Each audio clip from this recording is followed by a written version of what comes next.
Chapter 1. Black Cat Police Chief Not White. Dowd's short videos hot search number 1. Black Cat Police Chief Not White is about to break the record heat. 160 million. A bizarre title has skyrocketed in popularity on the platform. Clicking on the title, what greets the viewer is actually a live broadcast. The account hosting the live stream even has a Blue V certification. Jinghai City Hongxiao Police Station, the number of online viewers in the live room directly refreshes the Dowdu platform record, with 23 million people watching. Simultaneously, even top-tier celebrities can't reach such levels of popularity.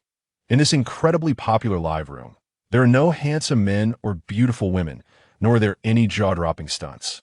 What there is just a black rural cat dressed in a police uniform, chasing mice in the police station. The barrage of comments in the live room is exploding. Go not white. Just catch this mouse and you'll break the record. New viewers, don't be confused. This is the live broadcast of Black Cat Police Chief catching his 100th mouse. As long as Not White breaks the record today, I'll send him 100 carnival gifts. Cut it out. You're just relying on the fact that the live room doesn't allow gifts to brag. This comment stands as proof. If Not White can break the record, I will definitely send him a box of cat treats tomorrow. On the screen, a nimble black cat darts through the police station like a black lightning bolt, chasing a mouse. The mouse is quite large and very agile. A mouse of this size must be a seasoned veteran. It's definitely not easy for an ordinary cat to catch it. The big mouse keeps changing direction, trying to shake off the black cat behind it. Normally, this is how it toys with clumsy humans. Squeak, squeak, squeak.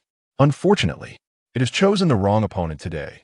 The black cat, which it thought it could shake off with a few dodges, turns out to be explosively fast. All its feints are useless against it. The audience is thoroughly entertained. This Kitten mouse chase is a thrilling spectacle. Are you done playing? I've got to activate the system. Meow, meow, meow. The mouse looks back at the black cat, feeling a wave of deathly dread. The distance is so close. To catch it is just a matter of the black cat's paw. Yet this black cat seems to be toying with it, not using its claws, but closing in step by step. Oh dear mouse. It seems today is the day I'm done for QAQ. Slowly, the big mouse's stamina is wearing thin. Ha ha ha. This big mouse was so arrogant before. Turns out Not White hasn't even been using its full strength. If Tom had such bravery back in the day, he wouldn't have been toyed with by Jerry like this. That's Jerry, not Mickey Mouse. The trembling mouse looks at the fierce black shadow approaching it.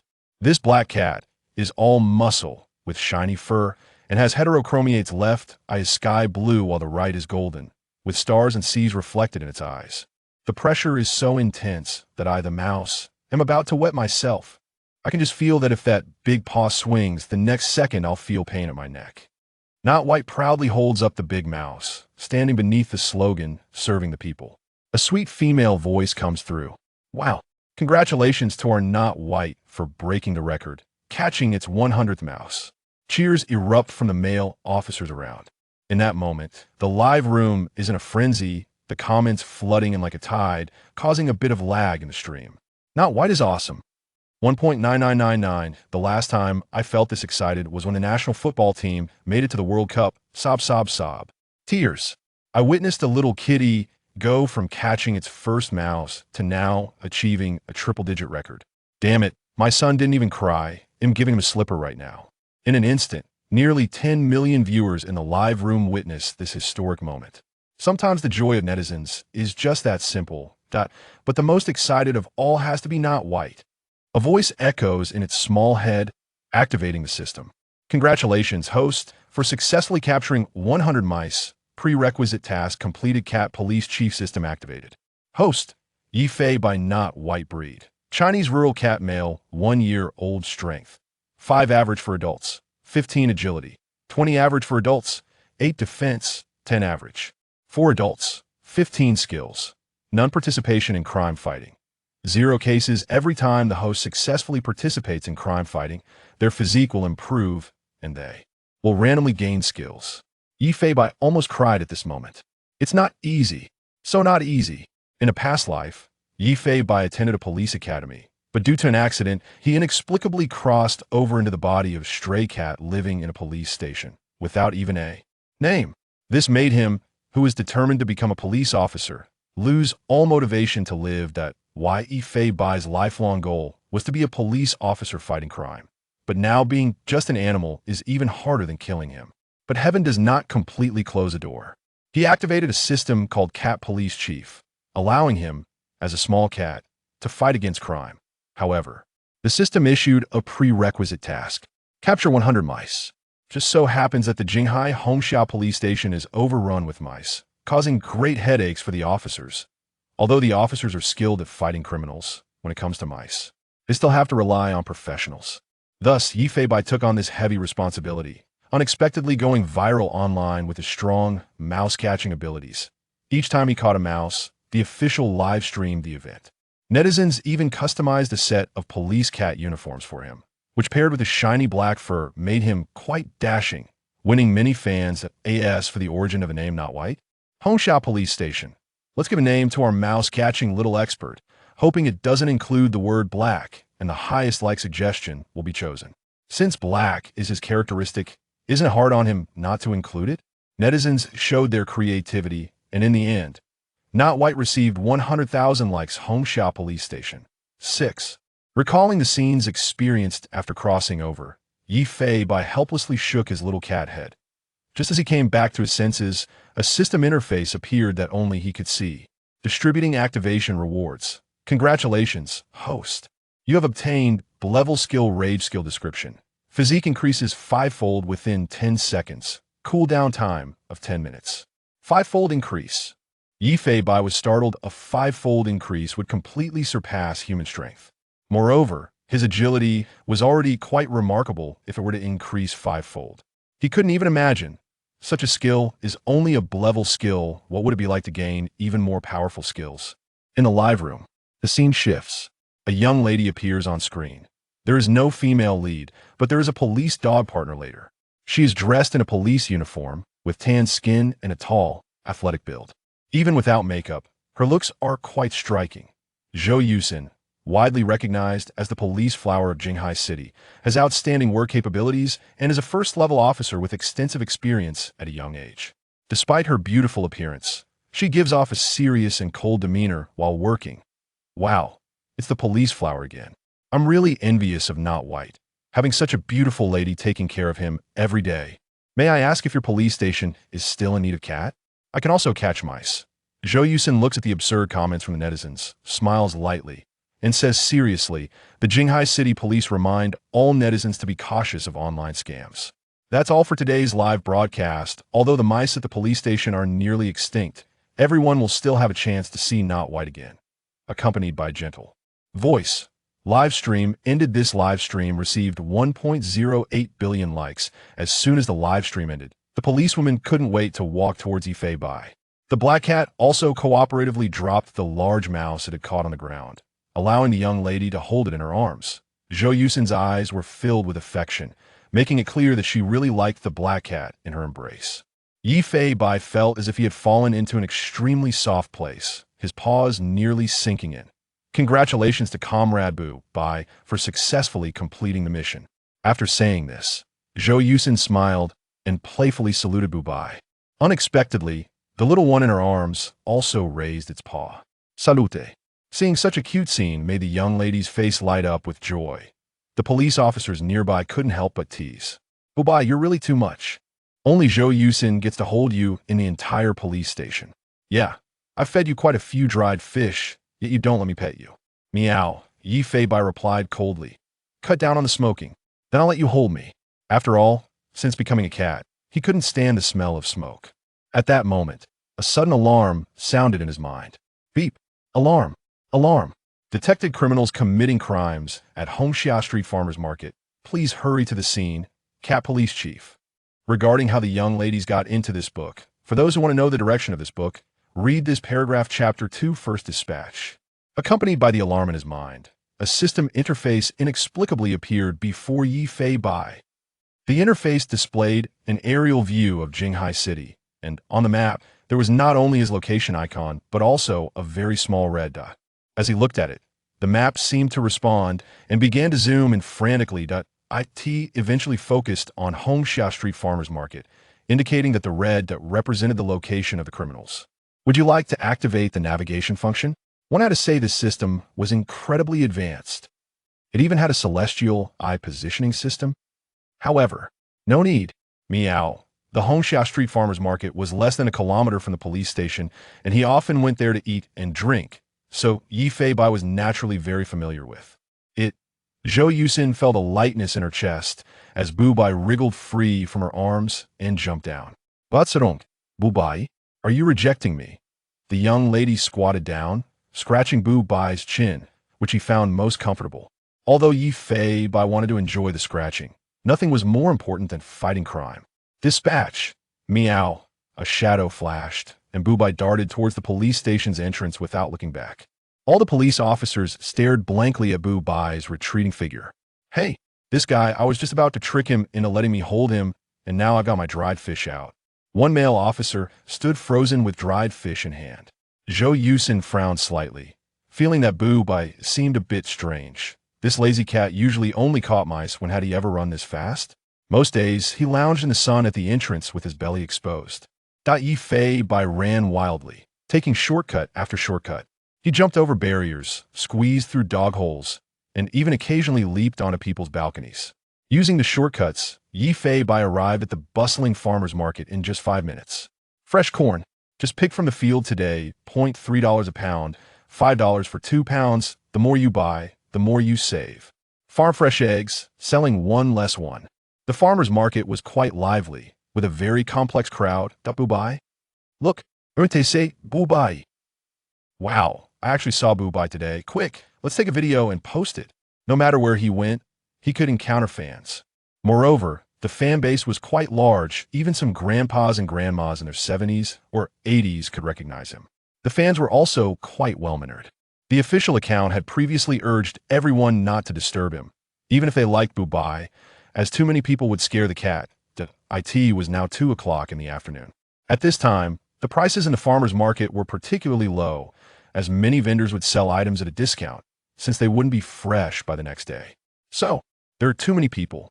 With a thought, the virtual map reappeared. He zoomed in on the map, and the red circle marked an area within the farmer's market, clearly indicating where the criminals were located. Yi Fei Bai happened to be right at the center of the red circle. Looking around, he finally jumped onto a rooftop. The view from here was quite good, and with his keen eyesight, he would definitely be able to spot the criminals. A black cat in a police cat uniform gazed fiercely around. Its heterochromatic eyes were sharp, missing no details. Wow, Bu Bai is so handsome that if I went over to touch Bu Bai's bottom, would that count as assaulting a police officer? Ha ha, what are you thinking? Bu Bai is not a police dog, and there's no such thing as a police cat theoretically. It doesn't count. Many people were holding up their phones to record this handsome scene of Bu Bai. Such sharp eyes, just a close-up would make a great wallpaper. Just like that, a few minutes quickly passed. During this time, Bu Bai didn't blink once, afraid of missing anything. Unfortunately, the crowd was too chaotic, making it very difficult to find clues with the naked eye. Just then, meow, Bu Bai's gaze locked onto a little girl in the crowd who was looking around anxiously. The girl was wearing a cute pair of overalls and had her hair styled in buns, looking about 5 or 6 years old. In her small hands, she was holding a bag containing a crucian carp. At that moment, the little girl looked worried, continuously calling out, "Daddy. Where are you, Daddy?" Clearly, this little friend had lost her father. Unfortunately, the farmer's market was too noisy. Her voice was like a stone sinking into the sea. Plus, being so short, she could easily trip in the crowd, making it quite dangerous. Sigh, whose adult is this? How careless. Yi Fei Bai meowed in complaint. A shadow leaped down, and a black cat walked towards the little girl. This time, Yi Fei Bai deliberately slowed down, wanting to draw the attention of those who were taking pictures of him to the little girl. "Daddy, where are you, Daddy?" The little girl called out in her sweet voice. But she couldn't see her father. Instead, a big black cat sat in front of her. Meow, Yi Fei Bai called loudly, trying to attract everyone's attention. Sure enough, some little fans filming immediately noticed something was wrong with the little girl. "Hey, is that kid lost? It seems so. I think I heard her calling for her dad just now." The girl, with her big, sparkling eyes, looked up and down at Yi Fei Bai. Finally, she handed the plastic bag containing the fish to Yi Fei Bai. "Little cat, they'll give you fish. Can you help me find my daddy?" Looking at her chubby little face and hearing her sweet voice, even Yi Fei Bai felt his heart melt. If it weren't for the need to find the criminals quickly, he might have taken her to find her father. The little girl clumsily reached out, preparing to take out the crucian carp for Yifei Bai. The surrounding crowd couldn't help but giggle at the scene. You should help her find her dad otherwise. This little one might really follow Bu Bai. Come on, let's help her, okay? The little cat is quite busy. Just then, a middle-aged man with a stubbly face emerged from the crowd. His face was full of anger, and he directly scooped the little girl up in one arm. I told you not to run around. Don't run around. You just bought new clothes today, and you got them dirty. Then the middle-aged man turned to Bu Bai and scolded. I've told you before not to interact with those dirty stray cats. If you get bitten, you have to get a vaccine. The man was quite irritable, his voice filled with anger, making the little girl freeze in shock. However, as soon as the man spoke, everyone looked at the middle-aged man with displeasure. A dirty, smelly stray cat? It's important to know that Yifei Bai is a regular at this market, and many customers and vendors particularly like him. Yet in this man's mouth, he turned into a smelly stray. Cat.no. Before the little girl could finish her sentence, the man actually slapped her on the bottom. The little one swallowed her words back down. With a loud cry, she began to wail. He doesn't. The little girl was about to say something again, but the man slapped her again, and this slap looked painful. The little girl was completely unable to speak and just cried. What are you doing? How could you, a grown man, slap a child like that? It's simply too much. Yeah, no matter how anxious you are, you can't hit child. The crowd around them angrily scolded. Seeing this, the man actually shed a tear from the corner of his eye. I'm sorry, everyone. I didn't control my emotions well. I was really too worried about her. I've been looking for her in this market for over an hour. Sigh. Seeing him in such a tearful state, the crowd sighed as well. But at this point, he had calmed down, so they stopped advising him, just reminding him to keep a close eye on the child, as most of the time, it's the parent's fault when a child goes missing. I understand. Thank you, everyone. I will pay attention next time. After saying that, the man gently picked up the girl in one arm. Be good. Daddy won't hit you next time. However, this little cutie not only didn't feel comforted, but cried even louder. Watching the man and the little girl walk away, Yifei Bai felt that something was not quite right. Although the man's tone did resemble that of a worried father, but the little girl was dressed so exquisitely, while her father had a face full of stubble and clearly did not care about his appearance. Moreover, the suspenders the little girl was wearing were already stained with a milky scent. How could they possibly be the new clothes the man mentioned? As the man reached the exit of the market, the little girl was still crying loudly. Why Yifei Bai's exaggerated vision locked onto the middle-aged man, and he noticed that one of the man's hands seemed to make a pinching motion while holding the girl. But even so, the little one still clutched tightly onto the bag, afraid that the fish inside would fall out. This guy? Yifei Bai's eyes turned cold, revealing a hint of ferocity in his different colored pupils. The man nodded towards a certain direction. Not far away, a partner wearing a baseball cap understood and followed the man out of the market, one after the other. And at that instant, a shadow darted through the crowd like lightning, causing a gust of wind at many people's feet. Chapter 3 Skill Activation. The criminal is beaten. Excuse me, have you seen a little girl? She's wearing overalls and holding a small crucian carp. That's her. A middle-aged man in a white shirt was showing a photo on his phone and asking around. His shirt was already soaked with sweat, and his face was filled with panic, as if he had lost his soul. In the photo, a little girl with a bun hairstyle was smiling at the camera, looking very cute. As soon as the crowd saw the photo, they instantly recalled the earlier scene. Hey, isn't this the little sister who got lost just now? Once this was said, the man seemed to have grasped a lifeline. I am her father. Could you tell me where you last saw her? What? You were her father? The bystanders looked confused. If this man was the girl's father, then who was that aggressive man just now? Yes, this is my daughter. She's only 5 years old. At this moment, a very bad thought appeared in everyone's mind. This man seemed more like the girl's father. While the aggressive rough man from before, an elderly lady, clapped her hands in regret. Oh no, we were so foolish. We should have asked a few more questions. That man was definitely not her father. The man almost lost his balance upon hearing this, completely stunned. Someone nearby hurriedly reminded him. You should go check the entrance of the market. That little girl was taken away by a rough man. It's not far from the Hongxiao police station. We will help you call the police. The man shook his head to force himself to wake up, not daring to waste a moment as he rushed toward the entrance of the market. Many enthusiastic bystanders also went along, shouting loudly, Human trafficker! Human trafficker! A little girl in overalls has been abducted. Has anyone seen her? I have to say, the residents of Hongxia Street are united. Just after someone shouted, Immediately someone else replied. They had just stepped out of the market. Help stop the person in front. At this moment, the Hongsha police station also received the report. Hongsha Agricultural Market, child trafficking. For police officers, including Zhou Yusin, rushed out of the station, got into their patrol car, and headed towards the market, moving swiftly without any delay. The response speed was incredible. It didn't even take a minute. Outside the market, a rough man was holding a child and directly got into a van. His accomplice, wearing a baseball cap, also quickly took the driver's seat. As the headlights turned on, the engine roared to life, and the van shot off the line. I have to say, this guy's coordination with the gas and clutch was quite impressive, with no hesitation at all. Haha, this little brat will definitely sell for a good price. I hope Aunt Wang's price this time won't disappoint us. We won't sell for less than 40,000. I want to do it for less than 50,000. As the van drove down the road, the smiles on both their faces blossomed, as if the money was already in their pockets. For some reason, fate favored such people, as the usually congested Hongsha Street was unusually smooth today. Damn, we're going to lose them. Meow, meow, meow. The van's speed had reached 50 miles per hour, and the shadow behind was barely managing to keep up. This was Feibai's maximum speed.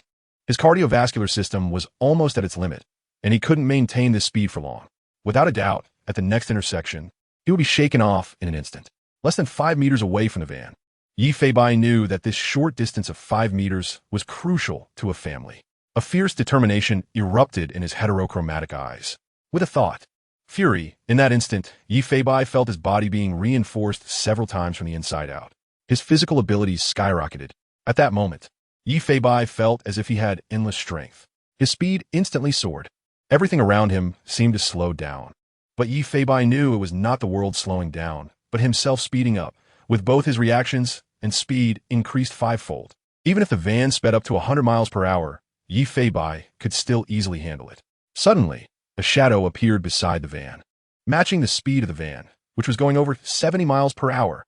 In the driver's seat, the man wearing the baseball cap turned his head just in time to see a black cat in police uniform running wildly in the middle of the road, with those heterochromatic eyes glaring fiercely at him. The cigarette he had been smoking to relax fell to the ground in shock. What the hell? What is that? Just as he thought, the black cat on the railing suddenly accelerated. The man could barely see its figure, only feeling a blur in front of him. Then came the sound of shattering glass. With a crash, the black cat jumped into the car, scaring the baseball cap man as if he had seen a ghost.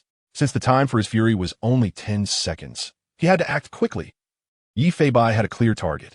First, he dashed to the back seat and quickly secured the little girl with the seatbelt. In the blink of an eye, he then jumped under the driver's seat. One paw pressed down hard on the man's foot on the brake, seeing the van's speed decrease. The next moment, the black cat darted to the handbrake. At the moment his paw pressed down on the handbrake button, he kicked it up with his back foot. The rear wheels locked instantly, but fortunately, Feibai had already slowed down, so the vehicle did not skid. The sound of tires screeching against the ground filled the street. Inside the van, the man's screams echoed one after another. In just a few seconds, Feibai used his enhanced body to violently attack the two traffickers. The shadow inside the van darted back and forth, with powerful crashing sounds resounding inside. There were even sounds of bones breaking. What the hell is this thing? A monster, a monster! The middle-aged man with a beard even pulled out a fruit knife from his waist, attempting to stab the monster. However, he only felt a violent impact on his liver. The feeling of being hit hard was extremely uncomfortable. It could be said to be worse than death. As the van gradually came to a stop on the road, the screams inside also abruptly ceased, as they were in so much pain they couldn't even scream. The middle-aged man and the young man in the baseball cap had completely lost their ability to move, having undergone what felt like torture in just a few seconds. Their bodies racked with pain to the point of near suffocation. The big black cat leisurely approached the frightened little girl, slowly sitting down and looking at her. Those big watery eyes were filled with surprise. Little kitty, little kitty." The girl spoke with a slight stutter. Even though she had just seen the fierce side of the black cat, she knew that this black cat would not harm her. It was here to save her. Feibai jumped onto the little girl's lap, extending a paw to gently pat her head. "Good, meow." With that meow, the little girl burst into tears, hugging the black cat tightly, crying with snot and tears. It was as if she wanted to dispel all the fear she had just experienced with her cries. Hey, you can cry all you want, but don't wipe your snot on me." Meow, meow, meow. Feibai let out a series of unhappy meows. However, she did not leave the girl's embrace. because she was holding onto her lifeline. In the distance, the urgent sirens of police cars could be heard. Presumably the officers from the Homeshop police station were arriving. Chapter 4. The officers are stunned. Not useless work. New skill. Comrade police, it's that van. Inside the police car, a concerned citizen pointed excitedly at the van. Zhou Yusin, who was driving, looked at the van steadily parked in the middle of the road. Her beautiful eyes narrowed, and she couldn't help but feel puzzled. Are you sure? Absolutely sure. The license plate number is exactly the same as what I've seen. The few police officers in the car exchanged glances, feeling an ominous premonition. The criminals Wu and T have sensed that the police were coming and chosen to abandon the car and flee. Would they? If that were the case, tracking them down would become significantly more difficult. This street near the agricultural market is an old street with many alleys and side roads, and the surveillance cameras do not cover everything. The police car came to a steady stop behind the van. Four officers led by Zhou Yusin got out of the car. Whoosh! 2 officers drew their batons, taking up a very professional defensive stance. Zhou Yusin's hand was already resting on her firearm. Human trafficking is not an ordinary crime. During the arrest of the criminals, they can easily resort to violent resistance, which is why she had requested to carry her gun. The 4 officers looked very experienced as they approached the van, 2 on the left and 2 on the right. But when they saw the situation inside the vehicle, their pupils shook, filled with disbelief. Not useless. The officers exclaimed in surprise at the same time. They saw that the driver's side window was broken, and the 2 criminals inside the van had pained expressions, clutching their stomachs and groaning softly, looking worse than dead. A little girl was sitting in the back seat, buckled in, holding a large black cat in her arms. And this large black cat was the mouse-catching expert of the Homeshop police station. Not useless. With a crash, the car door was opened, and a black figure jumped out first. The 2 officers hurriedly rescued the little girl from the van, and seeing that she was unharmed, all the police officers breathed a sigh of relief. Don't worry, I always act very cautiously, putting the safety of the people first. Meow meow meow. Zhou Yusin looked at the black cat beside her, and couldn't help but smile and shake her head. She squatted down and hugged the adorable creature. Not useless. How did you end up in the car? Fighting crime. Meow. Yi Feibai proudly meowed, but unfortunately, the police flower sister could not understand. At that moment, the little girl, still wiping her tears, said while crying, "It was this little cat. It saved me and taught the bad guys a lesson." Upon hearing this, the officers were stunned. They looked at the incapacitated criminals inside the van and then at the black cat licking its paw in Zhou Yusin's arms. It was impossible to connect the scene before them with not useless, as it was just a cute little cat. Could it be that this little girl was so scared that she was talking nonsense? After a while, not only were there many onlookers gathering, but an ambulance also arrived to take the 2 criminals away. Even a reporter from Jinghai TV came to the scene to gather information. Ultimately, due to causing a certain degree of traffic congestion, they had to hurry the parties involved, as well as the girl's father, to the police station to take a statement.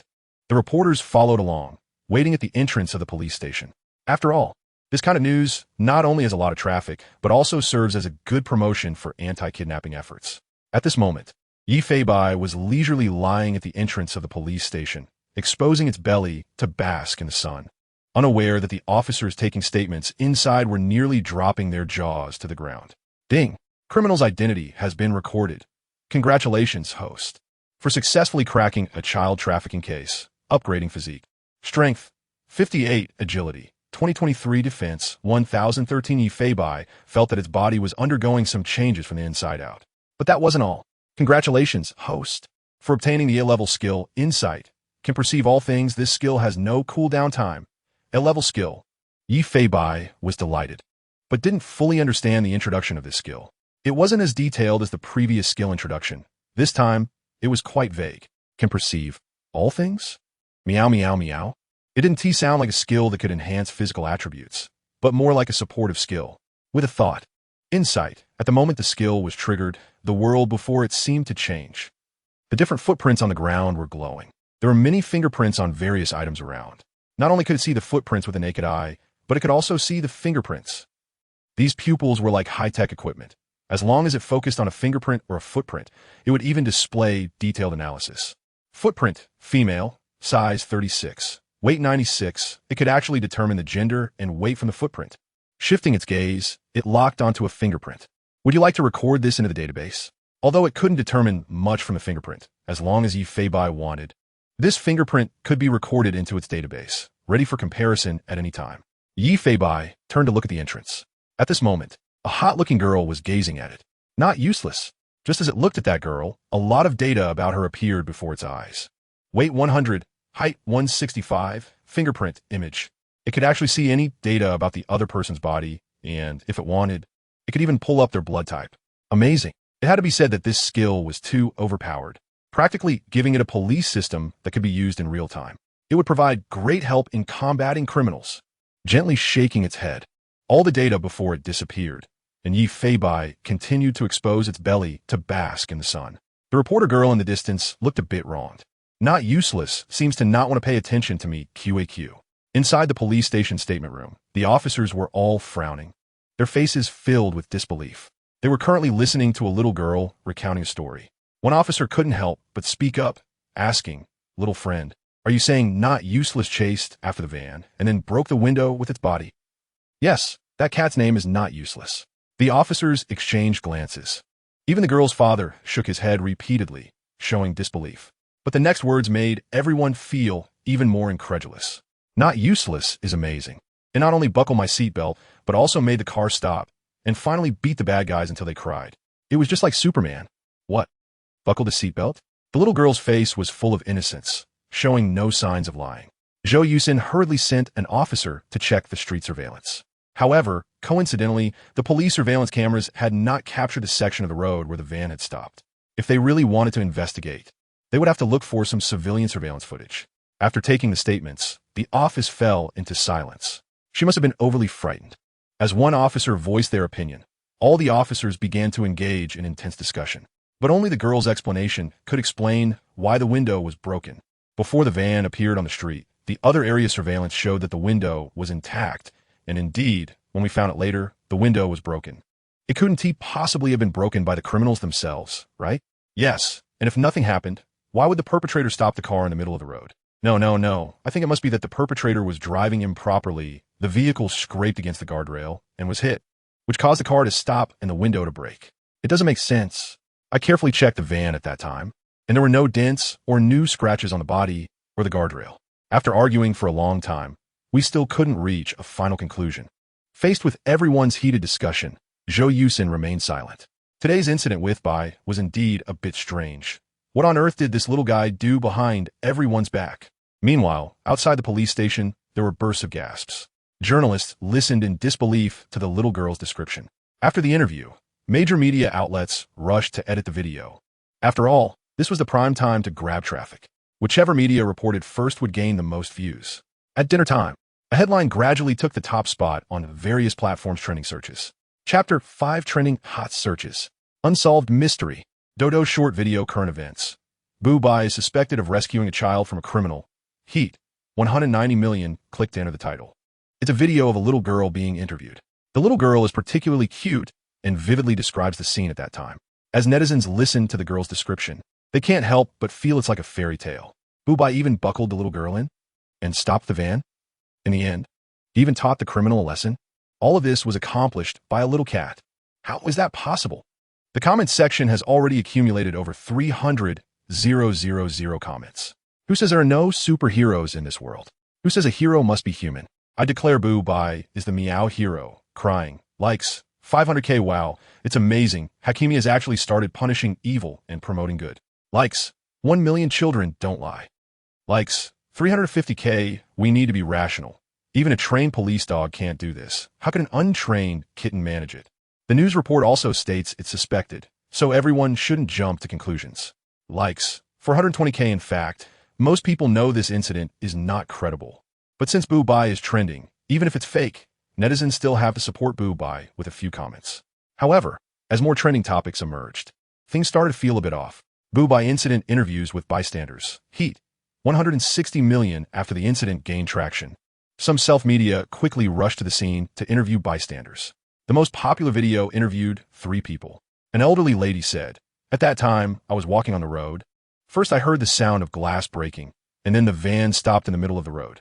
A middle-aged man excitedly said, "I can guarantee the van did not collide with anything.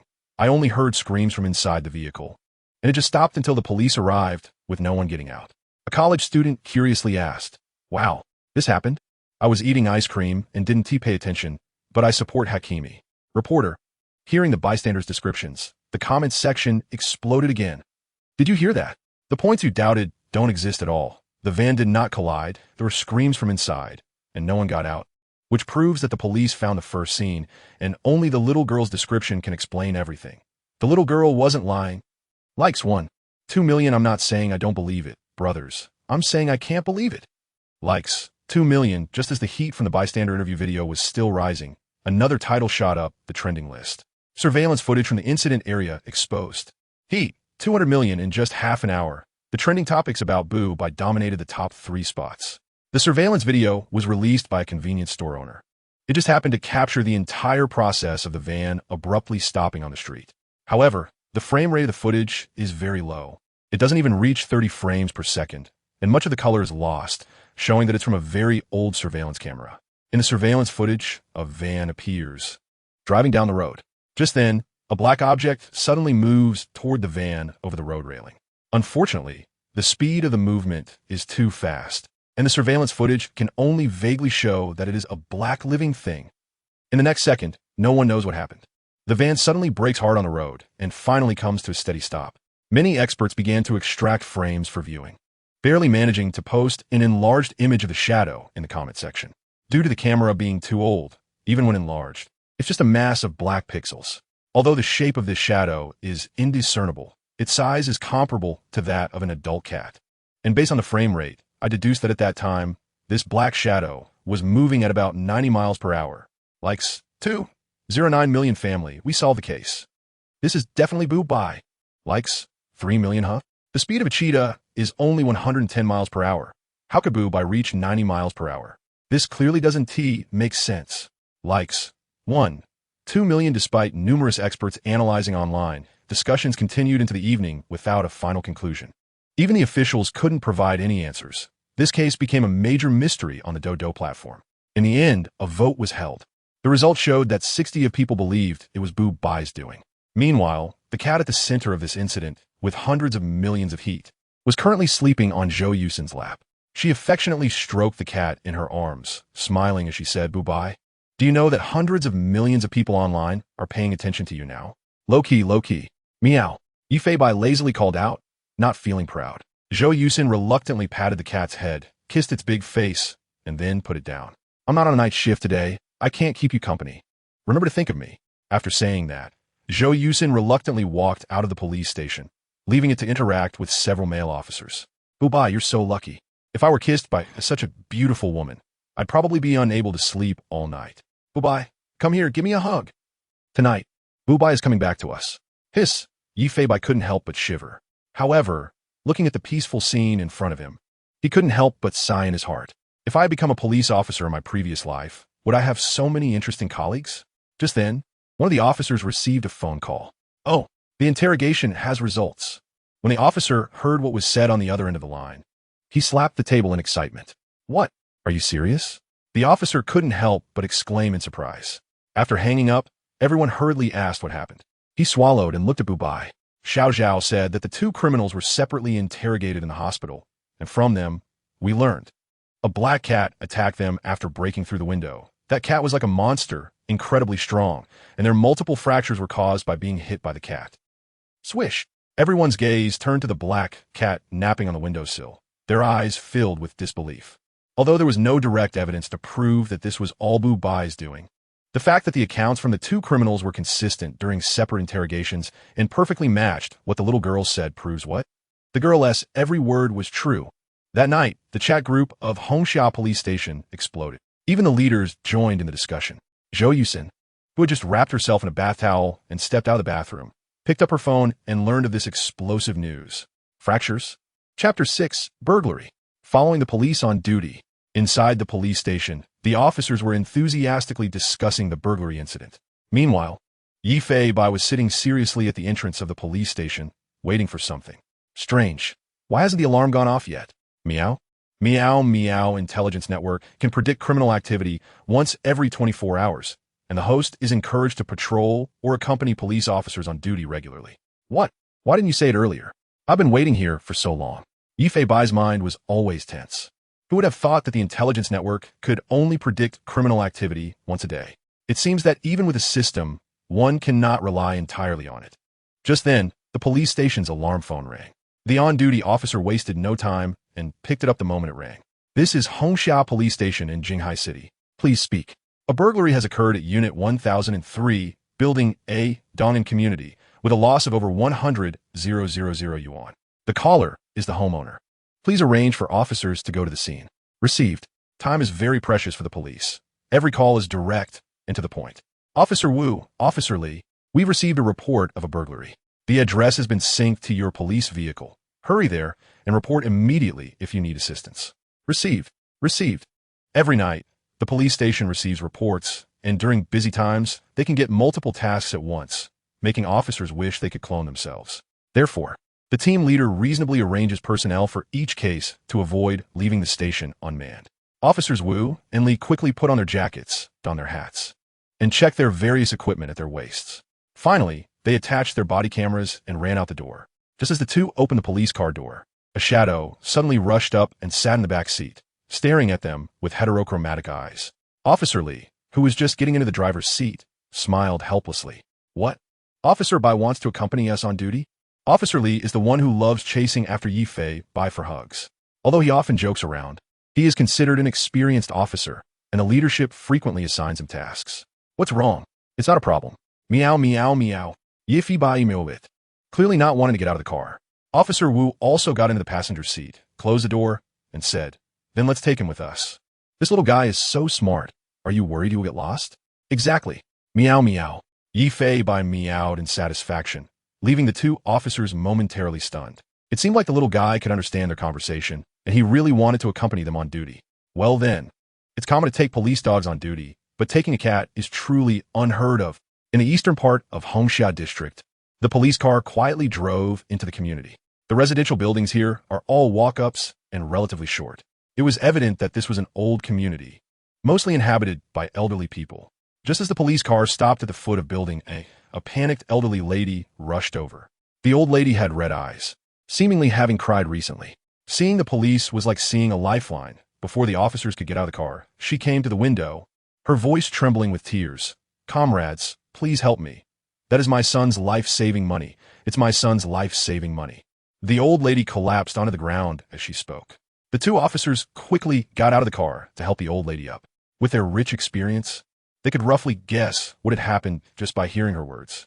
Generally, elderly people are not very adept at online payments, so they tend to keep large amounts of cash at home. Burglary cases also frequently occur in these old communities, as criminals are well aware of this fact, knowing that elderly people are often their targets. Yifei Bai also jumped out of the car and obediently sat beside the two officers. "My son had a car accident, and he has no medical insurance. This 100,000 yuan is his life-saving money. I beg you to help me." The old lady's eyes were filled with helplessness, and she was on the brink of collapse. "Don't worry, ma'am. We, the police, will do our utmost to help you recover your losses. Please take us to the scene first." Officer Li hurriedly comforted her. "Grandma, please try to stay calm. Every minute we waste gives the criminals more opportunity. We will do our best to help you, but we hope you can control your emotions now," as Officer Wu said. "The sooner we investigate the scene, the higher the chances of recovering the property. After all, many theft cases result in the stolen money being long gone by the time the criminals are caught." The old lady nodded repeatedly, standing up with the help of the two officers. She wiped her tears and led the two officers toward the apartment building. As they walked, the two officers glanced down at a proud black cat beside them. They found it amusing. The little guy was running around randomly, but was following them with a clear purpose, as if he was also there to investigate the case. Officer Li quickly pointed the body camera at Yifei Bai. He would have to show this to his colleagues later. This cat was almost like a genius, actively following the police to handle cases, looking even more professional than police dogs. The old lady's home was on the first floor, Unit 3. The door was wide open, and an elderly man with a head full of white hair was anxiously pacing in the foyer. Seeing his wife had brought the police, he hurriedly invited the two officers into the house. As soon as they entered, it was a typical burglary scene. All the cabinets showed signs of being rummaged through. Even the cabinet under the television was not spared. "Sir, could you please tell us in detail about the losses?" Although the elderly man was very anxious, his descriptions were very detailed, getting to the point with each sentence. Their son had a very serious car accident. and the surgery would cost over 200,000 yuan, requiring 2 surgeries. That's why the elderly couple withdrew such a large amount of cash. After paying for the first surgery, they kept the remaining 100,000 at home. But just tonight, the elderly man discovered the house was turned upside down when he got up at night. Even the bedside table they slept on had been rifled through, and they hadn't heard a thing in their deep sleep. So you were burglarized while someone was at home? The elderly man nodded repeatedly. The 2 officers shook their heads helplessly. It was hard to imagine how deeply they were sleeping to not hear any noise at all. What time did you go to bed? We went to bed at 9. We both fell asleep as soon as we hit the bed. Looking at the time they reported the burglary, it meant the crime occurred between 9 and 2:50 in the morning. Comrades, since you brought a police dog, can you let the dog help us track down the suspect? Officers Li and Wu looked at Yi-Fei Bai. It seemed the elderly lady didn't have very good eyesight and mistook the cat for a police dog. Speaking of police dogs, the old lady finally noticed that a large black cat in police gear had appeared at her feet. Dear, this seems to be a cat. Both the elderly man and woman were a bit confused, not expecting that even cats could be police nowadays. While the 2 officers were inspecting the scene, the large black cat was also looking around curiously. Insight in its cat's eye. Every fingerprint in the house is shining, and Yi-Fei Bai can even tell how long the fingerprints have been left. It must be said that this insight skill is very abnormal. However, after looking around, there are no fingerprints left on the search cabinet between 9 a.m. and 3 p.m. Most fingerprints in the house belong to the 2 elderly people, and even if there are some other fingerprints, they are from several days ago. It seems this guy is quite professional. Meow. The black cat looks deep in thought. It makes sense. The intruder rummaged through the house without being discovered while someone was home, clearly indicating they are an experienced criminal. However, just as Yi-Fei Bai was observing the footprints, a series of very unusual footprints caught his attention.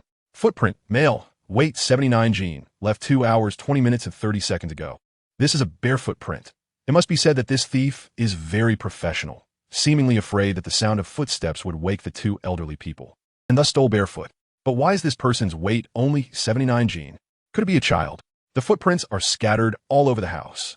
Yi-Fei Bai is trying to determine where the thief entered the house by checking the timestamps of the footprints. He sees a shadow darting back and forth in the house. This little guy seems busier than the 2 police officers. Yi-Fei Bai examines the time left by each footprint. But when he arrives at the doorway of a certain room, he becomes stunned. Left 50 minutes and 20 seconds ago. The footprints leading into the room were left 50 minutes ago, but there are no footprints leading out within those 50 minutes. Moreover, the 2 elderly people reported to the police about half an hour ago. Looking into the room, it seems somewhat eerie. Inside the room, there's an altar, and on the altar, there are many spirit tablets. There are even 2 memorial portraits hanging on the wall. Clearly, this room is used by the 2 elderly people for ancestor worship. In this day and age, very few people set up ancestral halls at home. Young people generally wouldn't do this. The room is filled with the strong smell of incense, and the lighting is somewhat dim, making it feel inexplicably creepy. However, the most terrifying part is not the current atmosphere. It is that the window of this room is securely locked, which means the intruder cannot have slipped out from this room. What does this imply? Chapter 7. No White Hands. Save the colleagues. Yi-Fei Bai's pupils suddenly constricted as he looked at the fresh footprints on the ground. Left 50 minutes and 19 seconds ago. Left 50 minutes and 18 seconds ago. Left 50 minutes and 15 seconds ago, following the footprints. Yi-Fei Bai stepped toward the altar. He stood in front of the altar, looking up and feeling an inexplicable sense of oppression. Right above him were several spirit tablets. And the end of the footprints was right at the altar. Under the altar, there was a small cabinet that couldn't fit a person. But what if it was someone who weighed only 79 gene, about 45 kilograms? Yi-Fei Bai closed his eyes, feeling all the sound around him. Sure enough, a somewhat hurried breath was coming from the cabinet. What a bold kid, stomping under someone else's spirit tablet, doing such a guilty thing in front of their ancestors without fearing retribution. Meow, meow, meow. With a sudden cat's meow, the entire altar shook, and then there was no more movement. Obviously, the guy inside was startled by Yi-Fei Bai's deliberately eerie voice. He must be on edge now. Meow, meow, meow. Meow, meow, meow. Yi-Fei Bai suddenly shouted loudly, immediately drawing everyone's attention. Two officers investigating in the bedroom walked towards the room where Bai was. With the dim light, a large black cat sat under the altar, inexplicably evoking some terrifying imagery. What is wrong, Bai? Just as Officer Li finished speaking, two old voices came from behind. I've heard that black cats can communicate with spirits. Maybe you can see things we can't. Yeah. The old voices were quite fitting, and the sudden appearance of the two elders sent a chill down the backs of the two officers. I'm talking nonsense. Look at this. Look at this. Meow, meow, meow. Yi Fei Bai shouted louder and louder, finally helplessly raising a little paw to point at the cabinet under the altar. He was just short of standing up and speaking human language. Officer Li frowned, and his gaze towards Bai seemed to understand his meaning. He turned to the two elders and asked, "Is there anything in the box?" "Nothing much. Just some paper money and candles. Things that a thief wouldn't think are valuable." As soon as the old lady finished speaking, the cabinet door visibly trembled slightly. Without saying a word, Officer Li directly pulled out his baton and deftly swung it out. Officer Wu, beside him, also took out his baton, and the two had a tacit understanding, moving left and right towards the altar. The most feared thing is sudden silence. As all noise disappeared, Yi Fei Bai could clearly hear the breathing inside the cabinet becoming increasingly urgent. The person inside must be under immense pressure, likely on the verge of breaking down. Obviously, the criminal had sensed something was off. Just as the two officers arrived in front of the altar, a crisp sound rang out. Although it was very quiet, it couldn't escape Yi Fei Bai's keen hearing. It sounded like a spring colliding with metal. It's a spring knife. Yi Fei Bai suddenly had a bad feeling. This guy was not only at the breaking point, but had also drawn a spring knife in preparation. If there was even the slightest provocation, the criminal might lose control and recklessly stab the officers. Sure enough, just as Officer Li grasped the handle and was about to open the cabinet door, a disturbance suddenly erupted from within. The criminal pushed the cabinet door open and launched an attack. Clang! As the wooden door was pushed open by the criminal, a skeletal arm suddenly extended out, holding a very sharp spring knife. The criminal had long been prepared for an attack, and this sudden scene would have caught even well-trained officers off guard. Even seasoned SWAT members might not have reacted in time. But in Yi Fei Bai's eyes, this speed was merely child's play. Officer Li felt a sudden darkness in front of him, as a shadow rushed towards him at high speed. Following that, there was a solid sound of wood crashing.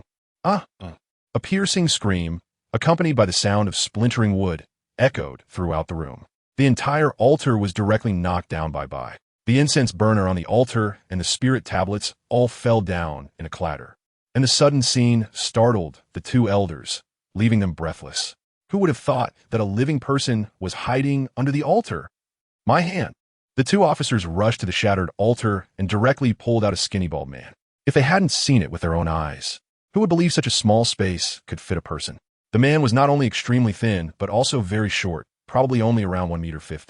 Yet he looked like an adult, even appearing to be in his 30s. His face was covered in sores, clearly a seasoned drug addict.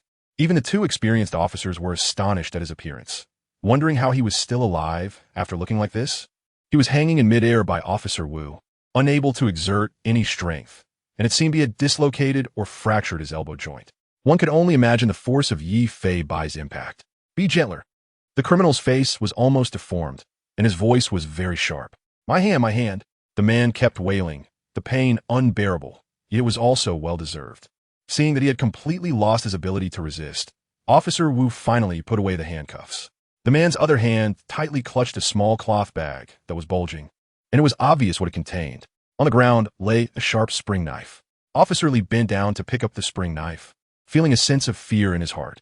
In that situation, he couldn't react at all. He only saw a spring knife coming toward his thigh. If that knife had really hit, it could have pierced his femoral artery. Officer Wu swallowed hard. If it hadn't been for Bai crashing into the altar, Oldie might have truly been stabbed. Thinking of this, he couldn't help but grip harder. Ouch, ouch, ouch. Do you have any professional ethics? The bald man was in so much pain that he was cursing, beads of cold sweat forming on his forehead. Unfortunately, Officer Wu's expression turned cold as he sternly said, "Stop talking nonsense. You're suspected of burglary and assaulting police officers. Come with us."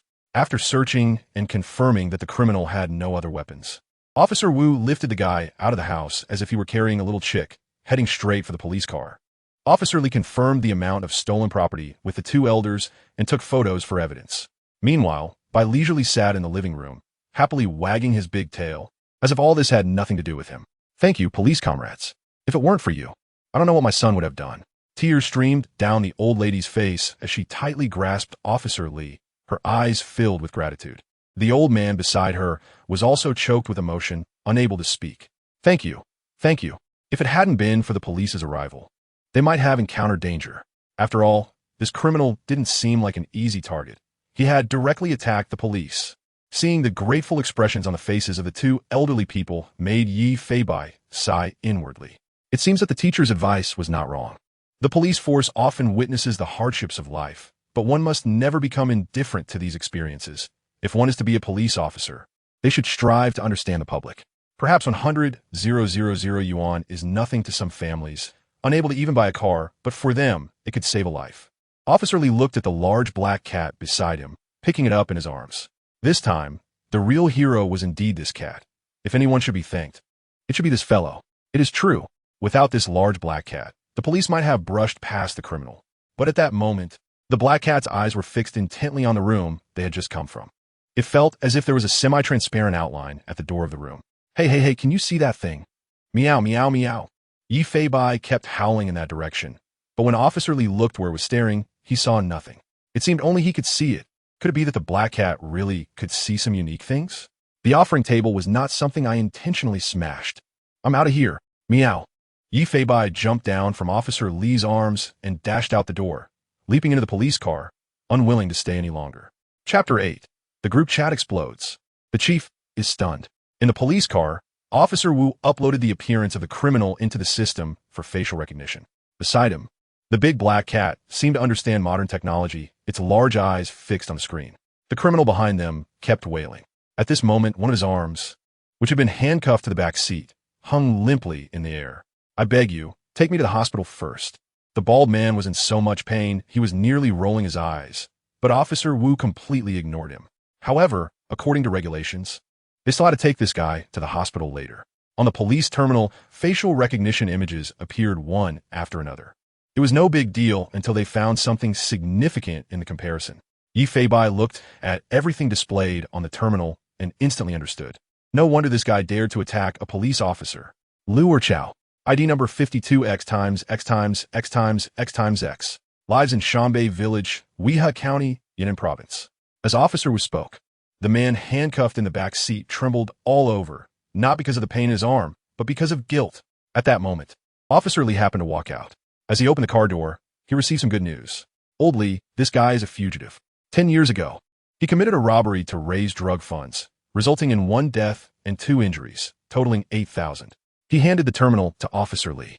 The appearance information matched perfectly. Although the specific identity needed verification, judging by the man's looks, it was likely accurate. This also explained why this guy dared to attack a police officer directly. He was evidently prepared to die. Take him to the hospital later. I'll go back to report this. It's serious and may need to be communicated to the higher-ups. Okay. Officer Wu turned to look at the bald man, who was in so much pain he was about to faint. The evil he had done could not be avenged even if he died 3 times. Some citizens might think that such a person should just be left to die from the pain and not even be sent to the hospital. However, that wasn't the case. Healing him was to ensure he could face the law's punishment. Even if he had to die, it should be under judgment. On the way, Officers Wu and Li were extremely excited, eagerly wanting to share the recorded video of this incident in their group chat. They wanted everyone to see Wu Bai's great achievements. The big black cat beside them was exceptionally intelligent, able to assess environmental dangers and assist the police. The key was that Wu Bai had never received any training. With Wu Bai's capabilities, obtaining a formal position should be no problem. Officer Wu sighed. It's a bit difficult. After all, there's no such thing as a police cat. But I believe Wu Bai completely surpasses working dogs. Working dogs only execute commands, while it has independent thinking and its action capability is far beyond that of humans. Exactly. The difference between Wu Bai and police dogs lies here, because this guy takes the initiative to combat crime. Since that's the case, it shouldn't be a problem for the higher-ups to create an independent position for it. Maybe, but who would believe such a thing if we said it? Who would dare believe that a little cat from our police station could work alongside the police? But if it can really cause a stir and gain attention. Officer Li raised his eyebrows, and Officer Wu instantly understood. Right, no one would believe this if we said it, but the body camera won't lie, and the footage can be legally made public. If we can't get any attention this time, next time we take it out on duty, it might just achieve something great. Both of them were well aware that Wu Bai was completely different from an ordinary cat. If it were to be utilized properly, the abilities it could demonstrate would be unimaginable. Officer Wu Bai, are you ready to become a top star? Come on. Haven T, I always been a top star? Meow. Meow meow. Yi Feibai disdainfully meowed a few times, causing the two officers in the car to burst into laughter, while the bald man in the back continued to wail in pain. At 5 in the morning, Officer Li led Wu Bai back to the police station. At this moment, Yi Feibai was happily munching on some dried fish, savoring every bite. As a cat, he possessed a unique taste for all kinds of meat. He could even eat mice raw, though the psychological barrier was harder to overcome. With the criminal's identity registered in the police system, a series of system prompts appeared before Yi Feibai. Ding! Congratulations, host, for successfully cracking a burglary case and capturing one fugitive. Physique upgrading. Strength, 810, agility, 2,325 defense. 1315 The feeling of enhanced physique returned once again, and each sensation was incredibly refreshing. As his basic physique increased, the effect of activating Berserk would also become more exaggerated. Even Yi Feibai couldn't imagine what kind of monstrous being he would become if his physique kept enhancing. But that wasn't all. After his physique was enhanced, another system prompt popped up. Due to capturing a fugitive during this operation, the probability of drawing advanced skills is higher. Congratulations, host, for obtaining A-level skill. Mind reading, another A-level skill, can read the thoughts of living beings within a 200-meter radius for 30 seconds. Cooldown time of 10 minutes. Yi Feibai was stunned. He never expected to have a mind-reading skill. As the saying goes, knowing yourself and your enemy allows you to win every battle. This skill would be a game-changer in combating crime. A shadow leaped across the rooftops, and Yi Feibai stood at a high point, looking towards the back street of the police station. Even though it was almost dawn, the back street was still bustling, as several bars were located there. This was the time when the players were dispersing. Looking at the various passers-by, he concentrated. Mind reading. After activating the skill, Yi Feibai felt a very strange sensation in his mind. It was as if he could eavesdrop on anyone's thoughts whenever he wanted. He observed a young couple standing in front of a snack stall. The boy thought, I wonder if she'll go with me to the air conditioning now. The girl thought, this guy is so timid. I can't believe he thinks I don't know his little schemes. You should just say it out loud. Yi Feibai. Then he looked at a super hot, charming young woman. The mature woman in stockings is alluring. I've charmed a lot of people today. Should I try fishnet stockings tomorrow? Yi Feibai. 6 When reading others' thoughts, he couldn't hear any voices. It was a very peculiar way of understanding. The thoughts seemed to enter his mind in an instant, and he could even perceive the images people were imagining. Finally, he looked at a stray dog wandering around looking for food. Dog food smells. Does it taste good? Will he give me some? This is my territory. He never expected he could understand a dog's thoughts. If he used this skill in combat, as long as his reflexes kept up, he might even be able to dodge bullets. This skill must be considered the pinnacle. After all, it was an A-level skill. But the system proved that Yi Feibai's vision was too narrow. Skills are divided into C, B, A, S, SS, SSS. Huh? Meow meow? The cat's face was puzzled. I didn't expect that above the A-level skills, there are actually 3 more levels. At this point, A-level is already so abnormal, and SSS level. It's simply unimaginable. However, high-level skills seem to be very difficult to obtain. This time, with the system's lucky bonus, I only got 1 A-level skill. Sigh. Let's take it slow. The well-fed big black cat, after a busy day, also felt sleepy at this moment, simply lying on the roof and lazily falling asleep while looking at the starry sky. Little did they know, the police station's work group was in an uproar at this moment. Officer Li directly posted the original video from the body camera in the group. Director Wei Goen. Deputy Director Nia Dongsheng. The messages quickly reached 99. It should be noted that it was still 5 a.m., and many officers were awakened by the noise of the crowd. However, when they saw the video posted by Officer Li, they were all left dumbfounded. Even the 2 directors who were on a business trip in another location expressed their disbelief. Team 2's Li Hao, Tennis, I apply to upload this body camera footage to the official account. I want to advocate for this special officer's position. Deputy Director Nia Dongsheng. Although it's challenging, I approve. It's too explosive, really impressive. Director Wei Goen. Old Nia, this is a work group. Please mind your tone. But did this little guy really break 5 ribs of that trafficker at noon? Team 2's Wu Tianming. Absolutely true. It can be confirmed that it's not for nothing. Here's the X-ray image. Director Wei Goen. Impressive. This is too amazing. I'll bring back 2 pounds of beef for him later. Deputy Director Nia Dongsheng. Old Wei. What happened to minding your tone? Wei Goen. Although we are old, our minds cannot be old. Our subordinates are all young people. Our thoughts must keep up with the youth and the times. A girl in cartoon pajamas couldn't help but laugh when she looked at her phone. This little guy is indeed getting better and better. Zhou Yusin buried her head under the pillow, lost in thought. Scenes of her daily interactions with the cat appeared in her mind. Who would have thought that a little cat could do such a thing? Chapter 9. The top stream isn't by.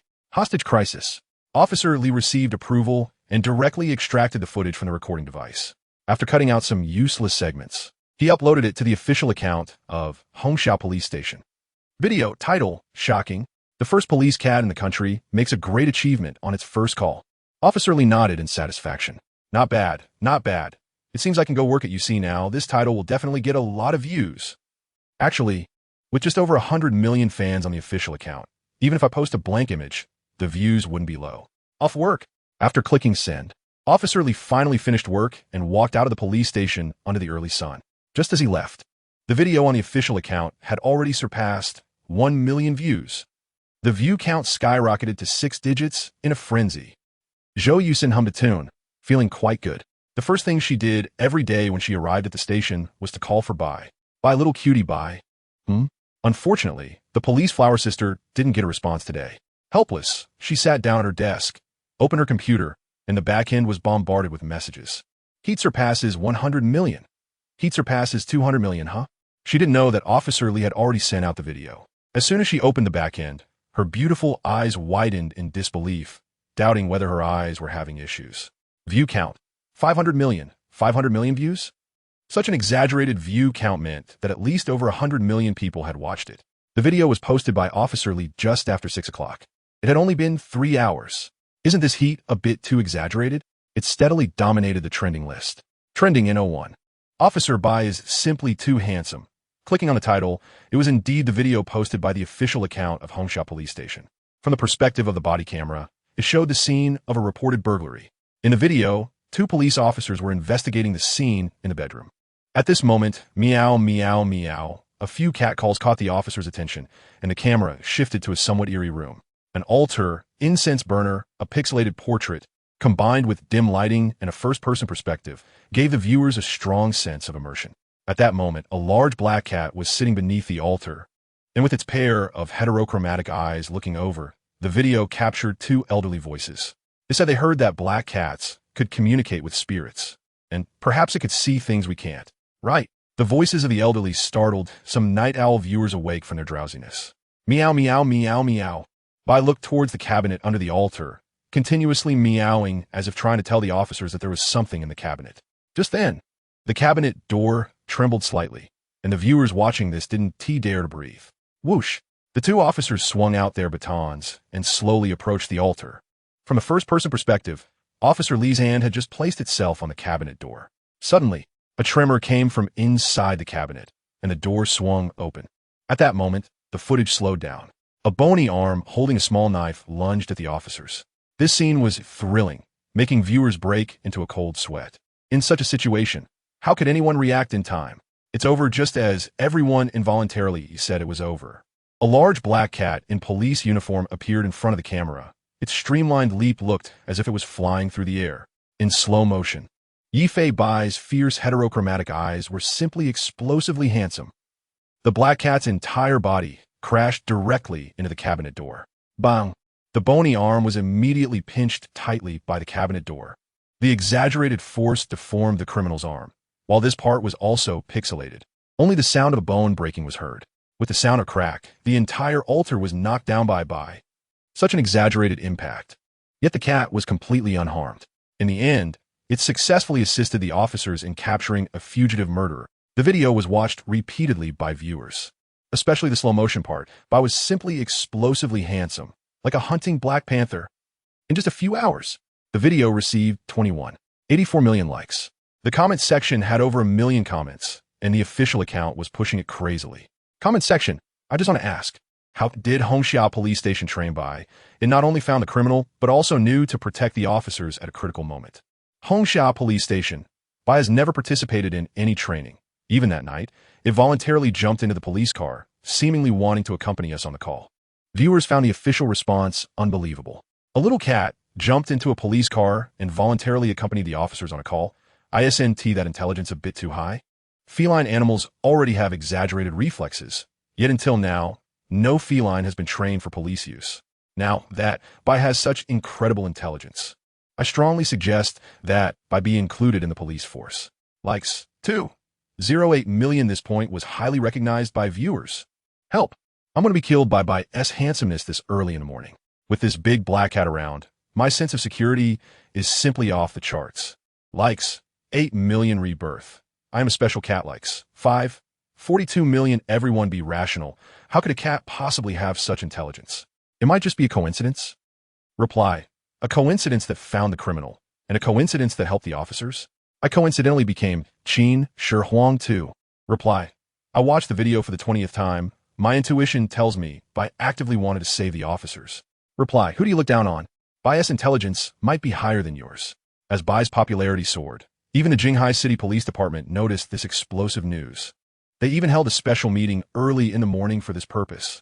They even invited an animal behaviorist for a video call. After all, if a miraculous police cat really emerged, many difficult tasks would have different solutions. On the multimedia screen, a professor of zoology from Jinghai University analyzed, "This farm cat's intelligence has completely exceeded my understanding." The old professor's expression was hesitant, repeatedly exclaiming, "From a scientific perspective, a cat can only form simple divergent thinking, but it's clear that this farm cat's thinking has completely surpassed the scope of felines." Of course, in these two incidents, the possibility of coincidence cannot be ruled out, but based on my analysis of this farm cat's actions and demeanor, it is highly likely that it is an extremely intelligent cat. Ultimately, a vague conclusion was reached. After the meeting, the police department's higher-ups also called Hongsha Police Station. After repeatedly confirming that everything was true, they were completely thrown off balance, not knowing how to define Bai's existence. But this black cat, basking in the sun and taking a nap, didn't he care about any of that? After all, with a system by its side, regardless of whether it can gain recognition, Yifei Bai would unhesitatingly fight against crime. The sun became increasingly hot. Yifei Bai finally got up, stretching comfortably. "Ah, so nice, meow." Jumping down from the rooftop, it swaggered toward the police station. It was now 10 in the morning, and the police station was relatively quiet. "Oh, look who's here. The little hero? Hey, isn't that our top influencer, Bai? Look at him, walking with his tail held high today." The officers are all greeting Bai. "Good morning, meow." At this moment, a stunning figure appeared before them. "QQ, I thought you had been kidnapped." Zhou Yusin eagerly jogged over to Bai, skillfully cradling the big cat in her arms. The familiar touch and scent remained. Yifei Bai cooperatively buried his little head into her embrace, feeling her warmth at this moment. For some reason, being in Zhou Yusin's arms made Yifei Bai a bit drowsy. He got kidnapped? I doubt with his intelligence. He could even kidnap you. All right. The atmosphere among the colleagues at Hongsha Police Station is quite good. Every day basically starts with everyone's laughter. But after all, this is a police station.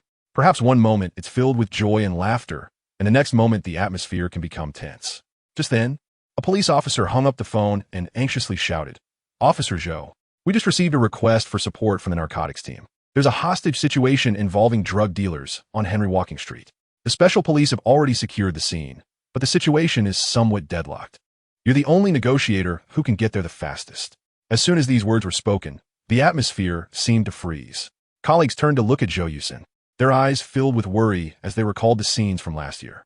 Just a moment ago, she was smiling sweetly, but now a trace of imperceptible panic flashed in her beautiful eyes. Yifei Bai, close to her chest, could feel her heartbeat quickening compared to just moments ago. Chapter 10. Past Failures. Cunning Criminals. Yifei Bai also sensed that the atmosphere at this moment was somewhat off. Everyone seemed to have something to say, but found it hard to speak up. "What is going on?" "Meow. Officer Zhou, if you have any concerns, I can communicate with other departments to have them send another negotiation expert to the scene. There are very few people with criminal negotiation skills. However, Zhou Yuxian is one of them. Despite her young age, she is the only officer among this group who has obtained criminal negotiation certification, as her major is criminal psychology. She also has several negotiation experiences. The Hongsha Police Station is relatively close to Henry Walking Street, so sending Zhou Yuxian is undoubtedly the best choice." The moment the mind-reading skill activated, that wonderful feeling returned. Looking up at Zhou Yuxian, who was close by, images suddenly flashed in his mind. A group of officers seemed to be standing on a rooftop. In front of them was a woman with a child, emotionally out of control. The little boy in her arms was just over a year old and had no idea what was happening. He was only crying and fussing in her embrace. The woman looked over with tears in her eyes, filled with despair. You don't understand. You all don't understand. As soon as she finished speaking, she jumped off without hesitation, holding the baby. Zhou Yuxian's mind kept replaying that scene, clearly indicating a deep obsession with this incident. Yi Fei Bai began to read the thoughts of the surrounding officers, slowly piecing together the beginning and end of this matter. That mother was a mental patient who had been repeatedly violated by caregivers in a mental hospital, resulting in an unplanned pregnancy.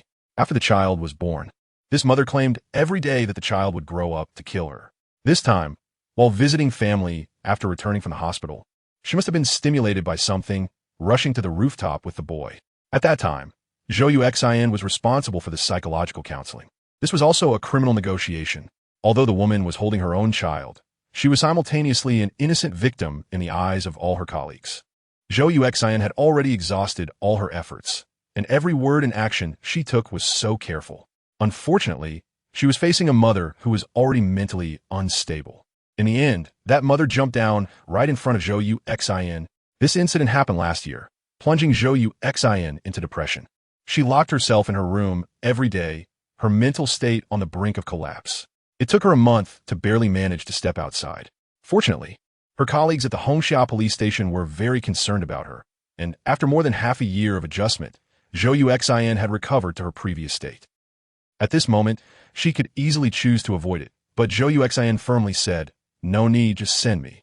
However, I can complete this task and will not let any personal emotions interfere with my work." Yi Fei Bai looked up at Zhou Yuxian. Her delicate face was now filled with a sense of responsibility towards the people. After receiving the captain's consent, Zhou Yuxian quickly placed the black cat in her arms on the ground. After putting on her body camera, she grabbed a police car key and hurriedly ran outside. Several colleagues wanted to accompany Zhou Yuxian, but they were all refused. After all, there were many things to handle in the station, and she could not delay others' work because of her task. Bang!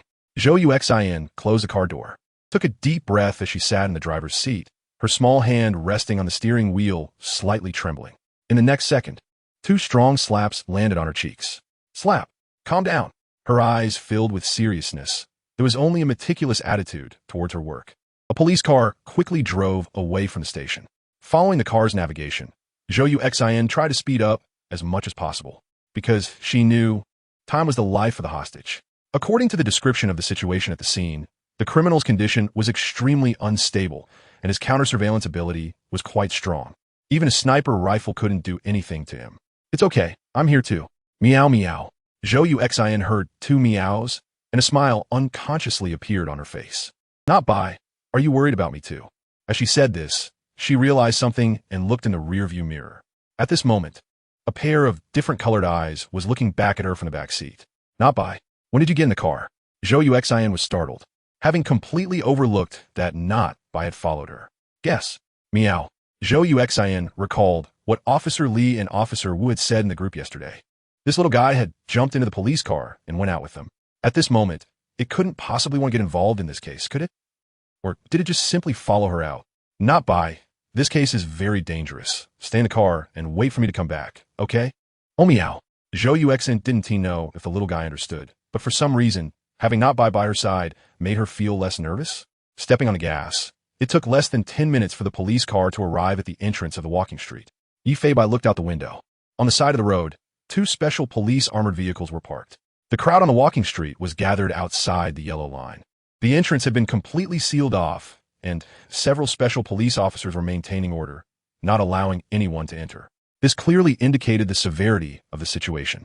There were even television equipment conducting live broadcasts, and reporters were anxiously saying something. The sound of the criminal's roar echoed through the street. "Don't think I don't know. There are at least 2 sniper rifles aimed at me right now." Although the man's voice was powerful, it trembled slightly. "I can tell you if you dare to shoot.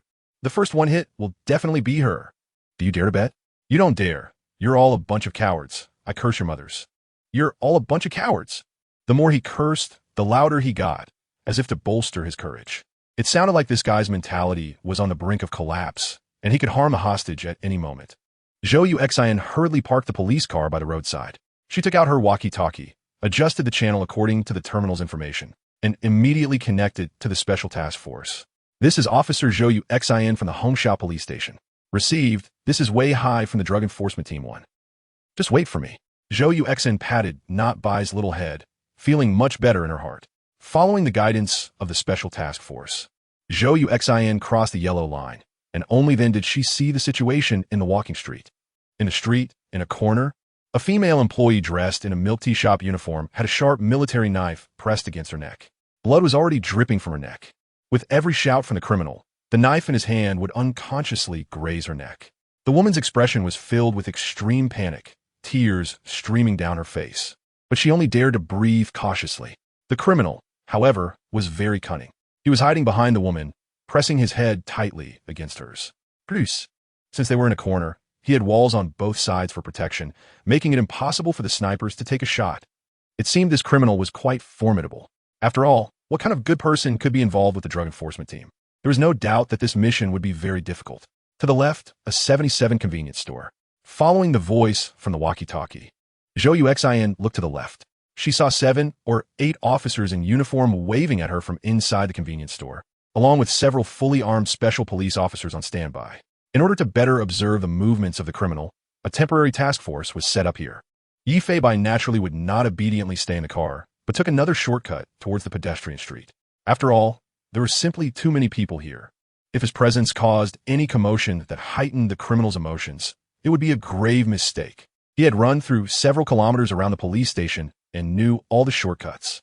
In a dark alley on the pedestrian street, a pair of unusual eyes was intently fixed on the direction of the criminal. Yi Fei's position was right across from the criminal, allowing him to perfectly see every move of the criminal and the hostage. At this moment, there were no police officers or special forces visible on the street.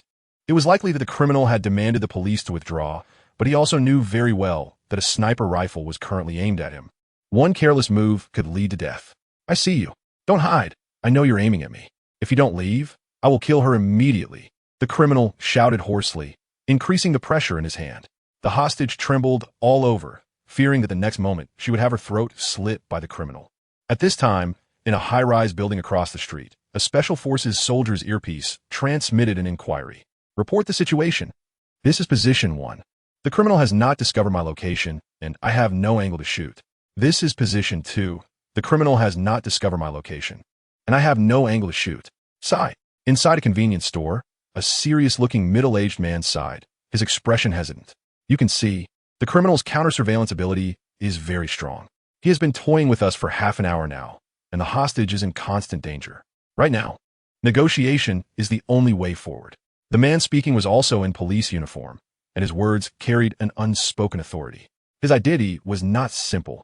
He was Wei Hai, the deputy director of the Drug Enforcement Bureau in Jinghai City. The middle-aged man scrutinized Zhou Yuxin. She looked too young, making him worry whether she could handle the situation, as it was extremely dangerous. Please rest assured, Chief. I will not make a mistake. Zhou Yuxin's response was calm and composed, as she stepped forward to take on the pressure of the entire scene. But how much pressure she truly bore in her heart, perhaps only she knew. Chapter 11. The situation is critical. No buys attack. In the alley, a pair of cat eyes stared intently at the corner where the criminal was. Yi Fei was about 20 meters away from the criminal, and the criminal had excellent visibility. If he rushed over recklessly, the criminal would definitely react. Although the criminal wouldn't think that a cat was there to rescue the hostage, he was in a highly tense state, and he couldn't take that risk. The safety of the people must always come first in any mission. This guy really knows how to find a good position. At this moment, not only Yi Fei was witnessing the cunning of the criminal. In front of the television and on phones, countless concerned viewers were watching. The new news was broadcasting this live hostage rescue, and major online platforms were also streaming it. Even from dozens of meters away, the cameras were still capturing the criminal's every move clearly. The comments on the live stream showed that the audience was heartbroken.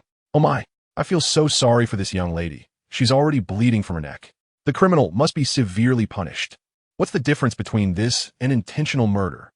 Why not just shoot the criminal? If this goes on, the hostage will be killed. Shoot? Do you think the criminal's position allows for a shooting angle? A shot might just take the hostage's life.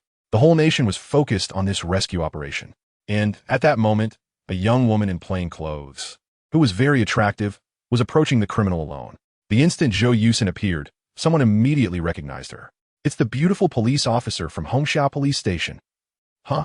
It really is. She's the one from the know by live stream, isn't she? What is she planning to do? She must be the negotiation expert sent by the police. This negotiation expert is too young, and she's so beautiful. Are they sending a vase for such an important task? Please go search for Zhou Yusin on Baidu.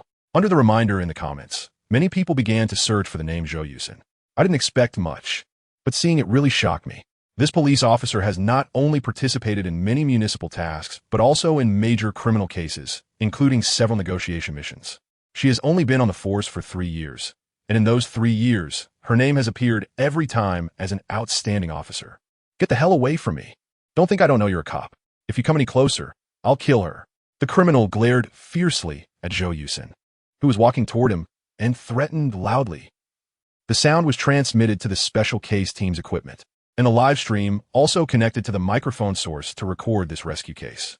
Therefore, the audience felt as if they were on the scene and heard everything very clearly. In the midst of his words, the criminal suddenly shook the hostage violently. This scene made countless viewers' hearts tighten, and they didn't dare to breathe.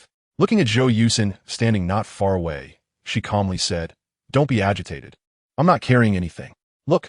Zhou Yusin slowly spread her hands, indicating that she did not have any weapons that could threaten him. Unfortunately, the criminal's emotions were still very agitated. "Get lost. Hurry up and get lost." "Okay, then I'll step back a bit further." Zhou Yusin's tone was completely flat, making the viewers feel a bit deflated. She carefully took a step back, and only when the criminal calmed down slightly did she continue speaking. "You don't need to be so nervous. But if this continues, neither you nor her will be able to handle it." "Can't handle it? If I can't handle it, I'll just kill her.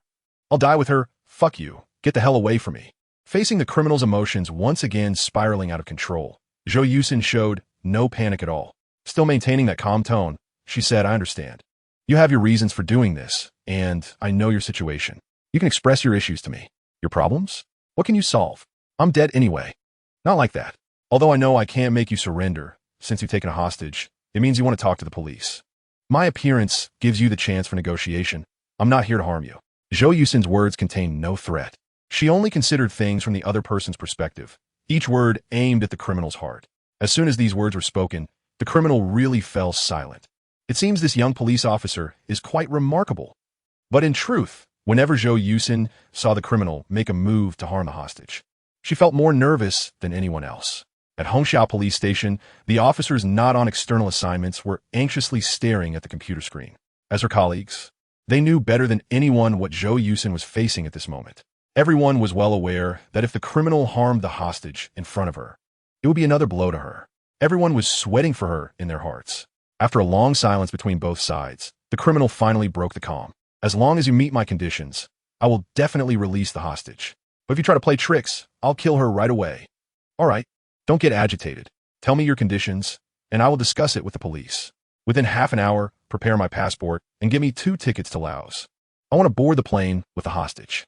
Once we're in Laos, I'll find a way to release her." The criminal hid behind the hostage, always alert to his surroundings, fearing that the police would have a chance to shoot him. His conditions were indeed quite outrageous, but it was his only way out at this moment.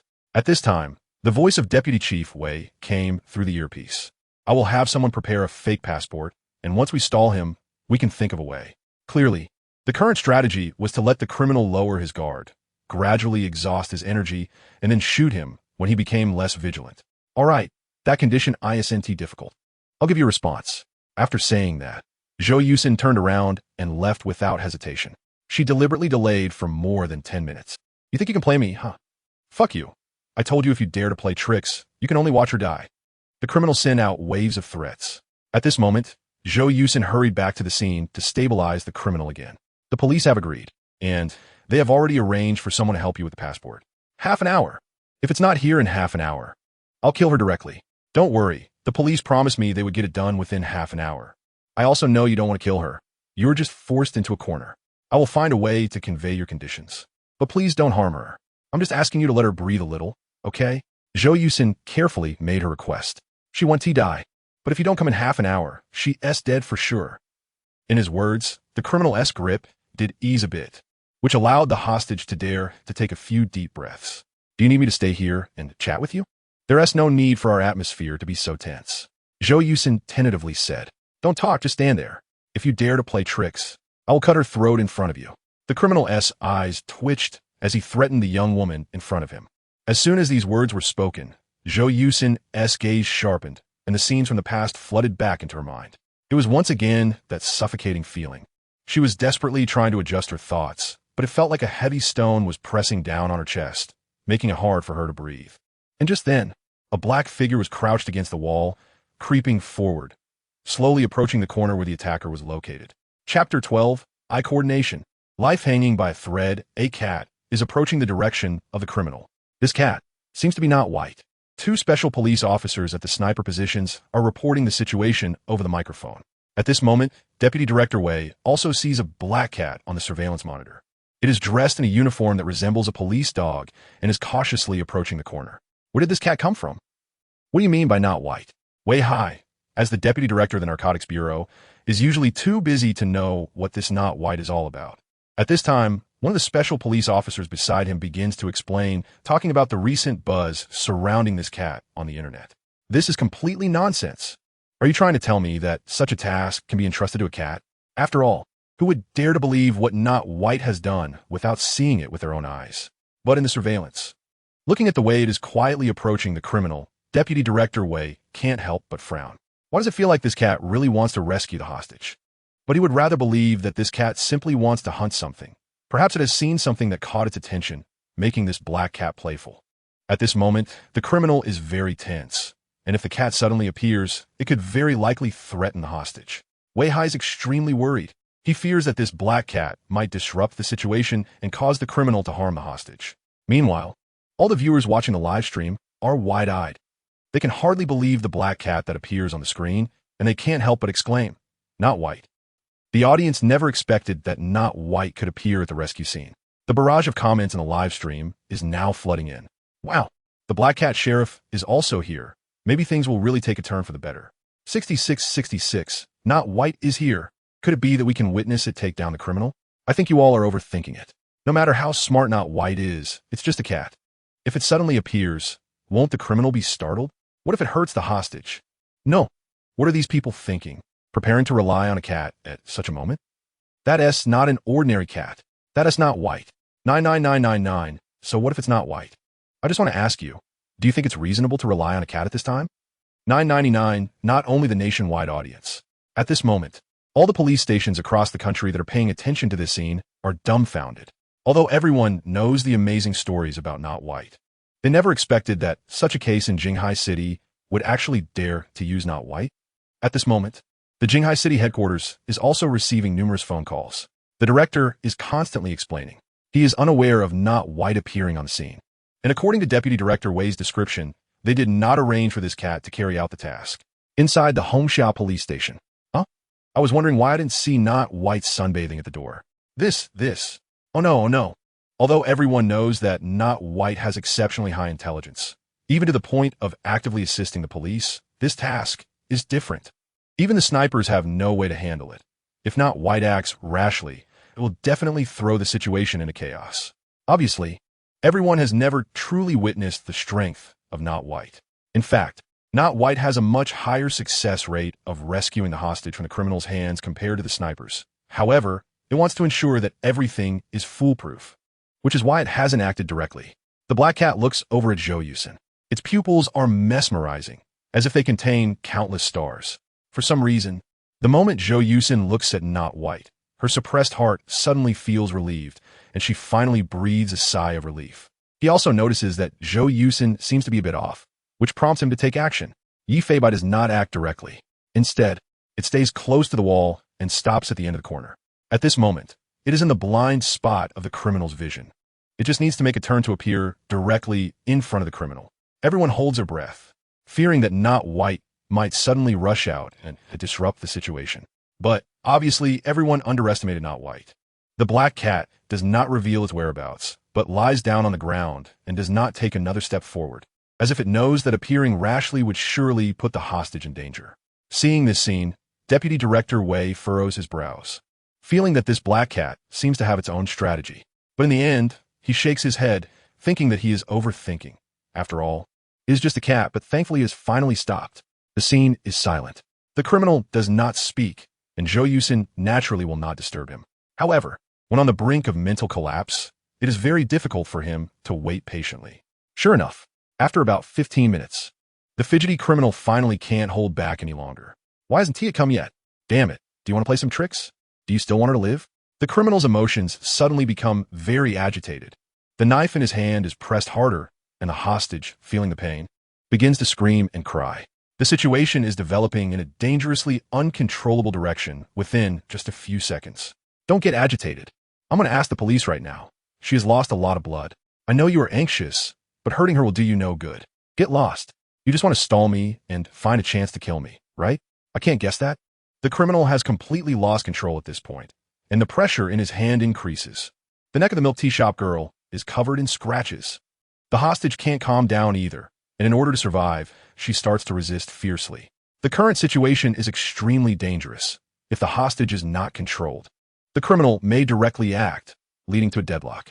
Seeing this situation, Deputy Director Wei hurriedly asks, "Is it possible to snipe now?" This is position 1. There are no shooting angles. Position 2 cannot guarantee a fatal shot, and the hostage will definitely be injured. The cunningness of this criminal is beyond imagination. Is it possible that I, the Deputy Director, have to watch the hostage die right in front of me? Yifei Bai peeks out his little head. Mind reading instantly activates. Just as he looks at the criminal, thoughts from the other party enter his mind. Since I'm going to die anyway, it doesn't matter. It doesn't team matter. Killing her doesn't team matter. This guy is really ready to act. Yifei Bai can't wait any longer. He signals Zhou Yusin with his eyes and waves his little paw. At this moment, Zhou Yusin instantly realizes, Not White must want her to distract the criminal. If someone knew her thoughts, they would probably think she was crazy, but looking at Not White, she indeed thinks so. Without a second thought, Zhou Yusin immediately covers her mouth and inexplicably starts to laugh. The laughter echoes down the street. The audience has no idea what is happening, and they wonder why this untimely laughter is occurring. This scene instantly makes the criminal dismissive, looking at the beautiful woman in front of him who seems to be going mad. At this moment, the only way to distract the criminal is through this special method. Although there's only a brief moment of opportunity, it is enough for Yifei Bai. A shadow moves towards the criminal's feet. Chapter 13. Everyone is dumbfounded. Capturing the criminal. The black cat crawls forward. Its speed is so fast, it seems to be flying close to the ground. The soft pads on its paws make no sound at all. Like a ghost, it stealthily approaches the criminal's feet. Yifei Bai looks up at the man's neck. Frenzy activates instantly. His physical strength increases 5-fold in an instant. With all his energy charged in his legs, Yifei Bai leaps with full force. He cannot give the criminal any chance to retaliate. The exaggerated speed is like a bullet being fired. The black lightning directly strikes the criminal's chin. The violent impact causes the man's entire head to tilt back. Even so, his cervical vertebrae cannot alleviate the intense force. Suddenly, a crisp cracking sound is heard. The man instantly loses all sensation below his head. Clang! As the dagger falls from his hand to the ground. The man collapses like a pile of mud. At this moment, he can only move his eyes. Breathing is extremely difficult, and he is in a vegetative state, wanting to speak but unable to open his mouth. The young lady at the milk tea shop is filled with fear, and as soon as she is released, she screams and runs towards Zhou Yusin. It's okay, it's okay. The medical staff is here. You only have superficial injuries. Don't be afraid. Zhou Yusin comforts her younger sister like an older sister would. The criminal has completely lost the ability to fight. A voice from the earpiece of the sniper is heard. Another sniper is utterly stunned. He saw everything clearly just now. The black cat's speed was so fast that it was impossible to see, as if it really were a bullet striking the criminal. Deputy Director Wei looks at the surveillance footage in disbelief. The wrinkles on his face are fully visible, making it easy to imagine his current expression. Gulp. Everyone in the convenience store swallows hard. No one expected that the criminal would be knocked down by a black cat, resolving a crisis that even snipers could not handle. Quick, completely control the criminal. With a command from the middle-aged man, the SWAT team rushes to the scene. They handcuff the criminal, who is lying on the ground, eyes open but silent. At this moment, a group of special police officers notices. The back of the criminal's neck has already deformed. Clearly, it has broken. It is known that the vertebrae are the most important center of the human body's nervous conduction system. Everyone present knows what it means for the cervical vertebrae to be broken. However, this guy seems to still be alive. It seems I can only wait for the medical personnel to take him away. Where did that black cat go? As the saying goes, after completing a task, one leaves quietly, hiding both achievements and fame. At this moment, Bu Bai has already returned to the police car. waiting for Zhou Yusin to come back.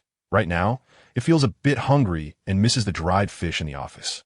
While it is relaxing, the audiences in the live streaming rooms of various platforms have completely exploded. After Yifei Bai finished all this, all the bullet screens disappeared. At this moment, everyone was so astonished by the scene before them that they didn't know what to say. Once everyone regained their composure, the live streaming room's comments started flying everywhere. Huh? Hoof. 999, 9999. After a long while, everyone finally organized their thoughts. All right. Is the Black Cat Sheriff playing like this? Zandu Jiadu? Is this how it's solved? I take back my previous comments. I'll give Cat Brother a bow. Awesome. I'll bow twice. Wu Baoyi. You are my god. 99999. Meanwhile, the audience sitting in front of the television, regardless of age or gender, all had their mouths agape, unable to believe what had just happened. Many elderly people were so shocked that their dentures fell to the ground. Hey, goodness, this really is unbelievable. Old man, I didn't just see that right, did I? This big black cat took him down? No. Damn, that is really awesome. After a long while, a worried figure appeared outside the car window. Sure enough, a big black cat was sleeping soundly in the back seat. This guy is actually waiting for me in the car. Arriving at the back seat, Zhou Yusin hurriedly hugged the black cat, feeling distressed as she checked its body. Bubai, are you okay? She saw everything clearly just now. Bubai had used its body to knock the criminal over. Such force would inevitably cause injury, so she hurriedly started checking. But she was unaware that the force Bubai used was several times more outrageous than she imagined. Hey, who do you think you're looking down on? My defense is no joke. Meow. Bubai distain fulmeos. Seeing it still so lively, Zhou Yusin finally breathed a sigh of relief. She hugged Bubai a little tighter. Looking at Bubai right in front of her, Zhou Yusin let out a long breath, feeling warm in her heart. If you had shown up just now, I might have really collapsed. Is that so? Meow. Yifei Bai knows that this sister, who is cuddling with him, doesn't feel so fragile inside. He believes that even if he and T appeared just now, she would still be able to suppress her emotions. After all, Bubai has seen Zhou Yusin's serious attitude towards her work. The cat's face seems to be buried in warm cotton, making it hard to breathe. Seeing her so close to him, he certainly has to respond. He must present the highest etiquette of the cat clan. Kneading. Kneading is one of the basic skills of cats, learned from a young age. His two paws start to knead. Cat kneading is indeed a serious matter, proving complete trust in the other party. Zhou Yusin looks at the incredibly cute black cat in her arms, her heart almost melting. This guy is simply too adorable. Hey, that's enough. You fouled by bumping into the cat. Meow. Finally, Zhou Yusin got out of the car and greeted Deputy Director Wei before hurriedly leaving with Bubai. Deputy Director Wei still hadn't recovered from the shock. His mind filled with the scenes that had just unfolded. He didn't even know who to thank, and in the end, could only exclaim, cut. Is it really just a cat? Just as the SWAT team members were preparing to wrap up, a sniper couldn't help but go to the scene for a look. Arriving at the corner where the criminal had been, he looked down at the floor tiles. Immediately, he couldn't help but gasp. Hiss, it really is cracked. He had thought he was seeing things before, but now he realized he needed to confirm it on-site. Upon closer inspection, compared to the nearby intact tiles, this particular tile indeed had cracks. He certainly knew where these cracks came from. Just how much strength does it have? Chapter 14. Targeted by big shots. The importance of not white. Yifei Bai, who was dozing in the back seat, suddenly heard a series of system notification sounds in his mind, and system interfaces appeared before his eyes. Ding! Congratulations, host, for successfully thwarting a hostage-taking case and capturing a drug dealer. A physique grading. Strength, 1012 agility, 2527 defense, 1517, the familiar feeling returned. Both his strength and the defensive capability of his fur had received a slight boost. This was already the third case he had tackled, and, compared to the beginning, his physique had improved significantly. Even without using skills, he could match the strength of an adult. The drug dealer captured this time has considerable influence, increasing the probability of drawing advanced skills. Oh, unexpected joy. However, even with the increased probability, obtaining a high-level skill was still quite difficult. Just like last time, even with a stroke of luck, he barely acquired an A-level skill. And there are 3 levels above A-level. Drawing skills. The big black cat swallowed nervously and waited quietly. Congratulations, host, for obtaining S-level skill, Meow King S-Claw. S-level skill. You will gain the power of the Meow King. While your momentum increases the strength of your forelimbs will increase tenfold, and the sharpness and hardness of your claws can cut through anything. Duration: 8 seconds. Cooldown: 30 minutes. Although the name Meow King's Claw sounds amusing, the skill description suggests that it is quite powerful, capable of cutting through anything. Meow. He looked at his forepaws, and with a thought, Meow King's Claw skill activated. A terrifying aura emanated from Yifei Bai. The strength of his forelimbs received an exaggerated boost, filling his entire body with inexhaustible power. Clang! 5 silver glimmering claws extended out. At that moment, Yifei Bai had no idea what material his claws had transformed into. He only felt a cold gleam flash by, definitely sharp beyond measure. In the front seat, driving the police car, Zhou Yusin inexplicably felt as if something terrifying was watching her, causing a chill to run down her spine. The surrounding air seemed to solidify, an oppressive feeling weighing heavily on her heart, making her afraid to even breathe. Zhou Yusin slowly turned her head. In her usually sweet gaze, there was now a hint of fear. Meow. With the sound of Not White's meow, that oppressive feeling completely vanished, as if it had never existed. Looking at the adorably cute cat before her, Zhou Yusin pinched her own face. What has happened? So strange. At this moment, the hostage situation involving Not White made police stations everywhere realize just how extraordinary the police cat was. Many tasks would have more possibilities if the police cat were involved. But this black cat is irreplaceable. No feline could be trained like this. This case made Not White completely famous in the police circle. Not only were police stations across the country paying attention to it, but even higher-ups had learned of its existence. This cat from your precinct is simply amazing. If we could bring it to our SWAT team, it would definitely be useful. A burly middle-aged man excitedly spoke while holding his phone. This man was Su Lei, the captain of the Jinghai City SWAT team, essentially the top authority in Jinghai's special police force. On the other end of the line was Wei Goen, the director of Hongxia Police Station, who was still on a business trip. Though they were one rank apart, they had a good relationship. What? You think you could just take our precinct's mascot with a casual word? Haha. Captain Su seemed to have his thoughts exposed, feeling a bit embarrassed as he laughed heartily. Cough, cough. The SWAT team has some special tasks. If we could have Not White's assistance, it might yield extraordinary results. Would you be willing to lend it to us for a bit? Recently, Captain Su had been paying close attention to Not White. He had gone through all the cases regarding Not White, including the suspects' testimonies, and the more he looked, the more incredible it seemed. Today, he even witnessed this black cat attacking a criminal in cooperation with police officers. One could imagine its intelligence was extraordinarily high. It might even be able to tackle some difficult tasks. It won't help if you just greet me, even though you're the leader. Our Not White doesn't have a formal position. Yes, it has no formal position. No formal position, you can't control it. Wei Goen deliberately repeated the term formal position 3 times. The formal position he referred to was only for official police officers. I must say, Wei Goen is quite ambitious. He wants to secure a formal identity for Not White, and even within the official ranks. What Not White does exceeds the capabilities of regular officers. Is it too much to want a formal position? Getting a formal position isn't a big deal, but having a cat get one would shake the rules. Although I know it's special, all of this requires approval from the Ministry of Public Security. I might not have say in it. However, if it participates in more major operations, this idea might actually be feasible. Captain Su said again, so, lend it to us. It won't help if you talk to me. Our mascot is truly magical. It not only understands human speech, but can also respond to emergencies. If it is willing to work with you, then I have no objections. Good. It's settled then.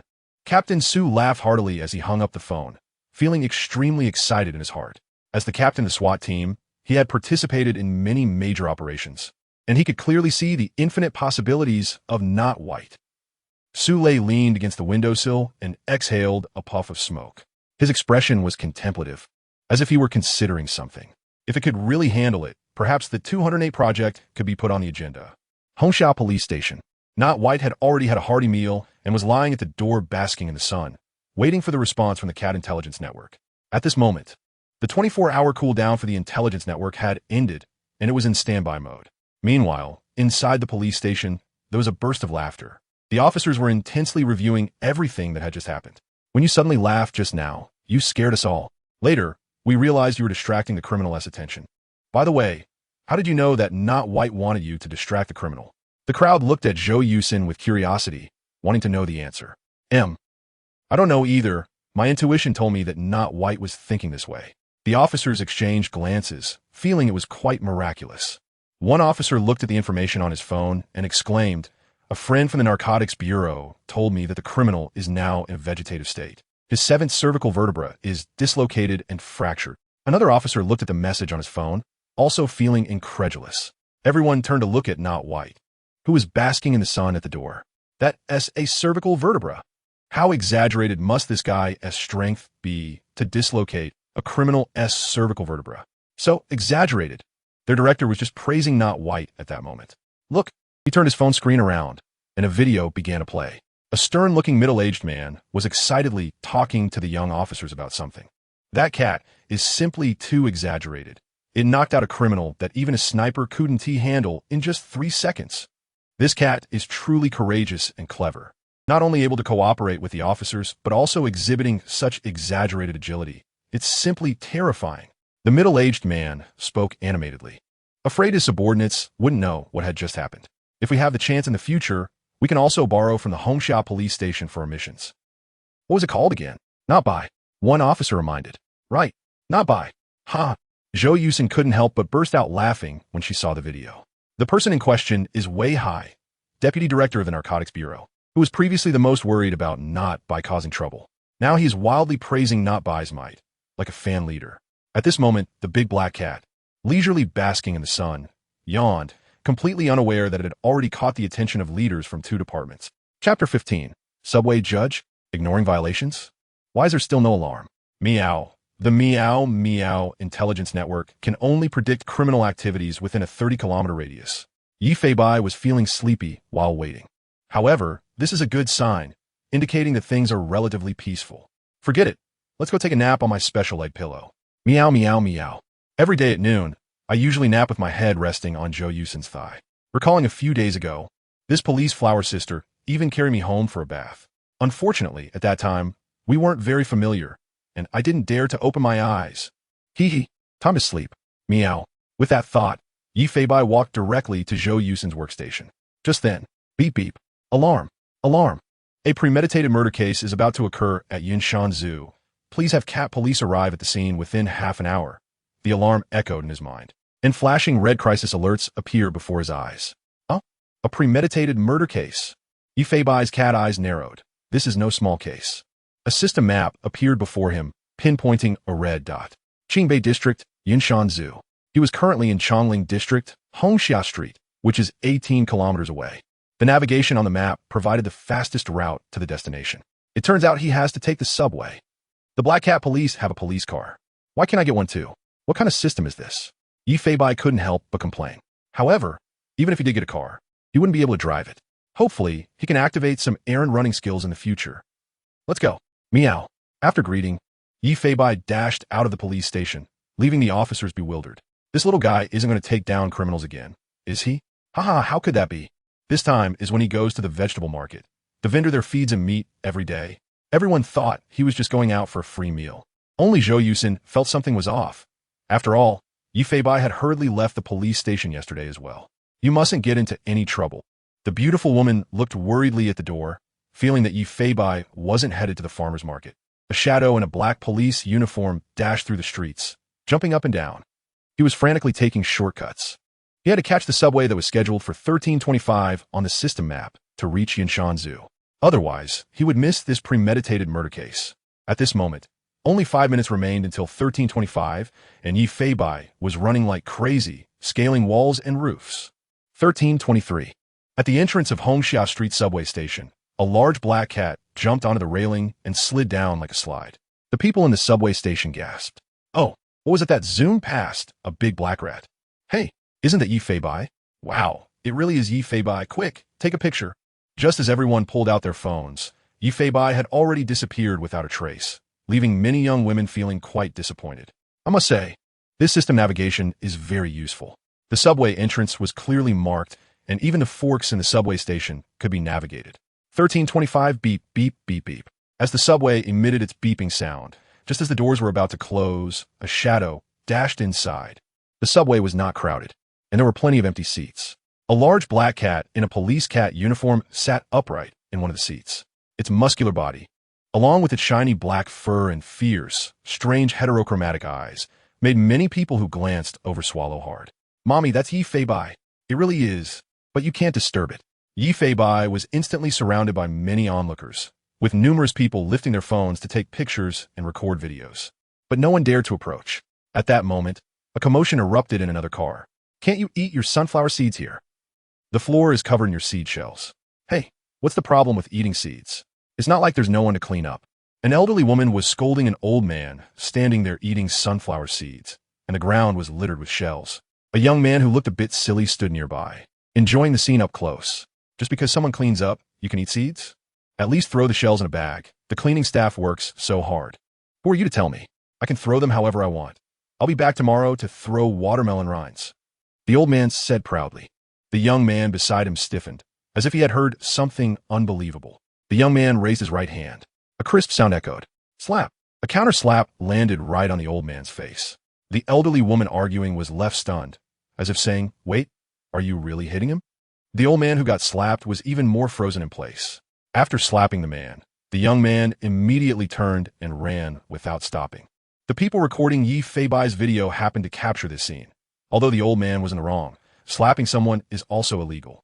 Just as all cameras were focused on Yi Fei Bai, the black cat looked at the scene with a confused expression. According to Yi Fei Bai's intelligence, Officer Yi Fei Bai.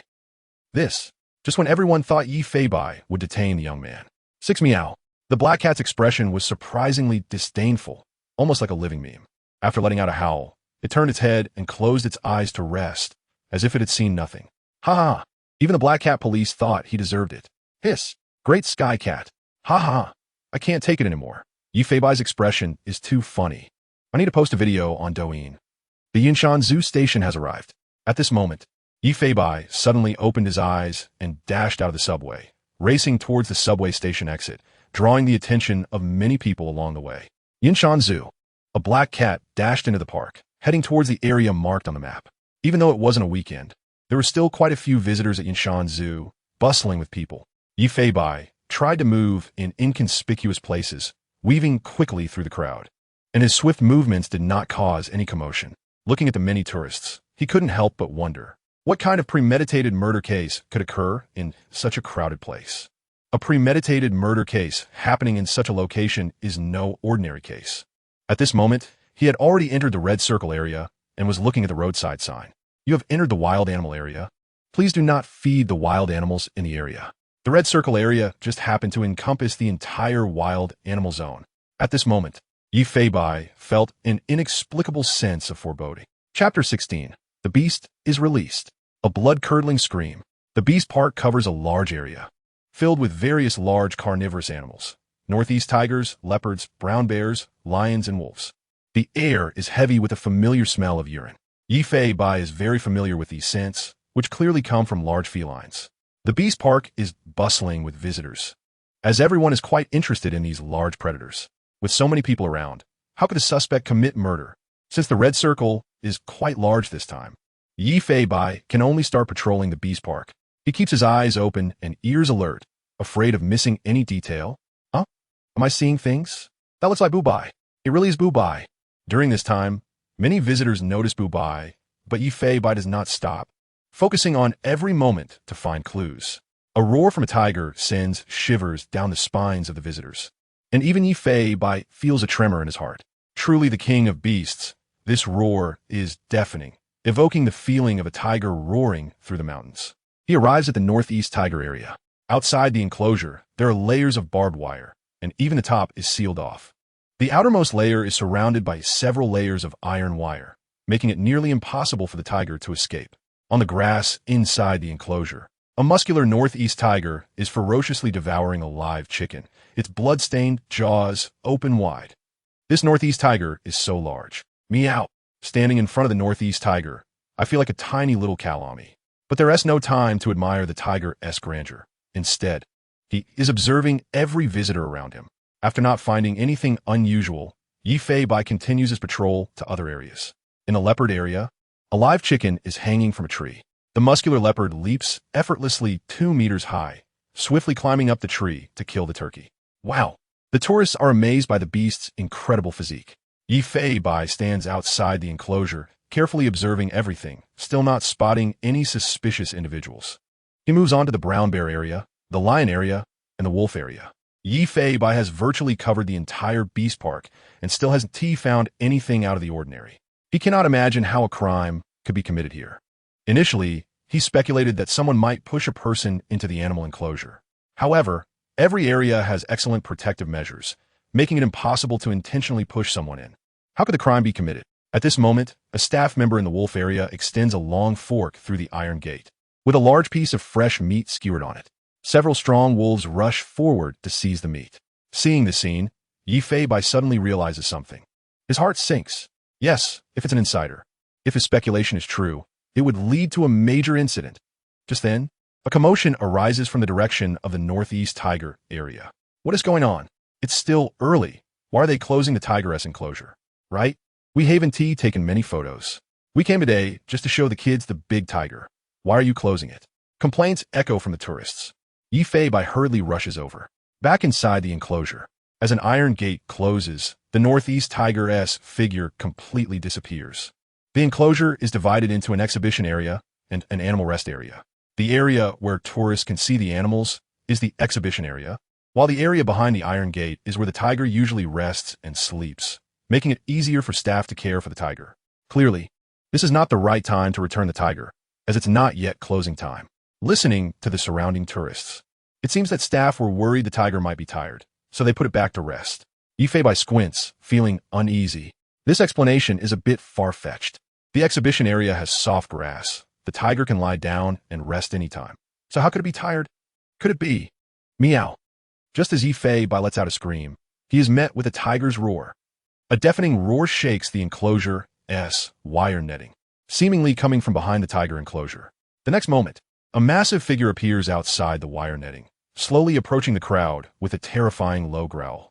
It's the tiger. It is baring its bloody jaws. The 3-meter-long tiger body, covered in muscle, has paws as big as human faces, weighing 600 to 700 pounds, a true land killer. Its orange fur is marked with black stripes, and its fierce eyes sweep across the crowd, instilling fear in everyone. Silence. A deathly silence. The crowd stands with mouths agape, not daring to breathe, fearing that this giant will pounce. Oh, how is this possible? Run. The next moment, exaggerated screams erupt. Men, women, and children are in a frenzy. The tourists are like ants on a hot pan. The chaotic scene actually causes the massive beast to hesitate. After all, this creature has been confined for too long and has never seen such a scene. Confronted with unfamiliar yet familiar humans, the northeast tiger actually takes a step or two back. The tiger, with its fierce appearance, appears almost adorable, as if asking, "What are they? Am I going to be eaten by them?" But this hesitation is fleeting. This enormous golden tabby is the king of beasts, and its inherent wildness cannot be extinguished. Roar! Another deafening roar erupts. The northeast tiger howls at the sky, seemingly venting years of pent-up frustration. Facing hundreds of humans, is filled with excitement, ready to pounce. I don't want to die yet. Don't look back, run.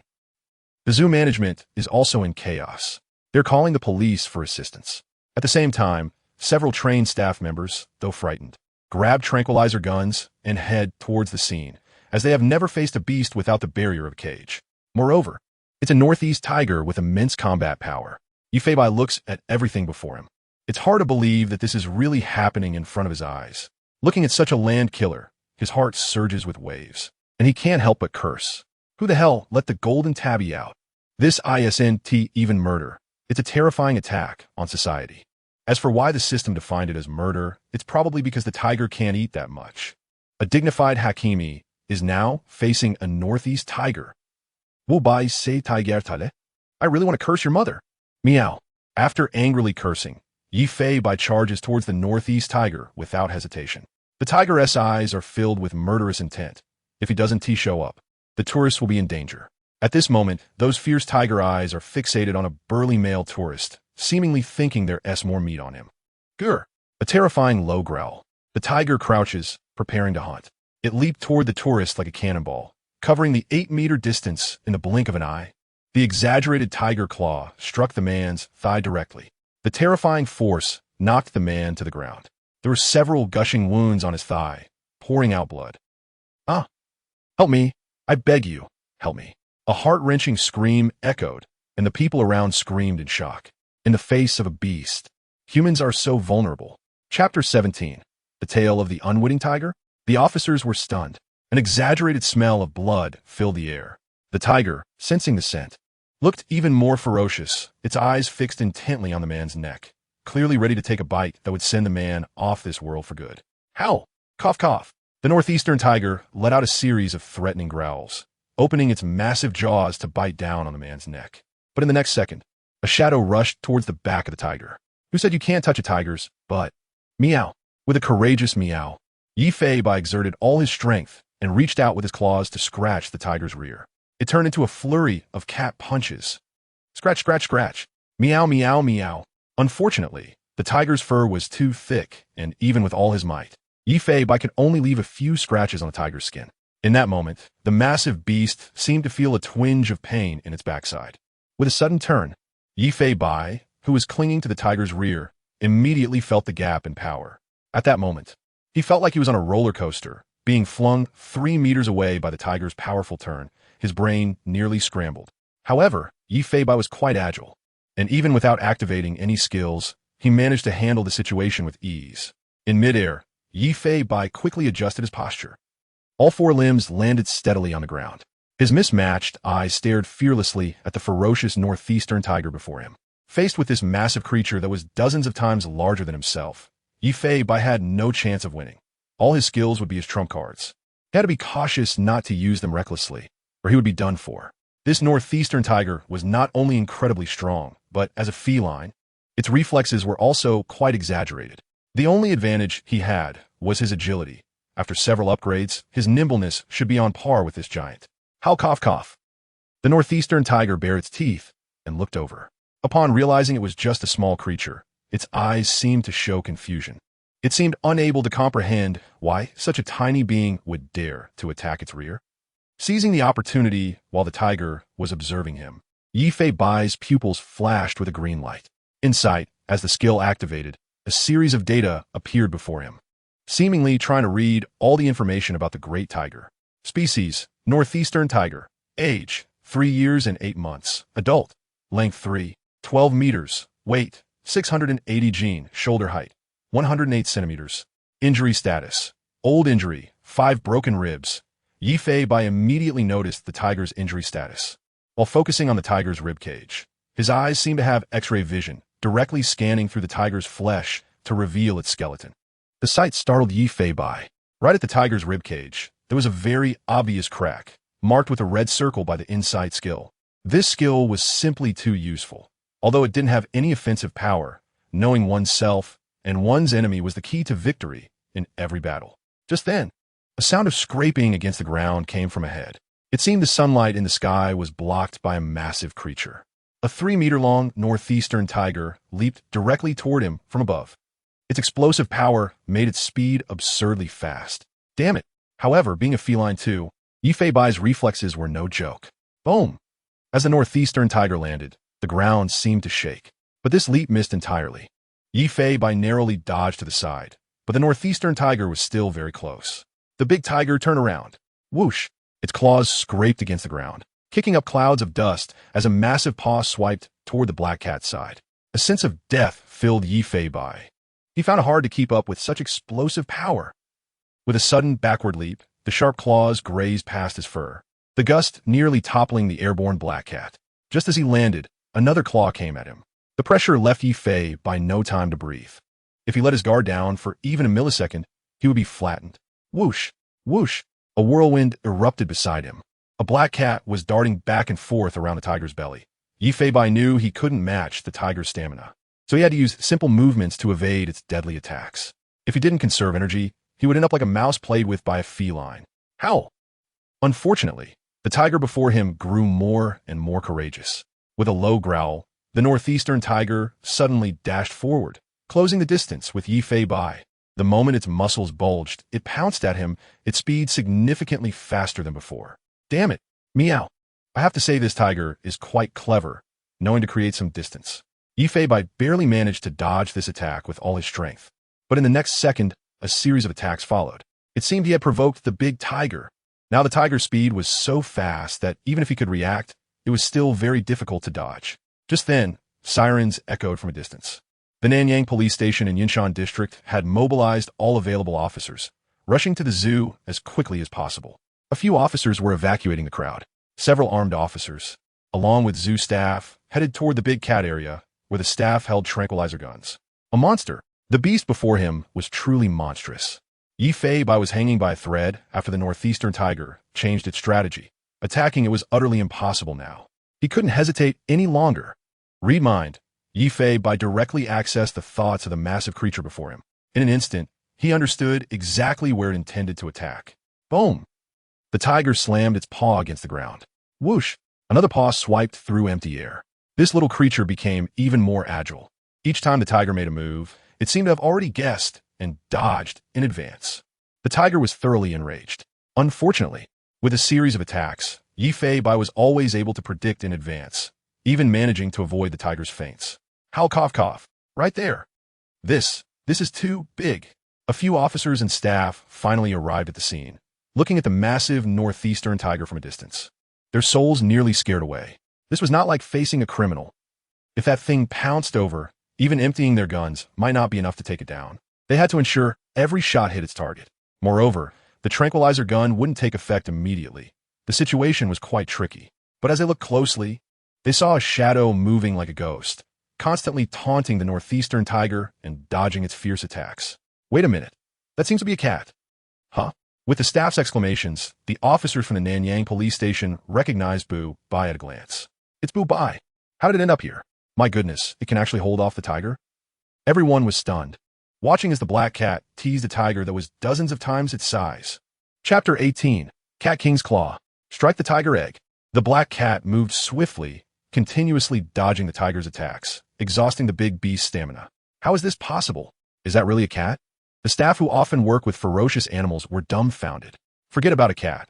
Even a leopard would choose to flee when facing a Siberian tiger, showing no courage to fight. The Siberian tiger is the largest tiger species in Asia, and now it can't do anything against a small cat. Quick, use the tranquilizer gun. At this moment, the black cat was dragging the Siberian tiger, and it was the perfect opportunity. The staff hurriedly loaded their tranquilizer guns. A straight line, aiming at the tiger's body. Bang! With the sound of a gunshot, the tranquilizer dart flew towards the Siberian tiger like a bullet. It's over. The first shot actually missed.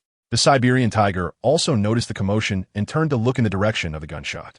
How?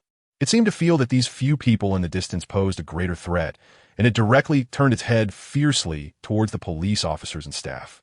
Not good. Prepare to shoot. The police shouted, and their handguns were instantly drawn from their holsters. 2 dart gun barrels were already aimed at the tiger's head. If the tiger begins to attack, the officers would undoubtedly empty their magazines without hesitation. You tiger? Do you want to live or not? Meow. Accompanied by a meow, Yi Fei Bai's physique suddenly increased. His whole body was filled with inexhaustible strength. Rage, mind reading had now entered cooldown, and he could only continue to use skills to buy time. Otherwise, if it pounced, this guy would definitely be shot to death. The Siberian tiger lowered its body, looking like it was about to leap at any moment. Tiger! Meow! Howl! The Siberian tiger let out a painful howl. Everyone felt a pain in their lower body, and its hind legs stumbled, almost unable to stand firm. 2 large white eggs were firmly collided against by Yi Fei Bai's head. Fortunately, the black cat only used half of its strength. Otherwise, it would directly have made the Siberian tiger unable to reproduce. The Siberian tiger turned its direction again, but the pain in its lower body made its movements not as swift as before. Meow! Quick shoot! Seeing the tiger's actions hindered, the black cat howled loudly at the staff. Bang! Another tranquilizer dart flew towards the Siberian tiger, but it still missed. The police were dumbfounded. Were these guys even capable? Are they professionals or not? Although the tranquilizer gun's speed wasn't that fast, it shouldn't miss 2 shots in a row. Meow meow meow. Your shooting skills should be used to shoot planes. Even the black cat was cursing, seemingly angry about the missed shot. Huh. The Siberian tiger lunged at Yi Fei Bai once again. With an upgraded physique, the black cat moved as swiftly as lightning, and a single dodge even left an afterimage. Unlike before, the black cat didn't keep dodging. Instead, it began to actively attack the tiger. Yi Fei Bai jumped directly onto the tiger's broad back and unleashed a set of cat punches. Let you be disobedient. let you be disobedient. Do you know I'm saving you? We are of the same root. Why should we harm each other so urgently? Meow, meow, meow. Meow, meow, meow. Yifei Bai's claws were as fast as lightning, and the powerful force indeed caused the Siberian tiger pain, gathering all its strength. The tiger suddenly shook Yifei Bai off. But Yifei Bai's speed was absurdly fast. The moment he landed, he charged back towards the tiger. With a thought, Cat King's Claw S-Class skill activated instantly. A surge of primal power flowed through its forelimbs, muscles bulging, and even the claws grew significantly larger. The black cat's momentum soared. In the air, an invisible pressure seemed to condense, and at this moment, the surrounding air felt like it was about to solidify. The Siberian tiger, with its paw raised in the air, suddenly paused. Its tiger eyes trembled, not even daring to meet the gaze of this black cat with different colored pupils. It froze in place, a sense of deathly threat spreading in its heart. It was as if a cat god stood behind the black cat, staring at the overconfident tiger. The Siberian tiger instantly presented airplane ears. Even several staff members and police felt their hearts race. But fortunately, they were at a distance and quickly returned to their senses. A great opportunity, accompanied by the police's reminder. Bang! The tranquilizer dart was shot directly towards the Siberian tiger's neck. Whoosh! Just as the Siberian tiger was in a daze. The tranquilizer dart had already embedded itself into its flesh, and the tranquilizer fluid rushed in. Successful hit. The giant beast let out a low growl, feeling discomfort. However, this was a 700-pound beast. The drug couldn't immediately exert its maximum effect. It hurriedly shook its massive head, forcing itself to wake up. Following that came a massive tiger paw. Boom! Damn it, you wouldn't fish head. When will you be done? The black cat did not retreat or dodge, but charged directly towards the tiger's chest. While dodging this blow, insight, the Siberian tiger's skeleton instantly appeared before him, revealing an old injury on one of its ribs. Yifei Bai raised his paw. A powerful strike from the Cat King's claw. White energy enveloped the paw. At the moment of swinging his forelimb, 5 silver glimmering claws shot out. They directly slammed into the tiger's old injury. The black cat's claws pierced through the thick flesh effortlessly, striking the rib with exaggerated force. The Siberian tiger's chest caved in from the attack. Crack, crack, crack. Before the naked eye, 3 of the Siberian tiger's ribs broke at once. It's over. Seeing his claws approaching the Siberian tiger's massive heart, Yifei Bai hurriedly pulled back. It was his first time using this S-Class skill, and he hadn't expected its power to be so tremendous. Coupled with the fact that the rage skill had not yet ended, it was even harder to control the force. If he didn't stop, this Siberian tiger could directly die before him. Ugh! The Siberian tiger let out a miserable cry and quickly retreated. Its tiger eyes looked fearfully at the black cat in police uniform, its pupils trembling, no longer daring to attack, even considering fleeing. Just as it turned to leave, a feeling of dizziness hit its brain, and the Siberian tiger completely lost consciousness. It collapsed heavily on the ground. Quick! In an instant, the police rushed towards the injured. The staff confirmed whether the tiger was completely tranquilized to avoid any accidents. Having confirmed it was fully tranquilized and the scene was under control, they requested for support quickly. Huh? Why is there blood on its chest? They hadn't noticed what Yifei Bai had done beneath the tiger's belly just now. Just as a few of them pulled apart the Siberian tiger's fur, several penetrating wounds appeared before their eyes. Gulp! The staff swallowed hard, looking at the sharp-eyed black cat beside them, whose paws were now stained with blood. No way. This is impossible. Their worldview was completely overturned. How could a cat injure a tiger? It was simply a fantasy. The injured party was now loaded onto the ambulance. Fortunately, the tiger's paw had not injured the man's thigh artery, so there was no life-threatening danger. Yifei Bai's response had minimized casualties, and at this moment, the great contributor had no time to celebrate. The lone cat arrived at the back of the tiger enclosure. A strong smell of tiger urine filled the air. This was the resting area for the tigers and also where the employees usually worked. It was also the place where the tiger had just been released. Unfortunately, the time spent circling with the tiger had delayed things too long, and the culprit had likely escaped by now. Huh, these surveillance cameras. Yifei Bai looked up at the cameras in the work area, noticing that all the power lines had been cut. Clearly, someone had done this in advance. Additionally, there was a bright red graffiti on the wall of the work area. The pattern was quite strange, resembling a pair of devilish eyes. Yifei Bai narrowed his cat eyes. It seemed that this intentional homicide case was not going to be so simple after all. In sight, there were many footprints in the work area, but everyone wore employee work boots, so not much information could be gathered. He could only find the freshest footprints based on time. Meow. Found it. It was left 10 minutes ago. Following the footprints, Yi Fei dashed out of the tiger enclosure, tracking the trail. One had to admit that the perpetrator's route was very meticulous. They had managed to avoid many key cameras, and some unavoidable ones had already been deliberately damaged. This was clearly a very professional operation. Eventually, the boot prints stopped in front of a trash can. Inside the trash can was a set of employee work clothes from the tiger enclosure, clearly changed by the perpetrator. There were no fingerprints on the clothes, and there were also no recent fingerprints on the trash can. Meanwhile, there was a new footprint on the ground, indicating that the perpetrator had already changed out of the boots. Footprint size 43, weight 130 pounds. Yi Fei followed the footprints directly out of the beast area, and the time of the footprints left was getting closer, now only 5 minutes ago. Continuing to follow, the cunning perpetrator really took an unusual route, leaving the zoo through a forest path.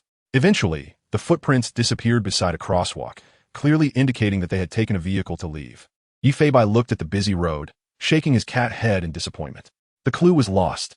Chapter 19 Director's Return. The storm hasn't yet begun on the subway back. Due to the large number of passengers, Yi Fei could only obediently sit on the ground. During this time, several young ladies attempted to invite him to sit on their laps. However, this big black cat was very aloof, much like a special forces soldier on duty, completely unfazed. Little did they know, it wasn't that Yi Fei didn't like pretty girls, but rather that he was currently focused on the various system prompt interfaces in front of him. Ding! Congratulations to the host for successfully preventing a deliberate murder case, suspected terrorist attack. Constitution upgrading. Strength, 1214, Agility, 2729 Defense, 1719 Yi Fei was immersed in the pleasant feeling of his constitution improving. With no time to flirt, he was quite satisfied as he looked at his data panel. At this moment, even without using skills, his strength could match that of an average adult. Just as the Constitution upgrade finished, another very familiar interface appeared before him. No lucky bonus this time, drawing skills. Congratulations to the host for obtaining a level skill, healing. Oh, not bad. Not bad. Even without the lucky bonus, he still drew an A-level skill, which sounded like a healing type skill. With a thought, the skill description appeared before him. Healing, passive effect, can rapidly heal one's own injuries, can heal non-fatal wounds. Heavier injuries require more time. Your saliva also contains healing effects. Can heal other beings. Healing effect is slower than self-healing. Goodness. Meow. Yi Fei was overjoyed. Healing injuries was indeed his shortcoming. Although his defense could improve, it was currently impossible to withstand a bullet. Now that he had a healing skill, his life could be better protected. As long as it wasn't a fatal injury, he could recover, and it could also be used to heal other beings, making it a very good skill. Did you check Dodo today? I did. Are you talking about the subway judge and the black cat? Yes. The reaction of Boo was really too funny, pretending not to see the fight in a public place. Ha ha! Who told that old man to be so unreasonable? As Yi Fei listened to the discussions among the passengers around him, they all seemed to be talking about the incident that happened an hour ago. Was his Dodo short video really that popular? This incident hadn't happened long ago, yet it seemed like no one in the subway was unaware of it. The incident of the tiger escaping from the zoo seemed to still be unknown to everyone, as it had only happened less than 20 minutes ago, and even the colleagues at Hongxia Police Station probably hadn't heard about it yet. Such major events wouldn't be casually reported by ordinary media. They had to confirm the facts before publishing news. At this moment, what's wrong with me occupying a seat? I just like to occupy a seat. What's wrong with that? So you occupy a seat and still have a reason, huh? In an instant, the phones recording Boo all turned towards another carriage. An old man occupying a seat was arguing with a middle-aged woman. Meanwhile, a dazed young man was standing nearby, watching the show up close. It's him. Yi Fei recognized the young man at a glance. I have my reasons. Even if I occupy 10 seats, what can you do about it? As soon as the old man said this, the dazed young man looked shocked. He skillfully raised his hand. Slap. A decisive and crisp sound came. Passenger. Old man. Boo bye. Here we go again? You occupy a seat and still have a reason. After hitting the person, the young man made a sarcastic remark and left. The old man occupying the seat and the surrounding passengers all looked bewildered. It's him. It's really him. The subway judge who went viral online today. Just in time, Boo is also on the scene. At this moment, all the cameras focused on Boo again. Boo was recognized by everyone as a symbol of justice. Would he intervene in such a public fight? The black cat also looked surprised as it gazed in the direction the subway judge had left. However, it remained unfazed. It looked up at the ceiling and simply closed its eyes, pretending it hadn't seen anything. Hiss! Oh, heavenly judge! Ha ha! It really has to be Boo Bai. Laughter erupted in the carriage, and Yi Fei Bai felt inexplicably refreshed. Hongxia Street has arrived. As the announcement was made, Yi Fei Bai leisurely swayed his big tail and got off the subway. Wow, Boo Bai is so smart. He didn't even get off at the wrong stop. Is he planning to go back to Hongxia Police Station? Who do you look down on? Boo Bai can even cooperate with the police to rescue hostages. How could he get off at the wrong stop? Yeah, I suspect this big black cat can understand human language. Maybe it's smarter than all of us. TSK, TSK. Who says otherwise? By rights, cats shouldn't appear on the subway. But no one opposed its presence. Even the subway staff took out their phones to take pictures. At this moment, Boo Bai was not just a mascot of Hongxia Police Station, but also a good luck charm in the eyes of the people of Jinghai City. A black cat wandered through the streets, making its way towards Hongxia Police Station with ease. Looking at the peaceful scene on the street, Yi Fei Bai felt quite emotional.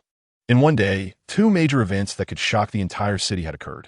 The hostage crisis was still unfolding, and in the afternoon, he had participated in a case suspected to be a terrorist attack. The peaceful scene before him made Yi Fei Bai ponder. Was this city truly peaceful? He remembered his teacher once saying, police will face numerous crimes, and criminals can never be caught completely. What you will see in the future is mostly darkness. But do not forget, you are the ones who drive away the darkness. Although he could only be considered half a policeman at this moment, he could understand the feeling behind his teacher's words. After a journey of more than 10 minutes, Yi Fei Bai returned home. Hongxia Police Station. I'm home. This trip had consumed a lot of his energy. Not only were his eyelids heavy, but after just having filled his stomach, he was now feeling hungry again. As soon as he stepped into the hall of the police station, he caught the scent of two very familiar presences. These two presences made the black cat shiver. Wu Baoyi, where are you? Don't hide from us. We won't eat you. Two powerful and weathered voices called out, and Yi Fei Bai was certainly familiar with them. Oh no, these two old men are back. Meow. At this moment, two middle-aged uncles in police uniforms walked out of the officer's office. Each of them was holding a glass teacup filled with tea, and inside the cups were not only tea, but also chrysanthemum flowers, and goji berries were a must. They were said to be middle-aged men. In truth, they were almost old men. The leader, a burly man with a thick beard, looked like he'd spent a lot of time training in the military. Although he had a fierce appearance, his face was filled with smiles, and one could vaguely see a deep scar in his beard. With 3 stars and 2 bars on his shoulder, he was a first-level police supervisor. This man was the director of Hongxia Police Station, Wei Goen, 53 years old, a retired Special Forces soldier with a stellar record. It's strange. I've heard that Bai Mai has been out for over an hour, and why hasn't he come back yet? That little glutton might have run off somewhere to steal food. The older brother speaking looks quite amiable, but the sharpness in his eyes can't be hidden. The distinctive hooked nose on his face is a characteristic feature, paired with his graying slick-back hair, giving him quite the dignified presence. His strong physique clearly indicates that he is a trained fighter. He walks with a vigorous stride, exuding a strong aura, with a star and 2 stripes on his shoulder. He holds the rank of 3rd-level police supervisor. His name is Nie Dongsheng, 51 years old, serving as the deputy director of the Hongxia Police Station, and is also a retired Special Forces member. It is said that the two were comrades in arms when they were young. But that is just a rumor among the officers. The truth of it remains to be verified. As the two of them stepped out of the office, they happened to run into Bai Mai, who was on his way home. Wei Goen's eyes lit up, and he instantly locked onto Bai Mai. You little brat. We missed you so much. Hey, let me pet you first. Move aside. Can't you tell who's the senior and who's the junior? Who cares about that? Strike first. Ye Fei Bai. The 2 older uncles looked at him with doting eyes and rushed over eagerly. Hey, we missed you, but don't go overboard. Meow, meow, meow. Chapter 20. The incident ferments. Making headlines. Watching this big black cat meow incessantly, the 2 old uncles were incredibly excited. Wei Goen took the lead and directly picked up the cat, saying, Ha ha, I knew you missed Grandpa. Come give me a hug. He lifted it high, just like teasing a baby. Fly now, ha ha ha, flying. With such a fierce expression paired with that statement, it felt completely in harmony. I'm flying a ball. You think I'm a baby? If it weren't for the fact that I'm still under your care, I wouldn't take this humiliation QAQ. Meow, meow, meow. The black cat's cries seemed a bit angry, but the old uncle remained unfazed. All right, let me hold it. urged the other old man from the side. No way. This is the first time I've held this guy. If you have the ability, go hold it yourself. Hey, you're too stingy. The two old uncles, who were usually very serious with outsiders, were now bickering over a cat, and it looked like they might even start fighting. What is going on? I'm your leader. Didn't you say you can hold it yourself? I'll just take it from you. It was clear that the two had a very good relationship. Their history with the black cat was also amusing. Initially, the two old guys pretended to be aloof and avoided getting close to the black cat, just watching from a distance. Then they started to tease it from afar. Eventually, they directly interacted with it and even fed it small fish snacks. After witnessing the cat's mouse-catching abilities, the two leaders liked the black cat even more, often feeding it beef and coming over to pet it when they had nothing to do. Oh no, the cat is angry. Zhou Yusin hurried over and picked up the meowing black cat. Once Feline felt the warmth from her chest, he calmed down. He quickly sniffed the policewoman's scent. The tobacco smell from the two old men was too strong. If it weren't for not having seen them for over a week, he wouldn't want to get close to them. Hey, this cat is really strange. I feed it beef jerky every day, yet it still prefers you. The tobacco smell on you could be detected from 800 meters away, of course. It wouldn't want to get close to you. How dare you say that about me? Zhou Yusin. Although the two leaders were very serious about work when they bickered, they really acted like children. Wei Goen hurriedly took out a large bag of fresh beef from the employee refrigerator. A delicious smell of fresh meat wafted into Feilei's nose. Faced with such a delicacy, he jumped down from the beautiful woman's arms and went to Wei Goen's side. Hey, you're really good at adapting. After saying this, Wei Goen opened the bag. The beef was so fresh that it still had a bit of blood on it. Feilei could tell it was from a cow slaughtered that very day. You're in for a treat. I made a special trip to the slaughterhouse for this bag of beef. It's incredibly fresh. Give me some, give me some, give me some. Meow, meow, meow. Just like that, Feilei got to enjoy the fresh, delicious beef, and he couldn't help but make a gurgling sound in his throat. The police officers and the two leaders all smiled as they watched the obedient cat eat meat. At the same time, they were reporting on work matters, especially discussing the 3 cases involving the cat, as the two leaders had just arrived at the police station.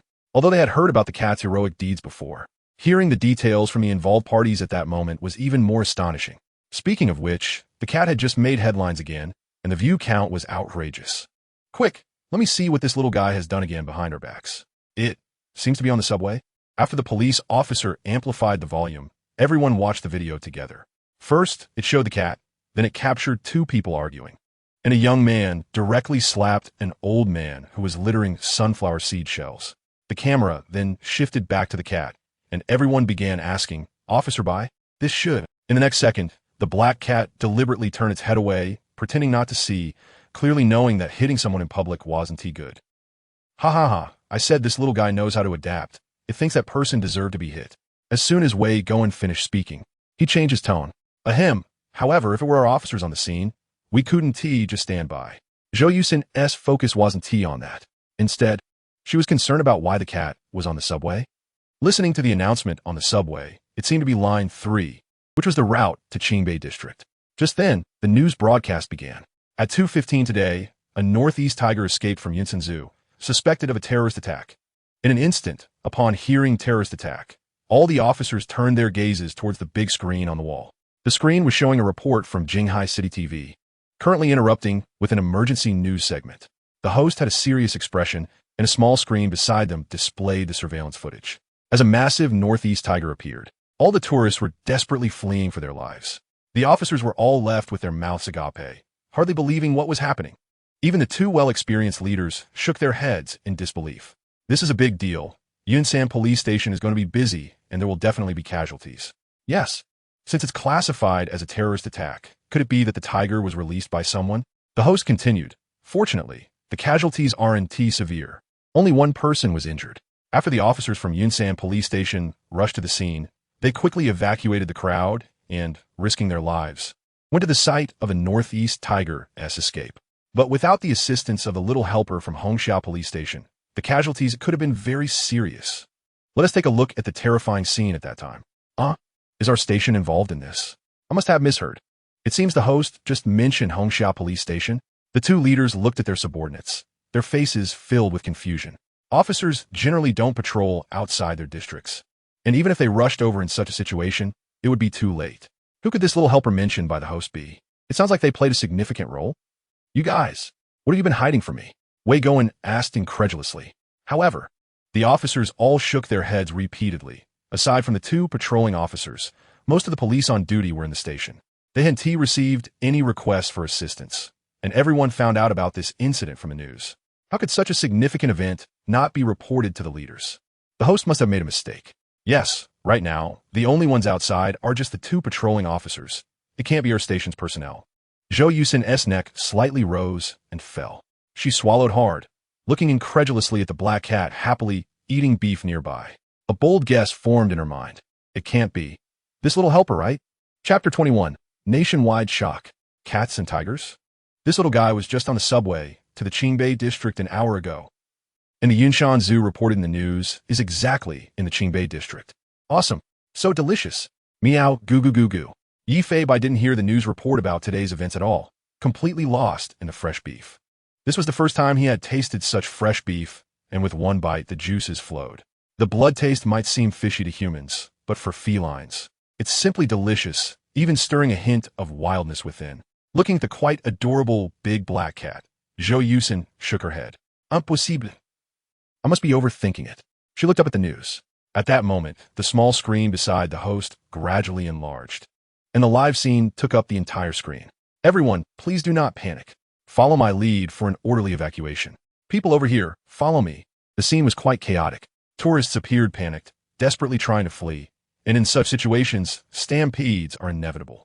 The first-person perspective should be provided by the police's body camera. Help! The tiger has already killed someone. Everyone run. Among the crowd, some extremely agitated tourists shouted desperately, further heightening the panic. In fact, if they just turned around, they would see that there was no sign of tiger at all. This video was provided by the Yunshan Police Station's law enforcement record, and it was already the 5th minute since the northeast tiger escaped the park. Let's see what exactly happened at that time. Just as the host finished speaking, the scene shifted. It switched to the surveillance footage beside the tiger enclosure. At this moment, the tigers in the park had already vanished, and the tourists seemed to be complaining with expressions of grievance. But in the next second, the tourists seemed to have heard a terrifying sound, and all trembled in fear. On the screen, a massive northeast tiger appeared, scaring the surrounding tourists into a frenzy of escape. Oh my! This northeast tiger is simply enormous. How could there only be one injury with so many people around? The officers at the police station gasped at the sight of the tiger's massive size. It might have lost its wildness after being kept in the zoo for too long. Perhaps, otherwise, a lot of people would be dead. But clearly, the reality was not as they analyzed. The massive creature on the screen had a fierce expression, its blood-stained mouth wide open, lunging at a man who looked to be about 8 meters tall. The man's physique appeared quite robust, but facing the northeast tiger, he looked like a small fry. He was knocked to the ground with a single paw. Just like that, blood gushed from the man's thigh. Zhou Yusin was so frightened that she covered her mouth. It wasn't because she saw blood, but because this northeast tiger seemed to have retained its wildness and exhibited remarkable hunting skills. It's over. Isn't that man doomed? Wei Goen shook his head repeatedly, lamenting. He seriously doubted the accuracy of the report. How could there only be one injury in such a situation? The northeast tiger on the screen was relentless. With its blood-stained mouth wide open, it directly lunged for the man's throat. Some timid female officers in the police station couldn't help but cover their mouths in shock. Even the male officers couldn't bear to watch any longer. But just at that critical moment, a lightning-fast shadow appeared in the surveillance footage. It's a cat. It's a black cat. It's a big black cat in a police uniform. The big black cat flew towards the tiger's rear, landing a paw right on it. The tiger seemed to feel the pain and spun around, flinging the big black cat away. In an instant, all the officers were gaping. The entire police station fell silent. No one dared to believe what they were seeing, yet everything was vividly displayed on the screen. Not by mouth. Hey, I can't believe my eyes. I'm not going senile yet. Swish. The officers looked down at the big black cat who was happily devouring its meal, exactly like the one in the surveillance footage. Who else could it be? Mia, the big black cat made joyful chewing sounds. Yi Feibai couldn't care less about anyone else, completely absorbed in his meal, ignoring the outside world. Focused solely on being a gluttonous cat. The police cat on the screen was none other than the recently viral internet sensation, the Black Cat Police Chief. If it weren't for this little helper's involvement in this incident, the casualties would have been unthinkable, as it managed to hold off the tiger for nearly 8 minutes. Everyone's expressions were beyond description. A cat held off a tiger for nearly 8 minutes? Meanwhile, the male protagonist on the TV was sitting right next to them eating beef. He wasn't even injured at all. How could this be possible? Everyone had witnessed the tiger's size and combat capability. Such a size difference could easily crush the black cat with a single sit. But what happened next left all the viewers in shock. The black cat skillfully dodged the tiger's attacks, moving not only with incredible speed, but also remarkable agility. It successfully delayed the tiger, allowing the injured man to crawl to a relatively safe place. The audience watched with wide eyes, terrified of missing a second. As the black cat evaded each lethal strike, and everyone's hearts raced, fearful that something might happen to the cat. Given the situation, the cat would surely tire first. However, this black cat seemed to be on a roll, growing more vigorous and faster. It crazily toyed with the northeast tiger, predicting every attack, and managed to hold out until the staff and officers arrived. The tranquilizer gun fired twice, and during that time, the black cat's speed became even more exaggerated, to the point where the camera struggled to capture it clearly. What speed? My goodness, not by speed is actually this fast? I now believe this guy can chase cars. Ultimately, with the black cat's cooperation, the third shot successfully hit its target. At that moment, the black cat darted under the tiger's belly, and its figure was no longer visible on the screen. The surveillance footage seemed to be affected by some force, starting to display white ripples. Suddenly, the tiger let out a whimper, its ears twitching as it seemed to panic and wanted to escape. In the end, the northeast tiger collapsed straight to the ground, while the big black cat in the police uniform remained unscathed. In just 5 minutes, it left everyone in shock. All present found it hard to express what had just transpired. This adorable big black cat was still catching mice just last week. And now it was standing up to a northeast tiger. Oh wait, that's a tiger. A northeast tiger. Nia Dongsheng excitedly grabbed Wei's director and shook him back and forth. But at that moment, Wei Goen was already in a daze, unable to say a word. Zhou Yusin sat frozen in her chair, recalling the tense moments from earlier, terrified that Not Bai would take a hit. It was simply unbelievable that this little guy could sit here, eating beef now. It's strange. Why did it go to Cloud Mountain Zoo ahead of time? Is all of this really just a coincidence? The beautiful girl's eyes were filled with confusion, unable to see through the adorable black cat in front of her. Its every move was simply too mysterious. Chapter 22. The SWAT team is here? Captain Su, Jinghai City, SWAT team. This mentality and this level of action are simply outrageous. I really didn't misjudge this little guy. If he joins the operation, many of the challenges and the tasks will be easily resolved. A burly middle-aged man slammed the table and stood up, his face filled with excitement. He could hardly wait to let Yi Feibai join the SWAT operations right now. It's important to know that the tasks undertaken by the SWAT teams carry a very high level of danger and involve many difficult problems during the operations. However, with Yi Feibai's presence, the situation of the tasks might change. The man also knew that his thoughts somewhat went against regulations, but he couldn't help but want to give it a try. The incident with the black cat was going viral online. It hadn't even finished eating its beef, and many entries about it were already trending. Trending topics. No one. Black cat police chief outwits the tiger. Popularity 520 million. Clicking into the entry revealed a video of a black cat holding off a Siberian tiger for 5 minutes, showcasing this explosive news to the entire nation. I just took a nap and woke up to find the black cat fighting a tiger. I don't understand. Are video effects really this realistic now? Please tell me this is special effects. Otherwise, I won't be able to sleep tonight. Siberian tiger. Tiger, got taught a lesson by my little brother today. Respectful and fake. Respectful and fake? Most netizens found it hard to believe that such a thing happened. But the facts were right in front of them. At this moment, the feelings of the netizens were akin to telling them that aliens came to visit Earth. The Black Cat police chief was too busy. He was rescuing hostages in the morning and then took the subway to Yunshan to fight a tiger in the afternoon. I'm really crying QAQ. 2 million likes. I told you all, the Black Cat police chief is a documentary. 6 million likes. Confused. Why did the Black Cat just happen to take the subway to Yunshan Zoo? Is it a coincidence? 92 million likes. To be precise, it wasn't about fighting the tiger. After all, how could a cat possibly defeat a tiger?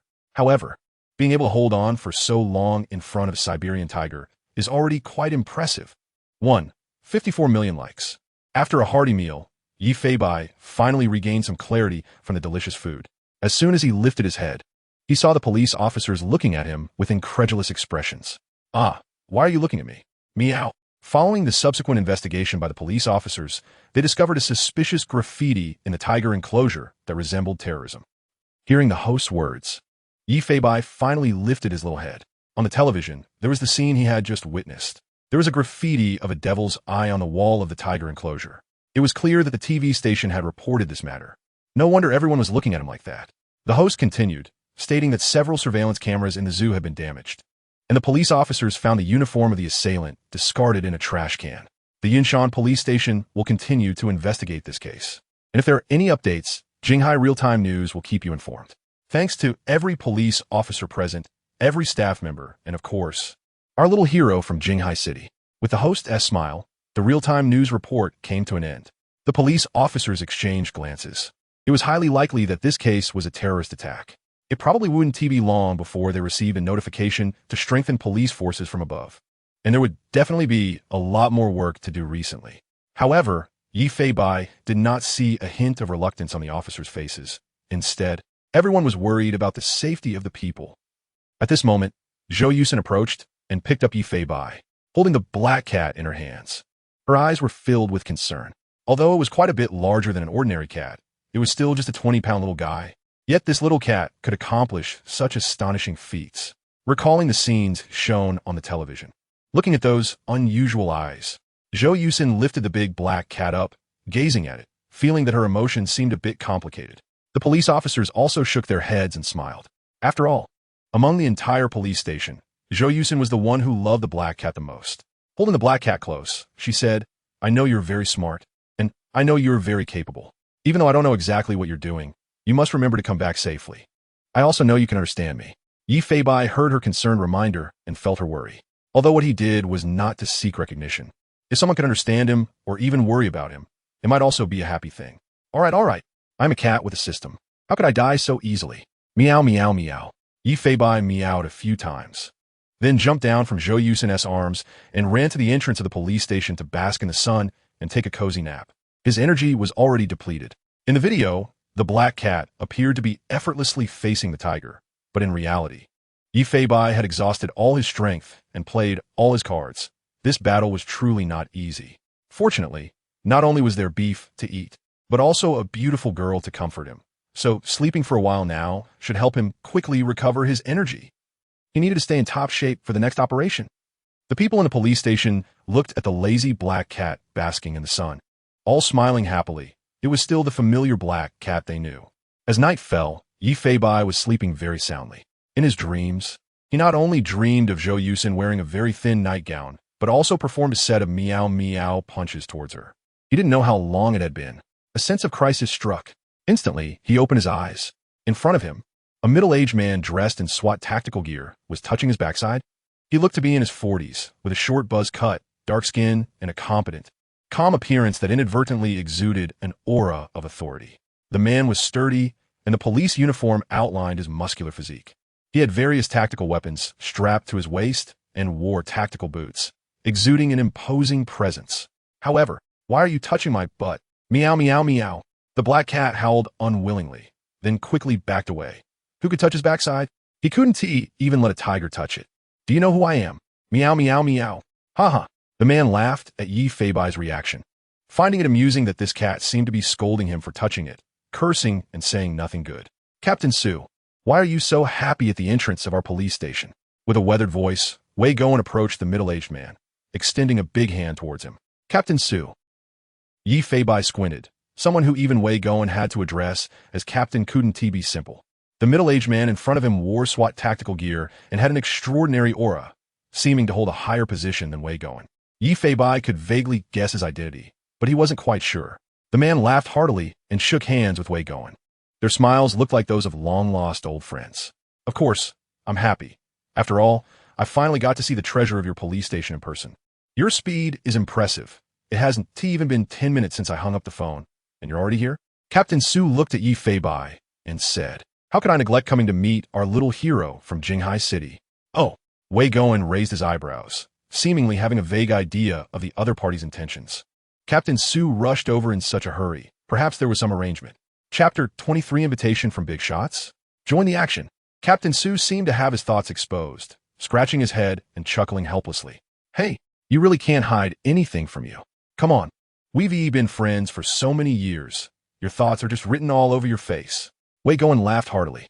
Captain Su then took a few steps forward, suddenly grasping Wei Goen's big hand, his face instantly taking on a pleading expression. With heartfelt sincerity, he said, "Old class leader, I'm here today for no other reason than to borrow Bu Bai. I want him to join us in this special operation." As soon as he finished speaking, Wei Goen disdainfully withdrew his hand. Seeing his old friend's exaggerated demeanor, he couldn't help but feel a bit annoyed. "Don't play this game with me. You know how sweaty your hands are, right? Don't think just because you're a rank higher than me now that I 1T dare kick you. Haha, I'm just worried that the old class leader 1T agree." The polite atmosphere between the two instantly changed, leaving Yi Fei by looking bewildered. Wow, the amount of information in their conversation seemed quite substantial. Although Captain Su held a higher rank than Wei Goen, the formality that had characterized their earlier interaction vanished, and instead, he addressed Wei Goen as old class leader. Who would have thought there was this layer of relationship between them? Wei Goen pointed to the big black cat sitting nearby.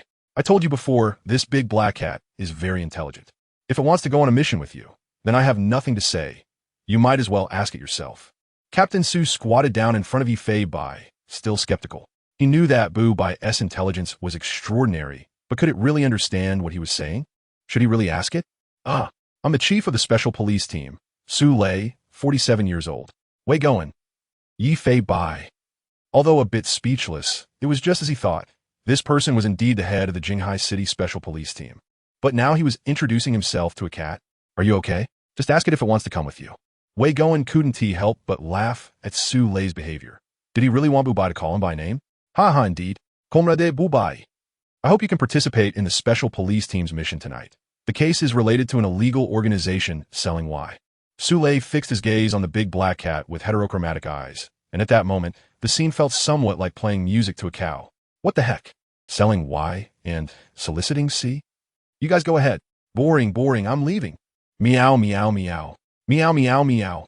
Yi Fei Bai let out a disinterested howl, turned around, and walked away, even letting out a sigh. The cat sighed. Although such cases could count as crime-fighting efforts, he didn't want to waste time on such trivial matters. There might be more important tasks waiting for him. Old class leader. Does Bu Bai not want to go? Well, I have no choice then. But speaking of which, why was this case assigned to you? Su Lei sighed heavily, revealing some details about the case. This is not an ordinary Y-selling case. It involves the trafficking and coercion of underage girls, and even some public figures are implicated. They are organized and disciplined with a very professional team and top-notch counter-surveillance abilities. However, according to the intel from our informants, we can basically net them now. Wei Goen frowned. This case indeed sounded complicated. No wonder this guy had been elusive all day. With such a big case ready to be wrapped up, it was hard to imagine the workload involved. Just then, a black cat suddenly sat down beside the two. "You should have said that earlier. I thought we were going to check out a foot massage parlor." Meow, meow, meow. Accompanied by a few excited meows. The two looked down.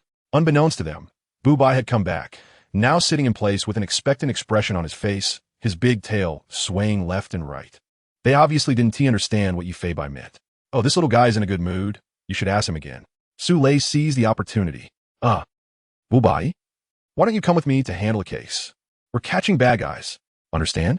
The middle-aged man's voice was rough, using both hands and feet as if performing a skit. What is this? A powerful special police captain is doing this? Yi Fei Bai helplessly leaped toward the police station's exit, not forgetting to look back at Captain Su to signal. "Let us go." Meow. Accompanied by a cat's call, he turned to look at Su Lei, then at the outside, clearly signaling to take him along. "Oh, it seems our black cat police chief has agreed." Wei Goen raised his eyebrows with a smile. Su Lei's face was filled with joy. It was clear that this black cat was waiting for him, obviously willing to go with him. Finally, he would get to witness the prowess of this black cat firsthand. Looking at the black cat police uncle at the door, he couldn't help but sigh. Its IQ is astonishingly high. It even communicates with me through actions. Who would believe it if I told them? If Bu Bai didn't have this intelligence, could he accomplish so many significant tasks? Yi Fei Bai. Although they were praising themselves, it still felt somewhat insulting. Bu Bai's intelligence was many times higher than they imagined. Before leaving, Su Lei asked a lot about the instructions for using Bu Bai. However, the answers he received were quite outrageous. Before long, A person and a cat left together, and Wei Goen didn't forget to remind Bu Bai. Be careful. Got it, meow. Although Wei Goen couldn't understand what Yi Fei Bai meant, he felt that this big black cat was responding to him, which made him feel a bit more at ease. He didn't know if it was just his illusion, but it seemed that this big black cat understood every word they had said before. It was only after Su Lei described the details that it was willing to go. This guy is truly remarkable. Outside the police station, there was a black SUV with the windows down, marked with police, likely belonging to the special police team. Yi Fei Bai jumped in first, sitting in the passenger seat, quietly waiting for the vehicle to depart. Su Lei watched the big black cat's every move with amazement. No wonder it could actively assist the police in solving cases.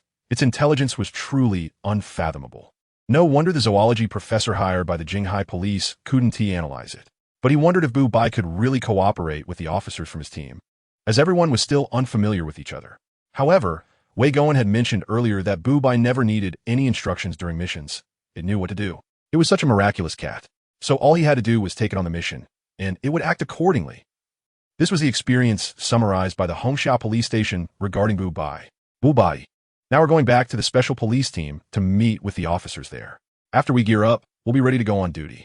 Oh, meow. Bu Bai seemed to be responding.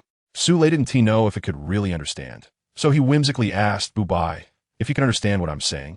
Meow twice. Yi Fei Bai directly turned his head away, not responding. He had no interest in letting others know how smart he was. He just wanted to fight crime and happily be a cat police chief. Seeing that Bu Bai completely ignored him, Su Lei helplessly smiled, checked the time, and the vehicle started driving away. They must be anxious waiting. Hongxiao police station. As everyone was about to get off work, they learned that Captain Su will be taking Bu Bai on a mission, which surprised them all. Bu Bai must have caught the attention of the higher-ups. If it really gets recognized, it might end up busier than us in the future. Indeed, if its talents are truly utilized, many operations might be eager to have it. Who would have thought that a cat with such incredible skills would be used to combat crime?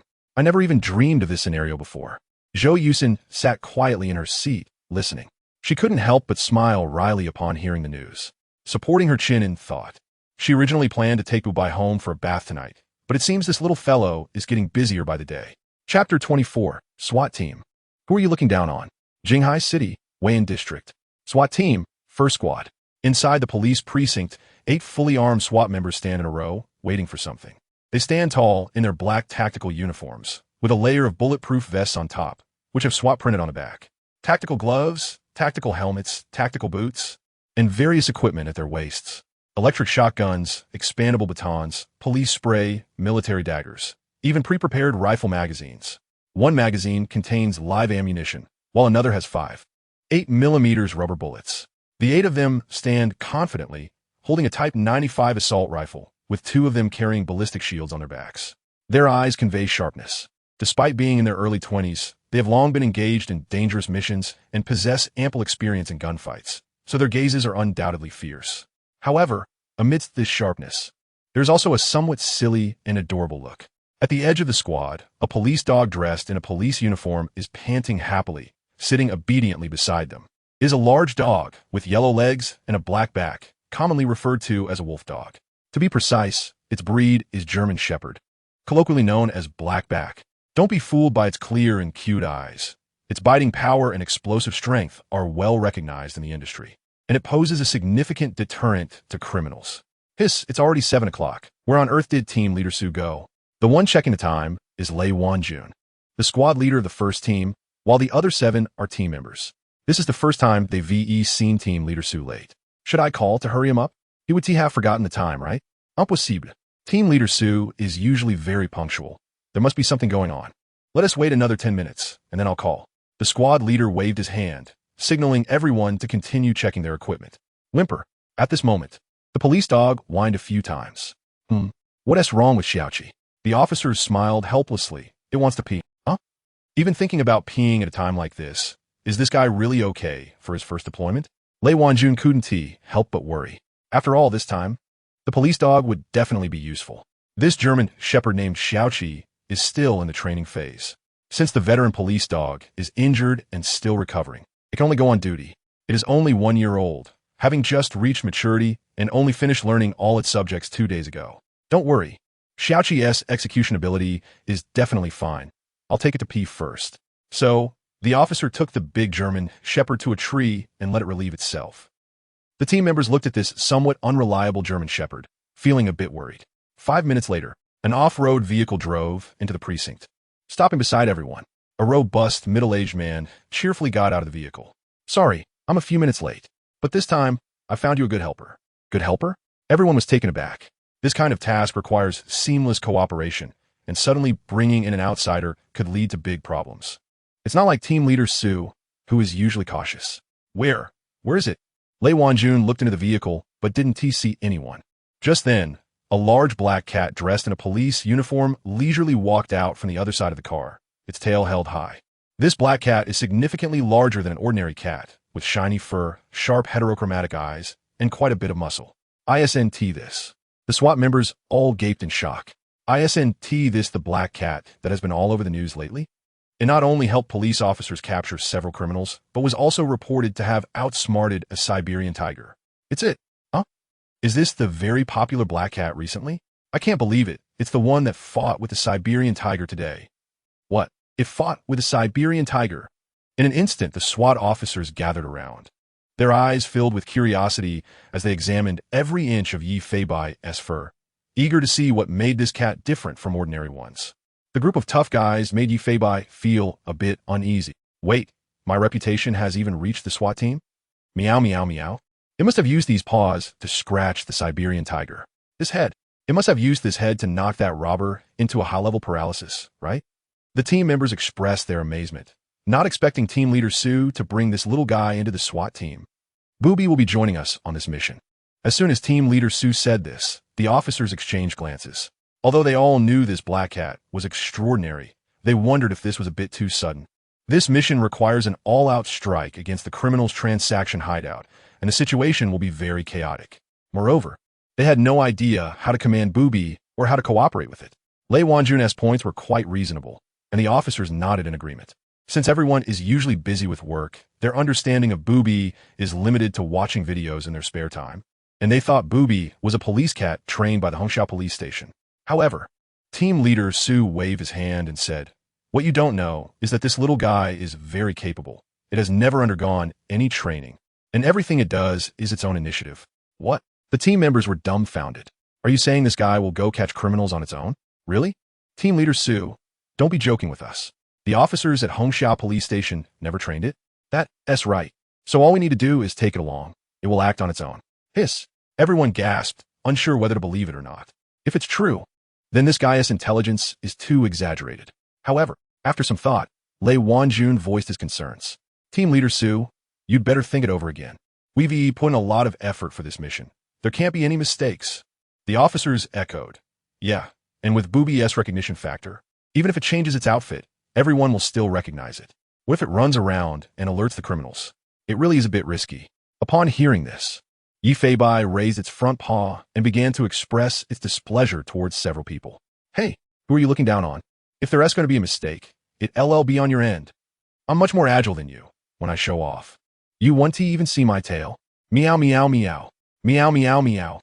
Yi Feibai's mouth moved, seemingly vehemently opposing everyone's viewpoint. The team members were left stunned by this scene. Although they couldn't understand, it was clear that it wasn't saying anything nice. You all saw it. Its intelligence is extraordinary. During the previous hostage situation, this little guy knew how to hide, right? It's both brave and wise, so I believe it. Team leader Sue's eyes were filled with confidence. To put it in broader terms, if it can truly join our mission, then for some difficult tasks, there will be more diverse possibilities, and it might even create a new model. The officers looked at each other. Although they couldn't help but feel worried, they indeed saw the reasoning in team leader Sue's words. The existence of Booby is special. It requires more practice to prove itself and is likely to become a strong police force in the future. As the saying goes, when the team is united, they will unconditionally choose to believe in the decisions made by their leaders. Moreover, this person is the one who personally trained them to become the main force of the special police. Just then a large dog head suddenly popped out. Woof! It tilted its head foolishly, looking at Yi Feibai with those adorable eyes. It was a German Shepherd, but it didn't seem fierce at all. Instead, it appeared somewhat simple and cute. "Booby, this is also your colleague." At this moment, the German Shepherd walked over to Booby, curiously observing the cat up close. Although dogs shouldn't be judged by their appearance, isn't this one a bit too silly? Yifei looked at the large dog in front of him. The intelligent look in its eyes showed no sign of being a police dog, and there was even drool dripping from its mouth. Then he felt a force on his cat face. Slap! The German Shepherd extended its large tongue, trying to lick Yifei's face, but it was too forceful, like a big paw slapping him. Yifei. Meow meow meow. All right, is this how we play? A group of officers burst into laughter at the scene. The combination of this cat and dog was too funny. Slap. Another tongue slapped against Yifei's face. Damn it. If you can't lick properly, then don't lick. Meow meow meow. Mind reading activate. It's powerful. I show goodwill. Show goodwill. According to Yifei's mind reading, this dog seemed to sense its uniqueness and actually wanted to show goodwill towards him. Although it looked a bit silly, its perception ability was quite keen. Insight. All the data about this German Shepherd appeared before him. Breed, German Shepherd male, body length 75. 6 centimeters, weight, 92 g. Physical condition, excellent constitution, excellent intelligence. Extremely high rare, what the heck? Extremely high IQ? The previous data didn't catch Yifei's attention, but this IQ section, this seemingly silly German Shepherd, actually had such a high IQ? It even reached the rare level. It really couldn't be seen from its appearance at all. This couldn't help but spark Yifei's strong interest. Chapter 25, Outrageous Deal. Action meets dilemma. Just as Yifei looked at the German Shepherd with curiosity, the big tongue came at him again. The black cat stood up and directly clamped this guy's big tongue with its 2 front paws. If you lick me again, I'll rip your tongue off. Meow meow meow. The German Shepherd instantly understood and hurriedly retracted its tongue, lying in front of Yifei and exposing its belly as if to apologize. Oh, this IQ is quite good, huh? Meow meow meow. The officers couldn't help but laugh. This cat and dog were simply too amusing, allowing everyone to relax before the tense mission. Lei Wanjun, however, looked worried. This police dog was already somewhat unreliable, and now there was the unpredictable factor of Bubai. Unfortunately, this was a decision made by Captain Su, so he found it difficult to say anything. While the cat and dog were playing, Captain Su had already put on his gear and shouted as he walked towards everyone. Form a line. The middle-aged man had sharp eyes and a stern expression, seeming to have inner work mode. As soon as he finished speaking, all team members stood in a line. Little 7, upon receiving the order, also sat upright beside the team. All right, let us add some ceremonial feel. Yifei stood in line with the officers, moving to the very end of the line.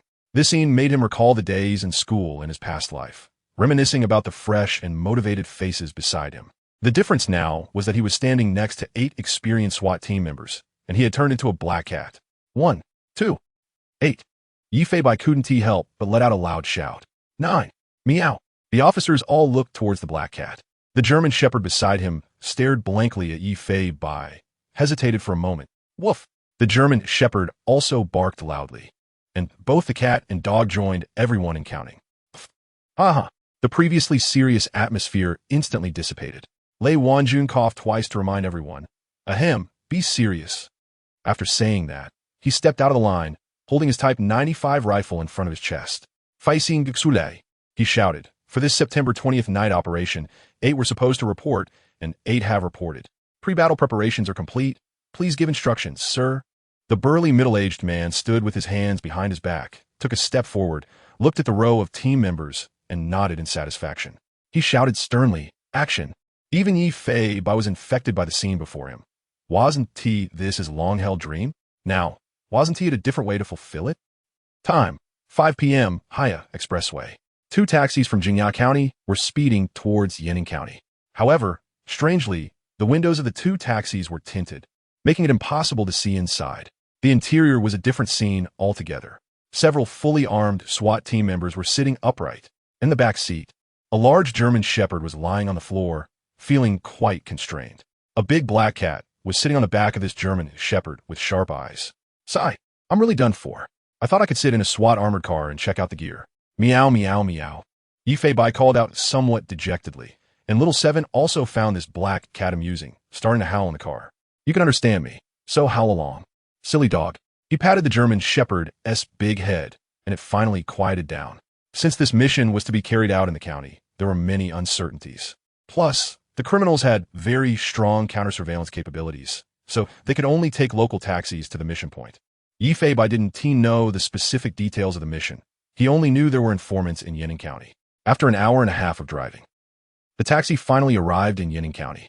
The officers headed towards the mission location based on the information provided by the informant. At 6 p.m., two taxis were driving on an inconspicuous small road. At this moment, a flashlight suddenly appeared in the distance, flashing towards the two taxis. The taxis approached the light of the flashlight. Under the headlights was a man in his 20s. He was dressed in a hotel employee's suit, had silver hair, and despite being tall and strong, he exuded a casual vibe. As the taxi door opened, all the SWAT members got out of the car. "Oh, Paul Yi, your hair color is quite unique. Didn't I hear you say before that you wanted to dye green? Ha ha, it's the first time I've seen you dye your hair. However, I suggest you don't do it again. It's too ugly." The team members joked while patting his shoulder, indicating they seemed to be familiar with each other. The man shook his head helplessly and sighed. "What can I do? I can't help it. I'd rather be busy in the team every day." This person should be the informant mentioned by Captain Su, and he appeared to be a SWAT member as well. A black cat and a police dog also got out of the car. The silver-haired man looked into the darkness at the pair of different colored eyes. As the light shone, he quickly rubbed his eyes. "I can't be seeing this wrong. Isn't that Bubai? You guys brought Bubai along for this mission?" The man was filled with excitement. Almost wanted to pull out his phone to take a selfie with Bubai, but unfortunately, it was still work time. "Hao Ming, let us not talk about that for now. Do you have any new intelligence?" Facing Captain Su's inquiry, the silver-haired man changed his casual demeanor and saluted the captain. However, the topic he brought up was quite serious. It has now been confirmed how many girls have been abducted. As soon as these words were spoken, the officer's expressions turned serious. This was extremely important information. A total of 20 victims had been identified, including 11 underage girls, the youngest being 15 years old and the oldest 17. They had mostly been lured through online channels, and the criminals were very cunning, specifically targeting girls left behind in villages or those who had not completed their studies and were working alone outside, thus leaving little room for backlash. Even if the family called under the criminals' threats, they could only respond according to the criminals' narrative. Hearing this, everyone felt a pang in their hearts. This was far more serious than expected. The initial estimate of victims was no more than 10, and now just the minors alone exceeded double digits. With this, the situation escalated again, and rescuing them became urgent. Due to the strict management of this illegal organization, many details had not been disclosed by the informant before. He only provided a general overview, and now the operational strategy needed to be confirmed on-site. This would test the SWAT members' temporary operational capabilities. Hao Ming continued. Based on observations over the past 2 days, it has been confirmed that the victims are being held captive and that they are definitely confined in the same hotel. But searching all the hotel rooms would create too much noise. We can only control all the staff in the organization first and then make further plans. Yifei listened carefully to everything he said and used the mind-reading skill to restore the images in the other person's mind. At this point, he could roughly understand the situation.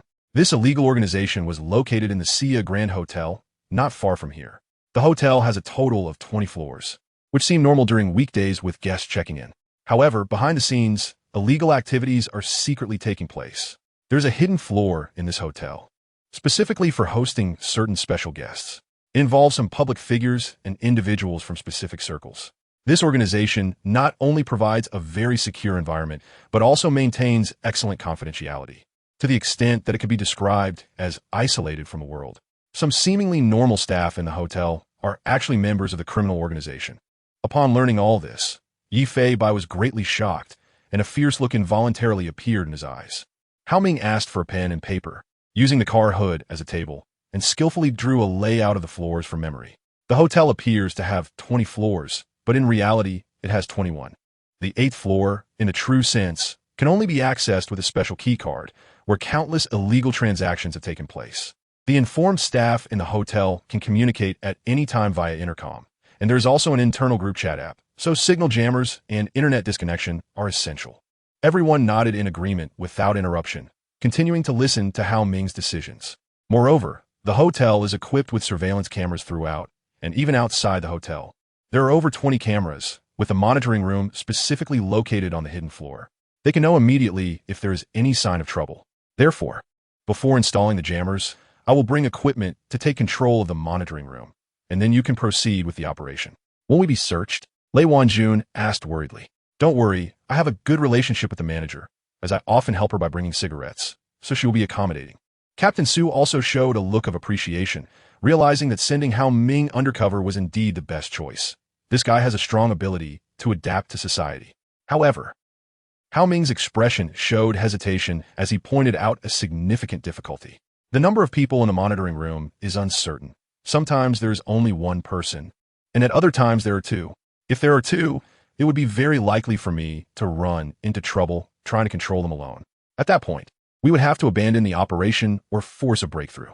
A forced breakthrough would be very risky, as it would allow the criminals to prepare, and the safety of all officers would not be guaranteed. Hao Ming even mentioned that the criminals possess a certain level of armed force and are equipped with several nail guns. Captain Su frowned, but immediately came up with a bold idea. You, bring it along. Chapter 26 Action begins. Not White is too smart.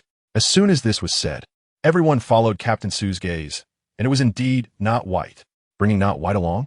Indeed, at this moment, the situation did not allow for a second person to accompany Hao Ming to control the monitoring room, as they would be discovered the moment they entered the elevator. But what if it was the smallest cat? And such an impressive cat at that.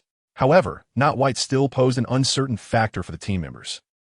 After all, the idea that a cat could complete a task independently without following any commands was simply too far-fetched. Captain Su, isn't this risk a bit too high? Do we really have to rely on a cat for such an important step?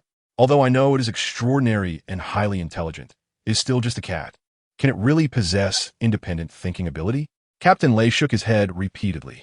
This was already a matter of the team's safety, and even though he trusted Captain Su, he couldn't dare to take such a dangerous risk. Before Captain Su could speak, Hao Ming nodded and said, I think it's fine. With Not White there, I feel incredibly secure. Hao Ming's face was filled with trust and admiration. Fearing that everyone might not understand, he continued to educate them. You guys should do more research online. I've looked up all of Not White's achievements. It is definitely a cat with independent thinking. I even studied every video of it on site. Although it sounded a bit risky, this cat is Not White after all. Once this was said, Captain Su felt greatly relieved. Finally, someone in the team understood him. He had also studied all of Not White's videos and concluded that if this cat were used for police work, it would be unbeatable. Its existence was unimaginably powerful. Hao Ming, this mission is no joke. You are usually the most rational member of the team. Think carefully about how dangerous this approach is. Even if it's feasible, bringing such a big black cat in would be very easy to spot. Before Captain Lei Wanjun could finish, Not White was not willing to accept this. Hey, who do you think you're looking down on? Do you really think I can't talk? Meow meow. Meow meow meow. The big black cat was angrily saying something. Its emotions were quite agitated after being treated like a fool for so long. Lei Wanjun said, why do I feel like it's scolding me? However, the calm Yi Fei Bai could understand Lei Wanjun's mindset. If he were the squad leader, he might think the same way. As the squad leader, he had developed deep feelings for his team members after going through life and death together.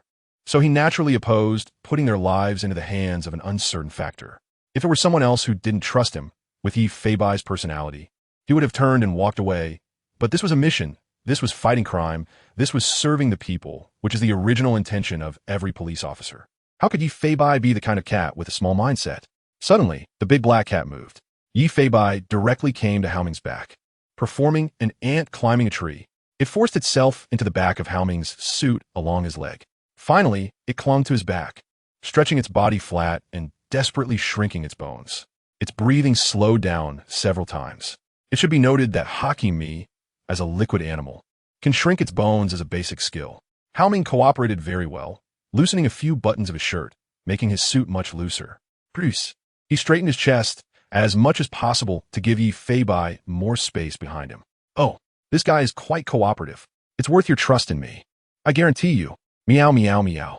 At this moment, the black cat was like a band-aid stuck to Hao Ming's back, and unless someone looked closely, they would never discover the cat hidden behind him. This operation left everyone dumbfounded. Lei Wanjun's mouth was agape. He knew this cat was smart, but he never expected it to be this smart. Captain Lei, look, this guy is even smarter than us. It definitely wants to help us complete the mission. Hao Ming advised. Lei Wanjun swallowed hard, his face filled with disbelief. How? How is this possible? Could it really have its own thinking ability? Su Lei patted his shoulder. The world is so big. Anything is possible. The group of officers looked at each other, slowly beginning to understand why Su Lei valued this big black cat so much. After solving this major problem, The team confirmed all the assault routes, and the division of labor was very clear. During this time, they also deployed a police drone to observe the hotel environment from above, eliminating some external dangerous factors. Everything was arranged in a very short time, which is the capability of the elite SWAT team in Jinghai City. Additionally, local police had also set up surveillance outside the range of the hotel monitoring. Once the SWAT controlled the monitoring room, they would immediately come to support. Finally, Haoming handed the elevator access card leading to the dark layer to Lei Wanjun. Just obtaining this second card took him quite a bit of effort. As the saying goes, everything is ready except for the east wind. Everything must proceed under the premise that Haoming and not White successfully complete the mission. At 7 o'clock p.m. sharp. Haoming, can you hear me? Confirmed. The microphone is working. The headset is working. The camera is working. Action can begin. Action. Various police micro-devices were installed on Haoming's body, and a live ammunition 84-style micro-pistol was placed in his pocket, with a stun gun also being an essential piece of equipment. The team stood by in this location, while Haoming was heading alone to the Sia Grand Hotel. Although he seemed a bit hunched over, it was difficult to spot any flaws unless one looked closely. After bypassing several alleys, Haoming appeared on the main road of the county town. The angle of the mini-camera was good, and the officers were observing Haoming's situation in real time through a laptop. They could see that the hotel not far ahead was quite average in business, with only a dozen rooms lit on the 20th floor.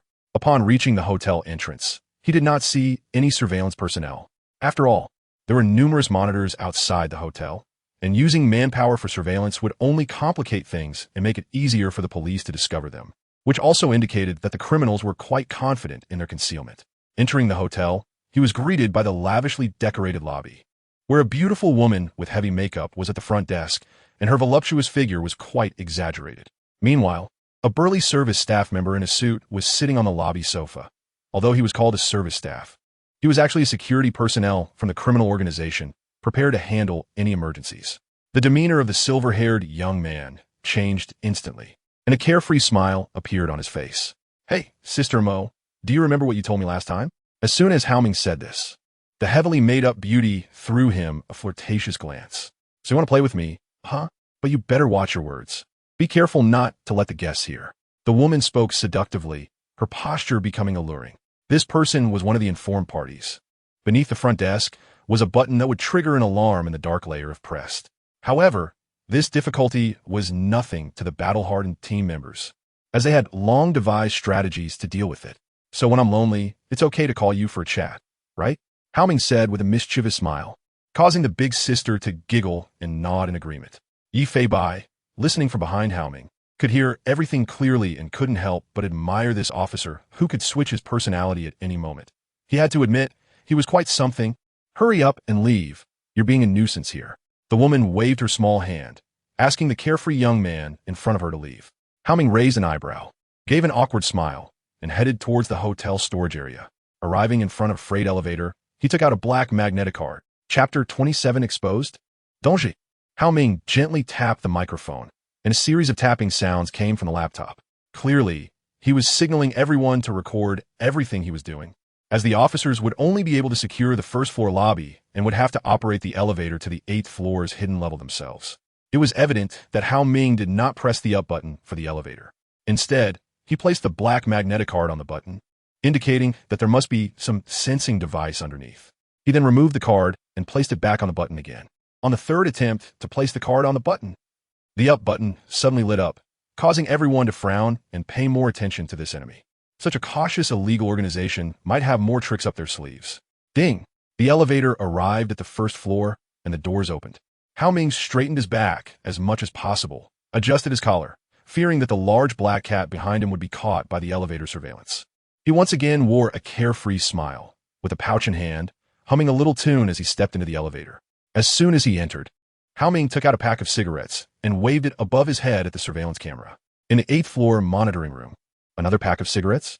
This kid is really nice. Every time we give him 50 to bring cigarettes, he always manages to bring us a pack of cigarettes. The bespectacled man naturally propped his feet up on the table, reflecting on the scene in the elevator. Haha, there really is a fool. But you really don't treat him like a person, knowing he will bring cigarettes and hinting that he should do it like last time. A fool with too much money. Calling him brother, and he actually thinks he's treated like one. The bespectacled man sneered, his eyes full of sarcasm, as he viewed the young man in the elevator as a foolish punk. After entering the elevator, Hao Ming did not press the floor buttons. Instead, he patiently waited for the elevator doors to close. Once the doors were shut, the elevator began to ascend automatically.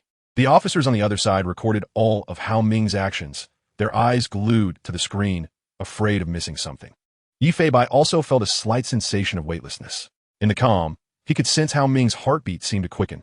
After all, for the officers, there was no guarantee of victory, but carrying the trust of the people and their teammates, they would charge forward without hesitation, no matter how dangerous the task. At this moment, the stillness in the elevator might be the calm before the storm. The floor display read 123-7S. The numbers transformed into a capital S. Just then, the elevator began to decelerate and finally stopped steadily at the S level. But Yi Feibai felt something was off. This hidden level should be the 8th floor. But it take too long? Maybe it was just his illusion. Perhaps the elevator was just running very slowly. The elevator doors opened, and the hearts of all the officers hung in suspense. As Hao Ming stepped out of the elevator, his view suddenly opened up to a hall filled with seductive colors. The lighting in the hall was somewhat off, dim, and leaning towards purple. The air was filled with the scent of women's perfume. It was not overwhelming, but intermittently tantalizing. This floor had no windows, relying entirely on air conditioning for ventilation, emphasizing secrecy. Various blush-inducing sculptures were displayed in the hall, undeniably brimming with a unique artistic atmosphere. The most eye-catching feature was a very large wardrobe. The light inside the wardrobe was brighter, making it impossible not to notice as soon as one walked in. Inside were all kinds of flashy uniforms and absurd props. Seeing all this, the officers couldn't help but clench their fists tighter. These beasts! It was unimaginable how much psychological and physical harm these things could cause to countless victims. Captain Su's gaze gradually turned cold. This mission could not be delayed. There were 3 male staff members in the hall, all dressed in hotel suits like Hao Ming. They were laughing and playing a rotating game of slapping cards on the table. King Bomb, are you going to give your dad one too? I'll make you regret it. Fork over the money. Haha. The ages of the players varied. They were the core staff here, not only tight-lipped but also rumored to have done plenty of dirty work, with numerous crimes under their belts. They each had a baton and a dagger at their waists. It was unclear whether these cold weapons were for dealing with disobedient victims or some unruly staff. Hao Ming deliberately turned towards these 3 men, wanting everyone to better understand their situation. Laughter echoed in the hall. It was only when there were no customers that they relaxed like this. Once a customer arrived, almost all employees had to hide, emphasizing confidentiality. What's wrong? Looking for a long time. Do you want to join? A girl with a masculine voice approached Hao Ming, holding a metal detector. She had a hot figure, short-cropped hair, and a voice leaning towards masculine, exuding a bit of a big sister vibe. Hao Ming had also received information about her. She was one of the organization's leaders, managing all employee movements and strictly controlling their outings. Moreover, according to Hao Ming's intel, all the abducted girls were under her responsibility. Whenever guests arrived, only she could receive them in the hall, leaving the victims for the guests to choose from. Instead of playing with them, why not chat with me, Sister Weiwei? Hao Ming raised an eyebrow and smiled. This remark earned him a disdainful roll of the eyes from the woman. Don't give me your slick tongue. I'm 5 or 6 years older than you. Do you really think you can handle me? Saying this, the woman turned on the metal detector in her hand. This scene caused everyone's hearts to race. If this thing was activated, Hao Ming's identity would be immediately exposed. Prepare for a forced breakthrough. Captain Su's eyes flashed with cold determination, ready for the worst. All the officers were also on high alert. If Hao Ming was exposed, they had to rush to the scene in the shortest time possible. Sister Weiwei, look what this is. Hao Ming held out a white cigarette box, a brand of women's cigarettes. When the woman saw the cigarette box, her eyes lit up. Hey, did you buy this at that convenience store nearby? I remember they don't sell Su cigarettes. The organization strictly managed informed employees. Their movement range could not exceed 500 meters from the hotel. Only after leaving the hidden level could they use their phones, ensuring no video leaks. Moreover, each employee was issued a special device, allowing the management to check the employees' real-time locations at any time, with strict regulations on outing times. And accommodations were also within the hotel. Thus, the only convenience stores they could go to were just 1 or 2. For old smokers who hadn't had their hometown cigarettes in a long time, this was quite painful. Otherwise, do you think I didn't bring my phone out this time? I specifically took a taxi to the big supermarket on Nansha Street to buy these. As soon as Hao Ming said this, the woman's eyes showed a hint of anger as she pulled out her phone from her denim shorts. Good thing you didn't play dumb with me, or else. Her expression darkened as she approached Hao Ming, lowering her voice and whispering in his ear, "If you go out next time without your work phone, I won't cover for you again. The things I wouldn't dare do, you really have some guts." Hao Ming hurriedly took the work phone, but still maintained his carefree demeanor. "Sister Weiwei is sharp-tongued but soft-hearted. I don't believe you can refuse my good intentions." After saying that, he threw the cigarette onto the table, winked at Sister Weiwei, and walked towards the hall without looking back. "Hey!" Sister Weiwei shouted loudly. Hao Ming's heart raced again, but he pretended to be nonchalant as he turned to look back. "What's wrong, Sister Weiwei? Straighten your back. I don't like men who slouch." "Ha ha, I can't straighten up. My kidneys hurt a bit from too much self-care lately." Hao Ming joked. "Get lost." Hao Ming pouted and turned to leave again. The woman looked at the already open metal detector in her hand and then at the cigarette on the table. She shook her head and smiled helplessly. "This kid looks carefree, but he's actually quite decent. However, if he thinks he can charm me with this act, he's just dreaming." Lighting the cigarette in her hand, she casually tossed the detector aside. Phew, everyone finally got a breather. They had just passed the first hurdle. Just now, even Yi Fei-bai was ready for battle, as they were just one step away from being exposed. Chapter 28. Yi Fei-bai's signal. Let's get started. What are we afraid of? Hao Ming calmly tossed 3 packs of cigarettes to the 3 men playing a card game. "Shally Z, you're a bit slow today. We've been waiting for you for an hour." Hao Ming, whose alias in the organization is Li Hao, is a staff member who handles miscellaneous tasks, essentially a gopher. His usually friendly demeanor makes everyone indifferent to his attitude, and they show him no respect, as it helps him carry out his work more easily. The 3 men even call him Shally Z, akin to a eunuch's name. Hao Ming wasn't angry. Instead, he awkwardly smiled and apologized. "I was really hungry on the way and had a late-night snack, which wasted some time. Next time, be quicker. Otherwise, we won't give you the cigarette money for this week." Upon hearing this, they all burst into laughter. "Okay, next time I'll try to be faster. I'll go deliver cigarettes to them." No one cared about what Hao Ming was saying, and not a single thank you was uttered. To them, he was just a messenger. Hao Ming turned and left, walking out of the hall. His eyes fell on a long corridor, covered with a purple carpet that had some quite provocative patterns. And the decor seemed to awaken desires at every moment. There were many labeled rooms on both sides of the corridor, similar to a hotel layout. However, the labels on the rooms were not so simple. Classroom, prison, graveyard. To be honest, the graveyard label was a bit excessive. If Yi Fei-bai saw that, he would definitely have some complaints. But at this moment, with the hallway under surveillance, he didn't dare to poke his head out for a look. At the end of the corridor, he turned right and knocked on an unlabeled room. "Shally Z, you finally made it." A young man in slippers opened the door and took the packs of cigarettes from Hao Ming's hand. "I'll give you the cigarette money next time. I'm busy handling clients here." After saying that, the young man tried to close the door. However, Hao Ming quickly peeked inside. He saw several computers set up in the room, with 5 young men with colorful hair typing in front of them, one of whom was sending a voice message on his phone. "Miss, don't hesitate. Our treatment here is really great. You can easily earn 8 to 9,000 as a waitress for a month, which is more than enough for you. Besides, what kind of good job can you expect as a minor?" Hao Ming smiled and greeted everyone. "Oh, you're all here." Unfortunately, the few spirited young men didn't want to pay him any attention, not even bothering to lift their heads. All right, we still have to work." After saying that, the young man pushed Hao Ming out of the room. Hao Ming lowered his voice and said, "The people in charge of the trafficking are all here." Received. The information in this room was extremely important and could serve as strong evidence of criminal activity. After saying that, Hao Ming walked toward the room at the end of the corridor. This was the monitoring room. There were people in the monitoring room 24 hours a day, operating on a 3-shift system, so there were 3 staff members. 2 of them had a good relationship and often chatted and boasted together in the monitoring room, which could lead to situations where multiple people were present. If there were 2 people, controlling the scene without exposing themselves would not be easy. Even if they could control 2 people's actions, they couldn't stop them from talking, making it easy to be discovered. However, with the addition of Bu Bai, the situation should change.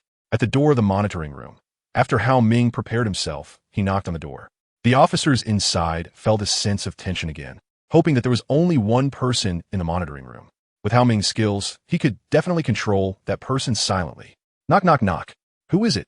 A thin, unsightly man with glasses opened the door, his face full of impatience. However, when he saw that it was Hao Ming, his expression instantly brightened. "Oh, Li Ye, please come in. You must be here to deliver cigarettes." The glasses man was quite clever. He knew that this person in front of him was his benefactor and needed to be treated well. After all, where else could he find someone who gives him money for cigarettes every day? Of course I brought them. Hao Ming smiled as he walked into the room. The room was not small, at least 50 square meters. A large screen was divided into several smaller screens, each representing real-time monitoring of different locations. The scale was even more complex than the street monitoring at a police station, and the clarity of the equipment was quite good. However, there were more than one person in the room. Not just two, three people. A thin man with glasses, a fat man, and an older bald man. Wow, it's rare to see all three of you in the monitoring room. Why are you not resting so late? How do you plan to switch shifts? Hao Ming maintained a natural expression, but he was also troubled inside. The current situation exceeded expectations. Trying to control all three at once was simply impossible. The glasses man said, I want to play cards. I've been feeling a bit restless lately. How can I waste time sleeping? Yeah, it's boring staying upstairs. And we can't go out to play. The fat man and the bald man looked like they were itching to gamble. The attitude of the monitoring room personnel toward Hao Ming was quite good, as they were hoping to buy cigarettes at half price. Based on the voices, Yi Fei-bai also judged that there were three people in the room, which seemed to exceed their planned expectations. They go, come sit down, let's chat and brag. Hao Ming naturally sat down, smiling at the three. The room was filled with a strong smell of foot odor, which made the sensitive-nosed Yi Fei-bai quite uncomfortable. He wished he could quickly deal with the three men. Hao Ming, given the current situation, we've decided to break through forcefully. You find a way to get out and assist us in the hall. Su Lei's voice came through the earpiece, and they ultimately adopted the plan of a forced breakthrough. This also meant that all criminal evidence might be destroyed by the perpetrators. However, the situation had to be this way. Even with Bu Bai present, there was no guarantee of no mistakes. After all, a slight misstep could lead to the plan being disrupted. I'll just avoid disturbing you all with your card game. I'll be like a watchman, seeing who loses. Hao Ming tossed a pack of cigarettes on the table and prepared to get up and leave. Upon hearing this, Yi Fei-bai knew that Captain Su must have made a decision to abandon the plan to control the monitoring room. After all, there were three people in the monitoring room now, and it seemed they wouldn't be leaving anytime soon. Small-minded. It's just three people. The bald man and the fat man suddenly spoke up. Hey, we have three people today. Why did Li Go only bring us one pack of cigarettes? Yeah, that doesn't match Li Ji's generous character. The two exchanged glances, both showing greedy smiles, completely treating this casual young man in front of them as a fool. Wanting to squeeze out two more packs of cigarettes. What's the big deal? I'll just go buy some more for you. Seeing how easy it was to bully this young man, the glasses man pressed on, why not just get us tomorrow's supply too? Otherwise, think about how tiring it is for you to run back and forth every day. Hao Ming smiled and nodded, getting up to leave, even though he felt very reluctant. He had no choice. Suddenly, a pain shot through his back. At first, Hao Ming didn't pay much attention, but with every step he took away, Yi Fei-bai's claws would grip tighter. It seemed to be trying to stop Hao Ming from leaving. Gulp. The silver-haired youth swallowed, seemingly understanding Yi Fei-bai's intentions. He stopped in his tracks and turned to look at the three, feeling somewhat troubled about whether to trust Yi Fei-bai or obey orders. Yi Fei-bai's claws tightened once more. Hao Ming seemed to have made up his mind, his heart rate skyrocketing as he walked towards the three. Hao Ming, don't be impulsive. Evacuate the scene first. Chapter 29, Ghostly Shadows. Action begins. Hao Ming resolutely walked towards the three of them. What's wrong, Li Go? You want me to bring the cigarettes, so you have to pay me first, right?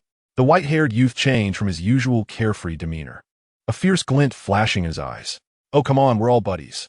Can't you cover for us this week? The bald man said with a grin, completely unaware of the seriousness of the situation. That is true, we're all brothers. Hao Ming laughed heartily as he approached the bald man, placing a hand on his shoulder as if talking to a close friend.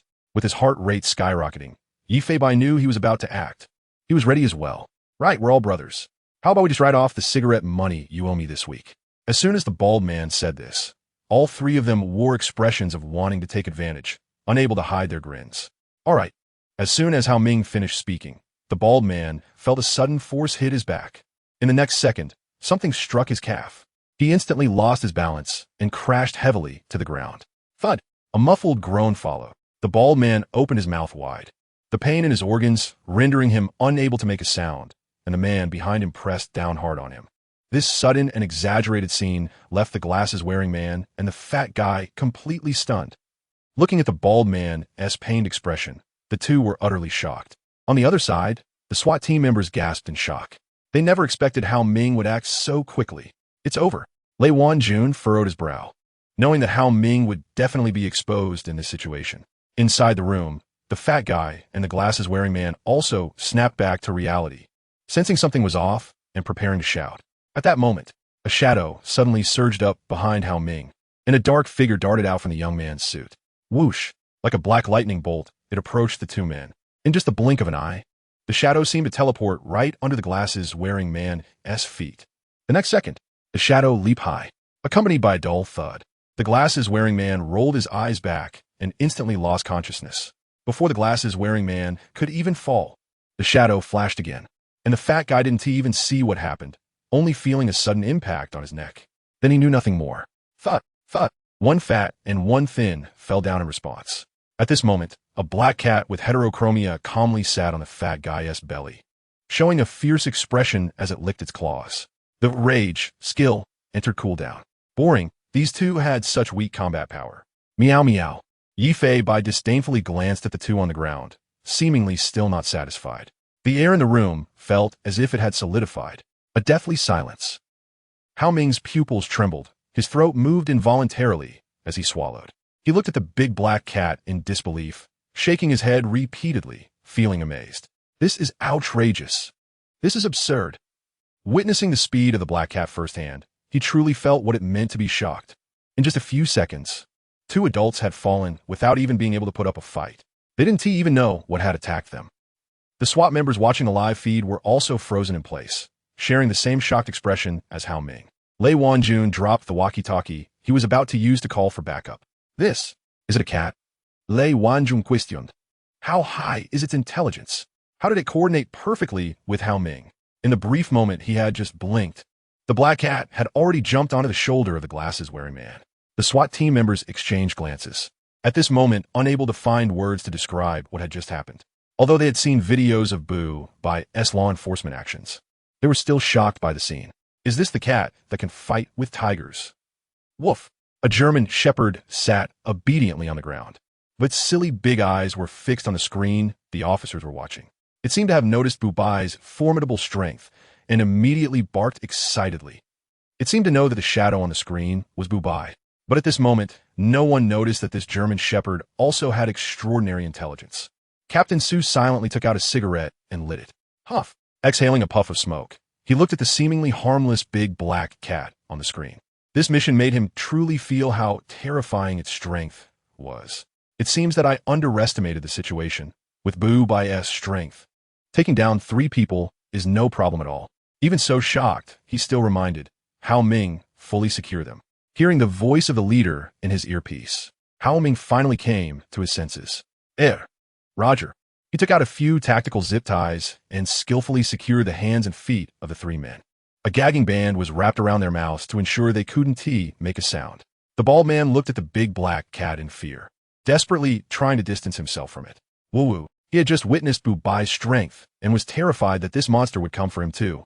Hao Ming, the signal jammer will cut off our communications soon. You and Boo Bai act accordingly and meet us upstairs. Received. The SWAT team began their operation. In less than a minute, the earpiece signal was directly cut off and the entire building's network was severed. In the first-floor lobby, a robust man dressed in casual attire was walking towards the front desk. Hello, sir. The well-endowed lady greeted the man, but the man completely ignored her, flipping over the front desk. With a scream, the girl was immediately subdued by the plainclothes SWAT officer, having no chance to press the alarm button under the counter. What are you doing? A burly security guard rushed over. At the same time, 8 fully armed SWAT officers split into 2 teams, charging into the hotel with their Type 95 rifles raised. Get down! The big man and the front desk lady were both stunned, unable to believe what was happening before their eyes. They had no idea how these officers got in despite all the surveillance. What are you doing? We haven't committed any crimes. You've got the wrong people. Be careful, I'll sue you. The well-endowed lady shouted at the top of her lungs. However, none of the team members paid her any mind. The officers moved so quickly. Their crowd control skills were excellent, capturing one staff member after another without any hesitation. On the first floor, there were many corners in the rooms, and the officers searched quickly. In the rooms they had already searched, they tossed down police glow sticks, showcasing their professionalism. It was clear they were SWAT team trained in professional CQB. In just 3 minutes, they had controlled all personnel on the first floor and gathered them in the lobby for local police management. At this time, a cordon had already been set up outside the hotel, and a major operation was quietly underway. In the storage room, 9 SWAT officers, including Captain Sue, were squeezed into the freight elevator. In the middle of the crowd, there was a cute-looking black-backed German Shepherd. After entering the elevator, they did not press any floor buttons, but quietly waited for the doors to close. As expected, the moment the doors closed, the elevator began to automatically go up. As planned, Xiao Lei and his team, along with the police dog, quickly headed to their server room, making sure they could not delete any data. The second team was controlling the staff in the dark hall. Lei Wanjun nodded solemnly. At this moment, the local police and special police team were acting together. There were many policemen, and they had already begun to search the entire hotel. The task of the special police was to secure the crucial evidence. The action had to be fast. Even a slight delay could lead to the data being deleted. On the 8th floor's dark level, a hot-looking short-haired girl frowned slightly, looking confused at the freight elevator that was showing it was going up. She had not received any notification of a guest coming. Moreover, this was not a time for shift changes, and it was impossible for any staff to come up. The woman shouted to the 3 people still playing cards. "Hey, did you call someone up to play cards?" No, it's a bomb. Damn, how come you have a bomb every time? Sister Weiwei, come and play a few rounds with us. The woman referred to as Sister Weiwei seemed to realize something and felt a wave of panic wash over her. She took out her phone only to find there was no signal. She couldn't help but take a few steps back. It was over. Chapter 30, Raid. The victim is missing. Sister Weiwei sensed something was off. She looked nervously at the 3 men still playing cards. "Stop playing. Something's wrong. We might have been exposed." "What the hell, Sister Weiwei? Don't scare us at this hour. With so many cameras in the hotel, there's no way we wouldn't know if something was wrong in advance. Are you all idiots? Check if your phones have a signal. The police are already coming upstairs." Upon hearing this, the group first looked toward the ascending elevator, then pulled out their work phones to check. Only then did they realize there was no signal at all. "What is going on? I really have no signal. I don't have one either. It can't be." At this point, they finally started to panic, realizing that the situation might indeed be serious. Meanwhile, the elevator had reached the 5th floor. "Run. How can we run in this situation? The downstairs must be surrounded by now. Quick, go to the server room and have them destroy the data." The woman shouted angrily, and only then did the 3 men come to their senses.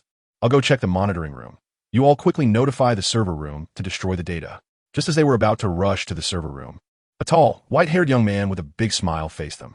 Not only that, but a large black cat in a police uniform was swaying its tail, staring at them like it was eyeing prey, its unusual eyes giving an inexplicable chill. It is ISNT, that the famous police cat trending recently? How could it be here? The group looked as if they had seen a ghost since this cat appeared. It proved that the police had indeed arrived. Yi Feibai was somewhat speechless. How come even criminals know its name? ISNT a bit too much for it to have so many people aware of it. It knows it has hundreds of millions of followers online. Even some criminals might be its fans. The group looked at Hao Ming's seemingly harmless smile and finally understood what was happening. What the hell? Before they could make any moves, the elevator doors had already opened. Crash! Fully armed SWAT officers burst into the room. Hao Ming quickly drew his gun. At this moment, the 3 men and 1 woman were surrounded by 4 SWAT officers, unable to make any small movements or sound. Sister Weiwei's pupils trembled as she glared at Hao Ming with resentment. Hao Ming remained expressionless and said calmly, "Don't make a sound. Crouch down and cover your head." The usually submissive younger brother was now mercilessly pressing himself down to the ground. "What are you looking at? Crouch down." A fierce glare erupted in Hao Ming's eyes, and his fierce expression made the 3 men feel unfamiliar. Was this really that foolish little thug? As soon as he finished speaking, the SWAT officers behind him directly restrained them. One of the men was about to shout, but before he could make a sound, he felt a heavy blow from behind, making his back hurt so much that he couldn't voice a sound. Only a muffled groan could be heard, along with a dull, crashing sound. "Looking for death? Close your mouth." The SWAT officers wouldn't give the suspects any chance to make a sound. Anyone who dared to speak would face a heavy gun butt. A 5-man team, led by Lei Wanjun, was quietly making their way inside. Beside them was a German Shepherd police dog in a combat-ready state. Crouching low and following the team, its innocent expression providing little intimidation. A large black cat was also closely following, heading toward the server room with the second team. At the server room door, They could hear the criminals typing rapidly on the keyboard, along with the occasional voice message. Little sister, do you think your brother can still deceive you? Why would I want to deceive you in such a big hotel? It's just because you're pretty. Being at our front desk is absolutely no problem. After all, you're out here working alone. It's better to find an easier job. Lei Wanjun gestured various signals. The SWAT team members responded quickly. One person stood at the door, hiding beneath the peephole, while the other four stood on either side. The officer at the door knocked.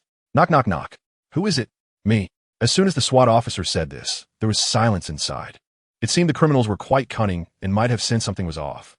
The SWAT officers wasted no time. They directly raised their tactical boots and kicked the locked door open. As the door was kicked open, a scream was immediately heard as one criminal's head was slammed into the door. The team moved quickly, holding their automatic rifles low and preparing to shoot on the move, rushing inside. Woof, woof, woof. Xiao Qi barked ferociously. The police dog also served as a deterrent. Many criminals typically showed fear upon hearing a dog bark. Yi Fei Bai followed the officers inside. Don't move. Put your phone on the table, step away from the keyboard, and don't press any keys. There were 6 people in the room, one of whom was lying on the ground, covering his head and wailing. The remaining 5 were sitting in front of computers. The exaggerated atmosphere made their hearts tremble. They almost got scared to death. However, there was always someone restless. One person seemed to be operating their phone. Seeing this, Lei Wanjun directly slammed this guy's head hard against the table. Bang! Be gentle. Be gentle. I won't move anymore. Be gentle. Be honest. One of them was a trembling young man, his gaze darting sideways. He was convinced that the SWAT team wouldn't dare to shoot. He grunted as he squeezed his trembling legs. The German shepherd Xiao Qi was watching all this, tilting its big head toward the man, as if sensing something. Yi Fei Bai noticed this too, and saw the wise expression in the shepherd's eyes. Oh, did this guy notice something? At that moment, the man suddenly stood up. He dashed toward a spot in the room. Yi Fei Bai intentionally did not intervene. Sure enough, Xiao Qi charged at the man suddenly, its explosive energy breaking free from the leash, leaping directly at him. Just as he was about to hit a button, he felt an exaggerated force on his arm, along with an incredible pain. Dumb. He let out another scream. Xiao Qi, stop. Hearing the officer's command, the shepherd finally retracted its mouth. Lei team, there's a button here. What is it? Speak. Lei Wanjun approached the young man, and his stern questioning made him shudder. It's for deleting the internal website database. Xiao Qi did a great job. Lei Wanjun patted the shepherd's big head, and Xiao Qi wagged its tail. Yi Fei Bai's eyes narrowed as he looked at the large German shepherd. Indeed, this rare intelligence was different. It even knew how to make judgments. Earlier, Xiao Qi hadn't followed any commands but had predicted the criminal's actions. When the criminal moved, it acted immediately. One must say this guy is a very promising police dog. Xiao Qi came in front of Yi Fei Bai, lowering its head and wagging its tail desperately while sticking out its tongue at the smaller black cat. Mind-reading praise. Compliment. Compliment. Boss's praise. Yi Fei Bai. I don't know when this German shepherd actually considers itself the boss and even wants my praise. Fine. I praise you, you're awesome. Meow, meow, meow. Yi Fei Bai stretched out his paw and patted the German shepherd's chest, making the somewhat silly and cute dog happy enough to lick Yi Fei Bai a few times. All right, you two can bond later. The team members were escorting 6 criminals from the control room towards the hall. In the hall, there were a total of 13 criminals. 3 in the monitoring room, 6 in the control room, and 4 in the hall. At this moment, Captain Su's walkie-talkie crackled with noise as if the signal was recovering, and local police reports came through. This is Yanning First Team. Li Long received. SWAT Team Su Lei. The underground level has been successfully controlled. 13 arrested. Report your situation. All criminal identities have been verified. 20 people arrested upstairs. 15 normal residents excluded, but it sounds like you are encountering some difficulties over there. Please explain. We searched every room, even all corners, but did not find the victim. Most suspects are unaware of any trafficking activities, and their organization's upper management completely denies any involvement in human trafficking. As soon as this was said, a short-haired woman in the hall raised her eyebrows, feeling relieved. Very few people in the organization know the victim's location, and the confidentiality is perfect. As long as they can't find the victim, the charges won't be too outrageous. Hao Ming, are you sure the victim is in the hotel? Based on my observations, every time the victim comes to meet clients, they arrive very quickly, sometimes in less than a minute to get to the underground level. According to the information I gathered, I can confirm the victim is indeed in the hotel. Just not sure about the exact location. Sule nodded. He replied again. Have you searched thoroughly? The search was very thorough. We have a lot of police force and have already combed through the hotel twice. Sule shook his head repeatedly, instructing everyone to search carefully in the underground level, even checking the hotel surveillance to determine the victim's location. Unfortunately, every time a guest arrives, the hotel surveillance would shut down, and the cameras have never captured the victim, making it impossible to find any clues. Captain Su finally waved his hand. Take them down first, interrogate them slowly. We must find all the victims today.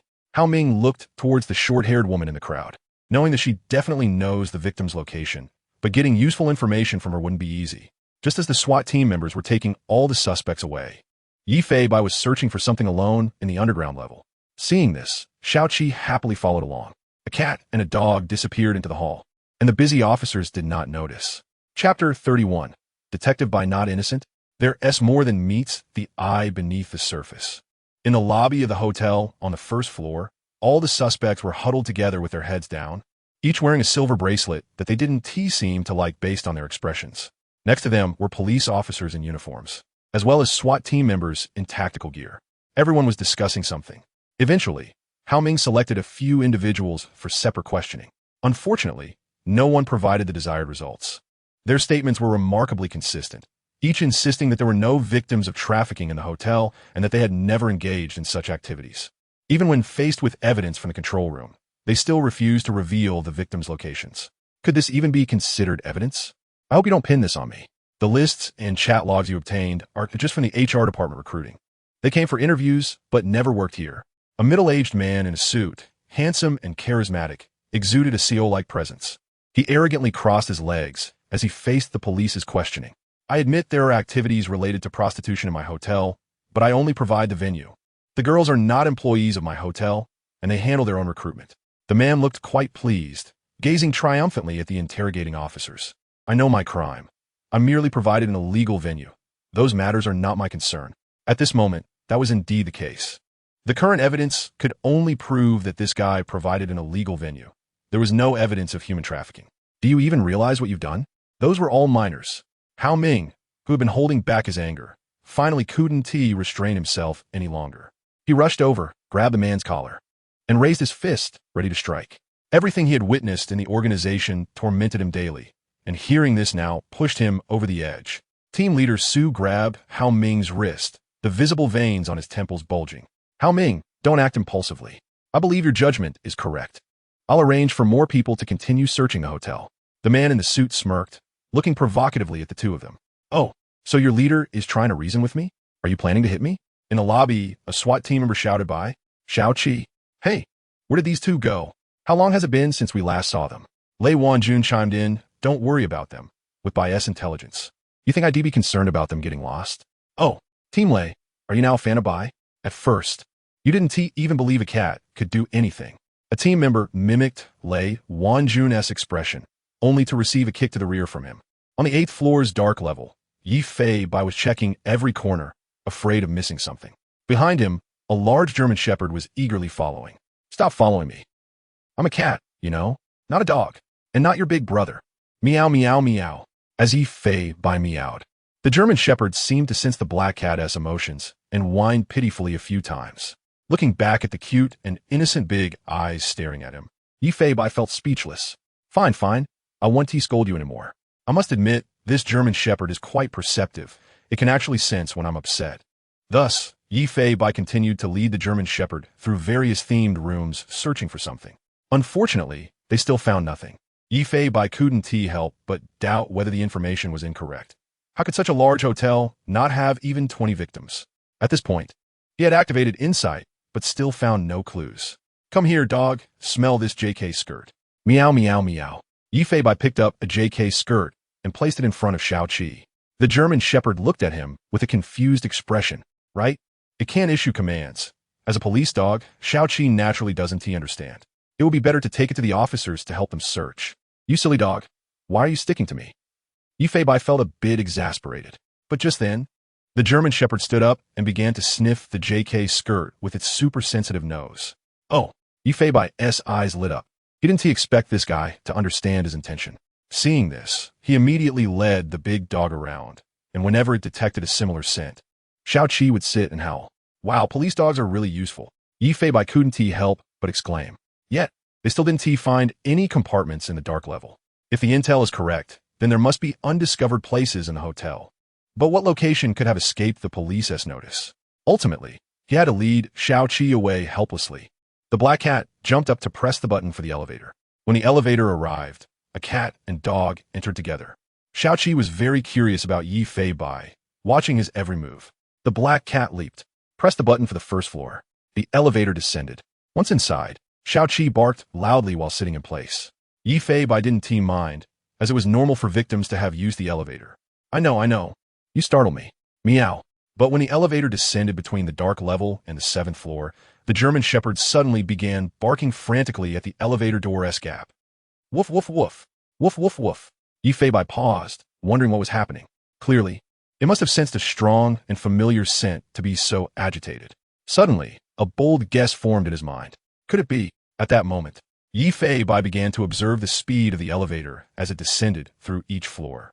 Comparing the time, it seemed to take slightly longer between the 8th floor of the dark level and the 7th floor.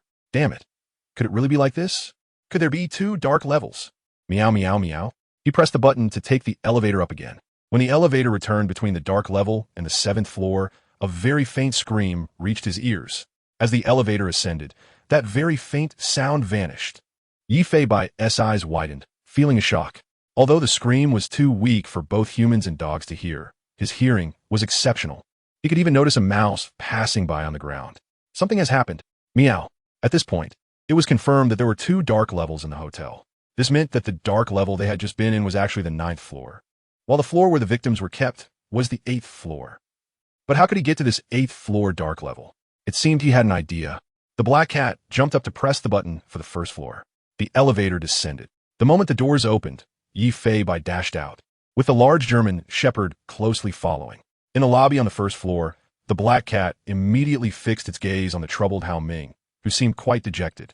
Without thinking much, it rushed over. From a distance, it could see the shape of a card in his pocket. The black cat jumped up along Hao Ming's leg, clinging to his thigh, and then reached into his pocket with its claws, grabbing a magnetic card and sprinting towards the storeroom.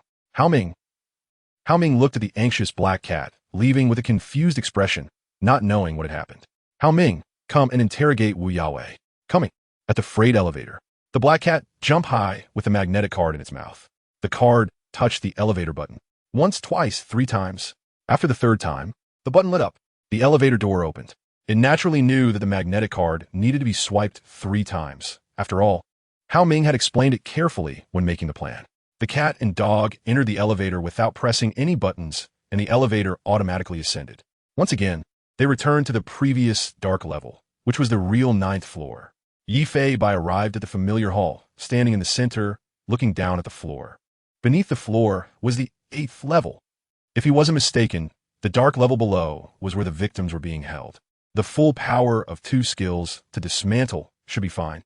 At the 8th level, dark level, at the freight elevator door, 2 panic-looking thugs were standing, each holding a silver nail gun, anxiously glancing at the elevator floor display. They were afraid that the elevator would stop on their floor. Behind them, 20 girls were huddled in a corner, trembling and leaning against each other. Some of the girls were already shaking in fear. Don't be afraid. They won't dare to do anything. Don't worry, the older sisters are here. At that moment, a furious shout came, shut the hell up. If anyone says another word, I'll kill you. The girls' faces were filled with panic. They had witnessed how the thugs dealt with the bodies and had experienced their cruelty firsthand. Among the 20 girls, 11 were minors, their faces still youthful, and their eyes revealed immense despair. Damn it, something must have happened. It's been over an hour since we heard from upstairs. Lu Gu, are we really going to confront the police? Then we're doomed. The person shouting to Lu Gu was well built, but his face was nearly ashen with fear. Lu Gu kicked his leg, trying to wake him up. Of course. Do you think we could survive if we got caught? We both have lives in our hands. If we want to run, we can only fight desperately. However, it seemed that there were no signs of them being discovered. It should be fine. They wouldn't even dream that there was a dark level beneath the dark level. But I think I heard barking just now. What if we really get discovered? Then we'll use them as hostages and fight desperately. What else can we do? The girls trembled, feeling very anxious at the thought of possibly being taken as hostages. But even so, They all prayed to be discovered by the police. No one wanted to live in such a dark and oppressive existence, such a life of abuse. No one wanted to live like this. Chapter 32, Demolition Meow Team. Encountering a crisis. A glint of fierceness flashed in the, looking at its own little paws. Yifei Bai felt extremely confident, knowing just how sharp its claws could be. It also understood the immense power contained within its tiny body. The moment the rage skill activated, Yifei Bai's overall physique rapidly improved. That inexhaustible strength made it feel incredibly refreshing. Blood flowed rapidly. Bones, senses, and body reached their peak at this moment. Xiaoqi, beside it, seemed to sense the black cat's change and let out a whimper, feeling somewhat scared. This was just the limit of rage, not Yifei Bai's limit. Meow, King Claw. In an instant, the air seemed to solidify, and Xiaoqi trembled all over, a sense of oppression rushing towards it. Ooh! Xiaoqi looked at the black cat with terrified eyes. White breaths gathered on that small cat paw, and silver light flashed. Whoosh! The sharp claws suddenly extended, glimmering with a cold light. Ooh! Xiaoqi's legs trembled, and it even lost the courage to look at the black cat, lowering its little head and retreating repeatedly. At this moment, the black cat's momentum reached its peak. Since the Meow King Claw could only last for 8 seconds, there was not a second to waste. Raising its paw to look at the floor tiles before it, it unleashed its full strength, directly swinging its front paw towards the tiles below. Just as it was about to contact the tiles, Yifei Bai's paw widened, and the silver claws elongated. One after another, after images appeared. The black cat desperately swung its claws. A sound like breaking stones echoed. Xiaoqi raised its head but saw a scene that scared it to the point of wetting itself. Dust flew everywhere, debris scattered, and the ground trembled violently.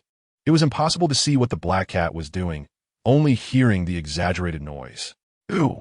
At this moment, Xiaoqi was extremely frightened. It had never witnessed such a scene. Yifei Bai put all its effort into the demolition work, with the terrifying power enhanced by 2 skills. The tiles were already unrecognizable, revealing the cement floor underneath. But even so, what of it? This guy was practically transformed into an excavator, able to dig through even the cement floor. Downstairs, such a loud noise startled the people in the room below. Everyone could feel the vibrations from the ceiling. Lugu, what is that noise? Could it be an earthquake? No, it sounded like something from upstairs. 2 thugs frowned and looked at the ceiling. Lugu had an inexplicable, ominous premonition in his heart. The girls' faces were filled with suspicion, not knowing what had happened, but it was certain that there were people upstairs. At this moment, a few brave girls mustered their strength and shouted loudly, "Help! We're here!" The 2 thugs aimed their nail guns at the shouting girls. At this time, cracks appeared in the ceiling, and in the next second, bang! With a violent crashing sound, the center of the ceiling shattered directly. A shadow fell to the ground along with falling debris. Looking again at the ceiling, there was now a big hole. At this moment, dust filled the room. For a time, it was impossible to see what had happened.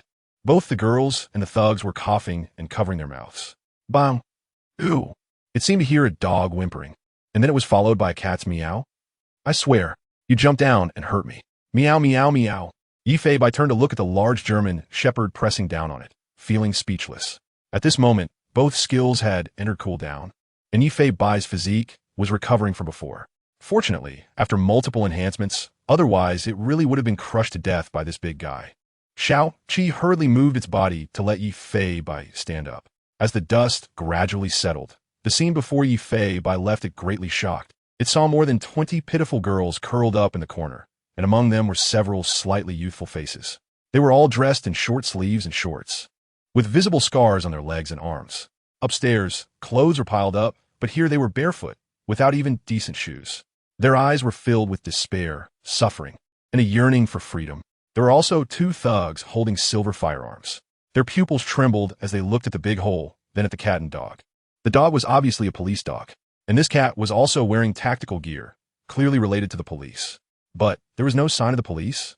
Only 2 animals had fallen from that hole. What was going on? The girls beside them were also full of confusion. Why did the police dog and this cat in police gear come, yet they couldn't see the police?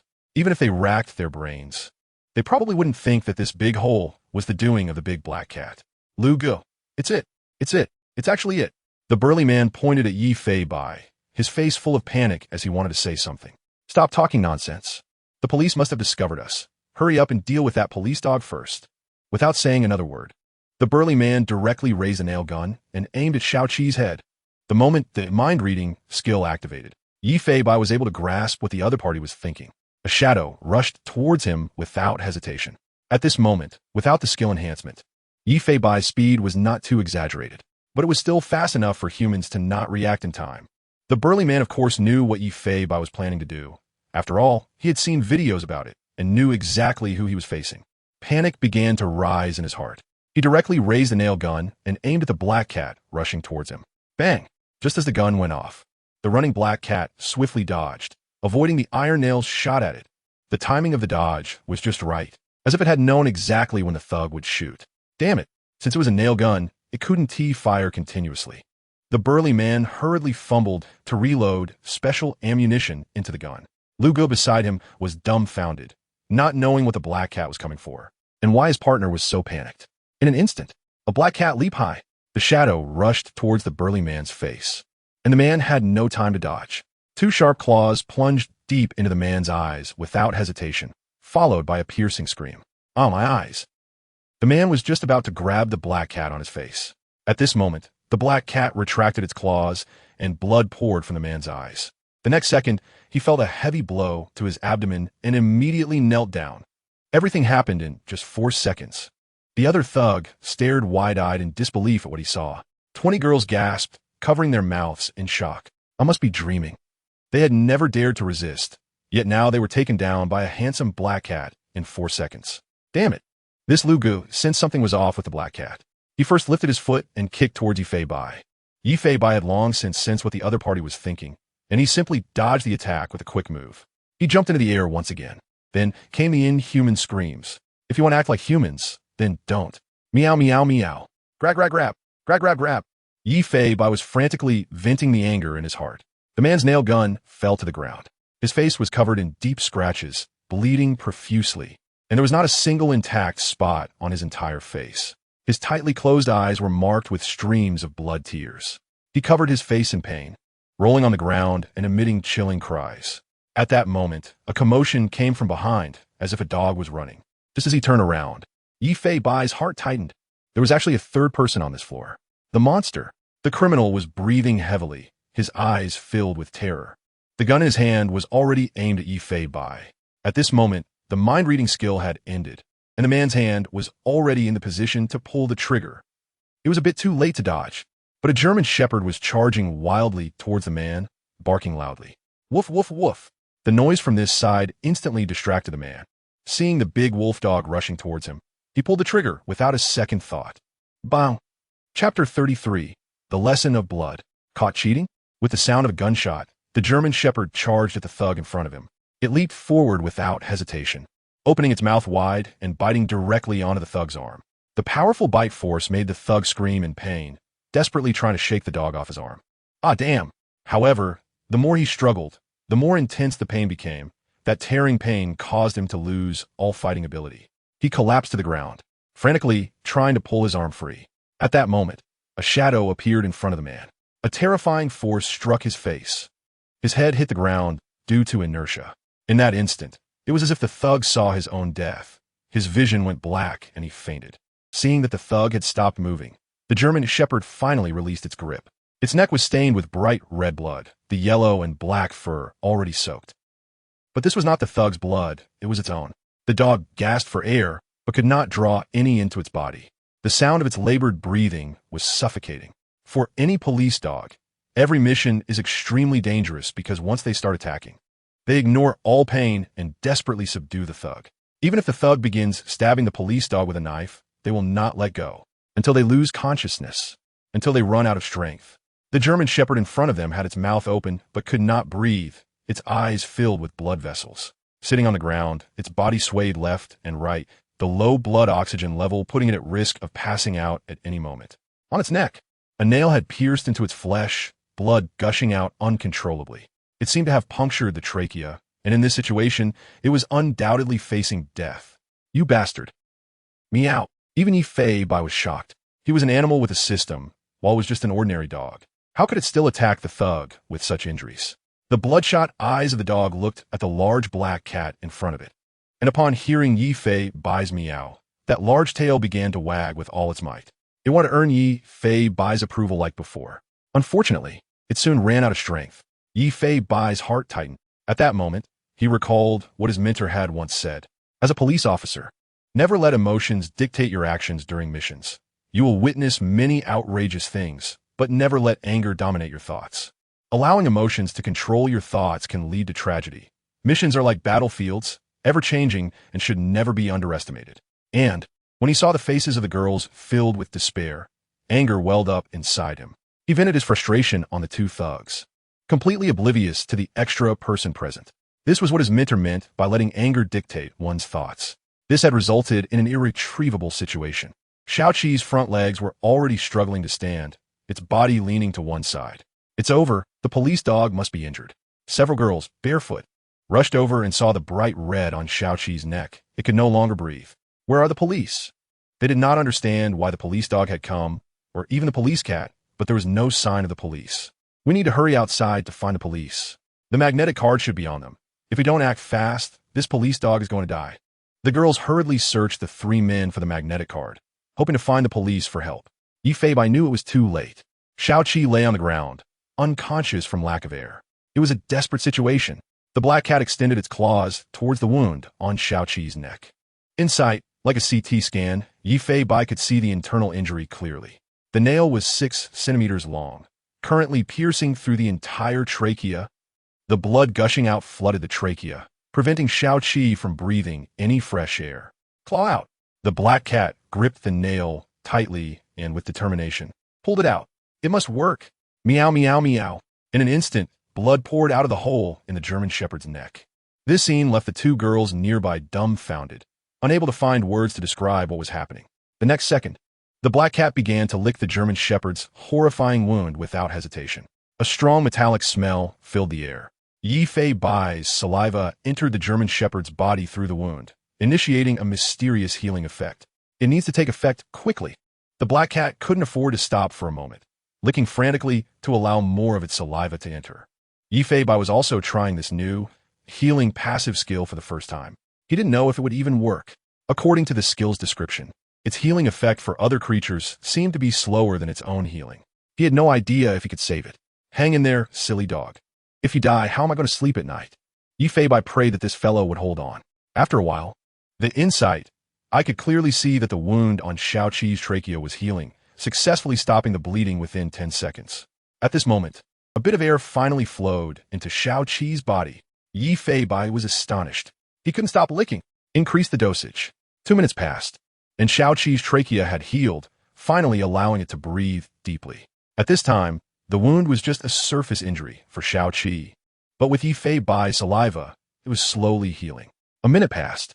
Xiaoqi gradually began to twitch, its heartbeat stabilizing, consciousness slowly returning, opening its eyes in confusion. What met its eyes was a pair of intimidating heterochromatic pupils staring back at it. Are you stupid? Why rush over? Meow, meow, meow. Yi Fei Bai raised his paw and slapped it directly on the German Shepherd's forehead. Though he did this, if Xiaoqi didn't charge at the thug and let out a bark or two, that nail might have been directed at its own forehead. If it got hit and died, even with the self-heal passive, there would be no chance of survival. He didn't know if this fellow was intentionally diverting the thug's attention onto itself. But if it was, then this police dog's intelligence was truly remarkable. The moment Xiaoqi heard the meow, its eyes widened. It immediately sat up, wagging its tail vigorously at Yi Fei Bai. It quickly regained its former vigor. Woof! Its long tongue slapped Yi Fei Bai's face like a palm. Slap! Yi Fei Bai looked at the silly dog in front of him, feeling helpless. Sigh, I'm sorry. Just let you slap a bit. Meow, meow, meow. The two girls beside them had uncertain expressions. At this moment, the wound on the dog's neck seemed to have stopped bleeding. Don't move, let me see. One of the girls parted the German Shepherd's fur. Xiaoqi seemed to distinguish between good and bad and did not stop her actions. The two then saw that the wound from earlier had disappeared without a trace. The German Shepherd's skin was intact, with only some still-drying blood on its fur. Where did its wound go? The girl thought she had gone to the wrong place and hurriedly looked elsewhere, but the wound had already healed. How is this possible? It was like magic. Just a moment ago, the wound was still bleeding. But then she remembered that this black cat had been licking her wound. Could it be? Suddenly, two pairs of eyes turned to Yifei Bai, and both had a wildly exaggerated guess in their minds. But at this moment, it seemed to be the only possibility. At that moment, a pair of unusual eyes looked over. The black cat raised its paw to its small mouth, exhaling a breath. It even intentionally winked at the two, signaling them to be quiet, as if wanting them to keep it a secret. At that moment, the girls were stunned, inexplicably moved, and the black cat in front of them was just too handsome. The two girls quickly covered their mouths, exchanged glances, and then nodded at Yifei Bai like little chicks pecking at rice. Yes, yes, very good, meow. Chapter 34, all a mystery. Are they already calling him Cat Brother? Three young girls, barefoot and wearing short sleeves, timidly looked towards the hall. Seeing some familiar faces in the crowd, tragic memories flashed through their minds. But they no longer had that arrogant confidence on their faces. All that remained was the fear of facing the law. Among this group of criminals, some knew that there were human trafficking activities happening in the hotel, while others were still in the dark. And those who were aware were frantically praying that the 20 victims would not be discovered. They must not be discovered. Once found out, several of them might get shot. After all, this was not just about human trafficking. There were also illegal detention, intentional injury, and participation in intentional homicide. Multiple crimes to be punished together. How could they not be anxious? Sister Linlin, am scared. One girl was about to step out, but ultimately withdrew her small foot, tears welling in her eyes. Another 16-year-old girl trembled as she spoke. Sister, I'm scared too. The slightly older girl closed her eyes and took a deep breath. She patted her two companions on the heads. Don't be afraid, the police uncles are here. Let us go let them help. We can't waste time. After saying this, Sister Linlin took the hands of the two girls and stepped towards the hall without hesitation. At that moment, all eyes in the hall focused on the three girls. This. Some are already so scared they nearly peed themselves. One stumbled and fell directly to the ground. Every manager within the organization was trembling, thinking it was all over. And the well-dressed person in charge, upon seeing the three girls, looked as if he had seen a ghost, no longer calm and composed. Just a moment ago, urging the police to hurry and take them back to the station for formalities, he was now scared to the point of wetting himself, his back drenched in sweat. The real demons were them. They just couldn't accept the consequences of their evil deeds. They were not regretting. They were afraid of facing death. In an instant, several police officers and special police rushed over with towels, hurriedly wrapping them around the girls. They quickly checked for injuries on their bodies. At that moment, an unprecedented warmth surged through the girls' hearts, tears streaming down uncontrollably. But they still didn't forget to choke out, hurry and save the police dog. It's injured. Police dog? Injured? The special police were confused, completely unaware of what had happened, why the police dog was injured, and why the victims suddenly appeared. After saying this, they handed a red magnetic card to the police. After asking for the location and how to use the card, Hao Ming led a group of special police towards the warehouse freight elevator. Ding on the 8th floor's dark level, the elevator doors slowly opened, and the scene before the special police shocked them. Waves of silver, bell-like laughter filled the air. More than a dozen beautiful young girls were crazily petting a big black cat that was exposing its belly. Another big German shepherd was also following suit, lying on the ground with its tongue out, enjoying the girl's affection. The officers looked at each other, not knowing what had happened. Wai Bai and Xiao Qi were here. Moreover, Xiao Qi didn't seem to be in need of rescue at all, happily bouncing around enjoying the pets. Today we were actually saved by Captain Black Cat. Do you know how handsome you are, little kitty? Yeah, Captain Black Cat and Detective Dog combo. Simply too cute. I thought of 100 ways to be rescued. But today feels like a dream. Several girls took turns picking Yifei Bai up, wanting to cuddle him. Yifei Bai was helpless. But seeing the smiles on the girls' faces made him happy too. Hey. Don't touch my tail, it's ticklish. All right, don't go too far. Why are you biting my ear? Meow, meow, meow. Looking at the smiles on their faces, Yifei Bai couldn't imagine what they had been through. But he knew that the girls remained pure, and the only filth was in human hearts.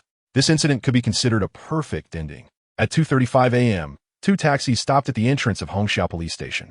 Yifei Bai couldn't wait to jump out of the car window. The smell of sweat inside the car was unbearable, especially from Lei Wanjun, who directly took off his tactical boots. Of course, he was collectively beaten by the team members at that moment. Captain Lei Wanjun leaned against the passenger seat and pointed at himself excitedly while looking at Yifei Bai. Don't forget us, comrades. I'm Lei Wanjun. Remember my face. Don't forget me. Not gonna remember it all. Meow. Captain Lei sighed. If only you were with us on every mission. At that moment, he was conquered by this magical black cat. The team members looked at the contrast in Lei Wanjun's demeanor and didn't know what to say. Even Captain Sue in the back seat complained. TCH, you guys didn't believe me at first. Thought I was useless. Now, do you know how amazing it is? So Lei pointed at Lei Wanjun. Next time we have a mission and want to invite Fei Bai, let your Captain Lei come to Hongxia Police Station to carry him out in style. Hey, what is wrong with inviting him? What is my cat brother's status? Cat brother, from now on, I'll come to invite you. You can't refuse. As soon as this was said, the car erupted in laughter. The contrast in Captain Lei was simply unmatched, now calling him cat brother. Fei Bai, you should go back quickly. There's still things to handle in the team. Another day, I'll definitely come and find you with a banner. Captain Sue didn't care whether the big black cat understood or not, just talking to himself. Just as the vehicle started, a police dog desperately squeezed towards the car window, stepping on the officer's leg and poking its big head out. Looking at the big black cat sitting on the ground, its tail wagging wildly. Woof, woof, woof. Xiao Qi whined a few times and then whimpered, seemingly reluctant to leave the big black cat, seeing the still-drying bloodstains on its chest. Yi Feibai knew this was a significant police dog, brave and very smart. What are you howling about? I might still need you in the future. We'll have plenty of time to meet. Meow, meow, meow. Woof. Xiao Qi seemed to sense Yi Feibai's emotions and excitedly held a few times. As the vehicle started and gradually moved away, the dog's head never shrank back, still barking at Yi Feibai from a distance. This made the officers in the car smile, helplessly. What do you think really happened in that room? Where did that big hole in the floor come from? Yeah, there wasn't even a hole at first. How did it appear? The officers shook their heads. This mission had too many doubts. If they had known, they shouldn't have taken the surveillance disc first. Now, they knew nothing. Tomorrow, when the victims finish their statements, we'll find out. Sigh. This time the heroes still have to be Fei Bai and Xiao Qi. If it weren't for them, who knows what harm the victims would have suffered. The special police recalled the horrifying wounds of several criminals and couldn't help but shiver. It's hard to imagine what kind of power that black cat possesses, considering the criminals were armed with nail guns. But where did the blood on Xiao Qi's neck come from? The girls said they were injured, but indeed, no wounds were found. Yes, I also find it strange. The officers were replaying the events of the day in the car, and it felt like a series of unsolved mysteries. Although they were waiting for the victim's statement, they feared that reading it would leave them even more confused. Chapter 35, S Skill. Witness report. The police station is confused. Hongxia Police Station. A big black cat swaggered in with its tail held high. The police station was somewhat quiet. Only one on-duty officer was eating a late-night snack, while the other officers seemed to have gone out on a mission. Yi Feibai casually walked over to his food bowl. Inside the bowl was pure meat cat food, along with 3 large boiled shrimp and quite a bit of chicken breast jerky. It was easy to guess who prepared this for him. Of course, it was her. Zhou Yusin had prepared a nutritious meal for him before leaving work. Such a meticulous and beautiful woman. As a cat, he must show her plenty of affection. After all, this was the best way for a little kitty to repay its human. Just the thought of being held by the beautiful woman made him somewhat look forward to tomorrow. If Yi Feibai knew that Zhou Yusin planned to take him home for a bath tonight, but missed it, he wouldn't know how he would feel. Time to eat. At 3 in the morning, Yi Feibai was sleeping on the roof of the police station. At that moment, familiar system interfaces appeared before him again. Ding. Successfully struck a case of human trafficking and coercion for selling Y. Capturing a total of 29 suspects and rescuing 20 victims, upgrading physique. Strength, 1416 agility, 2931 defense. 1921 This was the 5th time his physique had been upgraded. Both his strength and defense had surpassed that of an average adult. But that wasn't the main point. The main point was what skill he could draw this time. This task made Yi Feibai realize that having many skills was not a bad thing. Otherwise, when all his skills were on cooldown, he might encounter unexpected situations. This case has a significant impact, and the probability of drawing high-level skills is doubled. Drawing skill. Congratulations, host. You have obtained S-level skill. Meow meow little cannon. Oh? Another S-level skill. Although he knew there were even 3 S-level skills in the skill pool. As a cat, he had to know to be content. Being able to draw an S-level skill was already very impressive. The last S-level skill was the Cat King's Claw, which could demolish buildings with bare hands.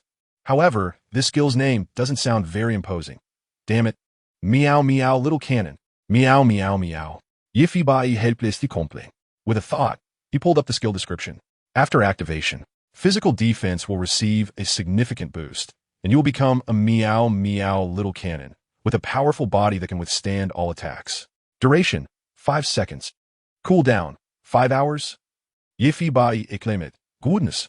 Defend against all attacks, and it lasts for 5 seconds. But the cooldown time is a bit too long. But upon thinking carefully, doesn't this skill mean that even if he stood amidst a hail of bullets, he could still survive? If it's really that exaggerated, forget 5 hours. Even 10 hours of cooldown time would be fine. This skill represented that he had a very strong trump card. A life-saving trump card. However, the Cat King's Claw can cut through everything, while this meow meow little cannon can defend against everything. Isn't that contradictory? Meow meow meow.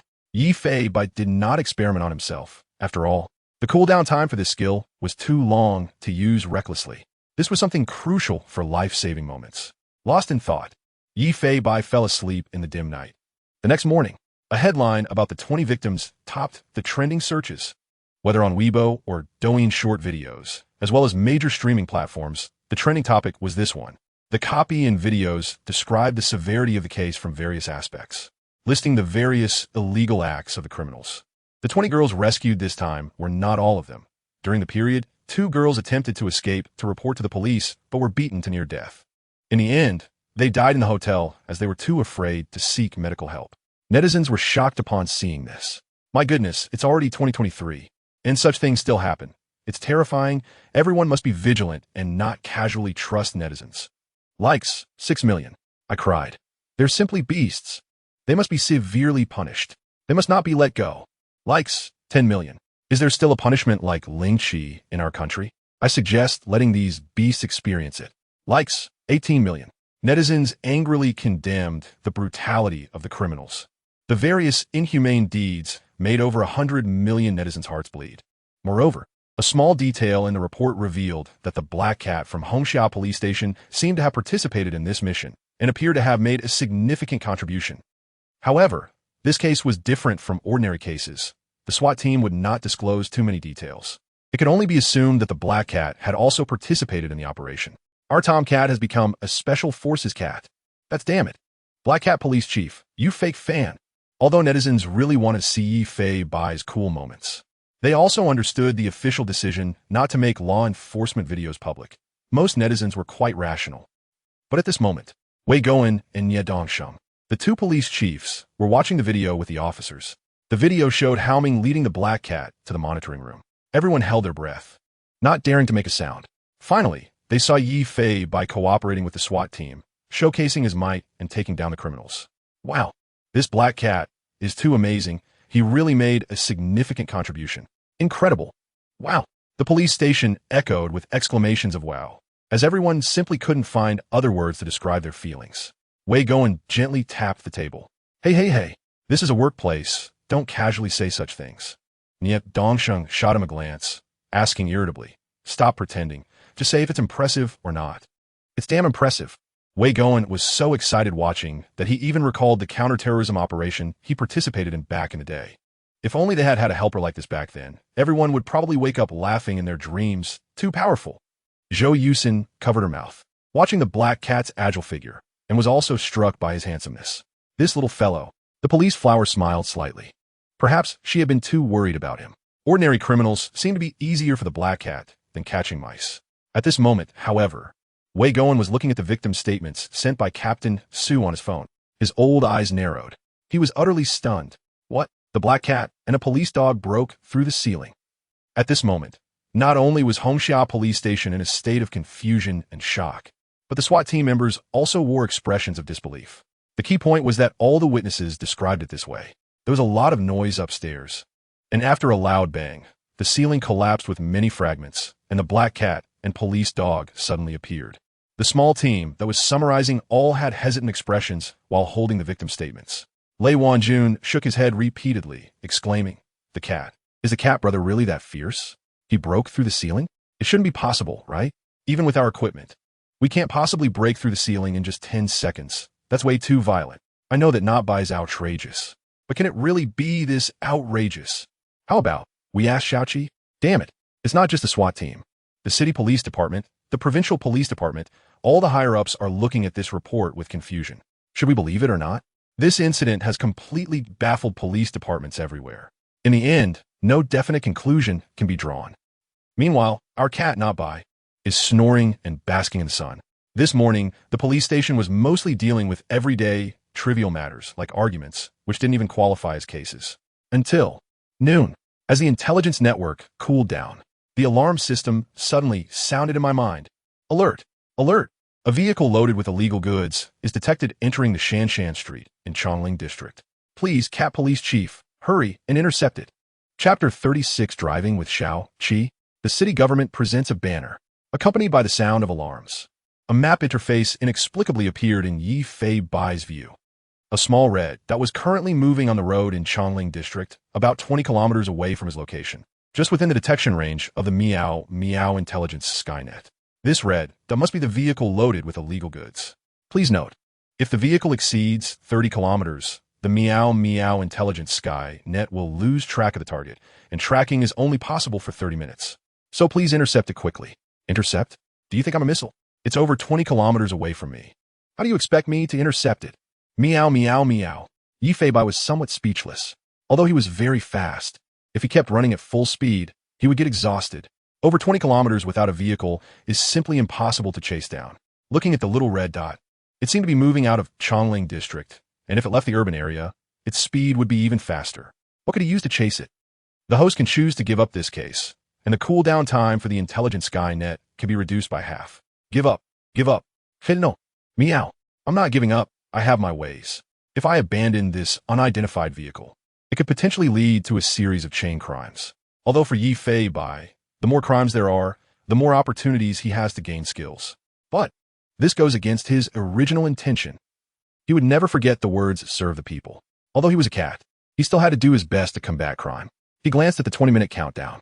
The black cat dared not delay. He jumped off the roof and rushed into the police station, heading straight for Zhou Yusen's workstation.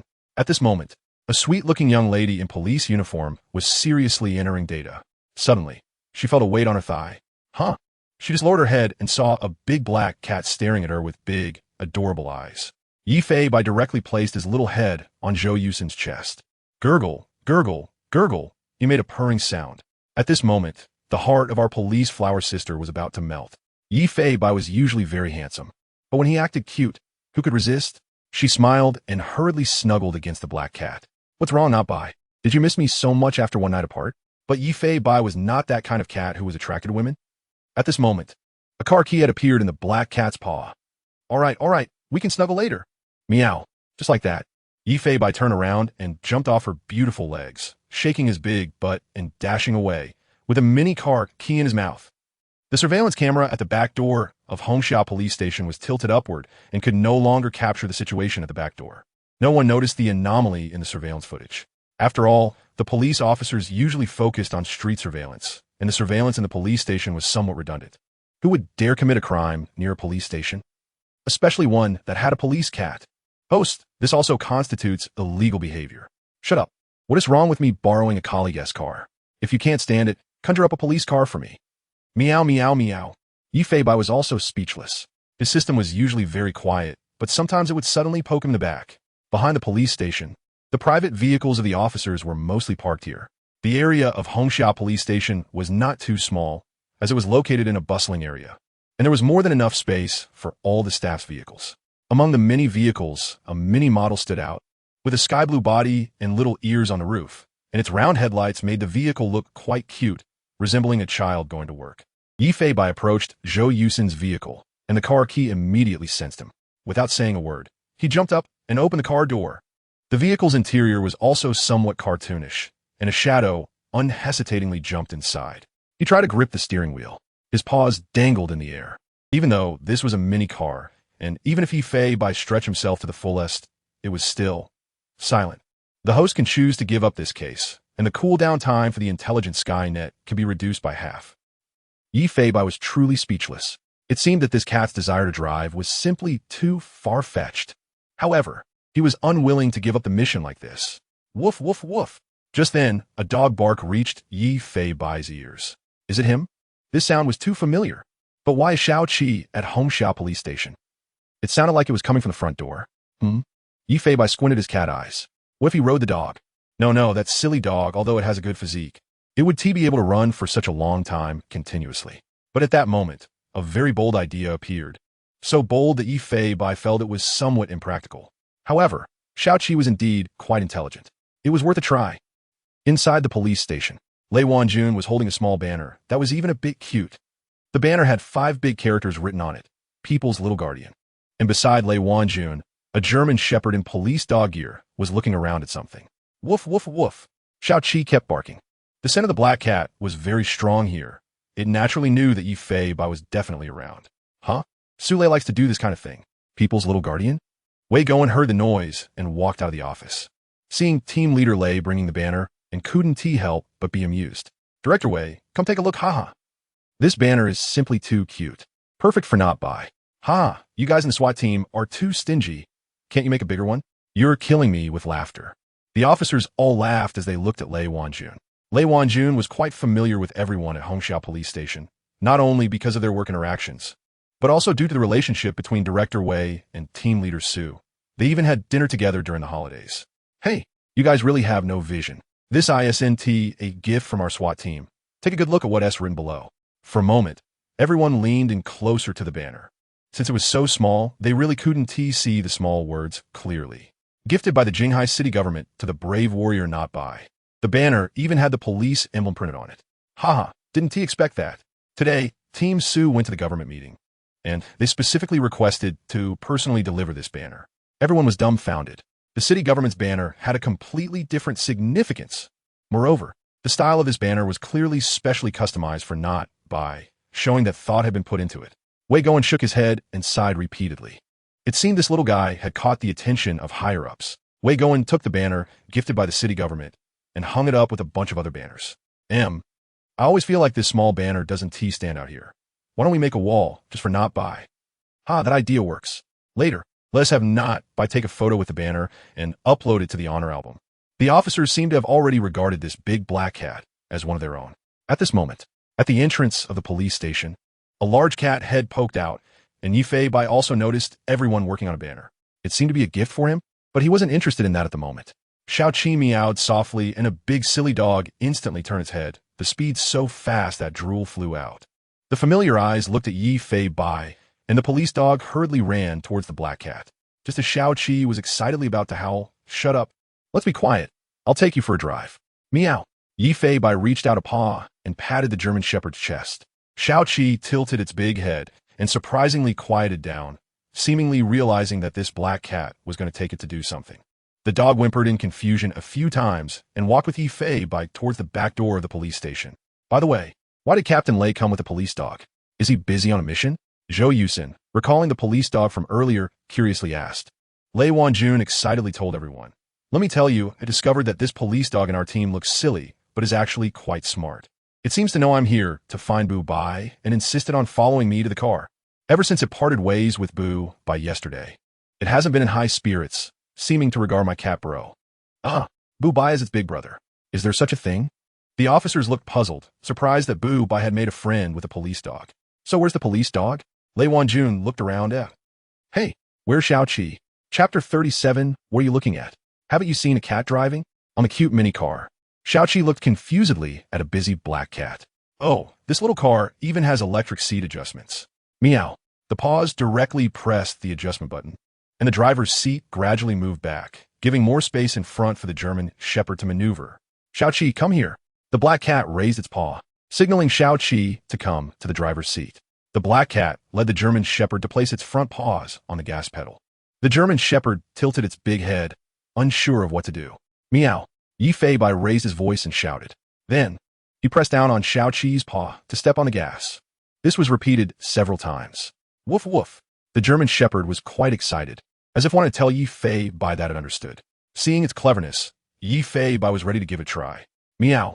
With a high-pitched meow, the German shepherd obeyed. Its front legs instantly pressed down on the gas pedal. Good. Indeed, you can't judge a dog by its appearance. You can do it. Meow, meow, meow. Next, Yi Fei Bai continued the teaching. In less than 3 minutes. High-pitched meow. The German shepherd stepped on the gas. Low-pitched meow. The German shepherd hurriedly switched to press the brake. A German shepherd was thus maneuvering the gas and brake under the guidance of the black cat, wiggling its butt back and forth. Yi Fei Bai kept nodding at the little cat's head. However, Xiao Qi couldn't precisely control the gas, and stepping on the floor gas might cause an accident. But could this dump Yi Fei Bai?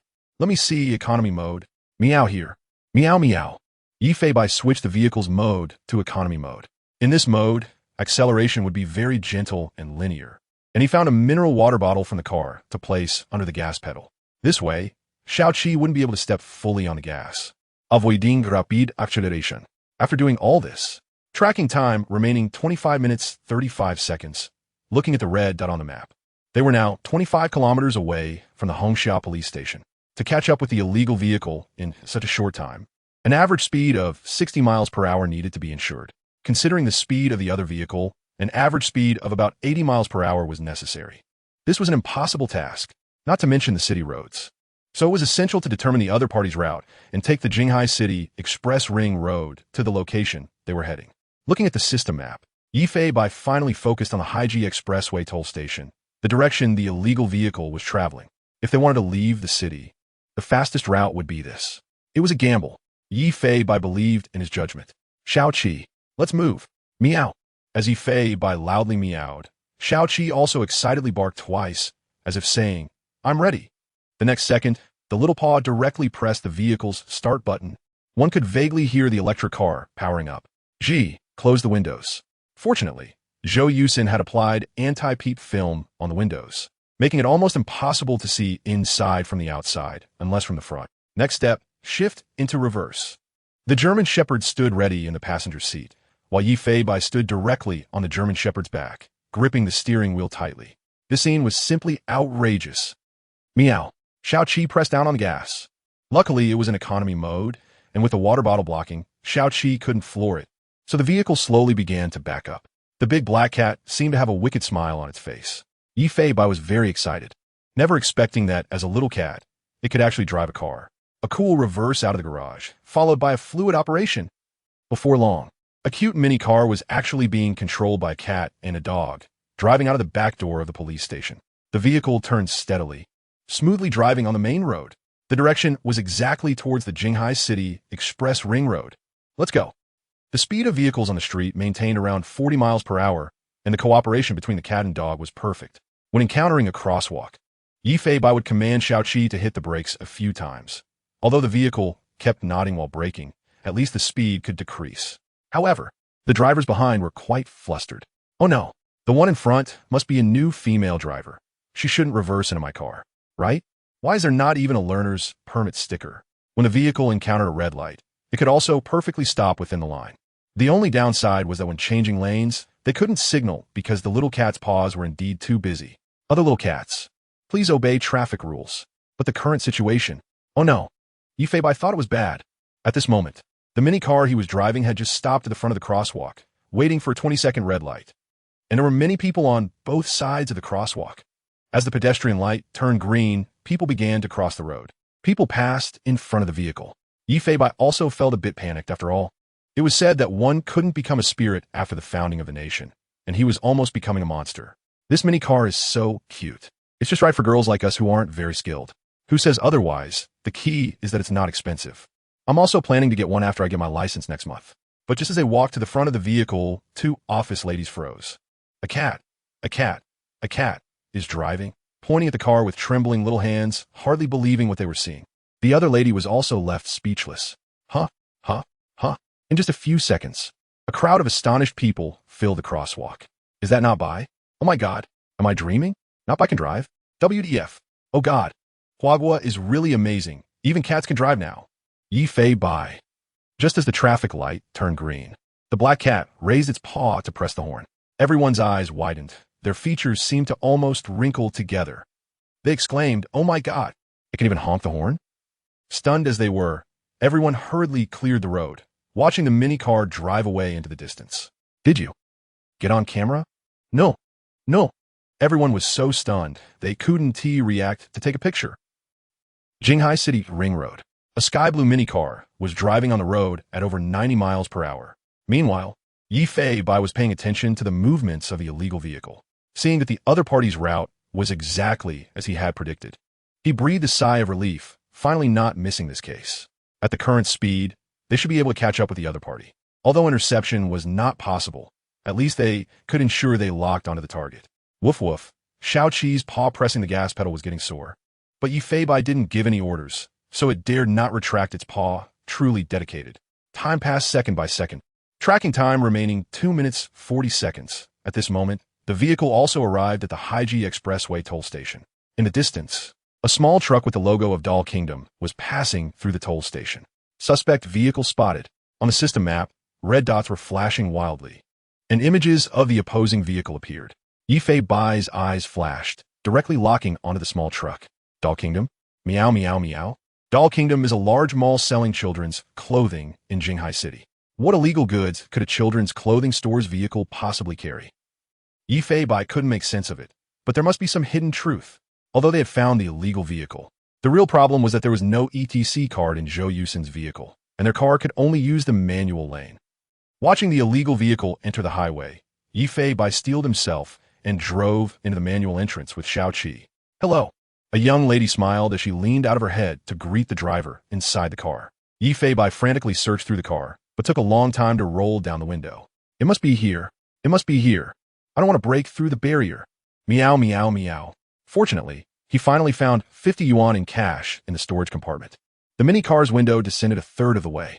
A cute, extremely adorable, large black cat poked its head out, trying its best to extend its paw with the 50 yuan. Meow. The young lady looked surprised. Who else could this heterochromatic black cat be? She certainly knew it was Boo Bai. She couldn't believe she ran into Boo Bai while working. Oh my god. The young lady was very excited. It really was as described online, very clever, even going to hand over the money to her. She smiled slightly, took the 50 yuan, then handed back the change to the black cat, which naturally clutched the money in its paw. Boo Bai was so cute. Hurry and give the money to. The young lady didn't know whether the person in the driver's seat was a sister or a brother, but they were definitely a police officer. Give it to the police officer. As the road barrier lifted, the young lady smiled and waved goodbye. Safe travels. Meow. Accompanied by a loud meow, the vehicle was on the road. At this moment, the Doll Kingdom truck was already a few hundred meters away, its tail lights faintly visible. Yifei wasted no time, jumped off the dog's back, and grabbed a bottle of mineral water. Switching modes. The vehicle's speed surged upwards, following the small truck at a speed of 100 miles per hour. Meanwhile, at Hongxiao Police Station, Lei Wanjun was in a panic. Where the heck did that brat run off to? Xiaoqi was a police dog. Although it looked a bit silly, it was also trained at great expense by the country, and it absolutely could not be lost. Don't worry, it should be out having fun with Boo Bai. With Boo Bai around, it won't get lost. You go to work first, and come over later. Maybe Boo Bai will bring it back. Officer Su, seeing that Boo Bai was also not there, suspected that the two little ones must have gone out to play. Fine. Lei Wanju nodded, and had to accept it like this. No one knew. This big and small pair of little rebels were handling a case on their own. Chapter 38, Multi-Line Operations. Prelude to the Storm. In the center of Jinghai City, there is a large mall decorated with a playful theme, with the words Doll Kingdom prominently displayed.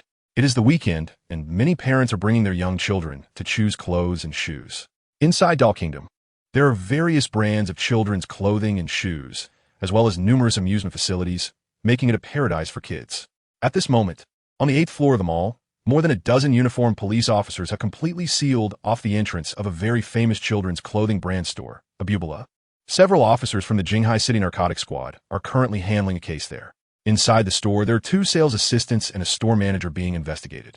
The store manager, a middle-aged woman wearing glasses, appears very competent. Officer, I still don't understand why a drug investigation would involve our store, she said. I'm sorry. Please understand that we wouldn't come to search your store without reason. We ask for your cooperation in the investigation, replied one of the officers. The woman shook her head helplessly and sighed. We will cooperate, but your high-profile approach is really damaging to our brand image. The police officers remained calm in response. Don't worry, if everything is normal afterward, we will issue an official announcement to prove that your brand is not involved and will explain the reasons for the investigation. That's good. Please serve the officers some tea. Don't let them exhaust themselves on such a hot day, the middle-aged woman said gently as she adjusted her glasses.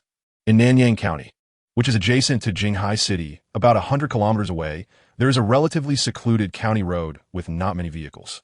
A small delivery truck from Doll Kingdom is driving steadily ahead.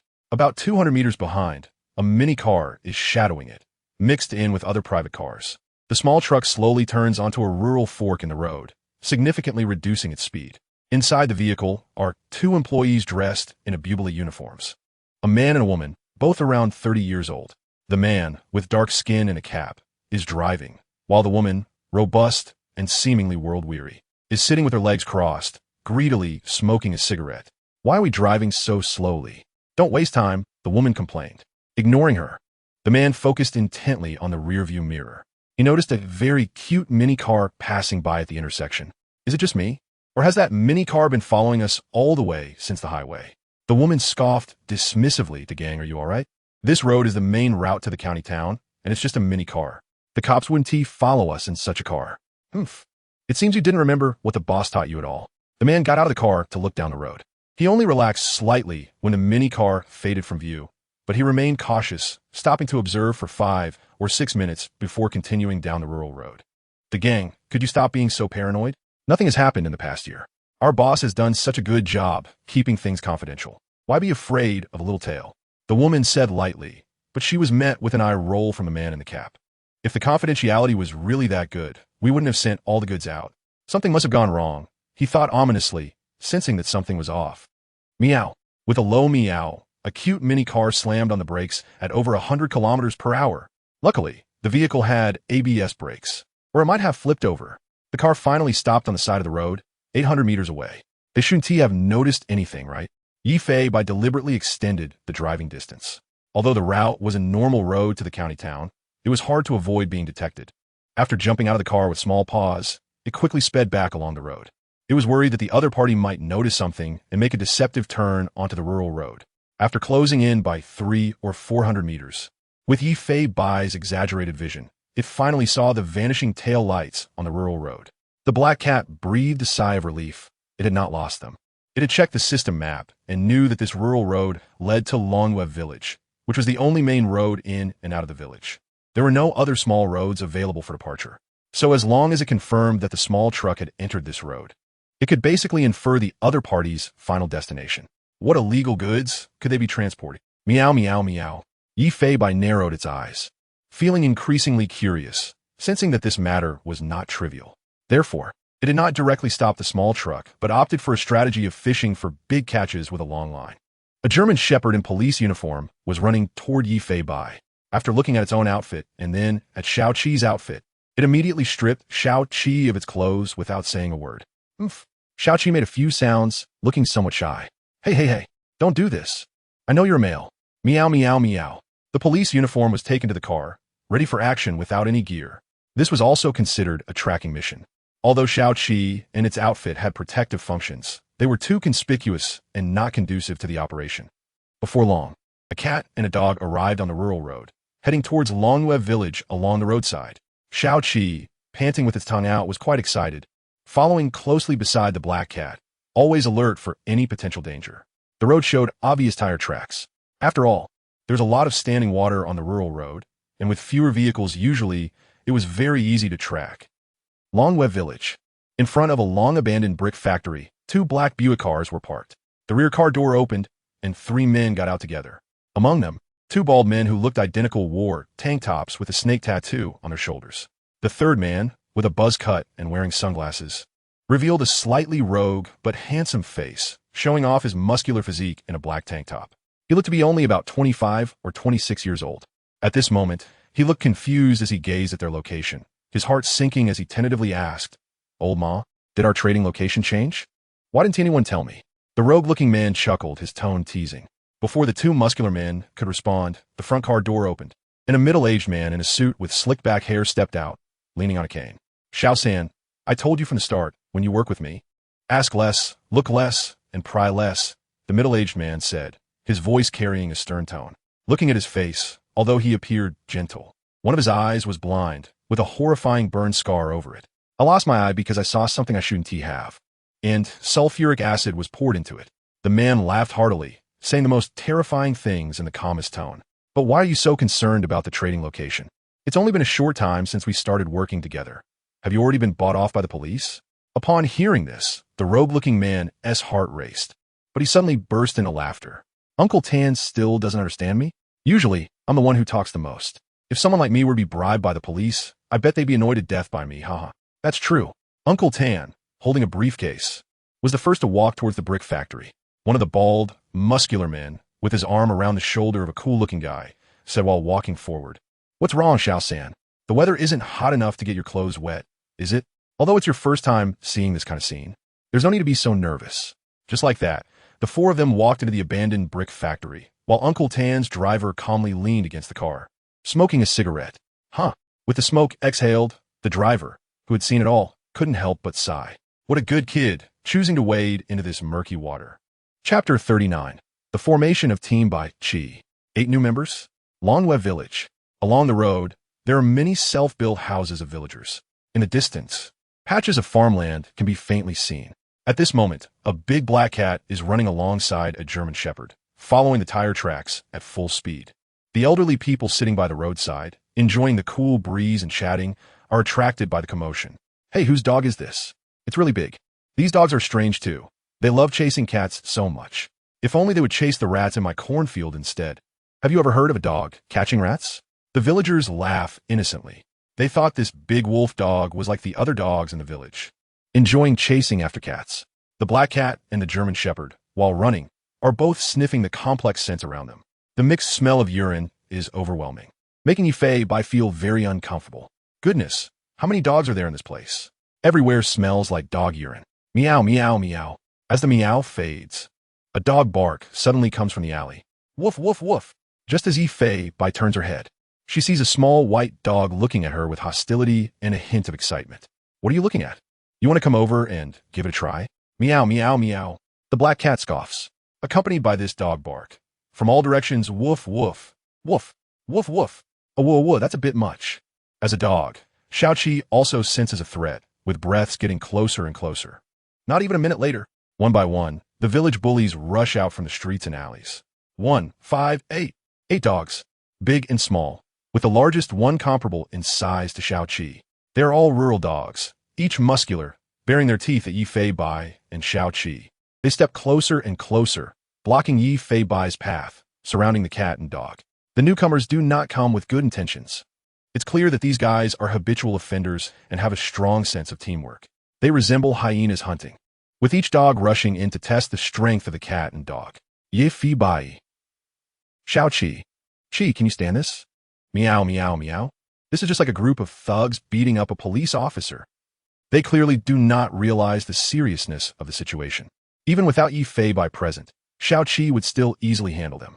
After all, the training Xiaoqi has undergone is very professional, and he has a very high IQ, even if he looks a bit silly. One of the largest dogs, a big yellow dog, approaches Xiaoqi, a low growl in its throat as if trying to intimidate. A police dog? Come on, what are you waiting for? Yifei disdainfully meows. In the next second, the German shepherd strikes first. In an instant, it leaps at the big yellow dog, the exaggerated power and weight flipping the yellow dog onto the ground. The yellow dog still thinks about resisting, but this big black dog dodges all its attacks and bites down on the yellow dog's paw. With a whimper, the remaining 7 dogs also start attacking Xiaoqi. Meanwhile, Yifei stand by watching the show. Just as expected, even facing 8 opponents, Xiaoqi still holds the upper hand, with both retreating and advancing, with bravery and strategy. All that can be heard are the whimpers of the dogs. Before long, the 8 dogs start wagging their tails, exposing their bellies, looking at the imposing German shepherd with fear. They frantically try to appease it, as if saying, "We were wrong, big brother, we were wrong." In the village, originally, it was just a cat and a dog.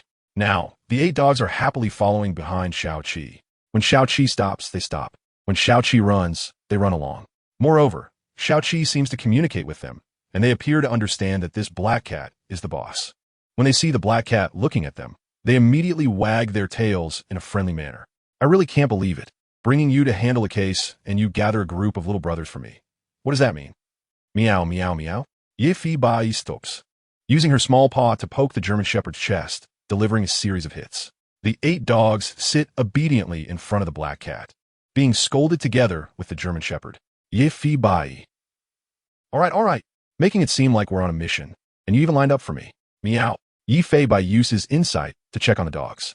Not to mention, the intelligence of the 8 dogs actually reaches a good level, Although they aren't as smart as Xiao Qi, they're still quite high compared to city dogs. Yi Fei Bai is astonished. No wonder they are rural-born farm dogs. They indeed have some capability. With this level of intelligence, a bit of training might really make them police dogs. Immediately, a thought forms. The black cat's mouth seems to reveal a mischievous smile. Comrades, meow. Just as Yi Fei Bai's meow fades, Xiao Qi barks loudly. The 8 dogs beside him respond with a unified bark, creating quite an impressive atmosphere. Only, the underage little white dog seems to be forced into this. Brother will take you to see the world. Follow me. Meow, meow, meow. After a few yowls, Yi Fei Bai follows the tire tracks, leading a total of 9 little companions deeper into Longyue village. Along the way, the black cat tests the capabilities of the dogs several times. I must say, these dogs are very clever. Whenever Yi Fei Bai stops and assumes an attacking stance, they immediately react, lowering their bodies and slowing their pace, advancing quietly. Once she starts to charge, they also bark and rush forward, very impressive. Although they don't understand what the black cat is planning to do with them, these guys are definitely brave when it matters. Not bad, not bad. I declare that Team Bai Qi is established. Meow. Woof, woof, woof. Yi Fei Bai feels a sense of leadership. This group of excited little animals leaves the nearby villagers bewildered. What's going on? Is this cat planning to lead the dogs in a battle? Aren't these little creatures always bullying cats? Why are they now hanging out with a big black cat? Jinghai City Drug Enforcement Team. Deputy Chief Wei Hai's expression is serious as he answers the phone. Deputy Chief Wei, we VE checked, and this store currently seems to have no issues. Even the police dogs didn't detect any illegal substances. The middle-aged man sighs, frowning deeply. Although the drug user's testimony doesn't provide any evidence, it details every aspect very thoroughly, not sounding like a lie.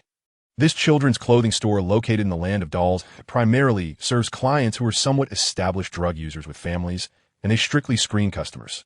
The selected customers are all stable income earners, unlike those street thugs who are often dragged for urine tests. The transactions appear to be for purchasing children's clothing, but in reality, the sales assistant packs the goods together with the children's clothing. The price of goods is also settled in cash separately, making this transaction method almost impossible to detect any flaws. After all, who would suspect a children's clothing store?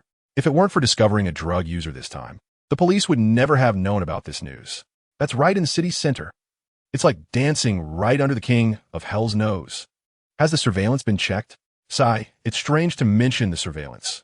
Yesterday, the equipment in the 8th floor surveillance room overheated and caught fire, causing the hard drive to be burned and irreparable. The fire brigade came, and I also verified with them that they were indeed on site yesterday. What about the store's surveillance?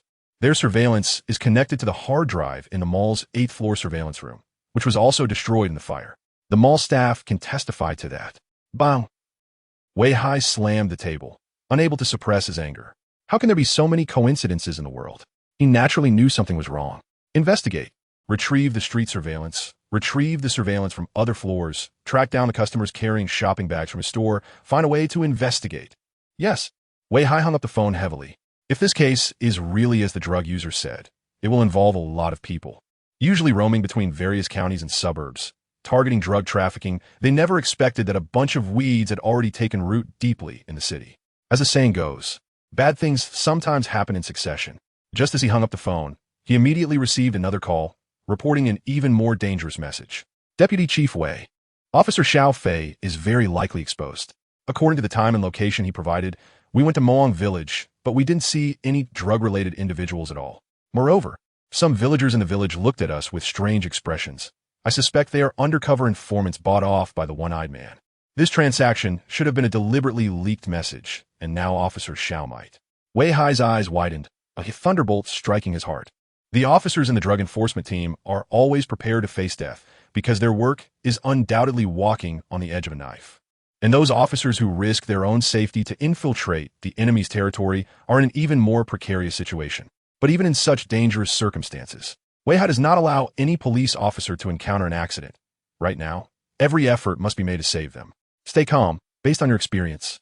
Identify the villagers suspected of being informants and investigate them. Try to contact other informants in Nanyang County to see if they have any leads on the one-eyed man. But Deputy Chief Wei knows all too well. At this moment, it is undoubtedly like searching for a needle in a haystack. The drug enforcement team and the local police in Nanyang County are already in a chaotic situation. Little do they know, a special team is rapidly heading to the scene. Salute to the police working on the front lines. Chapter 40 Facing the Black Cat Sheriff. Are you hiding in the car? Outside the abandoned brick factory, a small truck with colorful stickers featuring a doll kingdom was parked behind two black Buicks. A man and a woman got out of the truck. The man wore a baseball cap and cautiously looked at the driver of the Buick who was smoking in front. Where's the one-eyed guy? The driver threw away his cigarette, stepped on the butt, and only said one word. Goods. The man and woman exchanged a glance, and the woman cautiously placed her hand on her waist. The driver looked disdainfully at the woman and smiled helplessly. The man in the baseball cap then went to the back of the small truck and opened the cargo door. Inside were piles of children's clothing. The man rummaged through and found a bunch of out-of-season down jackets. Without saying a word, he directly used a small knife to cut open the bags. At the moment of the cut, bags containing white crystals fell out, all packed in cloth bags. The man with the black bag walked towards the driver. The burly woman beside kept a close watch on the driver's every move, also paying attention to any rustling in the surroundings. Open it, the middle-aged driver said calmly. As the experienced one-eyed driver, verifying identities was always left to him. Having seen a lot, he could remain this calm. The black cloth bag opened. Even the middle-aged driver squinted his eyes. No wonder the other party was so nervous. He didn't expect it to be hard goods. Just this bag of stuff could be worth 10 executions. Get in, Brother Tan is waiting for you inside. Just like that, the man and woman, with tense expressions, walked into the gate of the abandoned brick factory.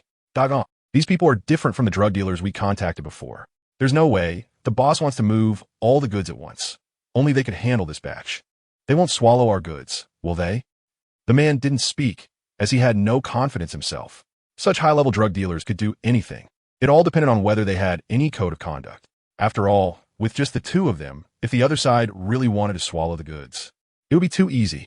The man and woman followed the main road and entered a factory building with its doors wide open. Two fierce-looking bald men stood on either side. In the middle stood a man in a suit leaning on a cane. He was slightly older, had his hair slicked back, and appeared somewhat gentle, but his one eye was full of fierceness. Clearly, this man was the one-eyed guy. Beside the one-eyed man stood a young man in a black tank top, his muscles well-developed, clearly agile. You must be the one-eyed guy. I'm from Litiani. As soon as the man in the baseball cap said this, no one paid him any attention. The only sound in the room was the click of a lighter as the tank-top youth calmly lit the cigar in the one-eyed man's hand. The one-eyed man did not rush to respond, but slowly exhaled a puff of smoke. Just a few simple actions made the man and woman who had come feel the sweat on their backs from the tension. It was clear who was leading this transaction and the levels of both sides. After a moment of silence, finally, verify. As soon as the one-eyed man's voice fell, the two bald men directly approached the man and woman, fiercely snatching the black bag. After opening the bag, their eyes lit up. One of the bald men took out a dagger, causing the man in the baseball cap to step back in fear. The bald man ignored him, opened a bag of crystals, and crushed some into powder on the dagger. Roar, Brother Tan, this stuff is hard enough. As soon as this was said, Brother Tan slightly lowered his stance and laughed heartily. Litiani is doing well in this business. The goods are indeed as hard as he said. It seems this intellectual can really handle this line of work. Brother Tan, the key is the quantity. Enough for us to sell for a year. Ha ha. The one-eyed man laughed heartily. At this moment, the young man in black cautiously took a few steps back, rolled up his feet, and touched his heel with his hand. A very small device appeared in his hand. Before he could operate it at that moment, Brother Tan directly pulled out a dark handgun from his waist and pointed it at the man and woman in front of him. The man in the baseball cap's eyes widened in fear, and he involuntarily took several steps back, sweating profusely as he questioned, "What do you mean by this?" At that time, outside the brick factory, leading the way was the black cat, accompanied by a German shepherd. Behind the cat and dog, 8 farm dogs closely followed. In front of them was the final target of Yi-Fei Bai. He finally saw that small truck with the Doll Kingdom stickers again. However, the cargo compartment seemed to have been opened, and according to Insight, there were 6 fresh footprints leading into the abandoned factory. It looked like they were conducting some kind of transaction, and the goods in the truck had definitely been unloaded. No time to waste. Although Yi-Fei Bai didn't know what the illegal goods were, he felt that this matter was very serious. Go. Meow following the footsteps of the black cat. The 8 farm dogs and a German shepherd marched toward the factory entrance with great momentum. At this moment, the middle-aged driver who was smoking also noticed the sound of numerous paws scratching the ground. As he cautiously turned his head, The middle-aged man's cigarette fell to the ground. He, usually calm, was nearly scared to death by the scene before him. A one-eyed black cat was staring fiercely at him. The 9 large dogs, including the farm dogs, were also baring their teeth at him, growling threateningly. This, the man stammered, unable to say anything coherent. Yifei knew this guy was the lookout, clearly one of the criminals. But the fright only lasted a moment. After all, he was facing animals. The driver hurriedly opened the car door and rushed inside, frantically pressing the window button. It was only after the window was completely shut that he breathed a sigh of relief. Even having seen big scenes before, he had never been surrounded by a pack of fierce dogs, some of which were quite enormous. And that black cat, just a glance from it was enough to make one feel a chill down their spine. Damn, what's going on here? The man took out his phone, disdainfully looking at the group of animals outside, unsure whether to report to the one-eyed guy. All the farm dogs were now looking at Yifei. They sensed that the black cat was about to launch an attack on this human. But now that the man had entered the car, the confused dogs didn't know what to do. One young white dog fiercely charged toward the sedan. Woof, woof, woof. The puppy yelped in a high-pitched voice, even opening its small mouth to bite the car's front bumper. Yifei. Xiao Qi. TSK, this beast, you're having fun chewing, but I'll have to pay for the repairs. The other dogs in the village heard the young white dogs barking and seemed eager to join in. But at that moment, Xiao Qi turned to look at them. They appeared to communicate better in unison, as all the dogs stood still, not making a sound. Xiao Qi, feeling helpless, walked over and picked up the little white dog in its mouth, bringing it back to the group. Suddenly, a shadow leaped into the air. With a loud thud, the black cat stood on the hood of the car, its mismatched eyes staring at the middle-aged man inside. The man was utterly speechless, putting his phone away in his pocket. The scene before him was like a bunch of animals causing a ruckus, and with a sigh, he adjusted his seat, lying back in the driver's seat with his feet resting on the steering wheel. He watched the black cat and the group of dogs before him, as if it were a show, curious to see what these creatures were planning to do. Chapter 41. Blink and lose a hand. Yifei is furious. A pair of unusual eyes is fixed intensely on the middle-aged man inside the car. The black cat, step by step, approaches the windshield of the vehicle. The middle-aged man inexplicably feels a chill run down his spine under Yifei's gaze, getting goosebumps all over and feeling a sense of fear. He quickly shakes his head, seemingly trying to dispel his fear, reassuring himself that it's just a cat. At this moment, the black cat stands right in front of the windshield. Yifei doesn't rush to use any skills, but instead looks inside the car. The door has been locked with a single button.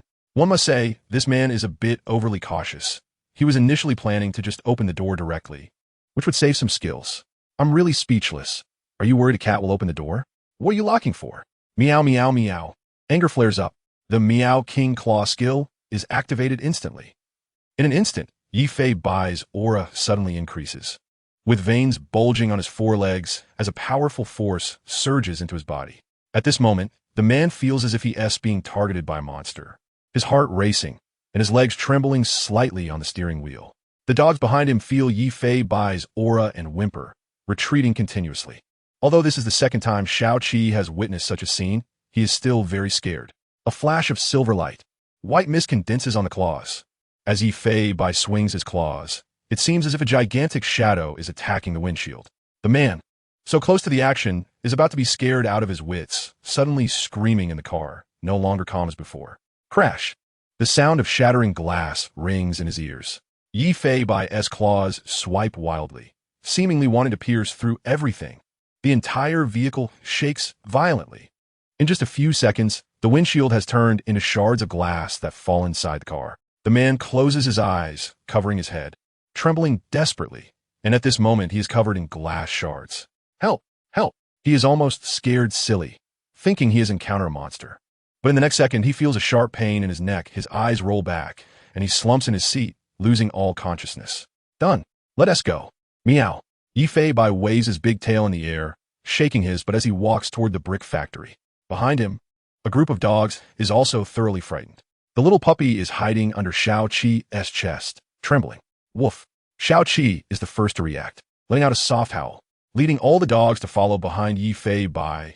They follow the glowing footprints on the ground, finally looking towards the largest factory building. At the side of the factory door, the dogs mimic Xiao Qi, lowering their bodies, getting into a posture as if about to attack.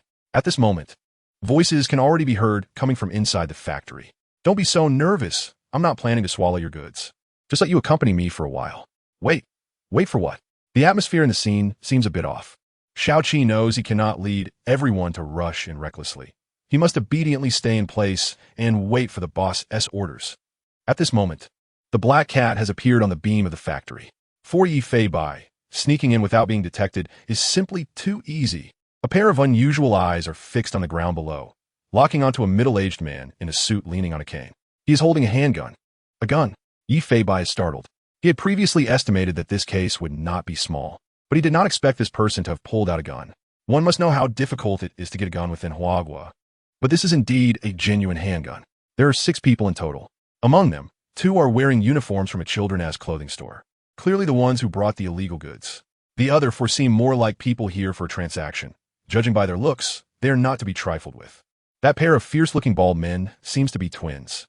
One of the bald men is holding a bag of white crystals, and, at this moment, Yi Fei Bai soudainement réalises. He is in the middle of a drug deal. This is not an ordinary drug transaction. It looks more like a direct deal among drug traffickers. Looking at the black bag held by the bald man, it appears to be filled with goods, looking heavy, indicating a considerable quantity. The stuff inside is enough to affect the drug trade trends in a city. If these goods hit the market, it would pose a huge challenge for the narcotics police, bringing tremendous harm to the people. In the eyes of the drug traffickers, this is money. In Yi Fei Bai's eyes, this bag of goods is bullets aimed at the narcotics police. The one-eyed old man. His smile looks somewhat terrifying, seemingly enjoying the thrill of pointing a gun at others. Watching the trembling bodies of the man and woman, the corners of his mouth can't help but rise. Don't be in a hurry, just wait for a good show with us. As soon as the one-eyed man said this, the other 2 bald men couldn't help but laugh quietly. Behind the man, a young man seems calm on the surface, but one hand is frantically operating something in his pants pocket. He is skillfully typing out a message, skillfully clicking the send button. Yi Fei Bai's cat eyes narrow. He feels that the situation is very strange at this moment. Ding dong, accompanied by the sound of a phone ringing. One of the bald men takes out his phone to look at the message, disdainfully sighing. The message clearly reads, Dragon U Village Old Factory, transaction begins. The bald man nods at the one-eyed man and says, confirmed. Upon hearing this, the middle-aged man bursts into laughter, while the young man behind him doesn't even know what is happening. Just as Yi Fei Bai is about to activate mind reading to understand the situation, he sees that the gun, which was previously aimed at the man and woman, has now turned to target the young man in black. The middle-aged man smiles, unhesitatingly aiming at the young man's heart and pulling the trigger. Bang! Bang! 2 shots in quick succession. Blood instantly stains the young man's clothes. He clutches his chest, staggering to turn around, but he no longer has the strength to take another step, heavily collapsing to the ground. Even so, he still clutches the device tightly in his hand, desperately trying to send another message. At this moment, he can barely breathe, yet he does not forget his mission. Criminals 5 in number, large quantity of goods. Even at the last moment, he does not hope for his own survival, but wishes for them to be brought to justice. But he lacks the strength to click send. At this moment, one can only imagine how desperate he feels. Do you really think I'm an idiot, kid? Today, I killed another cop. Let us blow it up for them later. The one-eyed man's thoughts enter Yi Fei Bai's mind. At this moment, the blood vessels in his unusual eyes surge. Suddenly, there is a sound. Crack, clang. The handgun falls to the ground. The one-eyed middle-aged man is frozen in place. He looks at his wrist, twisted at a 90-degree angle, and then at the bone piercing through his flesh. At this moment, a heart-wrenching pain comes, and hot blood spurts out from his artery. Accompanied by the man's scream, a shadow rushes swiftly to the side of the young man, lying in the pool of blood. Insight, CT-like eyes perceive the internal condition of the man. Yi Fei Bai knew deep down that his healing skill would be of no use for such a fatal wound. But he was unwilling to give up. An overwhelming sense of guilt and regret surged in his mind. He was so close. He was clearly just one step away from saving him. Yi Fei Bai's pupils trembled as he witnessed an unbelievable scene. Not daring to waste a second, he easily grabbed the young man's clothes and flipped him over. His claws tore open the man's clothing, revealing 2 bloody gunshot wounds before him.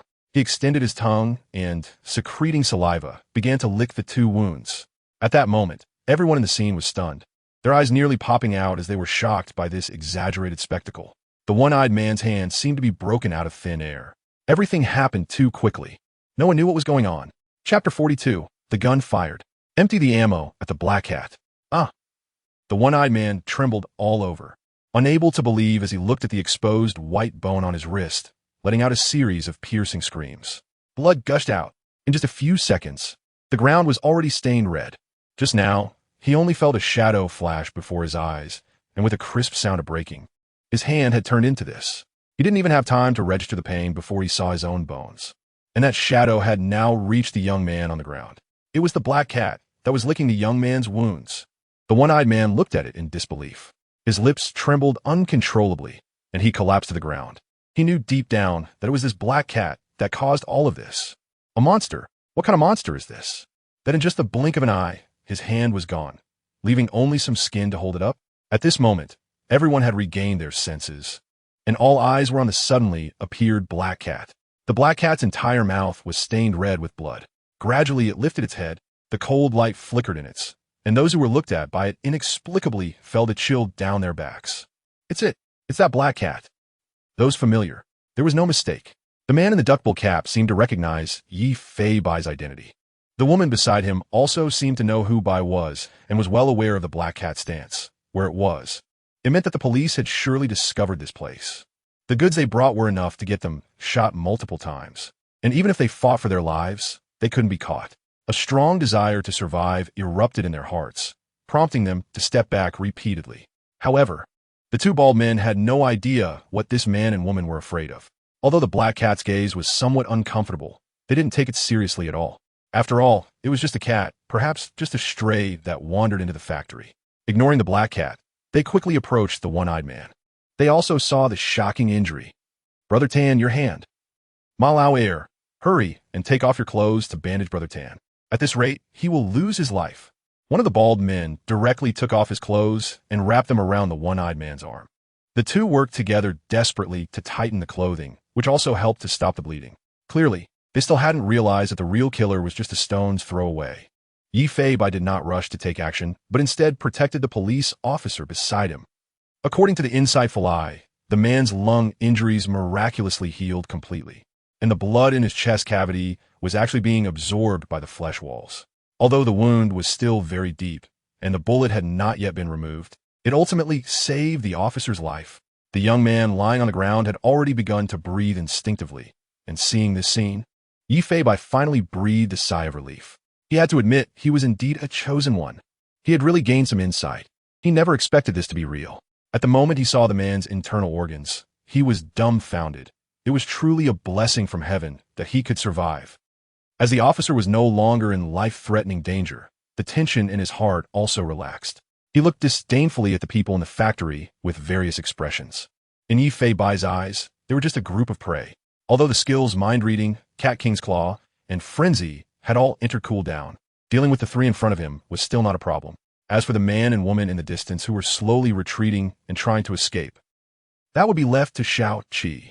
The two bald men saw that the one-eyed man's bleeding had slowed down and quickly asked, Brother Tan, what on earth happened? But this gun on the ground is also good. The two were completely confused. They had no idea what had happened. Even in their wildest dreams, they couldn't have imagined that the instigator of all this was right in front of them. The middle-aged man, slumped on the ground, couldn't hear anything, and as he locked eyes with the black cat, a sense of deathly crisis spread in his heart. It was as if he had seen a ghost. His legs desperately tried to stand up and leave, but he had no strength. It's it. It's it. He pointed at the black cat, as if he had seen a ghost. The two bald men looked at the black cat, filled with confusion. At this moment, their boss seemed to be scared silly, pointing at a black cat, as if he'd seen a black ghost. Yi Fei Bai gently lifted his foot and moved forward a step. The man screamed like crazy. Get lost! At this moment, there was no trace of the big brother's demeanor left. Not far away, the man and woman had almost retreated to the door. They didn't know if there were police at the entrance, but they couldn't just wait here to die. They exchanged glances, preparing to turn and run, when suddenly, Team 2, move out! Meow, meow, meow. Yi Fei Bai's roar echoed through the factory. At that moment, the sound of numerous claws scraping against the ground came. It's over. The man and woman turned their heads, originally thinking they would be surrounded by police. But what they saw was a black-backed mastiff standing in front. It was in an attacking stance with its tail dragging, and although its gaze was dull, its bare teeth were very intimidating. Behind it, there were 8 other dogs. They were all of different colors, but were all purebred Chinese rural dogs, among which was a young puppy. Woof, woof, woof. Accompanied by a heavy and powerful howl, all the dogs were fiercely growling at the two, giggling. Woof, baby voice, at this moment. It was as if they were saying, "Don't move, you are surrounded by us." This commotion immediately caught the attention of the two bald men. When they saw that the entrance was blocked by 9 dogs, they frowned. What the hell is going on? Facing their crazed boss and a bunch of inexplicably appeared dogs, what on earth was happening here? They finally sensed that something was off and inexplicably felt a sense of being surrounded by the police. Damn it, this place must not be clean. I'll take Brother Tan to the hospital first, you go take the goods away. But brother, those dogs. Damn it. When did you start to be afraid of dogs? It seems they still couldn't distinguish between the big and small kings. The two were about to help the one-eyed man up, but he was acting like he had gone mad. He directly picked up the fallen handgun and aimed it at the black cat in front of him. Damn it, monster. The two bald men were directly dumbfounded at this scene. It's over. The boss has lost his mind. He was actually scared of the cat to this extent. Not far away, Xiao Qi also noticed the situation here. It sensed that Yi Fei Bai was in danger. It seemed to understand the power of the handgun. The dog felt something was wrong and immediately rushed towards Yi Fei Bai with all its might. Suddenly, bang bang bang bang. Bang bang bang. Accompanied by the one-eyed man's screams, gunshots reverberated through the factory. The one-eyed man didn't hesitate to empty all the bullets from his gun into the black cat. Chapter 43. Flesh and blood taking bullets? The team's first mission successfully completed. After a series of gunshots, the factory suddenly fell silent. But the scenes before everyone's eyes left them all in shock, each with an expression as if they had seen a ghost. There, those strange eyes remained cold. The black cat stood proudly in front of the three. Without a single trace of blood on its body, Yi Fei Bai shook his body, and with a clatter, deformed bullet heads fell to the ground, shaken off by the black cat. Do your thing, don't mind me. Meow meow meow. Accompanied by Yi Fei Bai's disdainful howl.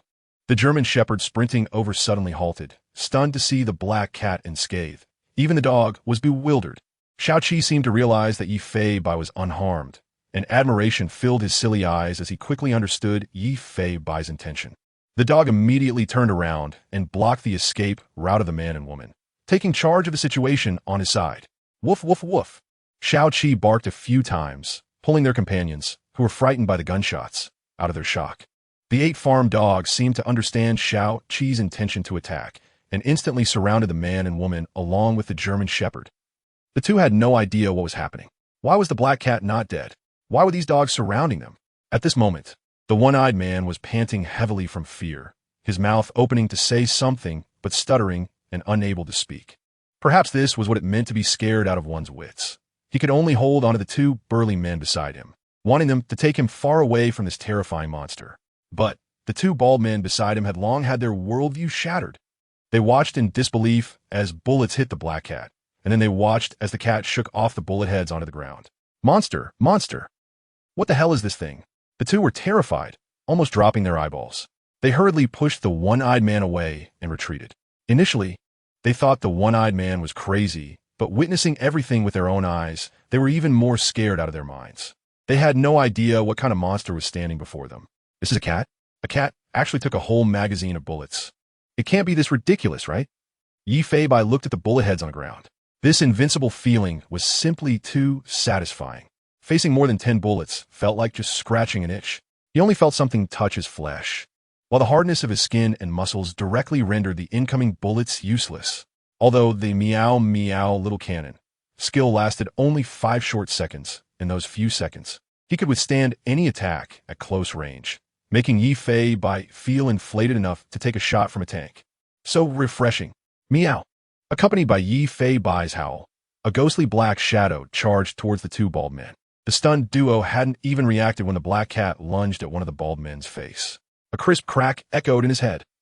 The bridge of the bald man's nose instantly broke, deeply caving into his cheek, and he rolled his eyes as his consciousness faded. Yi Fei Bai, having learned from his previous experience, did not act recklessly this time, but subdued him as quickly as possible. The black cat landed. The bald man fell backward, his head hitting the concrete ground heavily. The other bald man reacted extremely quickly. Bastard. Not knowing when a military dagger appeared in his hand. He knew he couldn't escape, and regardless of whether his attack would work, he lunged with all his might towards the black cat's eyes. Yifei Bai raised an eyebrow, and had to admit this guy reacted very quickly. But no matter how quick, could he be faster than a cat? The black cat's eyes turned cold. It jumped at a bizarre angle. In midair, it whipped its tail and extended a hind leg, targeting the man's vital area, delivering a swift spinning kick right between his legs. The man probably never imagined he would be kicked by a cat. Ah! A hoarse scream came. The man clutched his vital area, instantly losing the ability to move. It looked like he was just kicked by a cat, but in reality, one of his crucial parts was completely shattered. The unbearable pain made him roll his eyes, convulsing and foaming at the mouth on the ground. Finally, the pain caused him to lose consciousness. Behind Yifei Bai, the one-eyed middle-aged man was so scared he wet himself like a frightened child. Don't come over. Don't come over. The man before him had blood on his hands from our drug enforcement officers. Blood from the lives of officers. Yifei Bai wished he could tear his throat apart with a claw. However, his task was to ensure he faced the law. He must die under the judgment of justice. The black cat's mouth was stained with blood, its eyes filled with frost. It longed to be decisive, but the information this guy possessed was crucial for the safety of more police officers, even potentially saving more lives. Yifei Bai's claws trembled, desperately holding back. I vow to dedicate myself to the noble cause of the people's justice, to serve the people, enforce the law fairly, maintain strict discipline, and bravely strive to safeguard safety, maintain social stability, and ensure the peace of the people.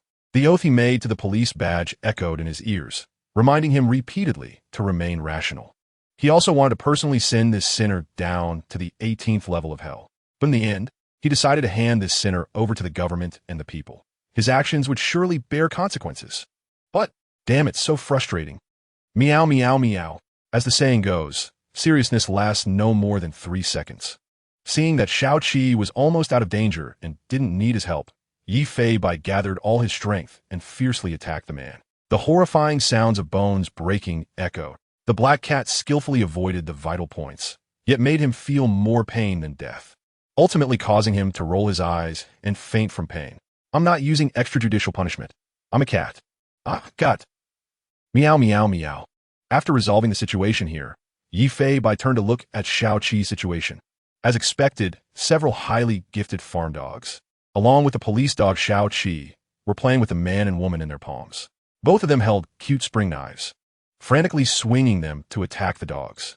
However, the dogs had excellent teamwork.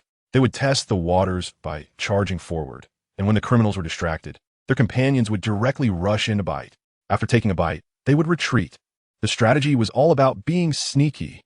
Where did these guys learn this from? It was all straight from the hyena playbook. Yifei Bai was speechless. This group was simply unbeatable.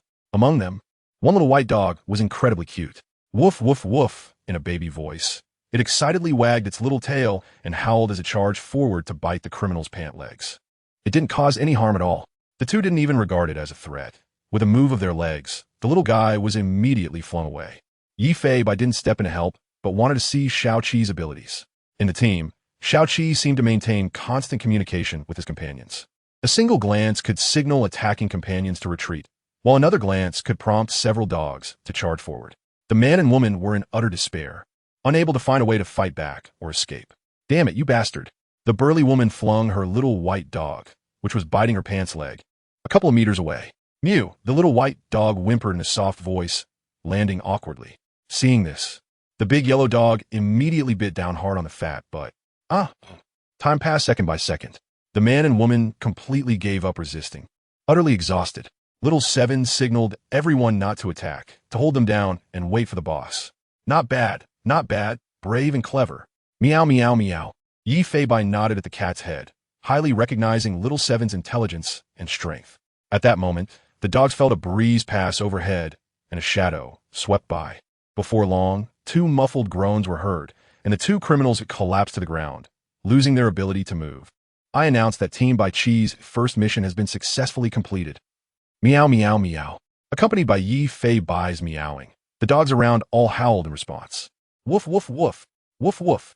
A woo. Little White howled to the sky, like a wolf. All right, so it's you, kid. Chapter 44. The Awakening. Shocked. Eating at the villager's home? Sure, you guys are truly members of Team Bai Chi. Meow, meow, meow. A big black cat was seen lifting its paw, appreciatively patting the dog's chest, wagging tail vigorously, including Xiao Qi. The 9 dogs were wagging their tails wildly. At this moment, they seemed to have already regarded Yi Fei Bai as their leader, feeling that this big brother was praising them. Each of the trained dogs was extremely happy.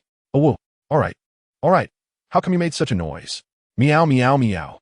Yi Fei Bai placed his paw over the mouth of the excited little puppy, calming down the very energetic little white dog. Looking back, 6 people were lying in the large factory. At this moment, a young man in black, lying in a pool of blood, twitched his legs. He seemed to be slowly regaining consciousness, and his eyes showed signs of opening. Inside, CT-like eyes observed the injuries inside the young man. Now, 10 minutes had passed, and the wound on his lung had disappeared, and the external injuries had completely healed. Except, there were still 2 bullets inside his body, and there seemed to be no major issues. He would probably be fully awake in just a few minutes. All right, since the mission is complete, we should head home now. Meow, meow, meow. Yi Fei Bai looked at Xiao Qi. The clever German shepherd tilted its head, seemingly understanding the black cat's meaning, but when it looked at the 8 dog brothers beside it, woo! That large German shepherd actually started to hum. The other dogs, upon hearing Xiao Qi start to hum, immediately joined in with a chorus of hums. Hum hum woo, woo woo. The dogs drooped their ears, and they could actually feel a sense of sadness emanating from them. Mind reading, don't want to part, don't want to part. Follow it, follow it. Take us out to play more, take us out to play more. Ye Fei Bai. Hey, don't give me this kind of stuff. There's no banquet that doesn't end. Meow, meow, meow, QEQ. Damn, even I'm starting to feel a bit sad about parting. At this moment, Yi Fei Bai was also affected by the dog's emotions because their feelings were always the purest. If they were reluctant to leave you, then they truly were. Little white, a woo, you little guy, don't just a woo for no reason, okay? Meow. Looking at the little white dog beside him, he also found it amusing. Yi Fei Bai wondered if he had made a bunch of friends. Sigh. Then let us stay a bit longer. Meow, meow, meow, meow. Just in time to personally check how long it takes for the police to arrive on the scene. That way Yi Fei Bai could completely relax. The dogs seemed to understand the black cat's meaning, and their previously drooping tails were now wagging wildly left and right. Xiao Qi performed steadily, as always, giving Yi Fei Bai a big slap with its tongue. Seeing that the young man in black was almost fully awake, Yi Fei Bai finally felt relieved and led the group of dogs out of the factory. The young man in black painfully touched his chest, feeling the chill on his back, and opened his eyes, looking blankly at the factory ceiling. For a moment, he was a bit confused, even unsure of where he was. But the confusion lasted only for a moment. A strong sense of mission instantly made him recall everything. I've been exposed. I've been shot. Touching his chest, he immediately felt a lot of blood that was about to congeal. Strange. Why doesn't it hurt at all? Just a second ago, he seemed to still feel pain, but in the next second, all the pain completely vanished, and he even felt a sense of refreshment. Could it be that I'm already dead? Captain, I didn't complete the mission. The young man forced a smile, but his heart was full of unwillingness. However, looking at the slivers of sunlight coming through the factory ceiling, shining on his face, he felt warmth. At this moment, he slowly sat up, seemingly realizing that he was still alive. But the scene before him made him go completely dumbfounded. All the drug dealers in the factory were quietly lying on the ground, and right beside him, that guy Tan's hand was even directly severed, with a pool of bright red blood. At this moment, the hand he was bound to stop the bleeding had turned a bit dark, and the situation looked very bad, as if it could die at any moment. The young man anxiously looked around. This situation could only mean one thing, that is, killing and looting. Could it be that other forces have intervened? But when he saw the black bags on the ground, he was completely stunned. The goods were still there.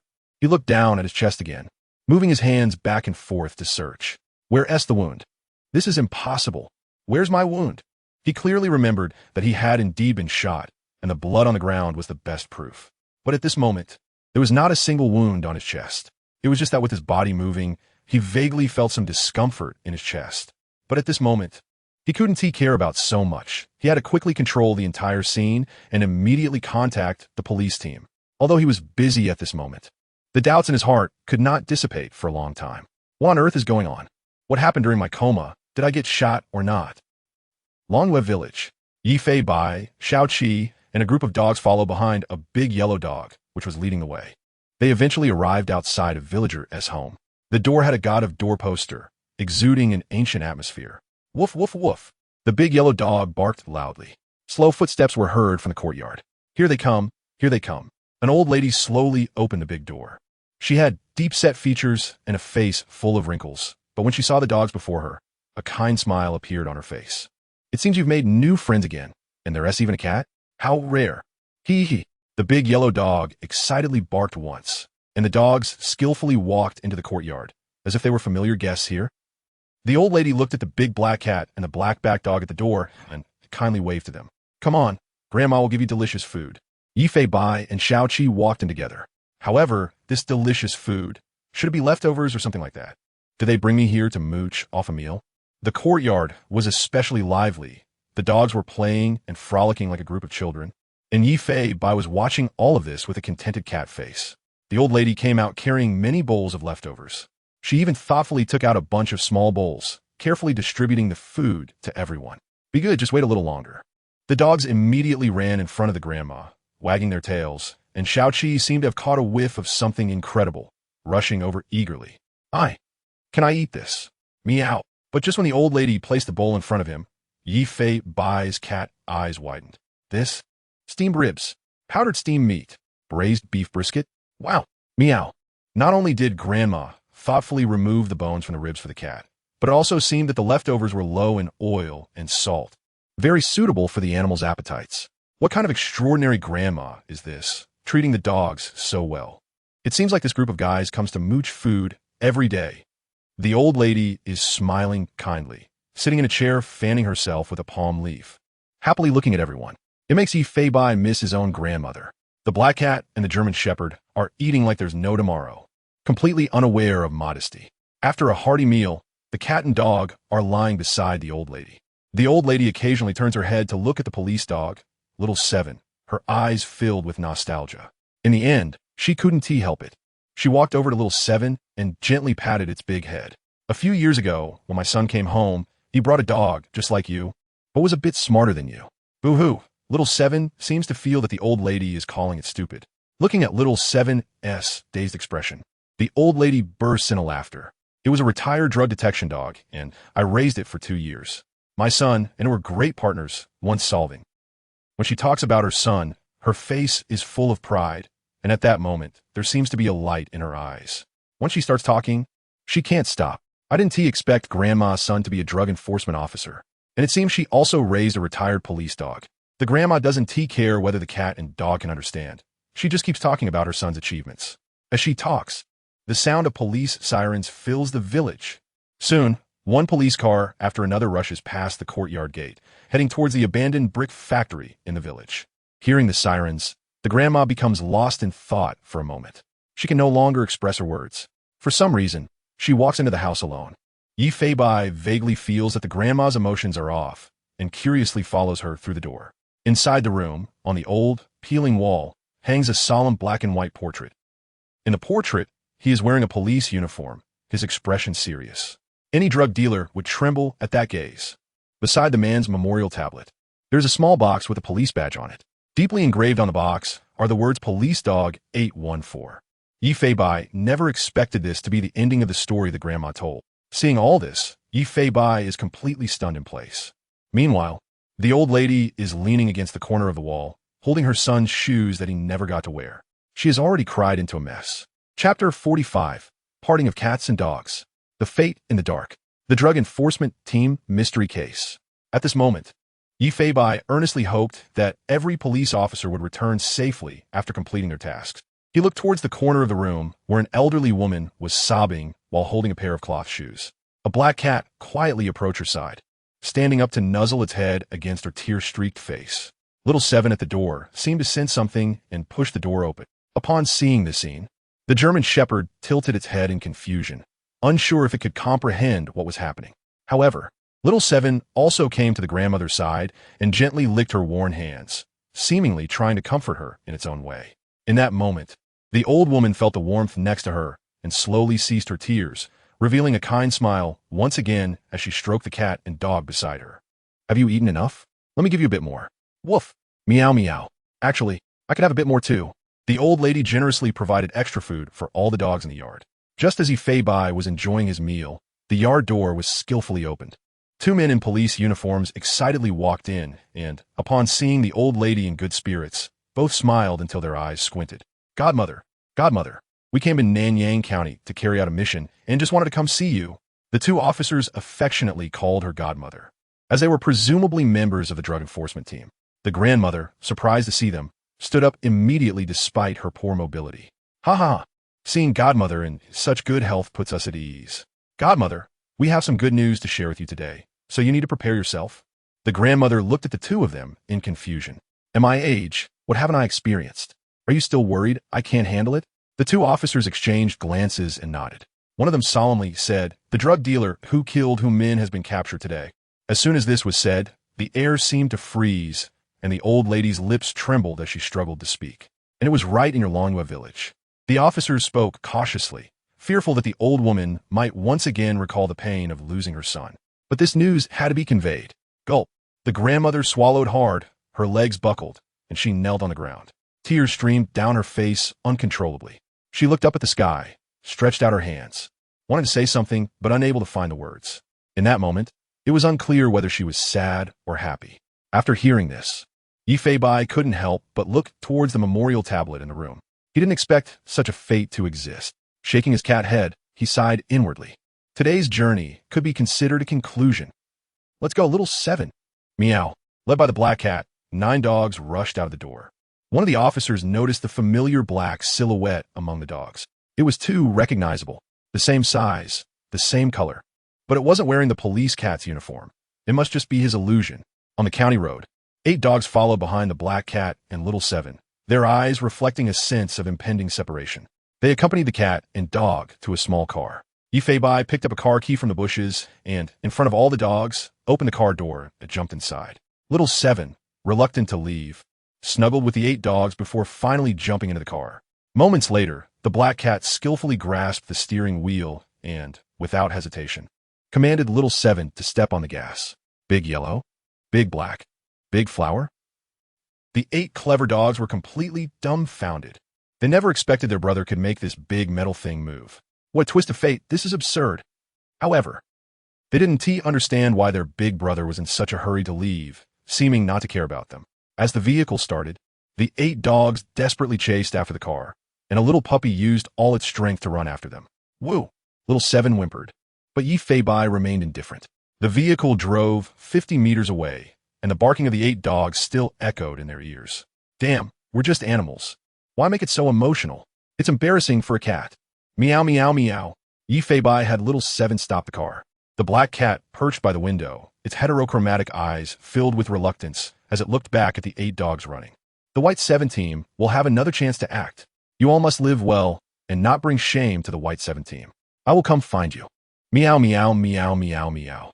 Yifei shouted loudly, regardless of whether the dogs understood or not, but at least the emotion was conveyed. As the vehicle departed, the 8 dogs sat by the roadside, bidding farewell to their 2 special companions in their own way. The little puppy howled desperately at the sky. At this moment, Yifei. Damn, they're all just cats and dogs, but why am I so sad? Meow woo QAQ.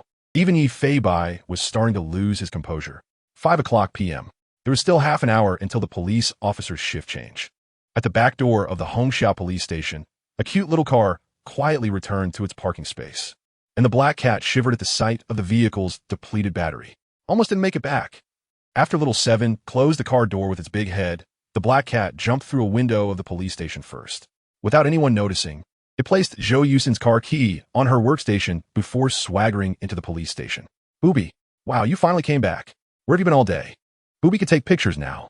When everyone saw Booby return, they hurriedly gathered around to take pictures.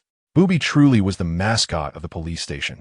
Everyone even took a big group photo at the entrance. The black cat stood at the front, holding the banner in its mouth, while the officers behind all raised their hands in a peace sign.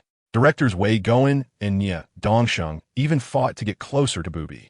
Yifei looked on from side. What are you staring at? Come here. Meow. The black cat called out, and a German shepherd wagged its tail and ran over, sitting beside Yifei for the photo. Yes, and this dog too. I heard it performed very well that day.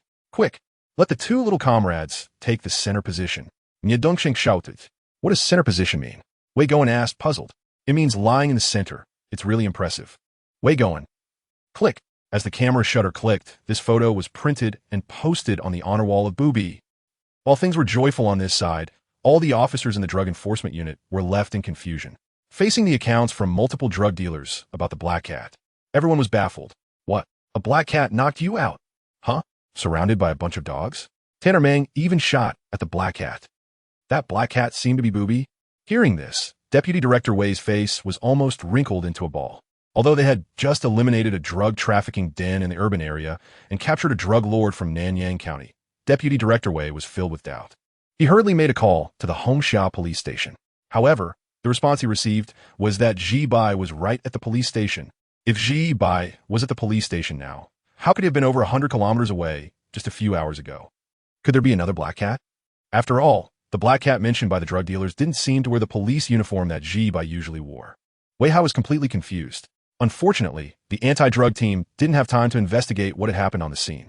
After all, Tan Ermang had been captured, and it wouldn't be long before local drug dealers noticed. Before they did, it was the best time to extract information for further arrests. Moreover, the case had to be kept confidential throughout, as there were still many drug-related individuals connected to Tan Ermang, making it difficult to coordinate with other units. Wei Hai could only hold on to his doubts for now and find time to study it later. At the first hospital of Jinghai City, in the emergency room, all the doctors, along with a young man, were looking at a CT report with incredulity on their faces. Name, Xiao Fei. Chest, enhanced CT. Viscera transposition, congenital anomaly. And the heart was even located on the right side. But that wasn't the main point. Doctor, how on earth did this bullet get inside? An old director holding the report frowned as he looked at the bullet located within the flesh wall behind the lung. This might involve other fields. What? Fields? Metaphysics? After a hearty meal, Yi Fei Bai lay at the entrance of the police station. A beautiful woman in casual clothes beside him was affectionately grooming his fur. It was already 8 o'clock in the evening. If you ask why our beautiful lady hadn't gotten off work yet, it's of course because the electric car was still charging QAQ. Ji Bai, do you think I got scammed buying this car? The battery is draining for no reason. It really makes me so mad. Zhou Yusin stomped her foot in frustration, unaware that the culprit was sleeping right beside her. Suddenly, the black cat opened its eyes, and a series of system prompts appeared before it. Chapter 46, Officer Missing, Body Lost, Overtime Business Trip, Ding Ding, successfully cracked a drug trafficking case. Capturing 6 criminal suspects, physical upgrade in progress. Strength, 1618, Agility, 3133 Defense, 2123 Zhou Yusin looked at the big black cat beside her with a puzzled expression. She saw that Boo Bai was closing his eyes, and there were continuous sounds coming from his body, resembling bones breaking. Crack, crack, the exaggerated sounds, as if multiple bones were breaking at the same time, stunned the nearby girl. Boo Bai, what's wrong with you? As soon as Zhou Yusin's voice fell, Yi Fei Bai lay on the ground, stretching lazily, and the exaggerated sounds disappeared. Calm down, this cat just stretched. Meow. The black cat lazily meowed, looking as if there was nothing wrong. Zhou Yusin looked at Boo Bai with suspicion. Nowadays, little cats can make such a noise just by stretching. With the enhancement of his physique, he naturally entered the skill extraction phase, and Yi Fei Bai was staring intently at the system prompt. Due to the large number of drug dealers captured this time, and the significant impact of the drug dealers' comprehensive assessment, you will receive an opportunity to choose a skill type. Passive, offensive, defensive, weird, absurd, hidden. Yi Fei Bai looked at the type selection in front of him, completely dumbfounded. What the hell are weird and absurd classes? However, the hidden class skills should be particularly powerful, right? Meow. Without hesitation, he thought and directly chose the hidden class skill. Extracting from the hidden skill library.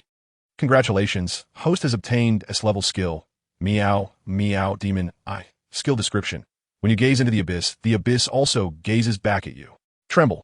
This is your sin. Cooldown time. 10 hours used with caution. Ah. Huh? You call this a skill description? Yi Fei Bai was completely dumbfounded, having no idea what the skill was useful for. Is this the value of hidden class? It even sounds a bit juvenile.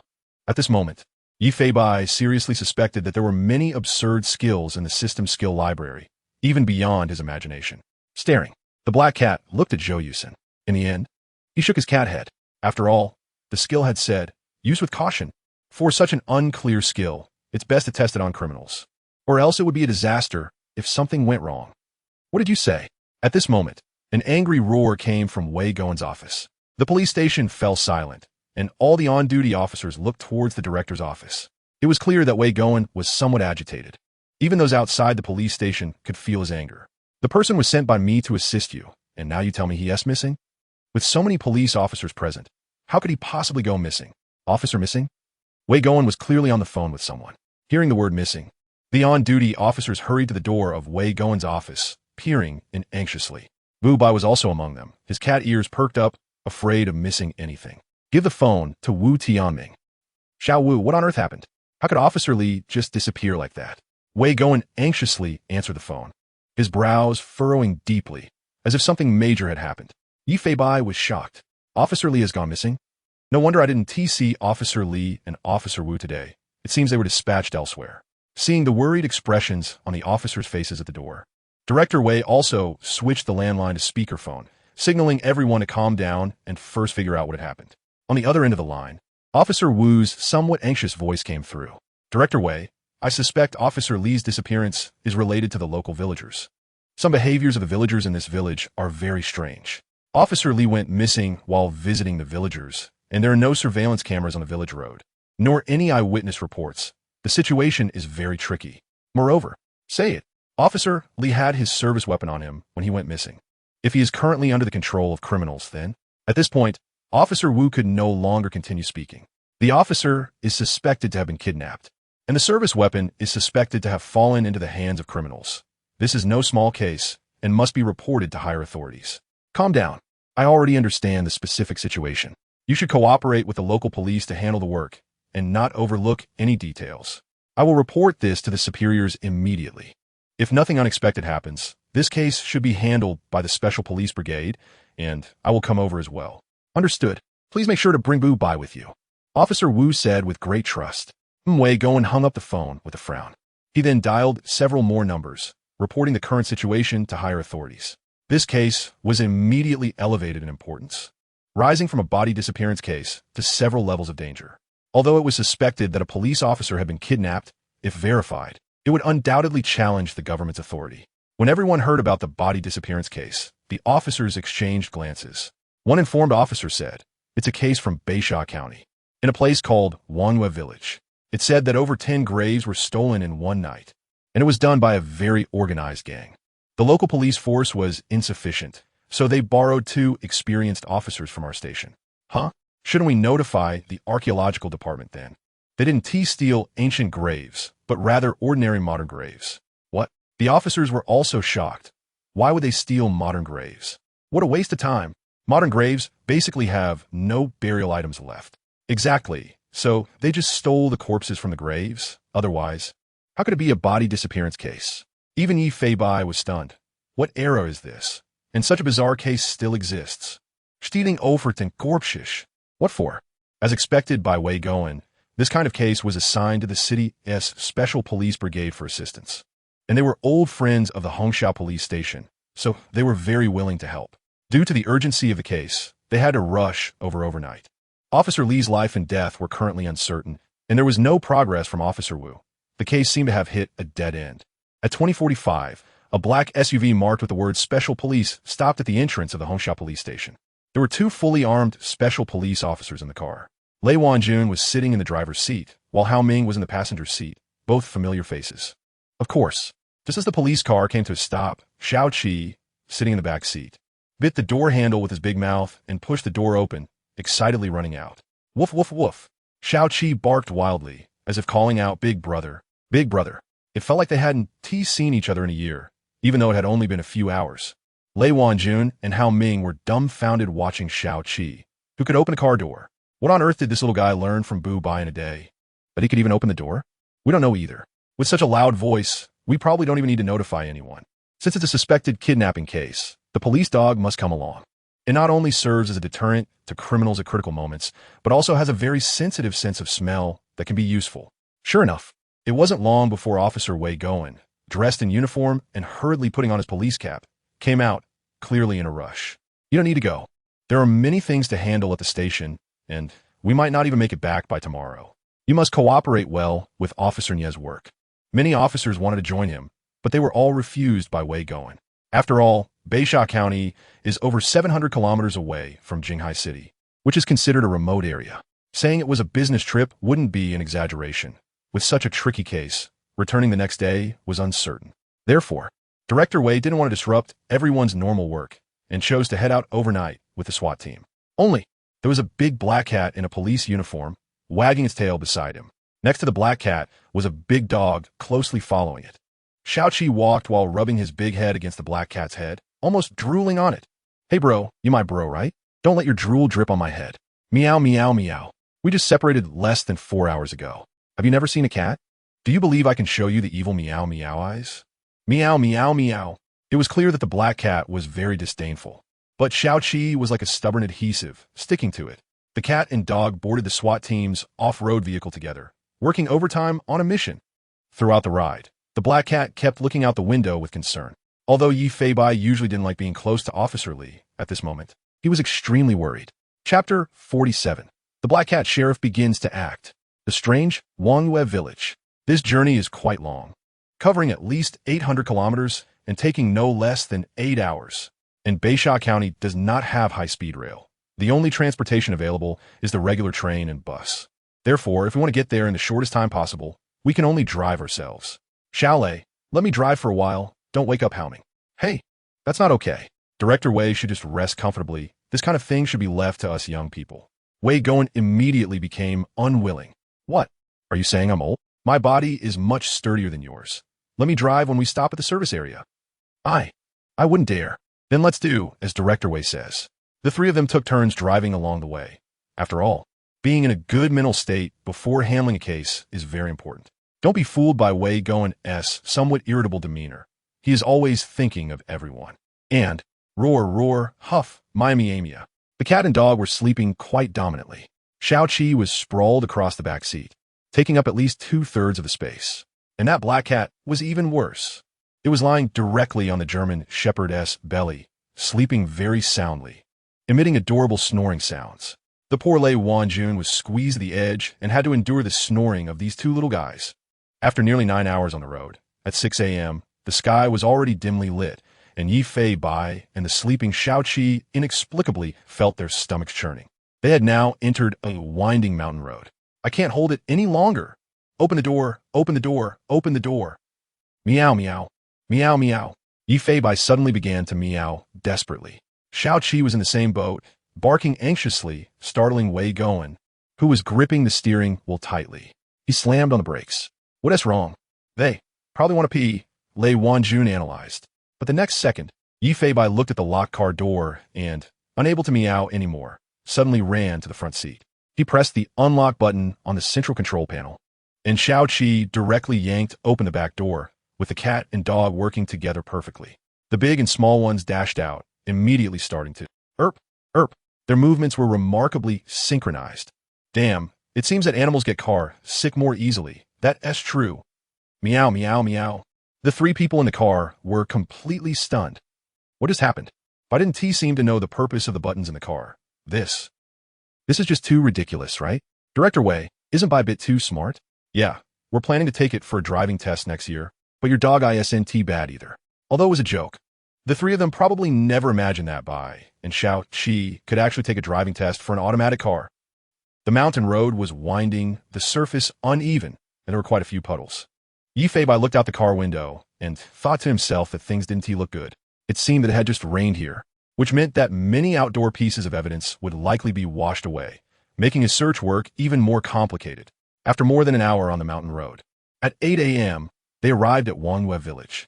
The three large characters on the village entrance arch had already faded somewhat. The SUV drove into the village entrance. If it weren't for coming here in person, Yi Feibai wouldn't have dared to believe that there could be such a remote village. Thankfully, the navigation didn't malfunction. Otherwise, they would have surely gotten lost on a mountain road.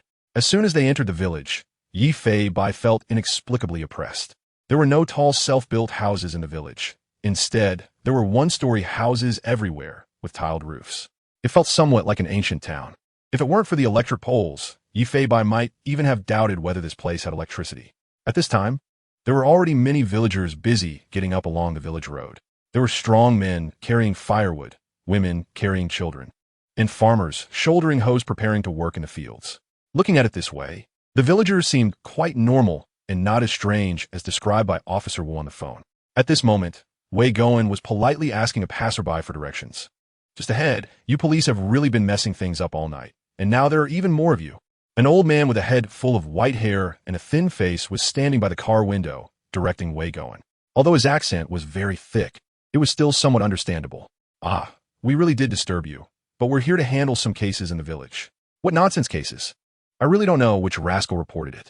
Wei Goen frowned and politely retorted, Old man, with so many graves being robbed, shouldn't you report it? We 12 households have signed a no-charge agreement. I really don't know what you're going crazy about. The old man spat on the ground and disdainfully walked away with his carrying pole. The people in the car were all dumbfounded. It seems that this village is not to be judged by appearances. From the brief conversation, they understood why Officer Wu said the villagers were a bit odd. What on earth happened here? 12 households' graves were dug up, and they could calmly sign a no-charge agreement. But who reported it? The roads in the village were complicated, and the vehicle moved slowly forward. Finally, they arrived at a place resembling a square. This was also a place where villagers usually gathered for leisure and fun, but at this time, 2 police cars were parked there. Moreover, 8 police officers were anxiously discussing something, including Officer Wu Tianming. Seeing the special police car arrive, the officers hurriedly came over. Bang bang. Accompanied by the sound of doors closing, 2 fully armed special police officers and an experienced director got out of the car. The cat and dog also jumped out of the police car. The local officers were surprised to see Bai. They had seen Bai's might in the video, and didn't he expect to see in person. But now is not the time to be surprised. Good job, Zheng Weihua. You borrowed my people and lost them. You really have guts. One of the middle-aged men, slightly younger than Wei Goen, sighed repeatedly, looking quite guilty. All right, I know it's not your fault. This village is indeed a bit strange. First, report everything you know. Wei Goen acted decisively, never delaying anything. After all, for Officer Li, time was life at this moment. After understanding the situation, it was found that a total of 12 graves in the village had been robbed of their bodies. The person who reported it was the eldest daughter of one of the families whose body was stolen. She reported it because her grandfather's remains were missing. But when the officers arrived at the scene, they discovered 12 graves from different households had been dug up, and all the remains had vanished without a trace. And they hadn't even had time to refill the graves. Moreover, it took only one night to steal 12 corpses. Clearly, it was an organized and premeditated crime. After the incident, all 12 households were unwilling to pursue responsibility. I suspect they know the whereabouts of the remains, but, for some reason, are unwilling to speak to us. What about the person who reported it? She should be able to provide us with some information, Wei Goen asked. The person who reported it was a female college student, and she has now left Wangyue village, saying she was going back to school. Subsequently, her father also signed the no-charge agreement. Hearing this, Wei Goen frowned, feeling a very bad premonition. Clearly, everyone present was thinking the same thing. At that time, we also noticed something was off. So we arranged for 3 police officers to investigate under the pretext of tracing the Tomb Raiders, and it was during this time that Officer Li went missing. Subsequently, we conducted a search throughout the village, but we couldn't find Li Hao. Xiao Qi tilted its head, looking as if it were analyzing the case. Can you understand this, you little rascal? You're analyzing it here. Meow, meow, meow. Yi Fei Bai probably understood the situation better now. It was more complicated than he had initially thought, because it was impossible to search every villager's home. If we conducted a large-scale search without evidence, a search warrant would never be approved. Lei Wanjun looked at Xiao Qi and flicked its little nose. Sigh. It seems like I brought you here for nothing. There were too many households that had Officer Li's scent, at least 20 of them. Even if Xiao Qi caught the scent, it wouldn't be able to search each house one by one. Ugh. Xiao Qi seemed a bit down, drooping its airplane ears. Huh? What's wrong? Do you look down on my partner? If you make Xiao Qi unhappy again, I might just take you down. Meow, meow, meow. Lei Wanjun noticed the black cat was pointing at him and cursing, even showing signs of wanting to take action against him. He scratched his head, not knowing what had upset this cat. Because they didn't know, Xiao Qi could actually distinguish the strength of different scents. It had that level of intelligence. Well, it seems like we'll have to handle the case separately. Meow, meow, after all. Sometimes there are places that the police can't go, but for a cat, it's perfectly normal for a cat to visit someone else's home. Meow, meow, meow. Woof, woof. Xiao Qi didn't understand what it meant, but it knew that the big brother was ready to take it along for action again. And so was, while the police were discussing how to proceed, the Black Cat police chief had already taken his partner and started visiting. This case was very complex, and Yi Fei Bai could only start by looking for evidence. Chapter 48. Uncovering clues. The beginning. The strange 12 households. Yifei Bai first brought Xiaoqi to the vicinity of Officer Li's police car. He skillfully opened the door. This police car was usually managed by Officer Li, so it definitely contained items carrying his scent. The black cat immediately began rummaging through the car. Wow, how could this guy even throw socks into the car? Meow, meow, meow. Yifei Bai held his breath and grabbed a wet sock with his paw. It seemed to have been taken off during a rainy case and left in the car. Finding such intimate clothing was simply fantastic. Just bear with it. The black cat placed the sock in front of Xiaoqi. There was no need to lower his head, as an extremely exaggerated and complex scent rushed into Xiaoqi's nostrils. Oomph. It seemed Xiaoqi was somewhat disdainful, but he was still very professional, leaning close to the wet sock and desperately sniffing several times. Getting so close, Yifei Bai could hardly imagine what this guy would smell. However, he had heard that some dogs seemed to like stinky smells, but looking at Xiaoqi now, ugh. The police dog opened its mouth wide and made a retching motion, almost throwing up. Hold on. This is your duty. Come on. Meow, meow, meow. It was obvious. He did not belong to the kind of dog that liked stinky smells. After confirming the scent, with Yifei Bai's assistance, Xiaoqi took off the police dog's clothes in the car, and the black cat was now completely stripped. After all, some villagers seemed quite averse to the police's arrival, and wearing a uniform might not be very convenient. Thus, a black cat and a large wolf dog were wandering around the village one after the other. Yifei Bai trusted Xiaoqi very much and closely followed behind him. Xiaoqi was carefully sniffing the air around him, checking the ground and the surroundings, afraid of missing anything. Following Officer Li's scent, the cat and dog arrived at the northern edge of the village, where Xiaoqi looked towards one of the households and obediently sat down. It was clear that the scent here was quite strong, indicating that Officer Li had stayed here or was right here. This household was a single-story house, identical to most of the houses in the village. Seeing the window next to it not tightly closed, Yifei Bai directly jumped up and skillfully opened the window. Host, please note that you are trespassing into a private residence, which is against the image of Cat Chief. Nonsense. I just heard a scream and came in to take a look. Meow, meow, meow. The black cat muttered something, but he did indeed vaguely hear a scream from a woman, sounding somewhat terrified and also quite young. Could it be the missing female college student? Thinking of this, Yifei Bai jumped into the house without hesitation. It was a 3-room, 1-hall layout, resembling ancient houses, and the area was not small. There was nothing strange in the living room, and Yifei Bai turned to walk towards the source of the scream. I hate you, you dead ghost. So early in the morning. It's fine, my wife. This way you have the strength to do farm work. Ha ha. Yifei Bai. Although the voice was somewhat unbearable, Yifei Bai still pretended not to hear and searched the house thoroughly. It was a very ordinary villager's home, with 2 residents, and the child was probably still on the way.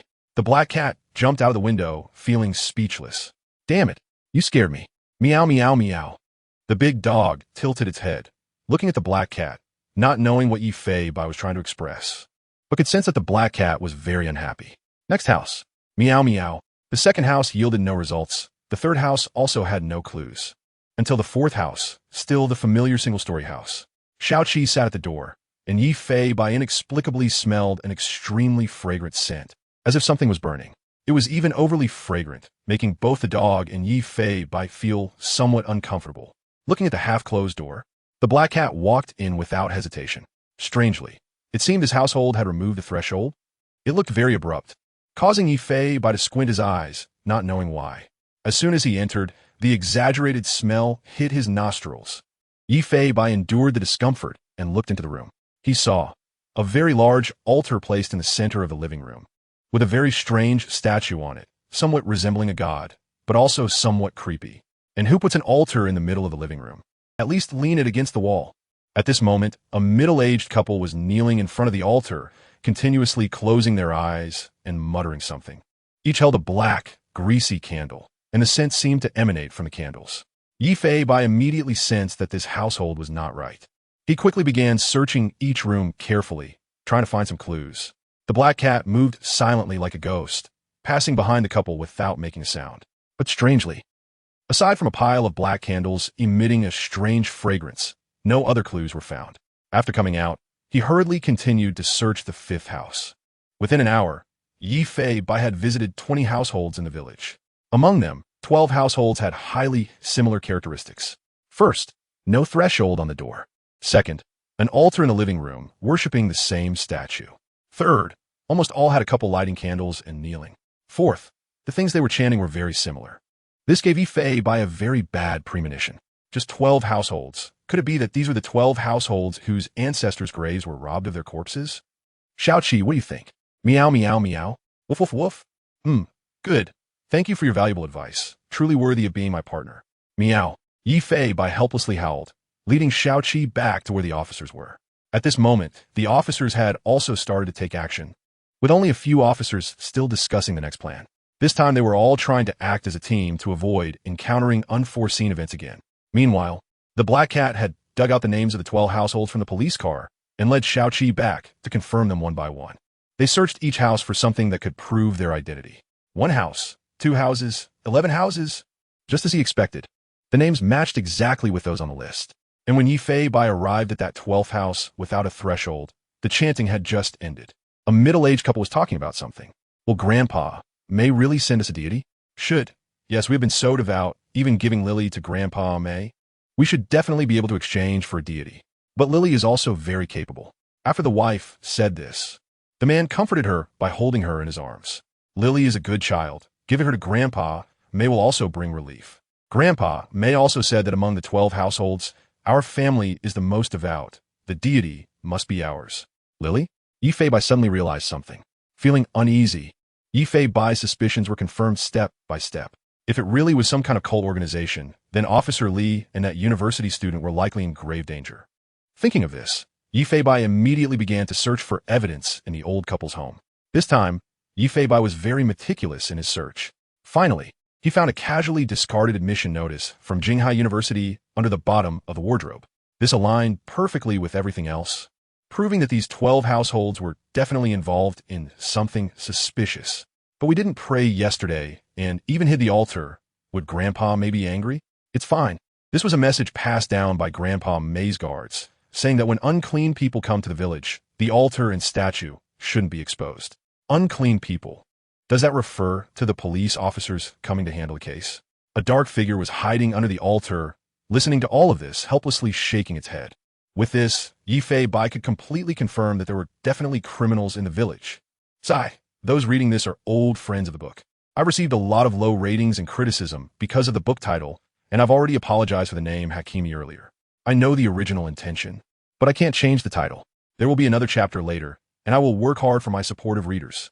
I also asked those reading this to give me a fair rating. I'm not asking for good reviews. Thank you all. I really appreciate it. Chapter 49, Playing Along. Dare to bring not white to the ceremony? Just don't know how long until the ceremony can start. The woman sighed and said, I heard from the bodyguard of Old Man May that they still need 2 spiritual objects, so it should be soon. Let's not disturb them casually. Yifei Bai listened helplessly to their conversation. They had been brainwashed too severely, and even if outsiders told them these things were fake, they probably wouldn't believe it. Many cult organizations slowly develop from remote areas. This moonlight village, far removed from the world, is clearly the best place for them to act. The couple only felt a gust of wind blowing past their feet. The window seemed to move slightly. At this moment, a black cat jumped out, while Xiaoqi was watching at the door, afraid someone would come and disturb Not White's investigation. Xiaoqi, let's go see if we can find any clues. With a paw, he patted the German shepherd's big butt, and the duo set off again on their search for clues. Yifei Bai felt a bit anxious. Although they could monitor and follow the 12 households, from what he heard from that man, Old Man May seem not to be disturbed casually. He didn't have the patience to wait here slowly and could only find another best breakthrough point. At that moment, woof, woof, woof, Xiaoqi barked loudly, then sat at the door of a villager's house with a yard. Yifei Bai hurriedly signaled him to be quieter. The silly dog carefully closed its mouth and took a gentle breath, as if it were quietly howling. Yifei Bai was also taken aback, feeling that he and Xiaoqi seemed to have a mutual understanding. This guy really understands what he means. Not bad, not bad. Our level of tacit understanding is very high. Well done. Meow. After Yifei Bai meowed, he turned to look at this household. Clearly, this place had a strong scent of Officer Li. Otherwise, Xiaoqi wouldn't be so excited. He vaguely heard some voices inside, and there seemed to be quite a few people. Wait for me. Meow. As soon as the sound fell, a black shadow flashed by. Yifei Bai stood in the yard, looking toward the nearby bungalow. He could vaguely see 3 men and 1 woman discussing something in the living room. The 4 of them were all over 50, and one slightly older man was holding a smoking pipe, looking as if he had some status. Looking at the home decor, it was much better than ordinary villagers' homes. On the wall at the entrance, there was a sign saying Honorary Home of the Village Chief. Yi Fei Bai suddenly realized that this was the village chief's house. The shadow entered the house without the four noticing. Their conversation also reached his ears. Village Chief, it's been 2 months, and old man May still doesn't want to bless our village. How long will it take to get rich like this? Yes, we have given everything we should give. How long until we can see divine power and have a rain of gold? Rain of gold? Yi Fei Bai was shocked. Something that seems impossible to ordinary people sounds very believable coming from them. How deep is this group's brainwashing? This is no different from saying that Qin Shi Huang has been resurrected. But the scams that everyone thinks are impossible often manage to fool some people completely. The village chief crossed his legs and shook his smoking pipe. Don't panic. Old man May told me that after the ceremony for the blessing of the divine child, the money we gave will slowly turn into gold and return to us. Ye Fi Bai Sikit Inyardi. The village chief was already trapped in the scheme, and with his status, it was simply too easy to win people's hearts.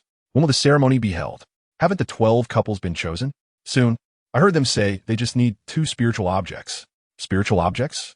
Yes, they said it's best to offer living creatures that can communicate with spirits.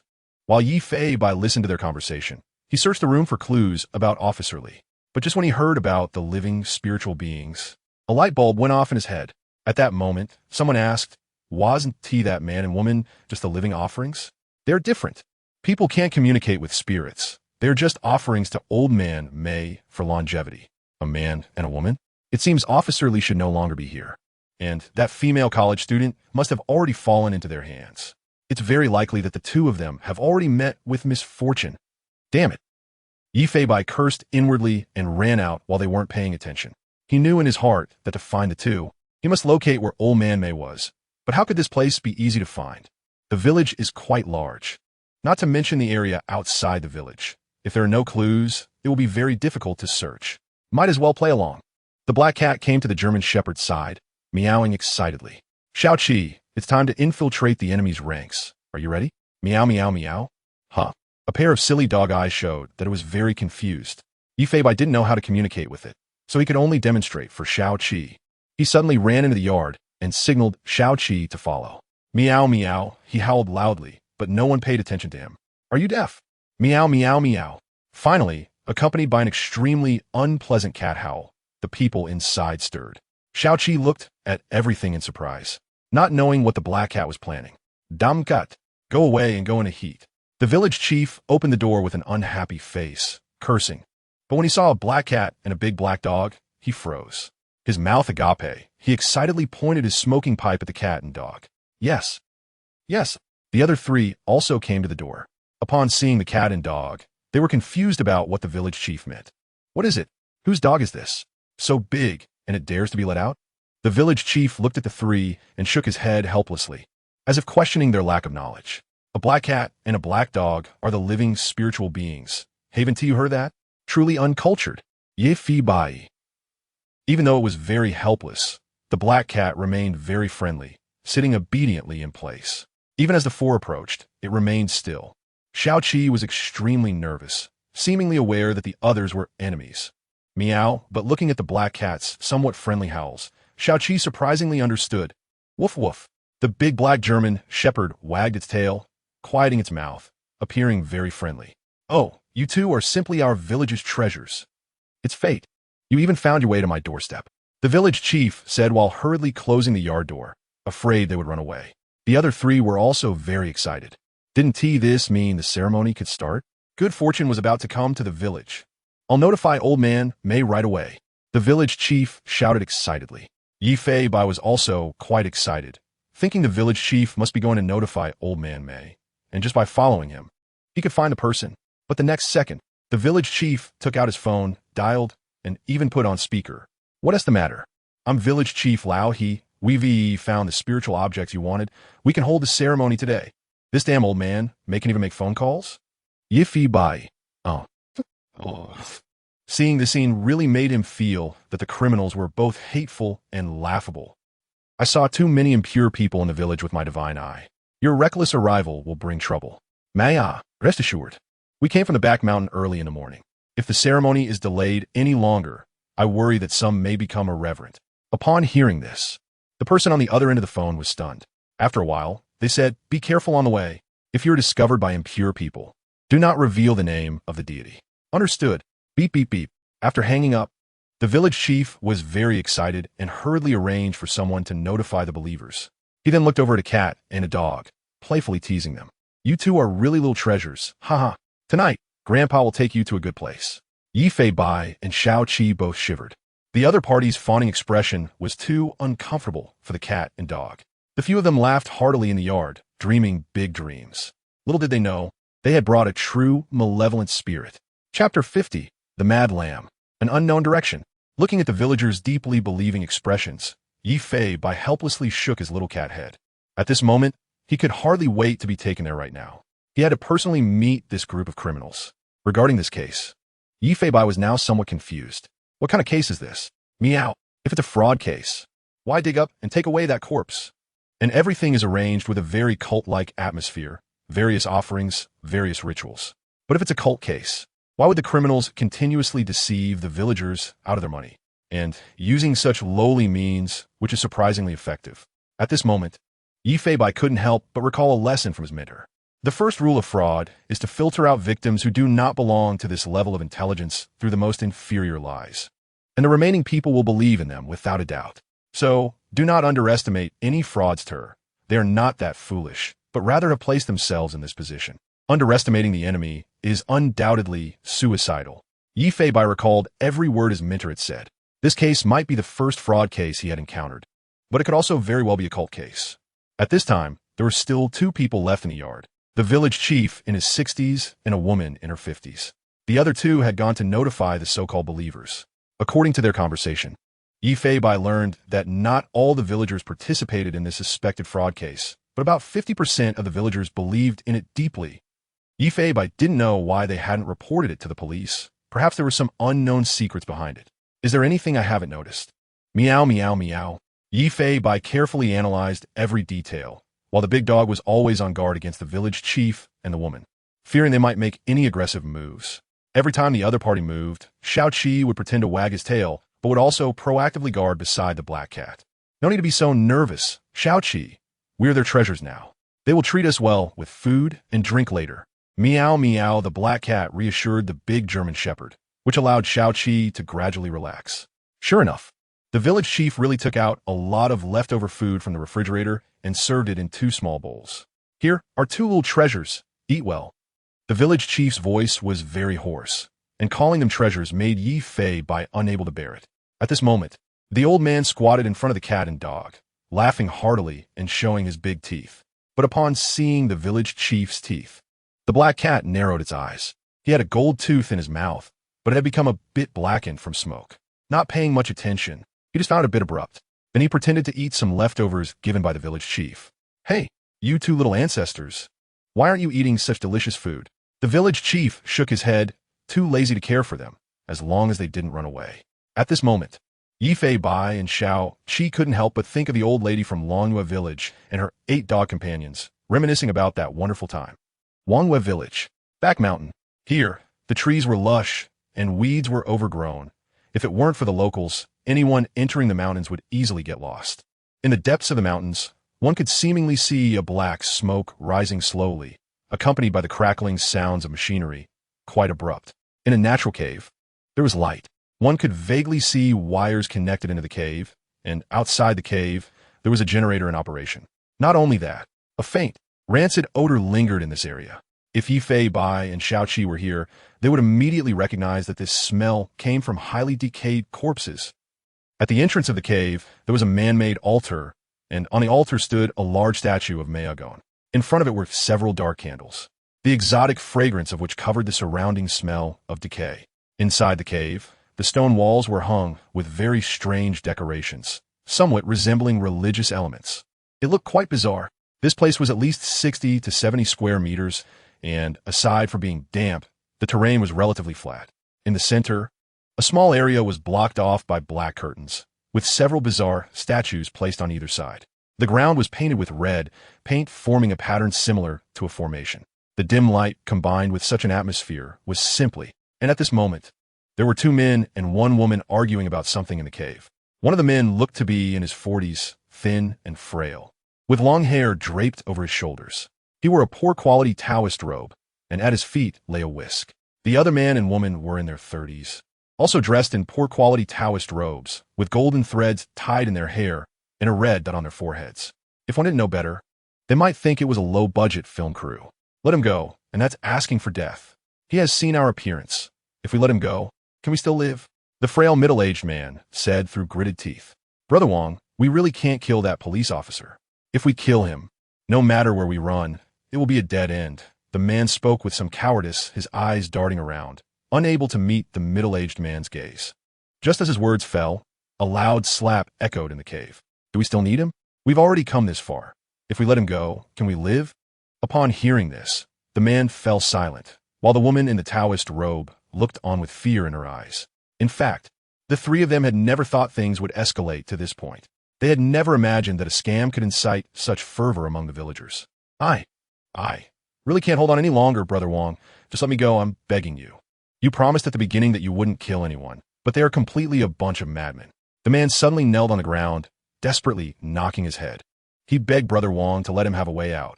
At this moment, he truly wanted to withdraw, but what they had done had long since made it impossible for them to escape easily. Initially, they just wanted to defraud money through special means. But as they brainwashed the villagers more deeply, the villagers became fanatically devoted to Mayagon, even engaging in extremely exaggerated behaviors.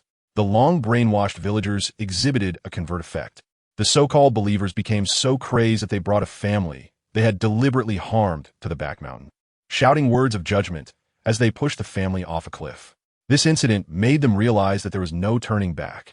The lies of the fraudsters continued one after another, driving the already fervent villagers even crazier. Later on, the three learned of a tradition in the village. Once the elderly surpassed 60 years of age, every 5 years they would have a gold tooth embedded, so they targeted the graves. The village also had the ancient craft of embedding gold teeth, and some even made a living off it, returning to the town to make a profit from embedding teeth. The man who was the so-called vessel for Mayagon told everyone at the time, the Divine Son bestows a blessing ritual, requiring the ancestral bones to be offered to the deity for the formation. The ancestral bones are treasures everywhere, and using them is filial piety. It is best to select bones from those over 70 years old. Originally, the three were just preparing to persuade the villagers to dig up the graves the next day and secretly take the gold teeth. Unexpectedly, they didn't even have to lift a finger, as 12 households of villagers directly carried the 12 decaying corpses up the mountain. Some of the corpses were already bones, while others still had flesh and blood. At that moment, the three were nearly scared out of their wits. They fully realized how stubborn the villagers' beliefs were. They finally understood how terrifyingly brainwashed this group of people had become. Although they appeared friendly, chatting and laughing, all it would take was a single word from the three to incite some of them to kill. Grandpa, since you say they are treasures, I can use human fat to make candles. Yeah, old CS family is powerful, and the candles made this way must be more effective. This was said by the villagers, and no one stood up to refute it. The three scammers felt a chill run down their spines. After 3 months of brainwashing, this group had completely lost their minds. Listen to me, complete the ceremony tonight, and leave tomorrow. Since you dare not act, just hand over that police officer and the woman to them, and let them take action. I'll find a way during the ceremony to keep them at ease in the village for half a month, stalling the police. And then we'll all return to our hometowns. The middle-aged man spoke with a vicious expression. The man and woman beside him trembled all over, feeling powerless, wishing they could leave this wretched place as soon as possible. At this moment, Yi Fei Bai and Xiao Qi were very well behaved, staying quietly in the courtyard. The cat and dog were silent, resting on the ground, waiting for nightfall. Yi Fei Bai also tried to conserve his strength, as he had no idea what he was about to face. Meanwhile, the police officers were searching house by house for clues, but still had not obtained any useful information. Strange, where have these two little ones run off to? Why do they leave their clothes in the car? What have they been up to? Lei Wanjun looked at the police uniforms, one large and one small, on the car and was baffled. What are you talking about? They're fine. It might turn out like last time, where we found them and the hostages at the same time. Hao Ming and Lei Wanjun recalled the last incident and found it absurd. Even now, the SWAT team still had not figured out what had really happened back then. Chapter 51. Did Fei Bai and Xiao Qi sacrifice themselves? Nonsense. God-level act of fainting. Noon. Yi Fei Bai's Meow Meow intelligence network had just finished cooling down. He initially thought the network would directly provide the blurred location of the criminals. But to his surprise, there was no response at all. Could it be that the case they were experiencing wouldn't be detected? Meow Meow Meow. Yi Fei Bai was also unclear, as this system was too mysterious. And he hadn't thoroughly studied it yet. The black cat lay leisurely on the back of the German shepherd, basking in the sun, and unknowingly dozed off. However, Xiao Qi couldn't sleep. Even lying on the ground, he was alertly looking around, fearing that something might happen. This guy seemed to know he was inside the enemy's territory. As night gradually fell, wisps of smoke rose from Wanghua village. The village appeared peaceful, but in reality, there was an undercurrent of tension. At this moment, the villagers were each preparing items for the upcoming tribute, as according to tradition, they had to offer something of value every time they saw Grandpa May. Even offering money would be acceptable. Meanwhile, the police officers in the village square looked hesitant. Their investigation in the village was practically at a standstill. Many villagers responded to the police in a very perfunctory manner, hurriedly closing their doors, seemingly afraid of getting involved with the police. Everyone felt something was very strange in the village, yet they couldn't pinpoint what it was. The only one with some insights. Officer Li Hao had now fallen into a trap. Wei Goen held a list of households, noting down some of the more suspicious residents he had just visited. Looking at the list of over 30 households, he couldn't help but sigh. With the current limited police force, each officer could only handle multiple households. After saying this, Wei Goen immediately began to divide the work. With no evidence in hand, they could only monitor the homes of the more suspicious villagers closely. In less than an hour, many police officers were distributed throughout the village, quietly monitoring every corner. However, most of the suspects they had identified were ordinary villagers. Their avoidance of the investigation was simply because they didn't want to be involved in the matter. They were not only under pressure from the village chief and other villagers, but had also heard some terrifying rumors. At 3 a.m., the officers in the darkness were all mentally fatigued, as the limited manpower and the excessive number of suspects prevented them from rotating shifts. Any normal person would find it unbearable. Reports came through on Wei Goen's walkie-talkie. Unit 1, normal. Unit 2, normal. Unit 10, normal. The village was pitch black and silent. At this moment, Wei Goen began to doubt whether his decisions were correct. Continuing like this could only drain the officer's energy. However, sounds began to come from various places in the village, as many villagers stealthily made their way toward the southern part of the village. Two police officers sensed something was off, catching the faint sound of footsteps in the darkness. Just as the next report was about to come through, Wei Goen did not hear Hao Ming's voice. Hao Ming, please respond. Special Police Hao Ming listened to the voice coming through the earpiece, but did not reply. Instead, he directly muted the sound. In the dark street, he followed a figure not far ahead. Wei Goen furrowed his brow, clearly realizing something was wrong. He trusted Hao Ming's decisiveness. He would never fall asleep during a mission, so the lack of a response surely indicated he had made a discovery. Wei Goen did not urge him, but patiently waited. At the village chief's house, 5 or 6 people were frowning as they looked at the black cat and the German shepherd. Chief, how do we get them up the mountain? Yeah, if the cat runs away when we're not paying attention, and that big dog is too large for us to handle. And if we make too much noise, we might get discovered. What if we just kill them first? As soon as these words were spoken, a fierce glint appeared in Xiao Qi's eyes, as if he understood. Yi Fei Bai also sensed something was off with the dog beside him and gently patted it with his paw to calm the restless Xiao Qi down. Kill them? Even if you kill them, you can't do that. Grandpa said it's best to use living creatures. The village chief glared at a few people, feeling they were suggesting some rotten ideas. But they didn't know. They didn't even need to bring the 2 living creatures up the mountain to complete the ritual, because the ritual was a complete scam. The reason they said they needed 2 spirit-communicating creatures was merely to delay everyone from holding the ceremony, making it easier to run off with everyone's money. What should we do then? I have my ways, the village chief said as he puffed on his cigarette, walking toward the chicken coop and grabbing a large rooster to take inside. Not long after, he brought out 2 bowls of chicken blood, into which he cracked a raw egg. Then he placed them in front of the cat and dog, sprinkling raw rice into the 2 bowls of chicken blood, finally mixing it evenly with chopsticks. Everyone was taken aback. Yi Fei Bai watched in confusion, not knowing what was being prepared. What is this? Chief, what are you doing? The village chief snorted coldly, exhaling a puff of smoke like a semi-divine figure, and said, You all have too little experience. These spirit-communicating living creatures often belong to the yin category. Using this extreme yang substance for them to drink will cause the yin and yang to collide, making the yin creatures remain motionless. Hiss. Upon hearing this, everyone gasped. Wow, as expected of the village chief. Of course, you don't know what our village chief used to do. True. Even the black cat gasped in awe. Wow, impressive. Meow, meow, meow. Although such things might really exist, they certainly weren't as he described. Come on, you two, drink up quickly. Xiao-Qi stared blankly, looking at the village chief as if he were an idiot. But at that moment, the black cat was pawing at itself, and after exchanging glances with Xiao-Qi, it seemed to understand something. It was the same look the black cat had when teaching him to drive. Immediately, it sat quietly beside Yi Fei Bai. The black cat first walked over to the bowl, extending its little tongue to lick a bit. Wow, the collision of yin and yang. I'm going to be done for. Meow, meow, meow. The black cat instantly closed its eyes, its limbs stiffened, and then it stuck out its tongue. The next second, it fell straight to the ground. Wow, it really works. Village chief, you're amazing. Xiao-Qi was also completely stunned.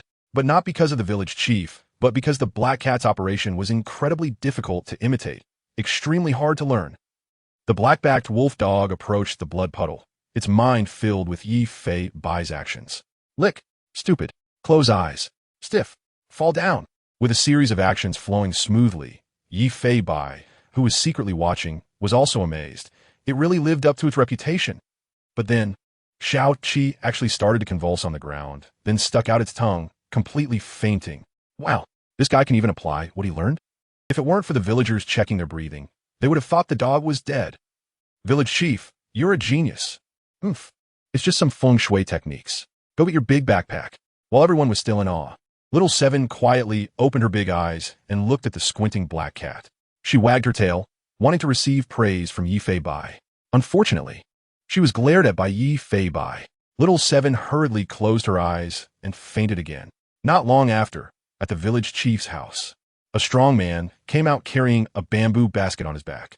A big dog head and a small cat head dangled at the mouth of the basket, both maintaining a comical, tongue-out, unconscious expression. Whenever the dog tried to open its eyes to look at Yi Fei Bai, it would nudge Little Seven with its paw from inside the basket, signaling her to stay calm. At the foot of the back mountain, more than 40 villagers had gathered. The youngest among them was only about 25 or 26 years old, and there were several older men and women. Among them were also 12 pairs of couples. At this moment, the villagers' faces were filled with fervor, excitement, and longing. This time, the divine child will surely choose our family. Huh? How could the divine child possibly look at your meager offerings? It must be my family. You old folks have long lost your charm. Do you still think you can bear a divine child? Two pairs of couples inexplicably started bickering, giving off a street fighting vibe. Everyone quiet down. As long as the divine child descends upon our village, we will all be rich and noble. What's there to fight about? With the village chiefs scolding, the crowd finally quieted down. Listening to their words, Yi Fei Bai began to worry. In this situation, even if they struck down the criminals, they might not awaken from their delusions. They were already too deeply poisoned. At this moment, a few villagers confirmed that no one was around before turning on their flashlights. Carrying a cat and a dog, they headed toward the back mountain. In the darkness, Hao Ming covered his mouth, and a big man unexpectedly started to choke up, accidentally producing a bubble of snot. There was no hint of a special police officer left in him. Report. Bu Bai and the police dog, Little Seven, seem to have already sacrificed, and their bodies have been taken up the back mountain by the villagers. Wei Goen trembled at Hao Ming's voice. He simply couldn't believe it. Could the one who could fight a tiger sacrifice? Hearing the sobbing from over there, Wei Goen felt a pang of heartache. Hao Ming, you follow them. Find a way to use the signal flare to let us confirm the location. Although he knew the mission was urgent, Wei Goen still couldn't help but ask, are you sure you saw clearly? Is it Bu Bai and Little Seven? Yes, yes. Sobbing. It's them. Both have their tongues out and eyes rolled back, as if they were poisoned to death. If Yi Fei Bai heard someone say that about him, he might really laugh himself unconscious. Chapter 52, They're Still Alive. Officer Lee weeps. Give me back my tears. In the woods of the back mountain, there's a faint light. Among the trees, there are also rustling sounds. More than 40 people are walking together deeper into the forest. A special police officer is closely following them from 100 meters away in the darkness, moving stealthily while watching the flashlight's position. Hao Ming doesn't know where this group of people is going or what they are planning. What confuses him the most is that they actually have the corpses of Bu Bai and Xiao Qi. These villagers obviously have a serious problem. Bu Bai and Xiao Qi must have sacrificed themselves while trying to stop their evil deeds. Thinking of this, Hao Ming's eyes grow cold, filled with immense guilt. He thought they would be fine, but now this is the outcome. The villagers are heading towards the west side of the back mountain, advancing deeper into the woods. Received. Stay safe. Communicate if there are any issues. Deep in the woods, Yi Fei Bai and Xiao Qi can smell a strong odor of rotting flesh. At this moment, more than 40 villagers have brought them to a clearing. Before them, beneath the rocky mountain, there's a massive cave. There are lights shining inside the cave, and outside the cave is an altar with burning black candles. The strange fragrance of the candles combined with the smell of rotting flesh makes Xiao Qi and Bu Bai feel quite uncomfortable. Come to pay respects to Grandpa Mei. The village chief lights an incense stick, clasps his hands in front of him, and after a loud shout, he bows deeply. The villagers behind him do the same. Accompanied by a series of worship sounds, the villagers place all the offerings on the altar and then walk into the cave. Yi Fei Bai feels very uneasy seeing this scene. The more devout these followers are, the more it means that he has more enemies, and he might very well be caught in a situation where he is attacked from all sides. Therefore, he must be extremely cautious in his actions and cannot act recklessly. Otherwise, he cannot guarantee the life of this silly dog beside him. Yi Fei Bai squints at Xiao Qi. The silly dog seems to sense the black cat's gaze and can't help but wag its tail in the backpack. This guy probably hasn't realized the seriousness of the situation yet. So, a cat and a dog are carried into the cave by the villagers. After passing through a dim path, they suddenly reach a spacious area. Yi Fei Bai and Xiao Qi squint as they look at the space in front of them. They truly did not expect this cave to have such a different world inside. The area is surrounded by swirling white smoke. In the center is a small area wrapped in black cloth, where a light shines, casting a rather bizarre shadow. The figure looks humanoid, but with a strange head, featuring two horns that are quite odd, and even has a pair of ridiculously large wings behind it. Yi Fei Bai. Is this a QQ show? And it has wings. The black cat is also dumbfounded, unable to help but exclaim in his heart. Xiao Qi, on the other hand, widens its eyes in confusion, as the shadow appears to be quite large, as if this monster were 2 meters tall. Good heavens, it's just to trick someone with your IQ. Yi Fei Bai lightly kicks the dog, causing its big eyes to narrow. Just outside the black curtain, on both sides, stand 2 masked individuals. They're dressed in Taoist robes, their hands together, standing still to guard the sides. I must say, this sudden arrangement does look somewhat intimidating. The shadow inside slowly raises its hand. At that moment, all the believers kneel in unison. You may rise. A voice like that of the Buddha resonates throughout the cave, but Yi Fei Bai can instantly tell that this voice is being played through a real-time voice changer or is pre-recorded and played through a speaker. Just like that, everyone is left feeling confused. Grandpa Mei, we have found the spiritual creatures you wanted. As soon as the village chief says this, a strong man carrying a basket steps out of the crowd and throws a black cat and dog onto the ground. It appears that a formation is drawn on the ground right in front of them, and they're now only a few meters away from the person behind the black curtain. Although they could act now, Yi Fei Bai is not sure of the total number of enemies at this moment. He also doesn't know where Officer Li's gun is. Acting rashly could very well mean they wouldn't make it back, so he simply has the cat and dog lie on the ground, pretending to be unconscious. Strange. Why haven't they woken up yet? No worries, Grandpa, Mei says with that divine voice. They actually don't care about this black cat and dog at all. After all, even without them, the ritual can still proceed. The blessing ceremony is about to begin. As soon as the divine guard says this, the scene erupts in an uproar, with the faces of the believers filled with fervor, eagerly anticipating the ceremony. However, accompanied by a furious roar from Grandpa Mei. Boom! A very realistic thunder sound effect suddenly echoes in their ears. Following that, even the lights flicker several times. I must say, the setup is very authentic, and the sound effects are very natural. It truly is a full production. Indeed, quite impressive. Everyone present shivers all over. It seems this is not the first time Grandpa Mei has been angry. Immediately afterward, the 2 divine guards turn towards the depths of the cave. Each is holding a person whose hands and feet are bound by ropes, slowly walking forward step by step. 1 man and 1 woman. The man's police uniform has already been stripped away, and his equipment belt is also missing. There seem to be some bloodstains on his white t-shirt. Officer Li has a piece of white cloth stuffed in his mouth, His gaze is very determined, but his face is covered in bruises and swelling. He keeps pursing his lips, probably having not had a drop of water for the past 2 days. Come on. The criminals push a young girl. She has messy hair, wearing only a very thin short-sleeve shirt, and her jeans even have signs of being torn. Her once pure and lovely face is now covered in dirt. One is a talented student from Jinghai University. One is an experienced police officer fighting for the people. Yi Fei squints his eyes at this scene, feeling an intense rage that is hard to suppress. During this time, the girl's striking figure has drawn the attention of the criminals, and it is Officer Li who risked his life to protect her. She struggles desperately, letting out one weak cry after another. Even though Officer Li is bound, he crazily bites off one of the criminal's ears. His exaggerated fighting strength and fearless spirit make the criminals tremble in fear at such a police officer. Using mind reading, Yi Fei sees the scenes flashing in the minds of the two. It seems this incident has caused the girl considerable psychological trauma, making her constantly recall that moment. The scene in her mind is unforgettable for Yi Fei. He sees Officer Li guarding in front of the girl, biting onto a bloody ear with a scornful smile, spitting that lump of flesh onto the ground. If you dare to touch her, you can kill me instead. What? You don't have the guts, do you? Ha ha. He laughs arrogantly. Unexpectedly, the usually somewhat careless Officer Li looks so cool at that moment.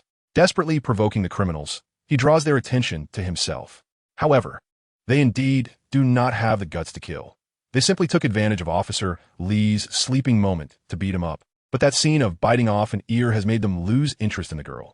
Unfortunately, Yi Fei did not gather information about the number of enemies in their minds, nor in the minds of the criminals. This makes things very difficult.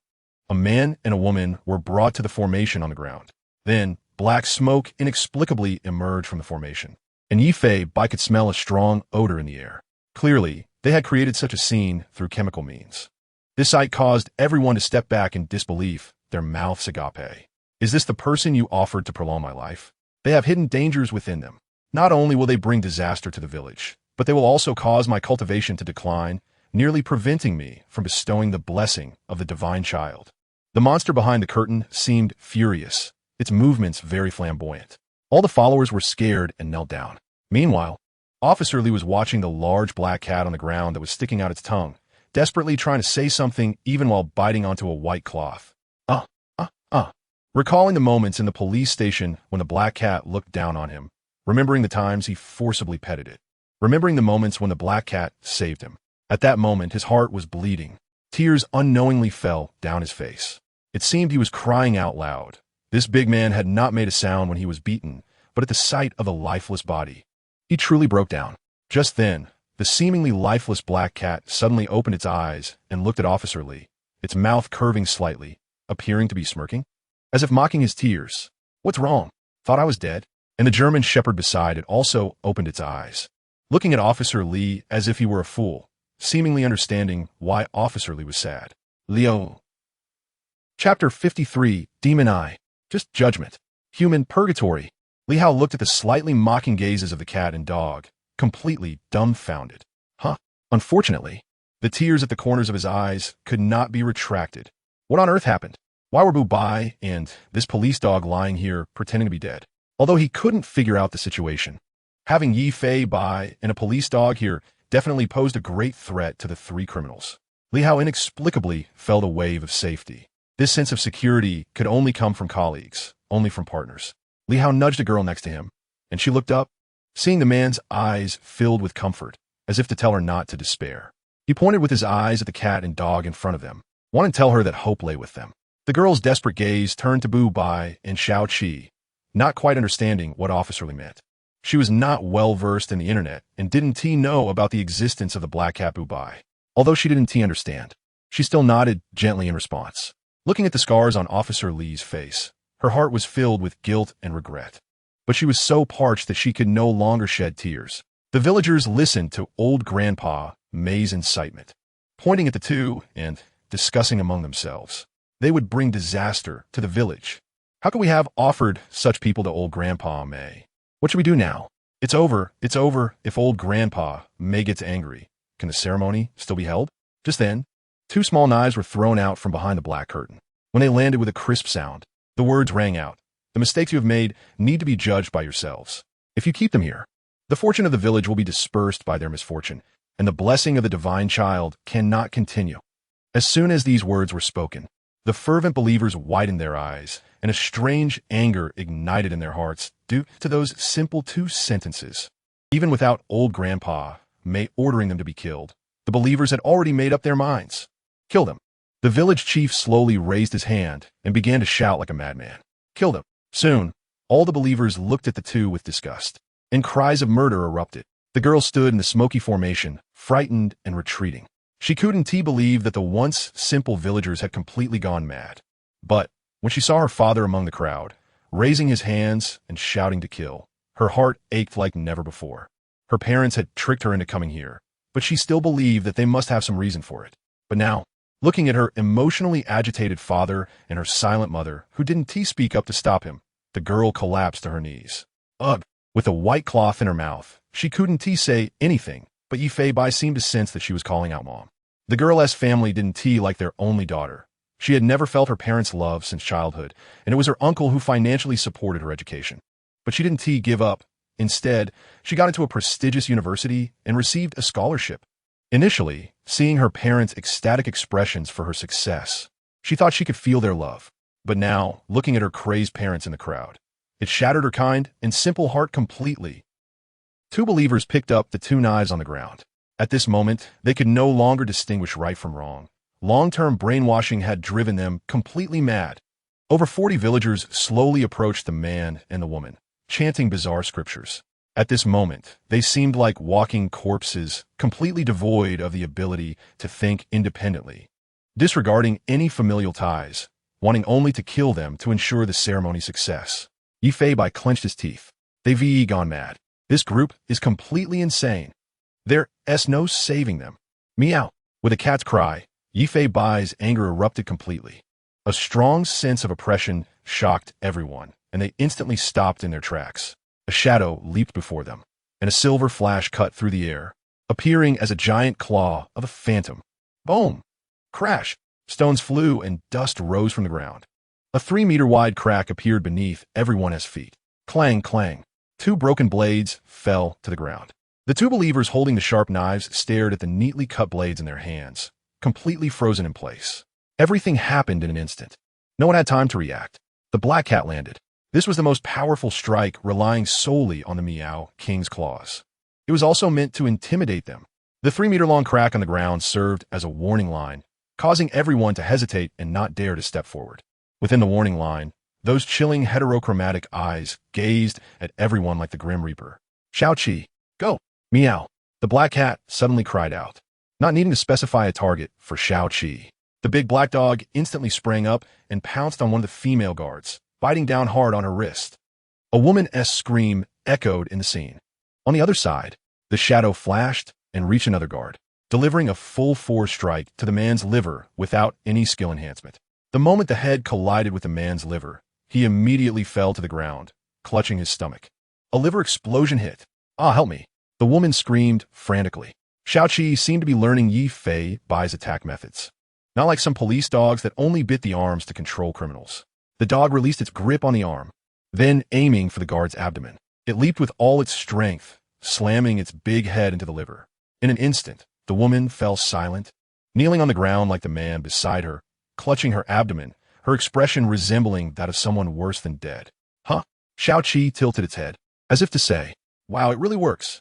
Just this one move directly incapacitated the criminal. In just a few seconds, the scene fell silent. Everyone gaping at the cat and dog. Especially that cat. If it wasn't a mistake, it was the one that delivered that exaggerated blow. And the crack on the ground was its doing.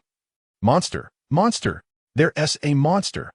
Soon, all the believers began to scream desperately. Old Grandpa May, quickly show your divine power.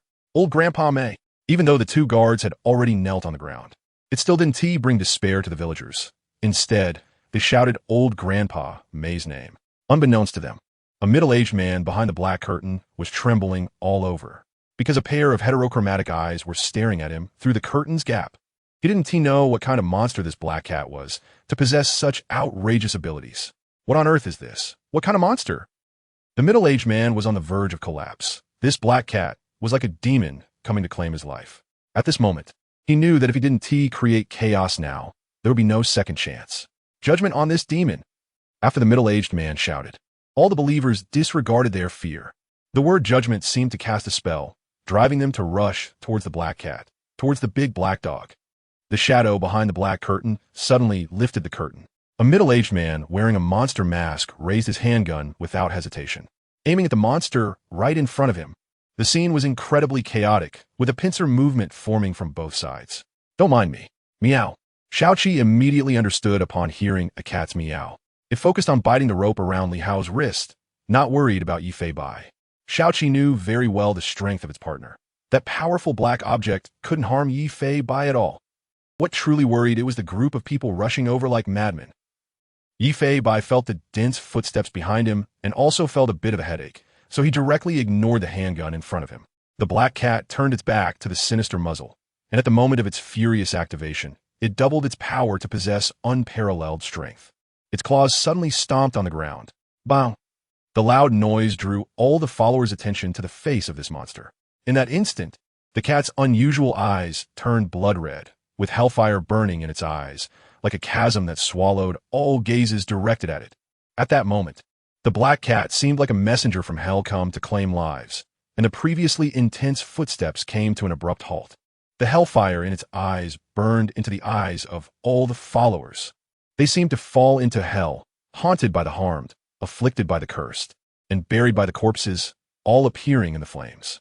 The victims' expressions of extreme discomfort and their exaggerated screams constantly tormented the hearts of the followers. The followers seemed to relive all the pain and despair they had ever experienced.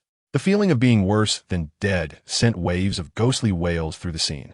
The evils they committed in their lives burned their flesh like flames. All the followers knelt down, holding their heads and crying, screaming madly with heart-wrenching cries. In reality, they were unscathed, and no one knew what they were experiencing. It was as if the pain came from their souls. Feel it well. This is the judgment of justice. Yifei Bai seemed to perceive the consequences of their actions, and the scenes made his heart race. I was wrong. I shouldn't have killed you. Don't burn me, it hurts. Save me. Inside the cave, it felt like a human hell. Chapter 54, Gunshots. Nothing happened. The case is closed, but she has lost her home. The black cat stood still, the inferno in its eyes slowly extinguished, revealing a pair of. At this moment, a splitting headache surged in its mind, leaving it somewhat dazed. Yifei Bai also didn't realize that this skill would backfire on him.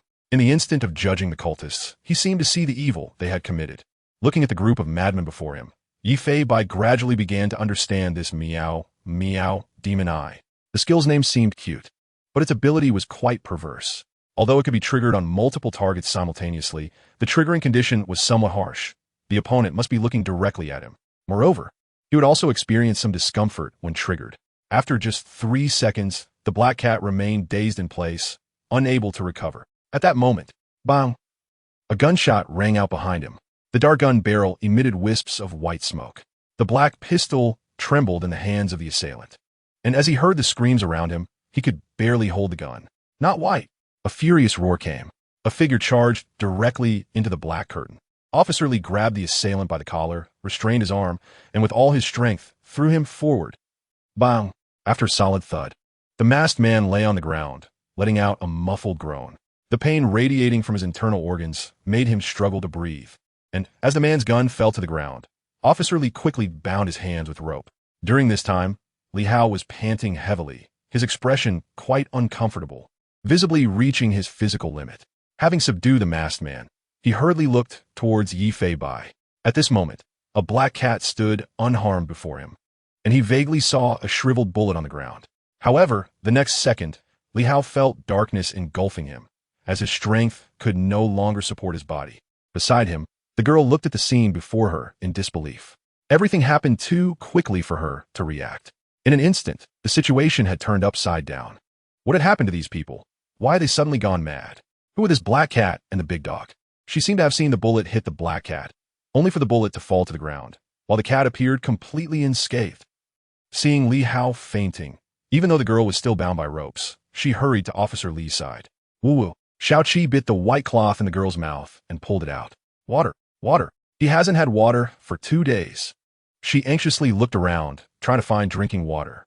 Just then, hurried footsteps echoed in the cave.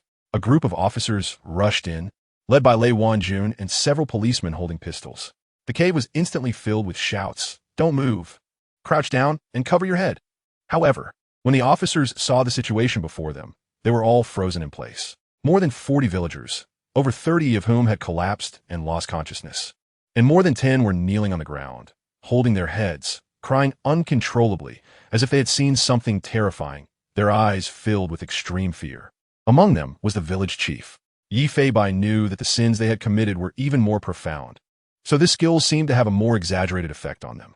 Looking at the bullet on the ground, Yi Fei-bai felt a wave of fear. Fortunately, he had used Meow Meow Cannon in advance, otherwise during that moment of daze he might have been shot. It seems this skill really shouldn't be used recklessly. Although the AoE effect is powerful, it has side effects. As the sun rose, the square of Wanhua village was not only filled with police cars, but also an ambulance from the county hospital. Officer Lee was holding the girl's small hand, shouting, "Not White's name? Not White! Not White!" Awakened, he realized he was in the ambulance. "Not White is that black cat. Don't worry. He's fine." The girl smiled, comforting the officer on the stretcher, which finally eased Li Hao's anxious heart. Outside the ambulance, Wei Goen, the foul-smelling uncle full of smoke, lifted Not White high, rubbing his stubble against the cat's face. "You little brat, you scare me to death. Besides, it's all my fault. You all keep this a secret from me, or I'll be scolded to death by that group of little ones when I go back." In fact, Director Wei wasn't wrong. The officers were already doing their utmost to find a breakthrough in the case, but they arrived a bit late. Yi Fei-bai was quite speechless as he was rubbed against, letting this foul uncle worry about his face. Nearby, Lei Wanjun squatted on the ground, tightly holding Xiao Qi, his big hand continuously patting its back. The sound was like a drum. Bang, bang, bang. "You silly dog, you got a lot of lives. It's all Hao Ming's fault for saying you and Cat Brother were dead, making me worry to death. Hao Ming, where should I go to reason with this?" I clearly saw them rolling their eyes. The officer in the ambulance was covered in ECG electrodes. The doctor confirmed he was fine, and after replenishing fluids and sugars, Li Hao only felt a bit hungry. "You're fine, but it's best for you to stay in the hospital for a couple of days for some routine checks." "That's good, thank you, doctor." After saying this, Officer Li directly removed the electrodes from his body and jumped off the ambulance, full of energy. Li." Officer Li, faced with the girl's shout from behind, Li Hao, regardless, dashed towards the village as if he had something urgent to attend to. "Hey, where does this little brat want to run off to again?" "Leo." Officer Wu and Wei Goen shouted Li Hao's name, but Li Hao just waved his hand, saying he'd be back soon. At this moment, more and more police cars arrived, as all the villagers involved in this matter would be taken to the police station for questioning. Yi Fei-bai and Xiao Qi sat aside, watching the busy figures of the police and feeling relaxed. At this moment, all the cultists had awakened, but their eyes were still filled with fear. They answered whatever the police asked without any resistance. "Oh, I didn't expect this skill also has a coercive effect. Not bad, not bad. Meow, meow, meow." A girl in Officer Li's uniform stood alone in place, holding a cup of hot tea. Her eyes red as she looked at a couple being led into a police car. "Dad, Mom." At this moment, her tears flowed uncontrollably, tightly biting her red lips, trying not to cry out loud. This might be her last time calling for her parents. Although her parents were still there at this moment, she had lost her home. The last glimmer of hope for parental love completely dissipated as the police car drove away, seeing the girl biting her teeth and sobbing. The surrounding officers felt heartbroken. Everyone knew she had been pushed into the abyss by her own parents. Yi Fei-bai and Xiao Qi were also watching all of this. "Humph," Xiao Qi wailed, ready to comfort the girl who dared not cry out loud, but was caught by Yi Fei-bai, who hooked its tail with his paw. "What are you going to do? The main character is back. Let's just watch the show." Meow. At this moment, Li Hao, holding a small bun bought from a convenience store, hurriedly ran towards the girl. With a silly smile, he came to her side and placed a homemade candle made of tissue on top of the bread. "Shirley, happy 20th birthday." After saying that, Li Hao lit the paper candle on the bread. With a very rough voice, he began to sing the birthday song. Wei Goen, seeing the scene, shook his head and smiled, leading all the officers to sing along. The girl covered her mouth, looking at the silly man in front of her. Listening to the somewhat off-key song in her ears, her broken heart seemed to be healed, but the tears could no longer be held back. With a wow, she burst into tears. Like a heartbroken child, she tightly hugged the officer in front of her, weeping uncontrollably in his arms. The officers sang even louder, seemingly wanting to drown out the girl's cries. At this moment, let her cry well. Damn, how can this group of big men be so good at this? I can hardly hold it together. Meow. Watching such a warm scene, the little seven beside her also leaned closely against the black cat. It began to wail, as if it could empathize with humans, as if it could also feel the warmth. You go away. Meow. After one song was finished, the girl collected herself, wiping away her tears with a smile, and looked at the man in front of her, saying, I just mentioned it casually, and you really remembered. The officer helped the girl wipe the tears from her eyes and smiled, saying, Yes, my memory is quite good. Otherwise, how could I become a police officer? It seemed that the two had experienced some stories during their illegal detention, but just when? Officer Lee, she asked, her face slightly flushed and a bit shy. Can I get your contact information? As soon as the girl said this, all the officers around her started to smile knowingly. Wei Goen nodded repeatedly, unable to hold back a grin. The next moment, I can't give you my personal contact information during work hours. As soon as Li Hao said this, the surrounding officers all waved their hands in speechlessness. Wei Goen looked at Li Hao with an expression of disappointment, pointing at him and scolding, You silly boy. No wonder you're single. Don't say you're from our Hongxiao police station when you go out. I'm embarrassed. Chapter 55 SS Level Skills. Crime in the Rainforest. Cross-province case, 11 o'clock a.m. on the Shachun Expressway. A police car was driving away from Baisha County, heading in the opposite direction towards Jinghai City.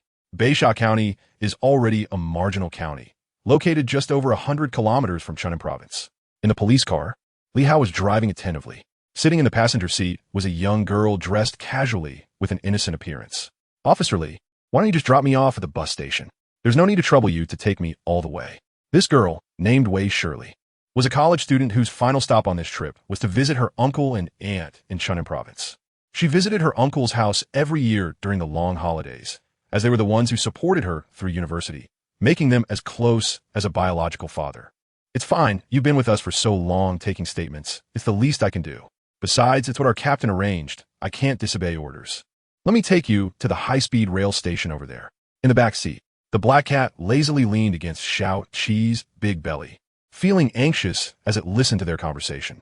Are you stupid? Why bring up orders at a time like this? Just say you want to take her. Meow, meow, meow. The cat's complaining demeanor was quite cute. It was not only anxious about Li Hao's romantic life, but also about its own cat intelligence network. At this moment, the cooldown for the intelligence network had long since ended. If it had been in Jinghai City, it might have already started handling cases. In order to get home sooner, Xiao Qi had desperately tried to follow Yi Fei Bai onto the car. However, unexpectedly, Wei Goen had arranged for Shi Tugu to take the girl to the high-speed rail station in Chunnan Province.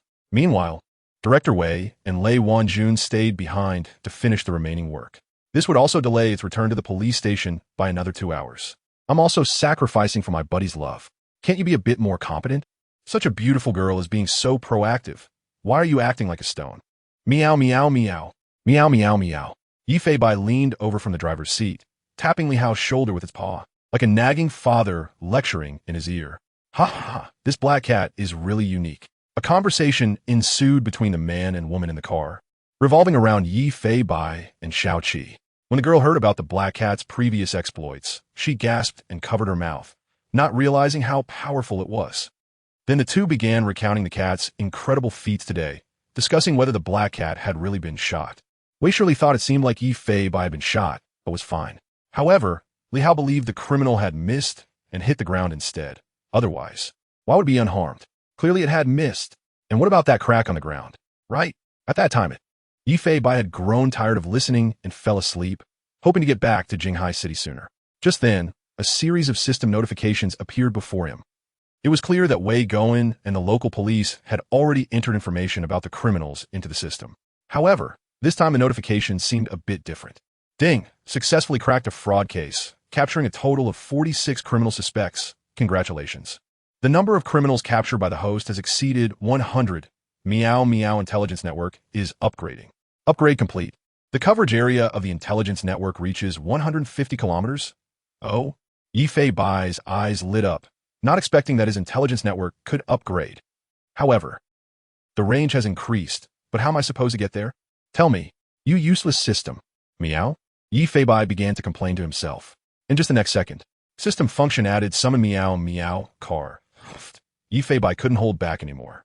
The name of this function was too ridiculous, but it seemed to solve the problem of distance. Looking at the upgrading panel, he planned to study it later. A physique upgrading. Strength, 1820. Agility, 3,335. Defense, 2325. The familiar feeling returned. A series of cracking sounds came from the small car, startling the two people and the dog inside, thinking Yi Bai was about to die. But soon, that terrifying sound disappeared as the cat stretched lazily. The system continued to prompt. Due to the large number of criminals captured this time, you will receive a tenfold increase in the probability of obtaining advanced skills. Drawing. Congratulations, host has obtained SS-level passive skill. Merge with nature. SS-level skill. Finally breaking through S. Yi Bai was astonished. This was the highest level skill he had obtained so far.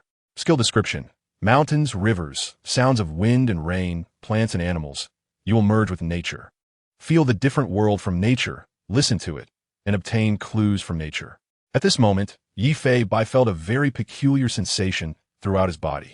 It seemed as though his entire soul had evolved, and he had seemingly gained some extraordinary ability. Unfortunately, he could hardly understand the skill description. But Yi Bai knew that this skill's capabilities were definitely very abnormal. How to use it? Perhaps he would have to develop it slowly. How to use this skill? Meow. This passive skill is similar to healing. It does not require active activation, but rather feels more like an additional ability. Yi Bai gazed out the window, lost in thought. At that moment, a flock of wild geese was flying in a line across the sky. And as Yi Bai was lost in watching them, at that moment, a gust of wind whistled past his ears, bringing with it an unprecedented sensory experience. He was flying in the sky. Looking down from the air, he could see the speeding vehicles on the expressway. Everything on the ground was very clear, and he could even spot the police car he was in. The black cat suddenly gasped for breath, coming back to reality, only to realize he was still in the police car. What was that feeling just now? It was simply too magical. Although he couldn't control that flock of geese, he could actually feel their perspective. Yi Bai tried again. Liaus perspectiva, Beishilis perspectiva. Switching freely, he could really feel the vision of other beings. Sensing Xiaoqi's perspective, this guy was staring at the black cat with its eyes closed, not blinking for several minutes. Coming back to his senses, you guy, I seriously suspect you think I'm food? Yi Bai scratched the big dog's head with his paw, making it wag its tail wildly. At this time, the police car had entered Chunnan province, into the territory of Nannan Autonomous Prefecture. Gradually leaving the expressway, it slowly drove into the city. The climate in this province is pleasant, with greenery everywhere, truly deserving the title of a city with a natural capital. Not only does it have many nature reserves, but it also boasts various ancient towns of ethnic minorities. Chunnan province has not overly disturbed nature due to development. Instead, it has preserved the most primitive appearance of nature, making its tourism industry booming every year. Yi Bai looked at the system map, studying the various provinces of this parallel world of Huaxia. Who knows? Maybe one day he would also be handling a cross-province case? But just then, the cat's intelligence network suddenly became active. The system interface before him began to flash with red alarms. Alarm! Alarm! A red dot appeared on the map, indicating that criminals were operating in a gang in the Nanyang rainforest area. Please hurry to the scene, Sheriff Meow Meow. At this moment, the red dot was deep within a vast rainforest terrain on the edge of the Nannan Autonomous Prefecture, an area so large that it even connected to foreign territories. Rainforest? Gang activity? Yi Bai squinted his cat-like eyes. It seemed that he had received a very tricky case. Chapter 56, Meow Meow Car? Is that how we play it? I have a plan. Not only is the case a bit tricky, but even how to get there has become a problem. This huge rainforest is at least over 90 kilometers away from the city, and after passing through the city, Li Hao's vehicle has to head in the opposite direction to the high-speed train station. Meow M. It seems I can only use that new function of the system to summon the Meow Meow Car. Let me see how it works. Yi Bai focused his thoughts and clicked on a new window in the system interface, Summon Meow Meow Car. As soon as he entered the function interface, Yi Bai was completely stunned. There were actually hundreds of car models from reality, but they were different from the real models. Each car's appearance was quite bizarre. Filled with various cat elements, there was nothing it didn't have, only things Yi Bai couldn't imagine. Cat ears on the roof, cat tails on the rear wing, and even the front lights were in the shape of cat paws. Lamborghini Meobni. Ferrari Meow. Aston Martin. Wuling Mio. What the heck? These models are just too flashy, right? The key is the color scheme and the cat paw at the front of the car. If I drive this out, 1T, I'd be laughed to death. Fortunately, there were some ordinary models, but they all had added many cute accessories. Meow, meow, meow. Meow, meow, meow. Meow, a black cat, was meowing crazily in the police car. And I'm not exaggerating when I say that if such a thing were driven out, wouldn't it be stopped by the traffic police? It's simply the ultimate eyesore. If they don't check you, who will they check? Yifei Bai couldn't even imagine what it would be like if a traffic police officer stood beside the car window, and he lowered the window with a cat, staring face to face with a cop. It would be such a ridiculous scene. If you ask me, this function is better off not existing. Do you think I dare drive it out?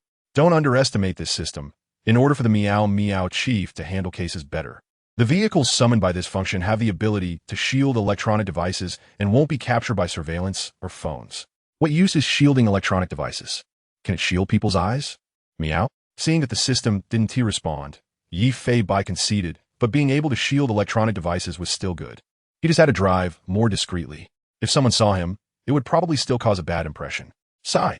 Lamborghini Mioni, Wuding on Mio. I really can't even. Yifei Bai felt 1,000 words of helplessness, but he didn't know that the Meow Meow car was not so simple. At this moment, the police car had entered the urban area of Nan'an Autonomous Prefecture. The city was developed quite well, with good greenery, and the streets were bustling with voices, filled with tourists from various cities.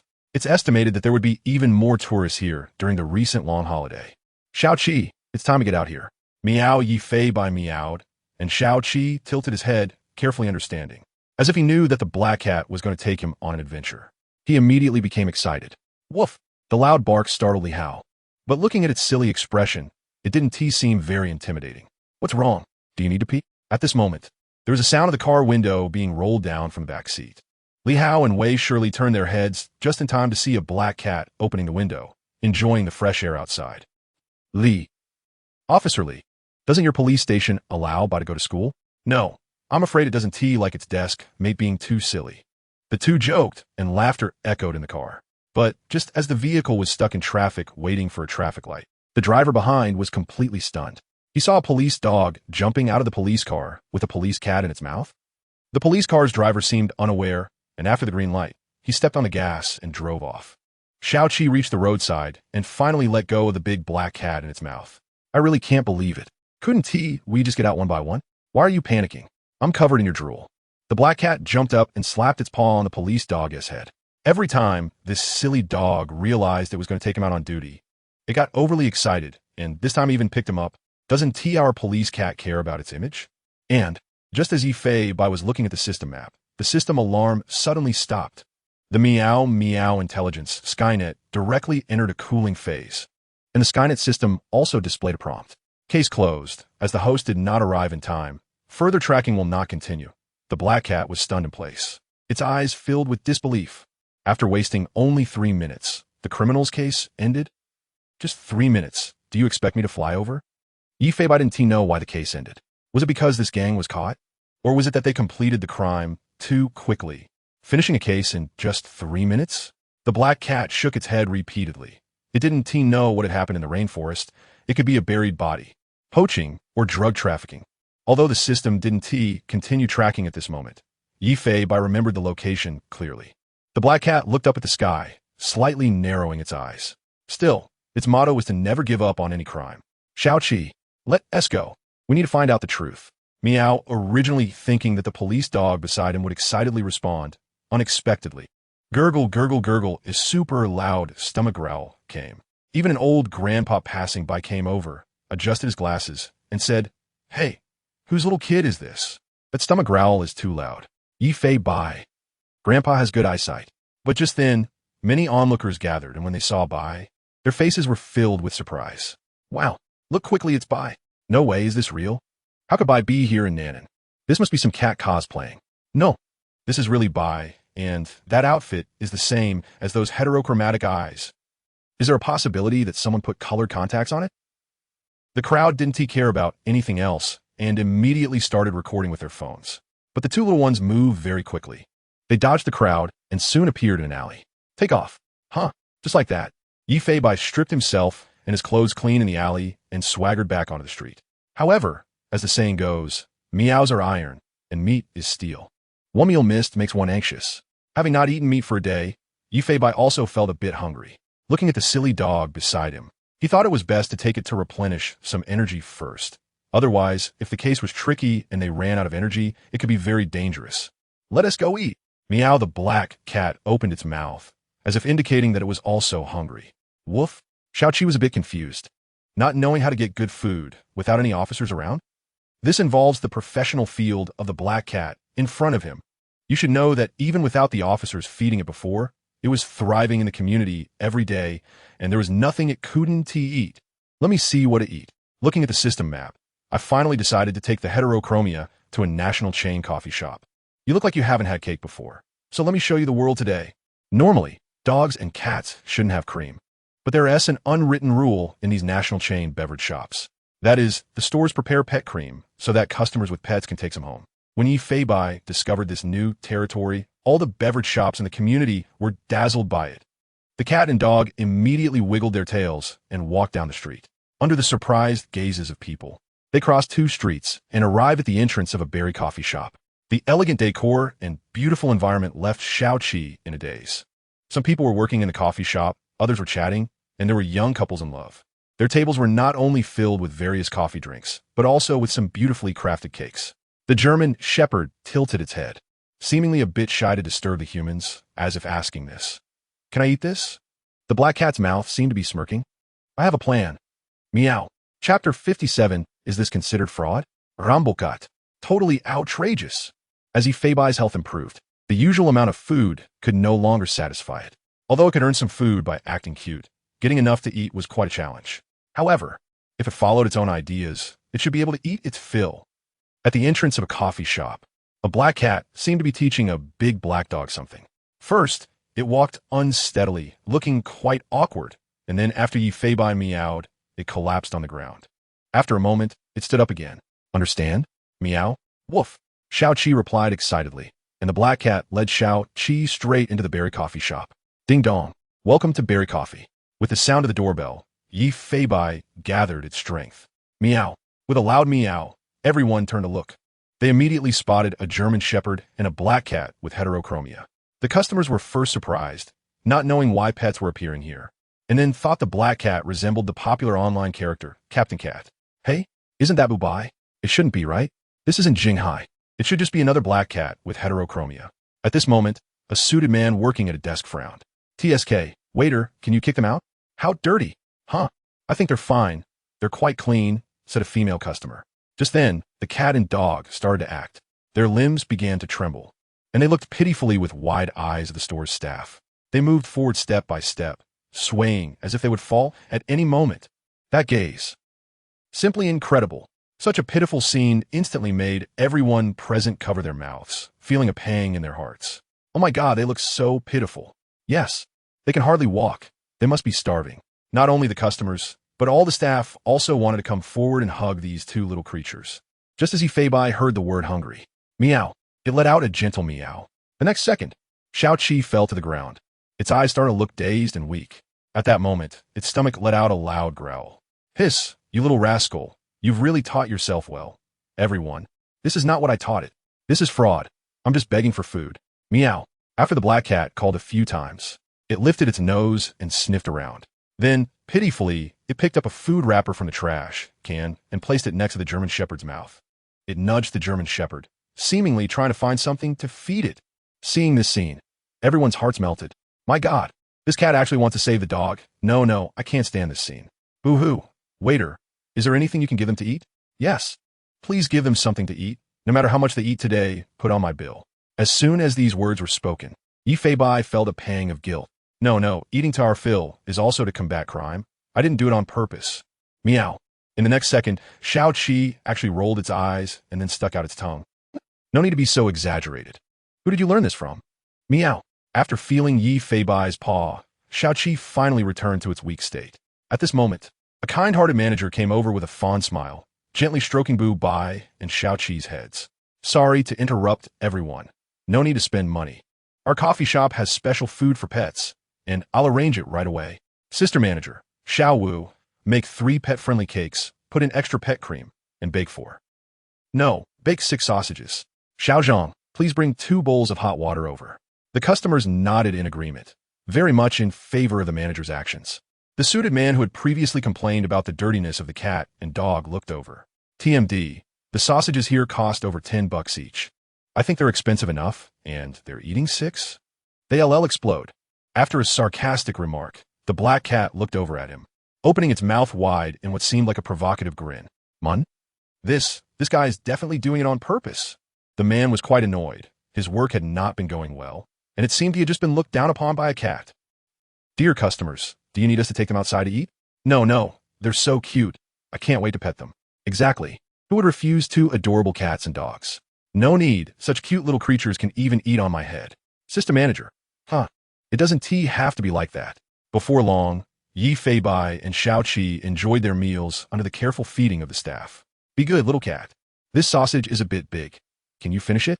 The next second, Yi Fei Bai opened its mouth wide, exaggeratedly taking 3 bites of sausage. Be good, little dog. This cake is intentionally made a bit larger, and it has pet cream on top. Take your time eating. In the next moment, Xiao Qi opened its mouth wide. It swallowed a whole. The cake disappeared from the server's hand. Server, let the feast begin. Then came a whirlwind of eating. Seeing how much the 2 little ones could eat, the customers immediately ordered some pet-friendly food and came forward to feed them. The coffee shop transformed into a large cat and dog CAF, filled with laughter and joy. It was lunchtime, and many office workers were completely healed by the dog and cat, seemingly forgetting the troubles of the morning. Hey, why does the cat have 2 round balls behind it? Really, let me see. Yi Fei Bai was currently being stared at by a group of people looking at its behind. Feeling very embarrassed, it led the black dog to prepare to leave. Before leaving, Yi Fei Bai stood at the entrance of the coffee shop, raising 1 paw beside its head, seemingly saluting. In the next second, Xiao Qi imitated it. Although its paw was not as nimble as a cat's, it also placed 1 paw beside its head. Salute. You've petted us for so long. Consider it our reward. Thank you. Meow. Woof woof. A cat and a dog actually made a salute pose. It seemed to be thanking everyone, and at that moment, many people were dumbfounded. No, that's definitely Bubai. It must be Bubai. I've seen Bubai do this action before. Yes, and that dog. I seem to have heard from the Hongxia police station's official account that Bubai now has a police dog friend. It can't really be Bubai, right? Otherwise, why would it salute? That dog is so smart too. Everyone was completely bewildered, but fortunately, they had just captured a video of the scene and planned to post it online for everyone to identify later. However, when they rushed out after the cat and dog, the black cat and German shepherd had already vanished from sight. At this moment, Li Hao, just outside the city heading toward the high-speed train station, slammed on the brakes and stopped by the roadside. He stared in disbelief at the disappearing cat and dog in the back seat, completely stunned. Arriving at the back seat, I flipped open the cushion, but still couldn't find Bai and Chi-Chi. Bai? Chi-Chi, trembling. I took out my phone and called the Hongxia police station. When the officer heard Li Hao's voice, he also put on speaker. You finally decided to call us to report your safety. Exactly. I heard from Director Wei that the first thing you did after being rescued was to flirt, not to call us. Nia Dongxing also came over and asked, so love can disappear, right? Leo. After a long silence, he finally spoke. Well, it seems that Bai and Chi-Chi got lost because of me, and I'm currently in the Nano-Autonomous Prefecture. I don't know how long ago they got off the car. At that moment, the police station went into an uproar. Poor Officer Li was scratching his head in confusion. Are you sure? Really can't find them. Zhou Yusin leaned in anxiously and asked quickly. You should look carefully. If it really doesn't work, I'll post an announcement on the official account to ask local netizens for help. Leo Nuda Sariuzli. Officer Li, I'll help you look for them. Wei Shirley also said from the side. After all, these 2 pets were her lifesavers. Meanwhile, the police station was extremely worried. Although they knew how smart the 2 little guys were, they were in another province. At this moment, the 2 main characters had arrived at a back street. Yi Fei Bai was flipping through the summon meow meow car function, looking at one meow meow car after another, and glanced at the surrounding surveillance, falling into deep thought. Would summoning a car like this really not be discovered? In what form would this car appear? Yi Fei Bai raised his cat paw, preparing to choose some very low-key models, like the Wuling Hong Meow, which would be very good. Meanwhile, Chi-Chi, seeing the black cat waving its paw, immediately placed its dog paw over, wanted to play paw with the black cat. And Lambamione selected, summoning in progress. Alonyor? Chapter 58. The eye-catching package is on the road. The sound of elephants in the rainforest. In the next moment, shadows began to solidify along the roadside, evoking a sense of futuristic technology. Yifei was also stunned. He never expected the Meow Meow car to appear in such a way. Beside him, the silly dog stared wide-eyed, backing away repeatedly and making threatening sounds from its throat. A gurgle. It directly bit Yifei's hind paw and retreated, afraid that this high-tech thing would hurt the black cat. Don't push me. This is not your doing. Meow. In less than 3 seconds, a super sport car appeared before the cat and dog. The car's streamlined body, combined with the super low chassis of the sports car, made it look like a wild beast, definitely not to be messed with. But this super sports car was actually in a very cute pink color, decorated with cartoon cat patterns. On the roof, there were a pair of extremely adorable cat ears. The engine hood had a pair of cat eyes, and the shape of the headlights was even designed to look like cat paws. The large rear wing of the super sports car was styled like a cat's tail. The entire car looked incredibly cute, no longer resembling a ferocious beast, but rather a cute little cat pretending to be a tiger. Xiao Qi. Ye fi bai. No way, no way, I must change to another car. Return vehicle cool down time, 30 minutes. Yifei was utterly speechless. This was simply the ultimate eye-catching package plus version of a Lamborghini Huracan N. The black cat's heterochromatic eyes scanned the surroundings, fearing that someone would witness what had just happened. Fortunately, apart from the surveillance cameras on the road, there were no witnesses. But would that surveillance really be blocked? Little did it know, at that moment, the traffic police's surveillance camera on this street was displaying a distorted screen. The black cat circled around the pink Meow Meow car. It had to be said that it looked very cool. In his past life, he had a dream of owning a sports car, but who would have thought that in this life, as a cat, he would actually fulfill that dream? Hiss. There was even a license plate, and it was a local one. Meow. DFB 250 FB. Fei by 250. Yifei squinted at the license plate number, feeling inexplicably like the system was mocking him. But this license plate was better off not existing at all, because once he was pulled over, it would directly make headlines the next day. Shocking. A certain police cat was driving a Lamborghini on the road. Beside him, Xiaoqi seemed to realize that he could drive on the road like last time, and excitedly wagged his tail. He had already started figuring out how to get into this super sports car. Woof, woof, woof. It was clear that Xiaoqi seemed to really like this cute sports car. Yifei began to suspect whether this silly dog was doing it on purpose. Could it be that this guy could see his system interface? That seemed unlikely. Sigh. It would be better to have a Wuling Hongguang Meow. It's much more practical, especially since they were still in the city. Meow. Yifei howled helplessly. However, having something was better than nothing, given that they were over 100 kilometers away from the Neon rainforest. And now, he couldn't waste time. He had to hurry to the crime scene to investigate and see if he could collect any evidence. Let us go, Xiaoqi. I'll take you to be the eye-catching package. Meow. When they reached the sports car door, he suddenly realized he seemed to have no keys at all. Looking at the car door, there was no handle nor any button to open it. Oh no, the dream of driving a sports car was dead at the first step. But just then, a blue light swept across Yifei's heterochromatic eyes. And in the next second, the stylish scissor doors opened, leaving both the black cat and the German shepherd stunned, as the two excitedly jumped into the sports car. Let me see what is going on. Meow. The car's interior was filled with a cute vibe. The pink steering wheel was small and adorable, and the automatic transmission was surprisingly controlled by touch. The seats were also quite high. Everything felt tailor-made. But where were the accelerator and brake? Meow, meow, meow. After searching for a while, Yifei was astonished. In front of the passenger seat, there were two buttons shaped like cat paws, which were the brake and accelerator. At first, he thought they were just decorations, but it turned out these were the brake and accelerator. It seemed that this car couldn't be driven solely by himself, but needed other partners to assist in the driving. How strange. Meow. The black cat squinted its eyes.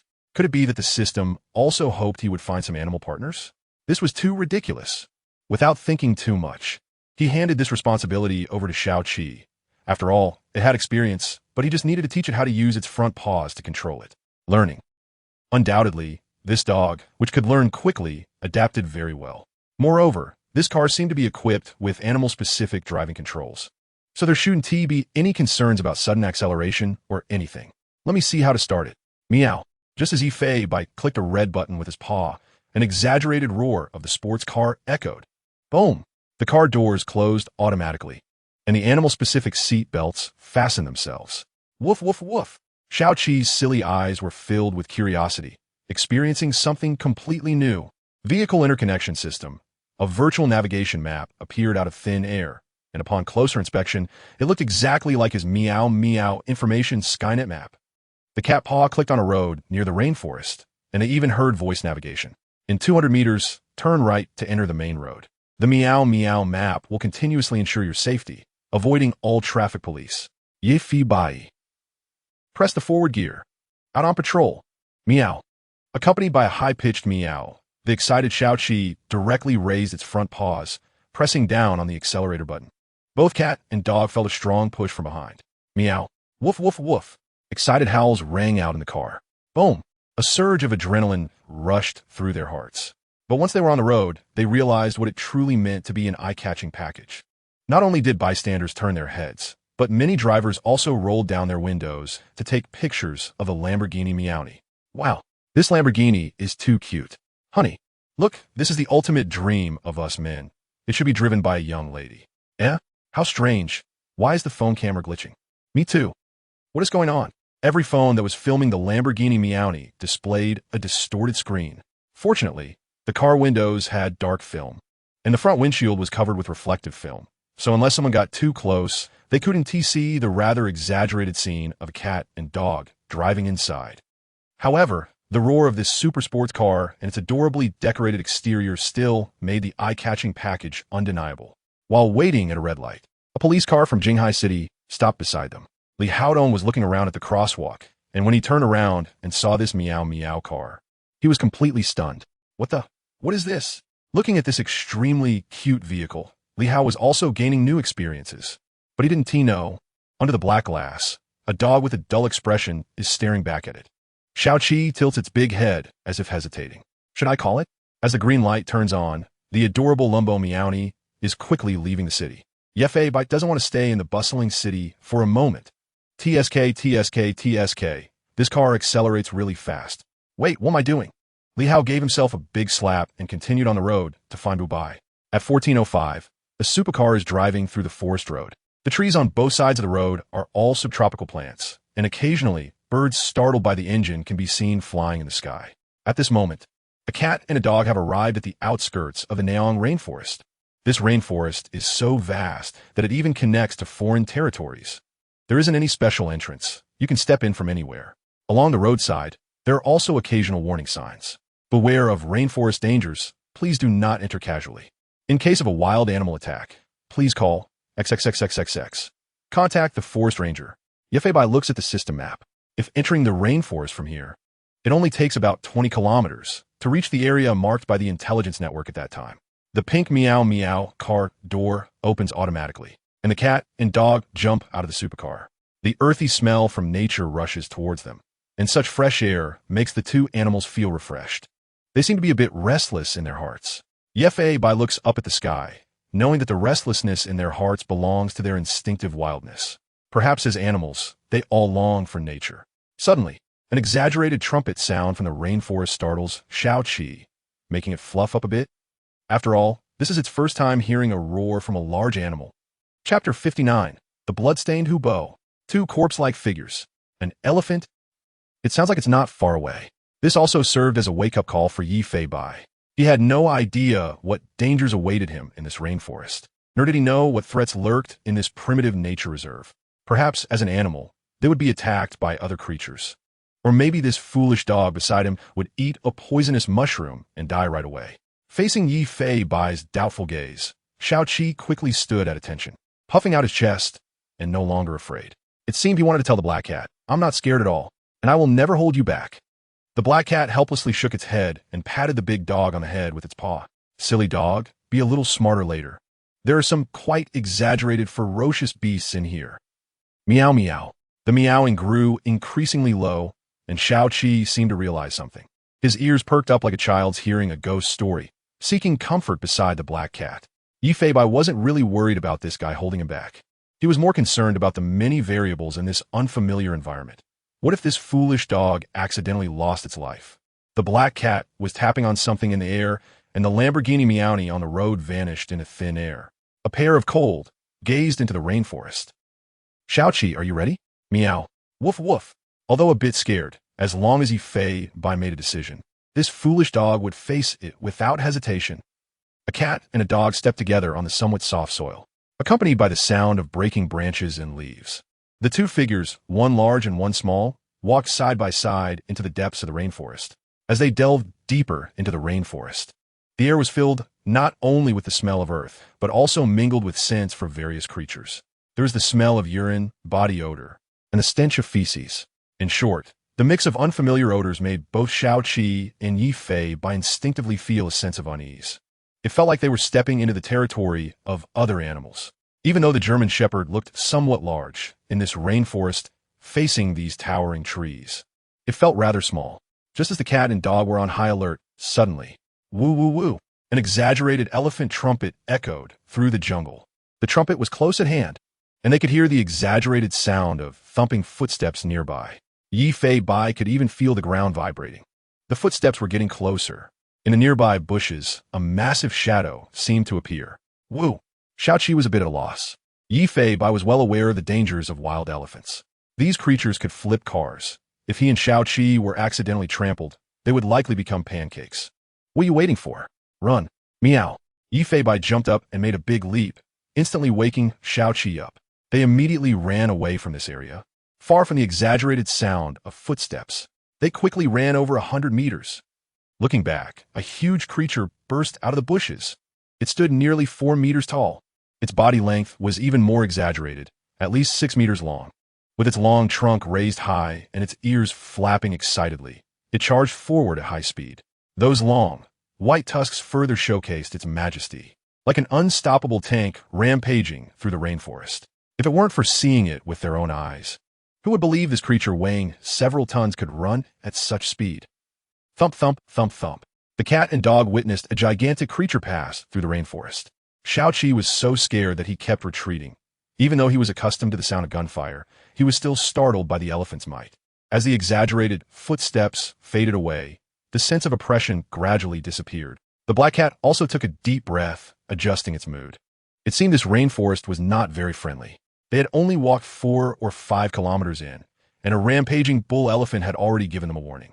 The German Shepherd's tail was dragging on the ground, no longer wagging excitedly as before. Don't be afraid.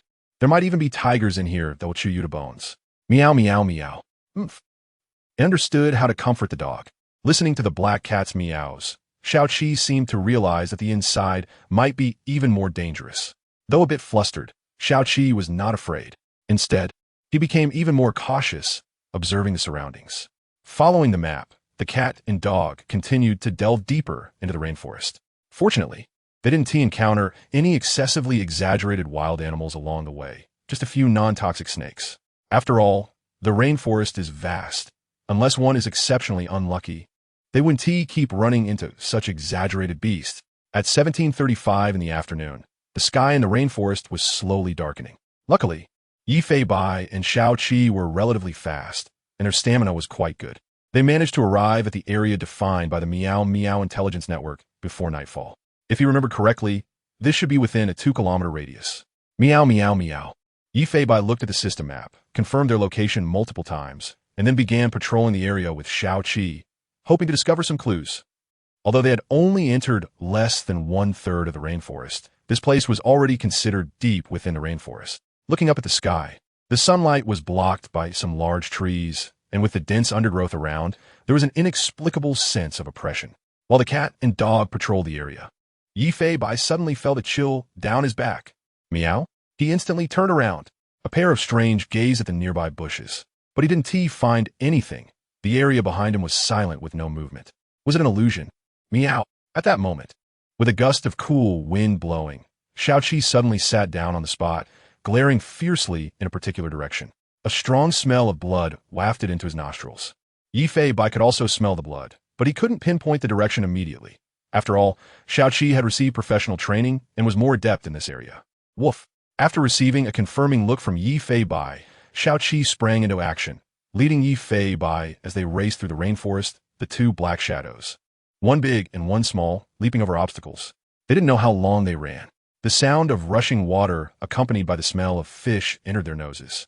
After running over 500 meters, the two shadows burst out of the bushes. Their vision suddenly opened up, and they finally saw the sunlight from the setting sun. A relatively small hubo appeared before them. The lake's surface was rippling, reflecting the fiery red sunset, making it look particularly beautiful, with wild birds leisurely gliding over the water. But the bloody scene before them left Yi Fei Bai and Xiao Qi with unforgettable memories for life. The grassland by the lake was now completely stained red with blood.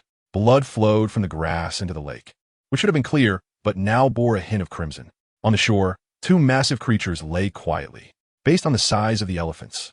One of the bulls was now unrecognizable, with no intact part to be found. Its face was a mass of blood and exposed flesh, with its jaw completely exposed. The long tusks had long since vanished, not even a millimeter left. Even in death, its eyes remained wide open. Their eyes were filled with fear, as if they had suffered terrifying torment in life. Not far from the male elephant lay the corpse of a female elephant. Although Asian female elephants do not have tusks, she still did not survive. On her massive forehead, there were several deep brown bullet holes. Although the female elephant's face was not utterly disfigured, the flesh at the front of her trunk had been cruelly sliced off. Her death held no value for the poachers. Perhaps the female elephant only wanted to protect her herd, but was still ruthlessly shot. Yi Fei Bai looked at everything before him. This was the true brutality of the poachers. The male elephant's forehead didn't even have a fatal bullet hole. This meant that the male elephant was likely still alive when the poachers were cutting off its tusks. Looking at their fearful and unwilling expressions, both Yi Fei Bai and Xiao Qi seemed to feel a sense of empathy from the animals. Why was this happening? Meow.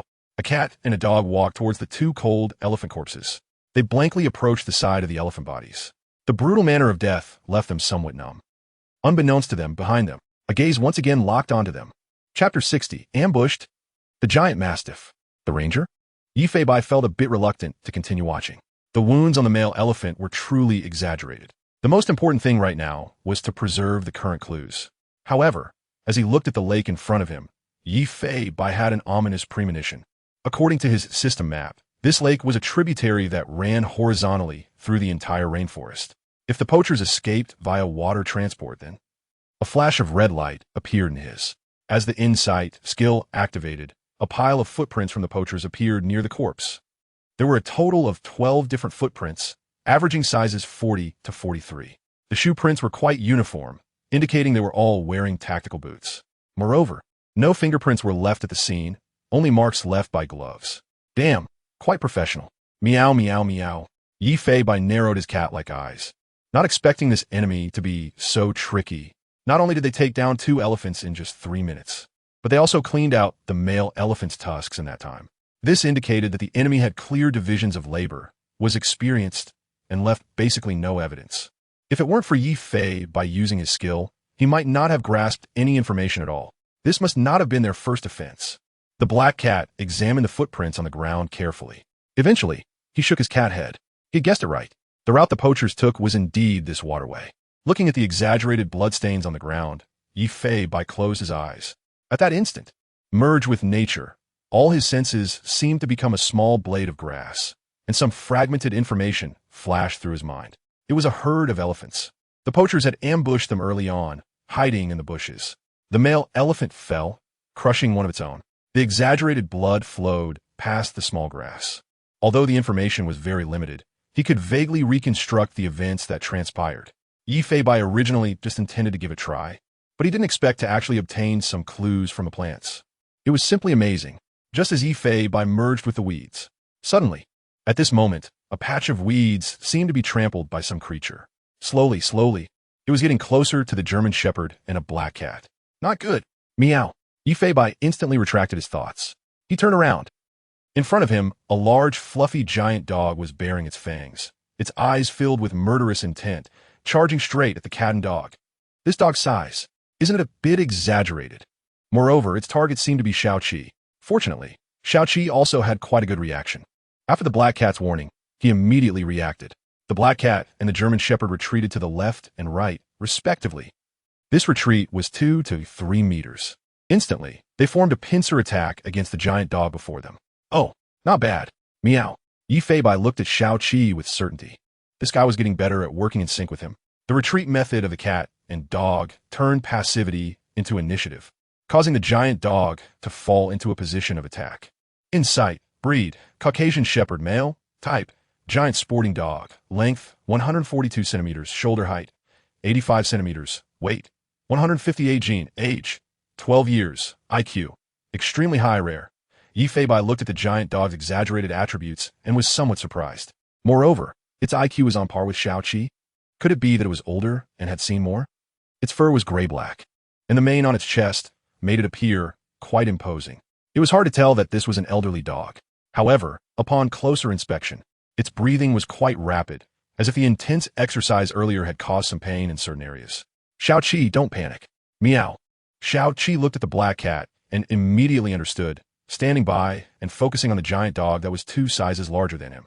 The Caucasian Shepherd looked at the 2 young and strong fellows in front of it. Its eyes filled not with fear, but with murderous intent. It immediately took an attacking stance, looking at the black cat beside it. With its smart IQ and extremely rich experience, the Caucasian instantly realized that this black cat was the leader. As the saying goes, capture the king first when catching thieves, but unfortunately, it chose the wrong opponent. It thought the black cat was easy to bully, but even a tiger couldn't handle it. Just as the Caucasian prepared to attack, a voice suddenly called from behind. Dumbu, come here. That isn't a poacher's dog. It must just be lost. An old man with a scruffy beard, dressed in camouflage, had a ranger's red cloth on his arm. He had some police equipment on his waist, along with a service pistol. Don't be fooled by his age. His fierce gaze made it clear he was battle-hardened and sharp.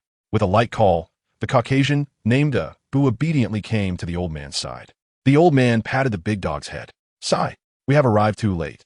The poaching scum has long escaped. The old man looked at the elephant corpse, still oozing blood, his mood extremely heavy. Unfortunately, he couldn't change this tragic outcome. The old man then looked curiously at the black cat and the German shepherd in front of him. How did you two get so deep into the jungle without any trouble? Yifei and the German shepherd exchanged glances. The other party was also a member of the national organization, so they were considered half-colleagues.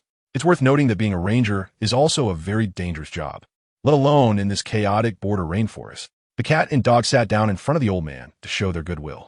Seeing that the big dog recognized its owner, Duba no longer showed any hostility toward the pair of cats and dogs. Instead, its eyes revealed kindness, somewhat like an elder looking at a child. Hey, this black cat is quite interesting. If I'm not mistaken, you should be its leader, right?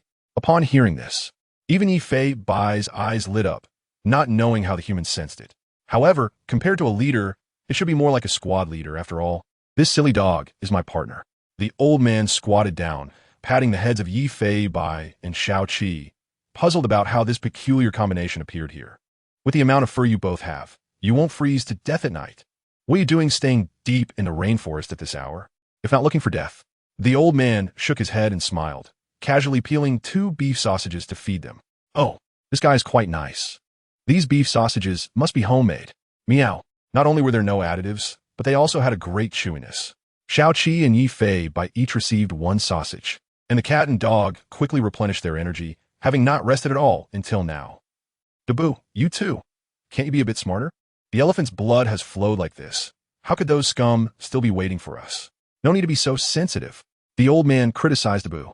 It could be seen that this old man seemed to really enjoy communicating with animals, although he looked a bit fierce.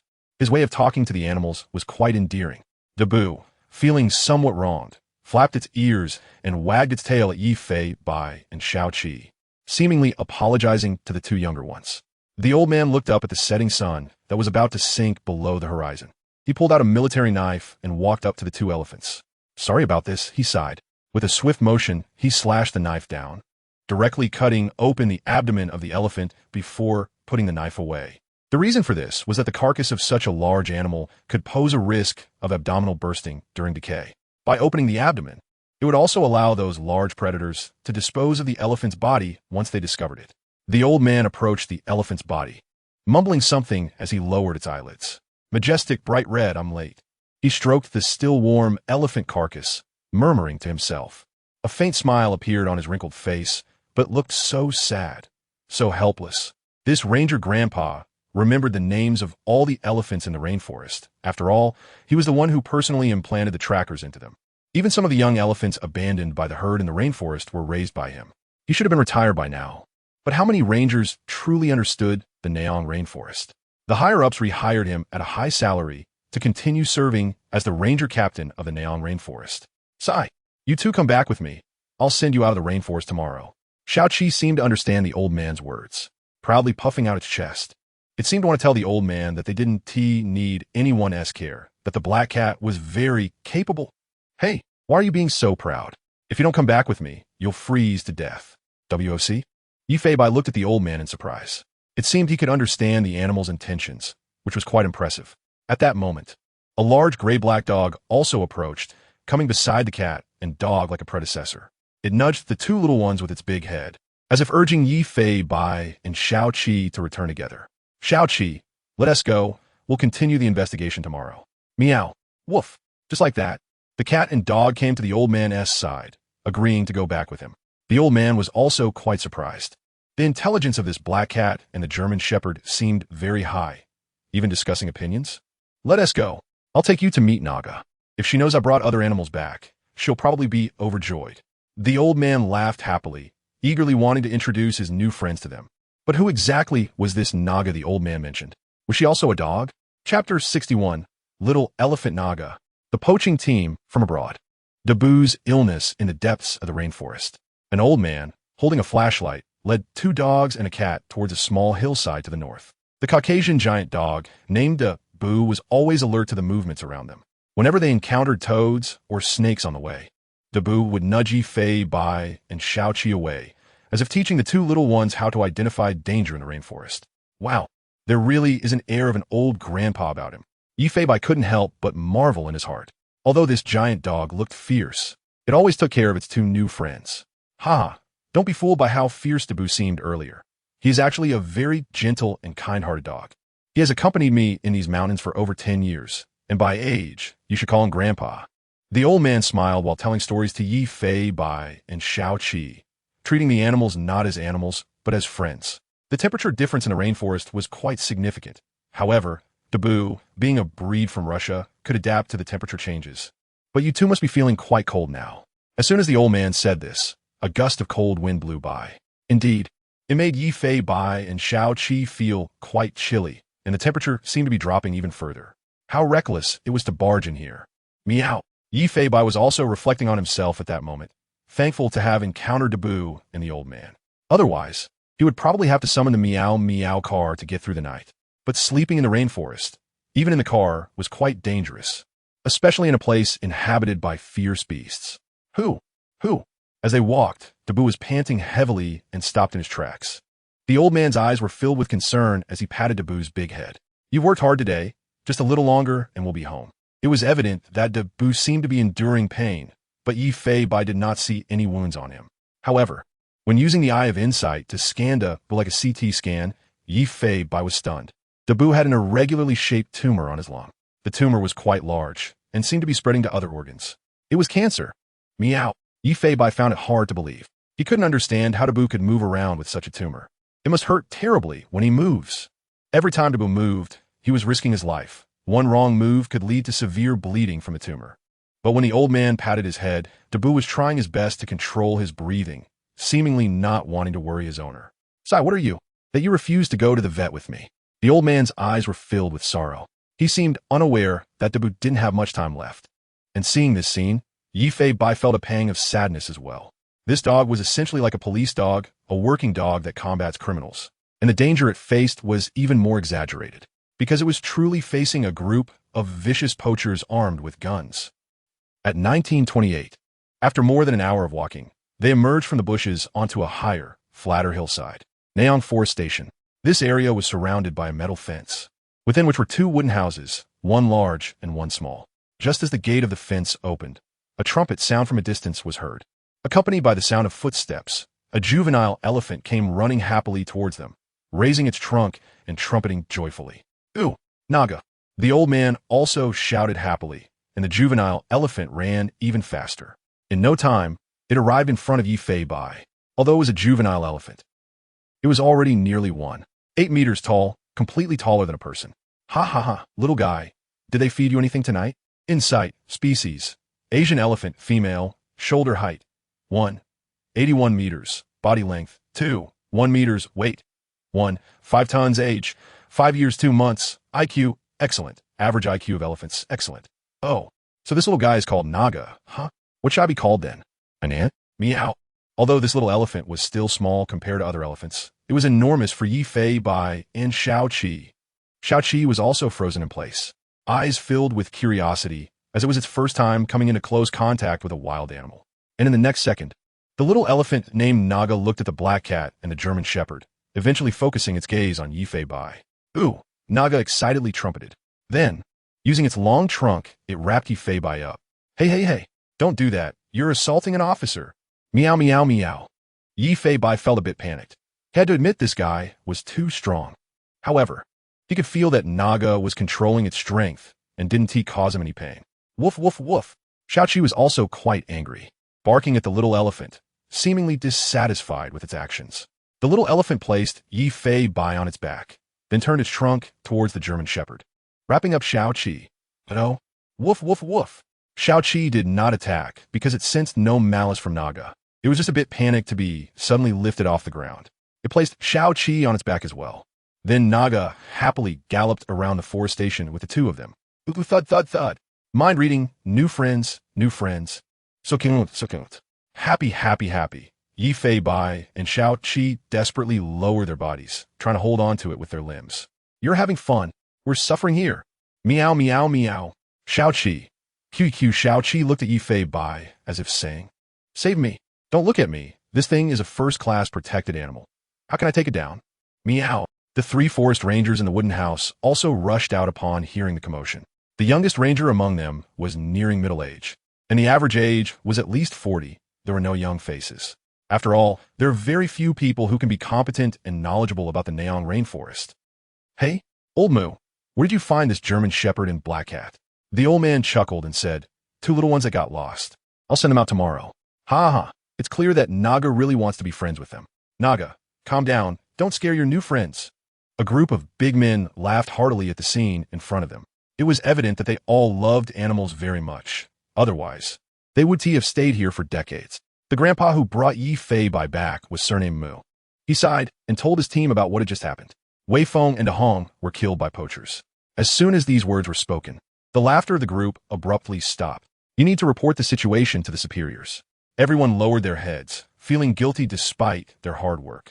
One team member sighed heavily and said, This is already the 3rd incident this week, right? Where do these poaching gangs come from? They act so swiftly every time. Yeah, we've patrolled everywhere and still haven't found their base.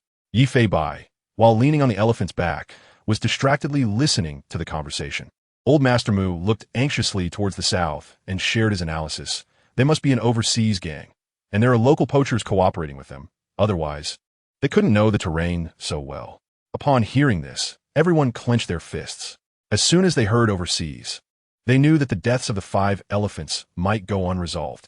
The only option was to notify the border defense troops stationed near the rainforest. Although the border soldiers patrol multiple times a day, the rainforest environment is too complex. If someone really knows the rainforest well, it wouldn't be hard for them to exploit it and cross the border. Sigh. I should also notify the border defense on the Myanmar side. What's the use? With their patrol frequency, only twice a day. Yeah, they just think the rainforest is too harsh and are unwilling to increase patrols. It's only our border defense comrades who are working hard. If they put in some effort, there wouldn't be such incidents. Mentioning this made the forest rangers furious. Due to the rainforest's environmental issues, most wild elephants roam within Huagua's Neong rainforest, and Myanmar naturally wouldn't pay attention. Managing to get them to patrol twice a day was something the higher-ups in Huagua had fought for. Damn it, if they don't take it seriously, they can't blame our bullets for being blind. If they come here, we won't hesitate to shoot. But then again, if we can't even track this group of poachers, how can we say our bullets are blind? Everyone fell silent. They wished they could rush into the Myanmar border rainforest and catch these beasts. This was also the most helpless and passive time for the Neong Forest Ranger team in decades, not knowing how to deal with such a professional overseas team. At this moment, the little elephant Naga also stopped and walked alongside the rangers, comforting them in its own animal way, urging them not to be anxious. Yi Fei Bai and Xiao Qi exchanged knowing glances on the elephant's back. Xiao Qi, although the task is tough, this time we are determined. Meow. Woof, woof, woof. Xiao Qi barked loudly in agreement. Old Dog Dabu looked at the 2 youngsters on the elephant's back, seemingly sensing their intentions. Dabu's eyes were filled with confusion, even worrying for the two young ones. As a forest dog for over 10 years, it knew all too well how dangerous it could be to face poachers. Meanwhile, the little elephant Naga looked up and flapped its ears, seemingly sensing that the two little ones on its back had made a decision. And it was curious about Yi Fei Bai and Xiao Qi even more. Chapter 62. Don't call the police for nothing. Why are you following us? Boys, you could just sleep tonight. In a small storage room outside the cabin, Grandpa Mu spread 2 blankets on the floor. The silly dog Xiao Qi was quite polite, lying on the blanket with a look of contentment. Yi Fei Bai hesitated, looking at his paws covered in red dirt. Grandpa Mu laughed heartily beside him. Haha, what's wrong? Are you worried about getting our blankets dirty? Yi Fei Bai looked at Grandpa Mu in surprise. He is so impressive. It's as if he can read the hearts of animals, treating them as friends without caring if they can understand him, regardless of whether they could comprehend it. Grandpa Mu spoke his mind. He lifted Yi Fei Bai up with one hand and placed the big black cat directly on the blanket. Hey, you're a bit heavy. At least 30 pounds. What have you been eating to grow so big? He then patted the German Shepherd's and Xiao Qi's heads. Rest well, and after breakfast tomorrow morning, I'll take you out. After a few more words of advice, Grandpa Mu returned to the ranger's dormitory. In the early morning, it was the coldest time in the Nannan rainforest. The ranger station was silent. Under the moonlight, the ranger station appeared especially peaceful. A giant gray-black dog lay sleeping on the ground, seemingly unbothered by the cold, with the chilly wind having no effect on its thick mane. This was a ferocious dog from the extreme cold regions, able to adapt even to such temperature differences. Meanwhile, the little elephant Naga was sleeping on the grass, nest built for it by the ranger. Achoo! Meow! This temperature difference is too exaggerated. Why is it so cold?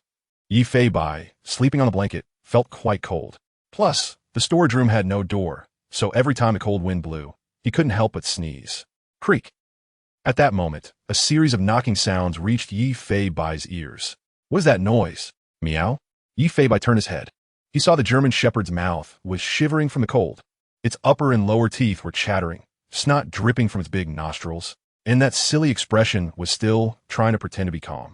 Yi Fei Bai. There was no time to laugh at it. After all, he was also struggling to cope. The cat and dog curled up together, which made the temperature slightly warmer. However, the humidity in the air kept them constantly awake with that piercing cold. What kind of ghost place have we arrived at QAQ? Meow, meow, meow. Oomph. The German Shepherd also whined a few times, seemingly wanting to find something. Just then, a massive figure stood outside the warehouse. The giant dog looked at the curled-up Yi Fei Bai and Xiao Qi. Looking at the Caucasian's fur, Yi Fei Bai and Xiao Qi were quite envious. After all, being a breed from extreme cold regions, this little chill seemed nothing to the giant dog. Initially thought the giant dog was also seeking refuge in the warehouse from the cold, but unexpectedly, this grandpa dog approached Yi Fei Bai and Xiao Qi. It then lay down right in front of them. Its imposing size blocked all the cold wind, and its soft fur made Yi Fei Bai and Xiao Qi warmer. The giant dog let out a soft bark. Woof! It seemed to be reassuring them to rest well. At that moment, Yi Fei Bai and Xiao Qi not only felt their bodies warm up, but also felt a warm glow in their hearts. It turns out that such heartwarming things can happen in the animal world. And just then, an even more exaggerated massive creature stood at the small warehouse door, its 1-ton body blocking all the moonlight. The 2 dogs and 1 cat inside the warehouse were stunned. With a small trumpet-like sound, Naga, the little elephant, began to move its massive body, carefully trying to squeeze in. Yi Fei Bai, Xiaoji. The giant dog, oh, creak, creak. The wooden planks were creaking under pressure as the little elephant Naga refused to give up. Eventually, it managed to squeeze its exaggerated body into the small warehouse. It could be said that it completely filled the warehouse. Naga curiously looked at the 2 dogs and 1 cat, making a sound like a whisper. It seemed to be asking, "What are you doing? Can I join?" And so, the 2 dogs, 1 cat, and 1 little elephant squeezed into the warehouse for the whole night. In the morning, at 7:30, Yi Fei Bai suddenly woke up. His cat ears twitched. It seemed he heard several faint noises. That's right. It was the sound of gunfire. The black cat dashed out of the warehouse in a few leaps from under Naga's belly, looking deep into the rainforest. In the distance, in the sky, there were flocks of birds startled by the gunfire, and Yi Fei Bai's heart sank. Silly dog, wake up, it's time to move. Meow, meow, meow. Yi Fei Bai shouted loudly to Xiao Qi.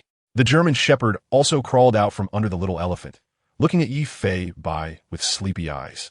The black cat jumped up and gave a paw. Wake up, this time the enemy might have guns. Meow, meow, meow. Xiao-Qi felt a pain in its head and immediately woke up. Woof, woof, woof. Sitting upright in front of Yi-Fei Bai, it looked ready for action. The gunfire had sounded. There was no time to waste. The black cat and the German shepherd immediately sprang into action. Two shadows darting out of the ranger station's fence, racing into the depths of the rainforest. At this moment, time is life. Yi-Fei Bai knew that this group of criminals had advanced poaching techniques, and if they were even a minute late, they might miss the opportunity. However, reaching the scene in time was easier said than done. Just after the two little ones left, a Caucasian dog was struggling to crawl out from under Naga's belly. Looking left and right, it did not see the black cat and the German shepherd. Raising its head to look at the sky, it saw flocks of birds startled in the rainforest. The experienced giant dog immediately sensed that something was wrong. It was very likely that poachers had come again. Closing its eyes, it sniffed the scents of Yi-Fei Bai and Xiao-Qi. They seemed to be heading towards the source of the noise. Woof! The giant dog howled excitedly, its eyes filled with worry. It seemed to guess what Yi-Fei Bai and Xiao-Qi were planning. It knew how cruel the poachers were, and those two little ones were essentially walking into a death trap. The giant dog did not dare to delay, hurriedly rushing out of the camp, following the scent of the two little ones. Naga seemed to sense that its three little friends had something urgent to attend to, and at that moment, they all left the ranger station. Curiosity drove it to want to join them. However, its big behind was stuck in the warehouse. Naga was in a hurry, fearing it would fall behind its friends. Suddenly, with a crash and a clatter, accompanied by the collapse of the wooden warehouse, a 5-year-old little elephant looked at the giant dog and followed after it. It even raised its trunk and trumpeted loudly, as if saying, "Wait for me. Wait for me." The giant dog was stunned, seeing this massive creature following along. Not knowing how to handle it for a moment, could only desperately bark at Naga. Woof, woof, woof. It seemed to be telling him it was dangerous and not to follow. However, the little elephant Naga was not afraid at all. Using its long trunk, it pushed the big cloth and let it lead the way, asking it to take it along. At this moment, the situation was urgent, and the big dog had no choice but to allow little elephant Naga to follow it. However, even if they quickened their pace, they still couldn't see the shadows of the black cat and the German shepherd. This made the big cloth very anxious, fearing that something might happen to these two youngsters, worried that they might really provoke the poachers without knowing the danger. Naga looked at the back of the big cloth. It seemed to sense that the big cloth was enduring the pain. Chapter 63. The tiger mom is dying. Debuna and Naga arrive. Two dark shadows raced through the rainforest, one after the other. They navigated through the grass and jumped over broken branches, never slowing their pace despite any obstacles. While running, Yi-Fei Bai occasionally looked back to check if Xiao-Qi was keeping up. To his surprise, Xiao-Qi was adept at traversing such obstacles and could easily match Yi-Fei Bai's speed. After all, one of the important exam subjects for police dogs is obstacle courses. Speed up, Xiao-Qi. Meow. With Yi-Fei Bai's shout, the two shadows sped up even more, heading towards the area suspected of poachers. After more than 10 minutes of running, Yi-Fei Bai finally stopped, and Xiao-Qi sat down beside the black cat. A faint smell of blood reached the noses of the cat and dog. It was blood. The scent reminded Yi-Fei Bai of the scene he saw yesterday. A murderous intent erupted in his heterochromatic eyes. Could it be that he was too late again? Following Xiao-Qi's lead, the cat and dog cautiously approached the source of the blood smell. After walking for a while, Xiao-Qi became more agitated. He sat down and signaled Yi-Fei Bai with his eyes that there was danger. A strong smell of gunpowder wafted into Xiao-Qi's nostrils. As a police dog, Xiao-Qi was naturally very sensitive to the smell of gunpowder. Not only Xiao-Qi noticed it, Yi-Fei Bai's heterochromatic eyes were fixed on the ground. He saw that the traces of blood led into the bushes. Through his inside eye, Yi-Fei Bai also saw 8 different footprints. In the soft red soil, there was a very large paw print. It was a paw print of a big cat, but why were there smaller paw prints? Meow, meow, meow. The footprints at the scene were very strange. There were 5 paw prints of the big cat. 4 of them were smaller, and 1 was very large. It seemed that human footprints had left first, followed by the big cat's prints. Yi-Fei Bai sensed the surrounding plants. Fragmented images appeared in his mind. A large tiger fiercely guarded its cubs. The large tiger fell, and he could vaguely see the figures of people leaving. After an unknown amount of time, a swaying tiger figure slowly followed. Although the fragments were few and short, Yi-Fei Bai could not restore the original appearance of what had happened.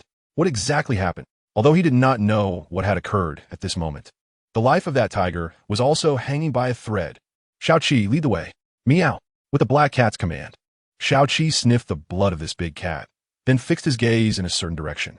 Leading Yi Fei by, they approached the direction where the tiger was, following the scent of blood.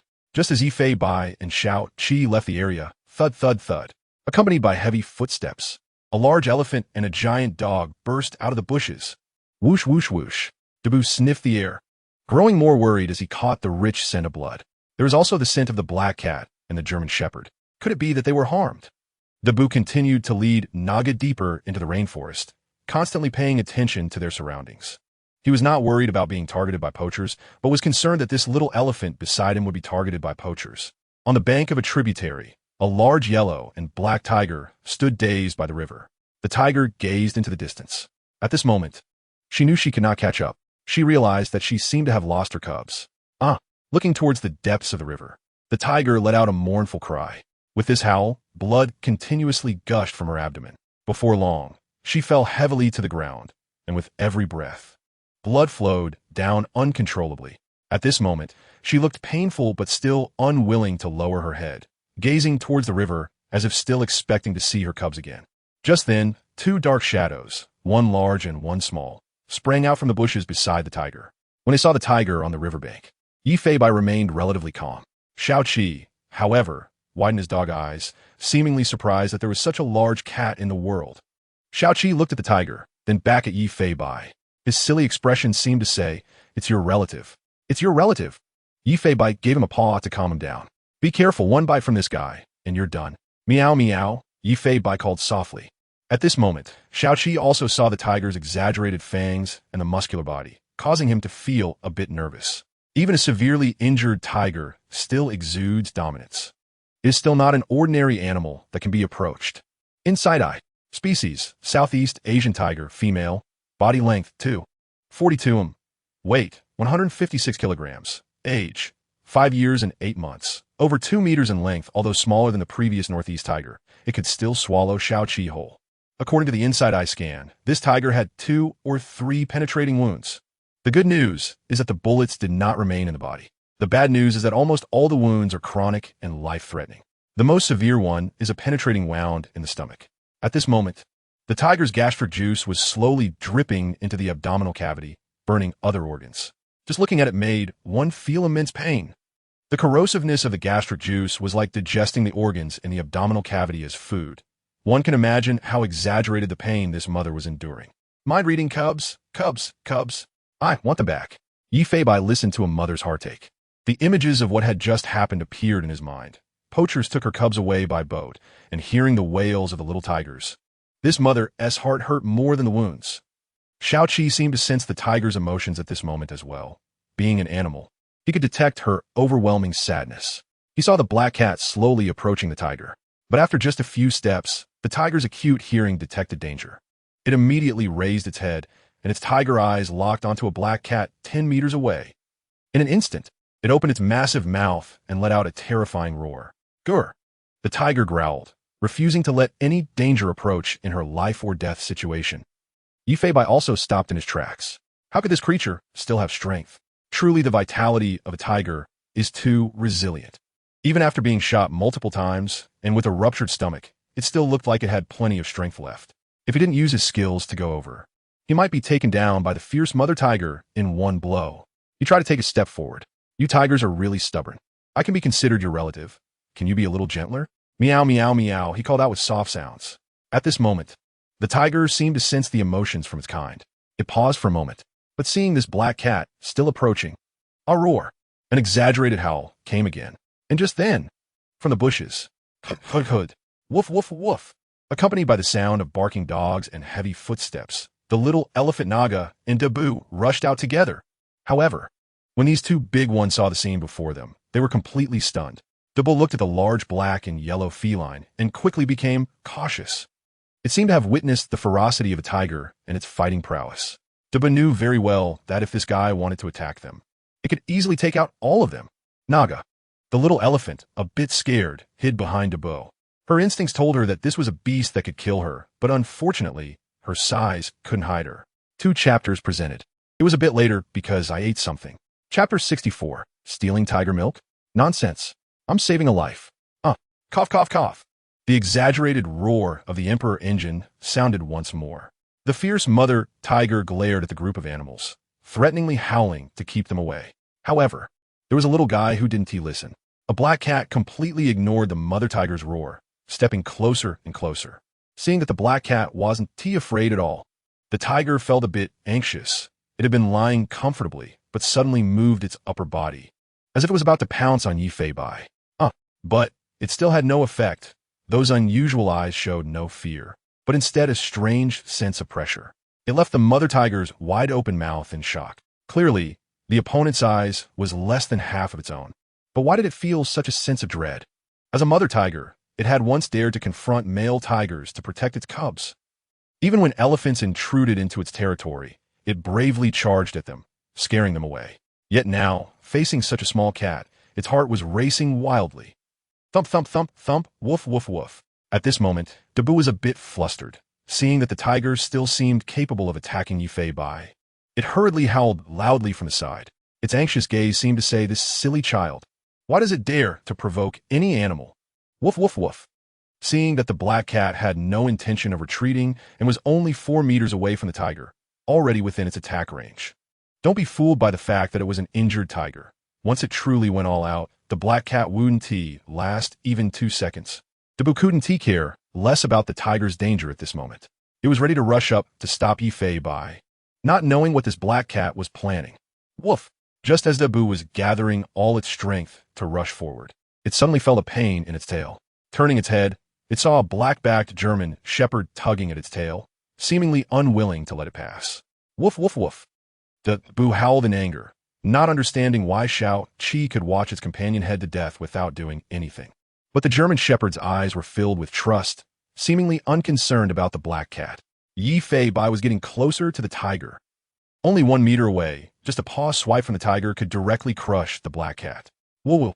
Little Elephant Naga was very scared, but still couldn't bear to see the black cat die, and rushed forward with its exaggerated weight and loud footsteps.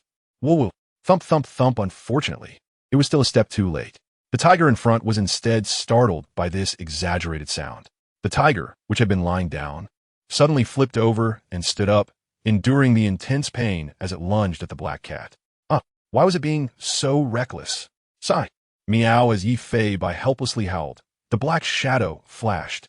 In the next second, the black cat appeared above the tiger, as if it had teleported. The exaggerated speed left all the animals present unable to see clearly. Yifei Bai's physical condition had become increasingly powerful through successive upgrades. And now, combined with the berserk skill that doubled his physique, the black cat was like a war god. The mother tiger suddenly froze in place. It couldn't see anything clearly, only feeling that the black cat had suddenly disappeared. It didn't even know Yifei Bai's current position. Just as the mother tiger was about to turn to search for the black cat, it suddenly felt an exaggerated pain in its carotid artery. Such a fierce blow left the tiger's whole body numb. Its limbs weakened, and it fell to the ground. At this moment, a black cat calmly landed in front of the mother tiger. The tiger's eyes were filled with fear, not understanding how terrifying this little cat was. Even facing an elephant, it had never felt such pressure. As it looked at the black cat, gazing at it closely, the mother tiger had no way to react. At this moment, it couldn't even perform the most basic action of opening its mouth. One strike. With just one strike, this injured tiger lost its fighting ability. In fact, Yifei Bai didn't expect it to be so easy. If this tiger were in its prime, even with berserk activated, he would likely have to rely on wits rather than brute strength. The mother tiger's reaction and mobility were probably only a third of its prime strength. Little Elephant Naga stopped in its tracks. One of its big feet was still raised in the air, unable to put it down. At this moment, it seemed to freeze, staring blankly at the calm black cat. That cute little expression seemed to say, "What just happened? Did this little black dot really just take down a big cat?" It seems I didn't even need to help. And Dabu was even more stunned, unable to blink, its mouth hanging open in shock, drooling unconsciously. Its eyes trembled incessantly. It knew how exaggerated the tiger's strength was, and understood what a small cat facing a tiger would usually end up like. But everything happening in front of it was simply too terrifying. Are today's youngsters this exaggerated? Was I actually this weak? Can a cat really take down a tiger? Dabu's thoughts were in utter chaos. even struggling to distinguish between reality and a dream. It had an intelligence level similar to Xiao-Qi, so it knew it wasn't just about being young, but that this animal was truly extraordinary. Meanwhile, Xiao-Qi behind was still tugging at Dabu's tail with its eyes closed, pulling with all its might. Woof, woof, woof. But it also sensed that Dabu seemed to have stopped exerting force. Just as Xiao-Qi opened its eyes, the huge, rampaging tiger had already collapsed on the ground. Woof! It let out a confused bark at first, but then relaxed. After all, its big brother was very powerful and could accomplish anything. Woof, woof, woof, woof. Xiao-Qi barked proudly, as if wanting to tell the little elephant and Dabu CC. ISNT, my partner, amazing? The mother tiger was now filled with fear. It knew that if this cat was serious, it might not survive this. But it also knew that even if the black cat didn't attack, it wouldn't last long with these injuries. It was said that some felines can sense how long they have left to live, and clearly, this was true. The mother tiger simply stopped struggling, eventually slowing its breathing, constantly recalling the images of its tiger cubs, as if wanting to keep them in its mind in its final moments. TSK, why be so pessimistic? The king of hell may want you dead today, but I laugh at the king for not having a system. Meow, meow, meow. The black cat directly lay on the tiger's big belly. Using the insightful eye, it examined one horrifying wound after another. And Yifei, by its killing intent, grew stronger. The hatred for poachers also intensified. Mia Yifei by extended his little pink tongue and began to lick the wounds on the mother tiger's abdomen. However, from a distance, this scene looks like big cloth. Is the black cat hungry? Is it looking for milk to drink? Little elephant Naga. So the black cat just wants to drink milk? Little 7 is also very confused, as it doesn't know that the black cat is healing by licking its wounds. It thought Yifei Bai was looking for milk to drink. Hee. Little 7 made some soft sounds, as if asking, is this really okay? Stealing milk from an injured mother tiger? Winky face. Yifei Bai, licking the wound, looked at the 3 beside him with a gaze. What? Why are you looking at me like that? I'm saving a mother, not what you think. Meow, meow, meow. Yifei Bai angrily explained with meows. But from everyone else's perspective, it just looked like the black cat was trying to suckle from the tiger mom. Chapter 65. White 17, 2. Dabu's condition. Mama tiger looked at the black cat in surprise. Is it looking for milk? Yifei Bai squinted and stared hard at the tiger. Don't tell me you think so too. I'm speechless. Meow, meow, meow.